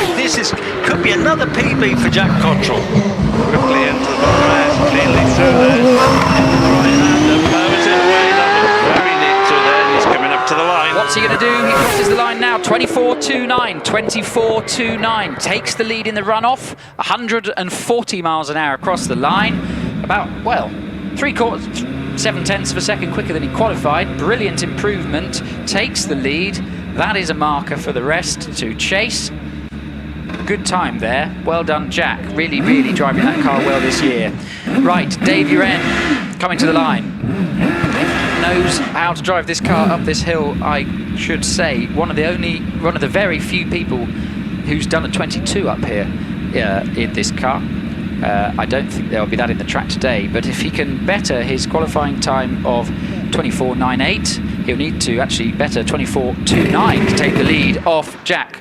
He launched control, it stalled, but his rear wheels didn't cross the line, so he will get to go again in the GR55. 3.5 litre Nick Mack engine in the back of it. Dave always goes well here at Shelsley. Let's see what he can do. The battery is plugged into the back of the car. The car refires. They will realign the car on the start line with the timing beam as it did creep forward when it stalled. Visor currently up. Drops the visor now. Nope, visor back up again. Drops the visor now, in launch control, drops the clutch. Here comes Dave, 2.02 second start, that's quick. He's already into kennel with you. Won a run-off here 2 or 3 years back, so in this exact car. The car's really good, he's brilliant. Come on then, Dave, that's flat through the kick, no issues at all. Into the bottom, that's completely through it. Well, his way out of this looks like a very neat run. He was 2.5 tenths up through the S's. What is he at the finish line? It's a 23.84. 23.84. 141 miles an hour across the finish. That's a fantastic time from Dave. Personal best as well. It says that, but I know he's done a 22. I think it may be this season, maybe? I don't know. I'll go and ask him later. But you are right, though. He has done 22. He's done 22, so, isn't he? But a fantastic time today. That is the quickest time so far. Next to the line, Paul Hames, who did do a personal best earlier on today into the 23s. What can he do now in the Gould GR59 with the turbocharged Suzuki Hayabusa engine in the back? Lined up centre of the start line in the car. The visor is already down. He's got quite a tint to his visor, which is good in this light, given there's quite a lot of sun shining through my commentary box. So the sun is getting quite low for the drivers. He builds up the revs, builds up the boost in the turbocharged Gould, drops the clutch, here we go. Oh, it stuttered a bit as it left the line. It was a 2.14 second start. Anyway, he's through kennel now to you. He's looking good at the moment. Now his line's coming through, crossing there, fantastic. It's very good down the centre of the track, turns in towards bottom S now. Yeah, the Gould comes into the bottom S very cleanly, very quickly as well. Good speed out of the S's as well. This looks interesting. It's going to be a 24.80. 24.80 slots into 4th place there, just behind Graham Wynne. yeah, unfortunately the car did bog a bit off the line, and I think he carried that all the way to bottom S, which was a shame. But still, there'll be some points there, at least, given that he's fighting for number 10 with Dave Warburton, and Dave not scoring this afternoon. That even those points may be valuable at the end of the season. Right. It's also down on speed over the line, actually. 127, yeah, I wonder if there was anything wrong, but we'll find out. Right, Trevor Willis off the line in the OMS, 1.92 second start. That's rapid, he's with you. He's always rapid, Trevor. Look at him go. I tell you what, he knows his way up here. His lines are impeccable, sparking his way hard into braking now to bottom S. Yeah, a bit of a twitch as he turned in, and a bit of a steer out as well. Very, very close once again to the barriers, but he heads for the line now. He was nip and tuck with Jack at the S's, 24.12, so not quite as quick from sort of entry to the bottom S to the finish as Dave Uren, so slots himself into second place between Dave Uren and Jack Cottrell. Right, Will Hall coming to the line in the 4-litre Gould GR59, qualified on a time of 23.79. If he can repeat that, he will take the lead. Let's see, after a bit of bad luck in the runoff this morning, the wrong side of the delay, what can he do this afternoon? He's going so well in this car this season, already got a couple of runoff wins to his name. Builds up the revs in the launch control, drops the clutch. So neat, tidy off the start, 1.92 seconds, disappears in through Kennel to you. Come on, Will, he's really trying, I'm telling you now. Let me get this runoff win, I tell you what, the lines look good. It's a smooth run, which is always good. Very cleanly into the S's, line through there, away he goes, picking up speed as well. It's going to be a quick one. Is it into the 23s? Yes, 23.07, well into the 23s, 23.07. He was so neat and tidy through the S's, takes the lead off the runoff. Gauntlet well and truly thrown down there for Alex and Wallace to come. Alex bringing the DJ to the line with the 2.65 litre V8 screaming away in the back of it. Alex's preferred sort of position on the start line to driver's side left as he looks at it. He's got quite a tip to his visor because of the sun. Let's see what Alex can do. Took a runoff win here early in the year. What's he going to do today? Drops the clutch, off he goes. 1.83 second start. Rockets through Kennel to you. Probably going to need a 22, so Will's really thrown the ball down. Alex Summers, though, one-time champion, runner-up several times, the fastest firestorm on the hill.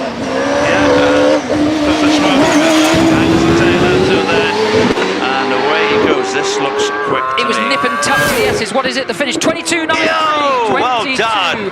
22.93. 143 miles an hour across the line. So takes the lead by, well, about 0.2 of a second. Not even that. 1/10 and a half over Will. Wallace can see the time. He knows there's a 22 in the track. What can he do? He sniffs an opportunity here with Matt Ryder not scoring, and these two nip and tuck in the championship. A big score here would be incredibly valuable as we head towards the business end of this championship. Lines the car up, driver's side left of the start line. Pretty similar positioning to where Alex Summers had the DJ. Wallace in the Gould GR59 with the 3.3 litre Cosworth engine singing away in the back of it. It ticks over as Wallace just gets ready to go. Tom New looking on from behind. Builds up the anti-lag. Here we go, launch control on. 1.89 second start, storms into Kennel out of sight. Here he comes, Wallace. Can you win this runoff? At the moment, he's looking pretty good. He's very nothing in it between him and Alex Summers. Into the bottom S, clearly through there. Nice one to the top end as well. Close to barriers, but nothing to worry about. This is the moment of truth. It is in 23.18. 23.18 slots into third place in the runoff, so the win taken by Alex Summers. 22.93 for Alex to win it. Second, Will Hall on a 23.07. Third, Wallace Menzies, the run you just saw, on a 23.18. Fourth, Dave Uren. Great result for Dave on a 23.84. Trevor Willis fifth, 24.12, followed by Jack Cottrell, continuing on his strong season in sixth on a 24.29. Graham Wynn, 7th. Great result for Graham on a 24.70, followed closely by Paul Hames in 8th on a 24.80. 9th, Andy Greenham, 2 points. Well done, Andy, on a 25 seconds flat. And 10th place, rounding out the points, 25.69 for Pete Tatham. 11th, Andy Greenham on a 25.73, and Jonathan Varley, 12th on a 25.83. that concludes a fantastic day of racing here at Shelsley Walsh. Thank you so much for sticking with us. If you're here watching, do give the drivers a massive round of applause as they come back down the hill. My thanks go to my fellow commentators. We'll start in top box. Peter, do you want to sign off for the day? Well, yeah, great run off there to round off a great weekend, in fact, of hill climbing. I thoroughly enjoyed it here. Hope everyone else has as well. And I look forward to returning in the future. Thank you, Peter. Thanks ever so much for all your hard work today, and great insight from top box. Mr. Ponsford. Wow, to you. We've had a lovely day. We've had 7 commentators today, so we've had loads of fun. We've all been whizzing about the place, but I've mostly stayed here. So, anyway, thank you everyone for coming. What a brilliant run-off. I thoroughly enjoyed that. So enjoyed the day. Thanks again to all our marshals, all our medics, all the usual officials. Fantastic. I'm signing off, Billy. Thanks again. Thank you, Chris. Thank you for all your hard work today. And also, one last thank you to Chris Druitt for a fantastic day, a fantastic career of hill climbing. On today is his last commentary here at Shelsley. 3 rounds to go in the championship. We go to Prescott, we go to Doon in Scotland, we go to Loughton Park. It's anybody's guess who's going to win this championship. What is guaranteed is how close it is going to be over those last 3 rounds. At Shelsley Walsh, it's the Harvest Festival to go yet this year, which if you are able to, fantastic event, do come along to that. I've been Billy Grace. Thank you ever so much for a fantastic day, and we will see you very soon.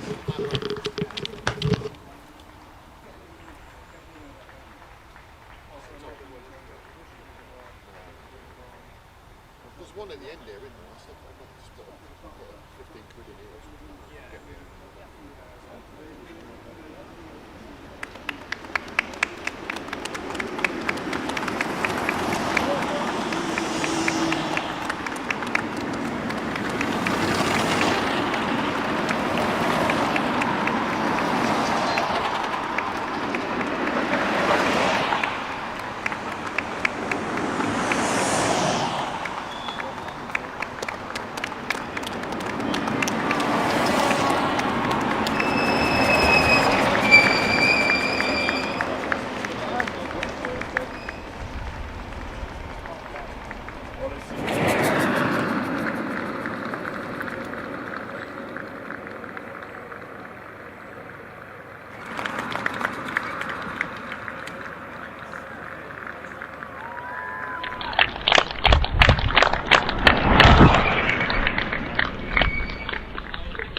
No, it's all good.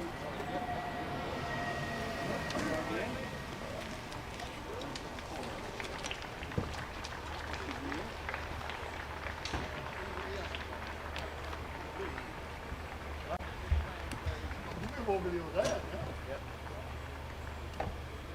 Right, how do I get everything?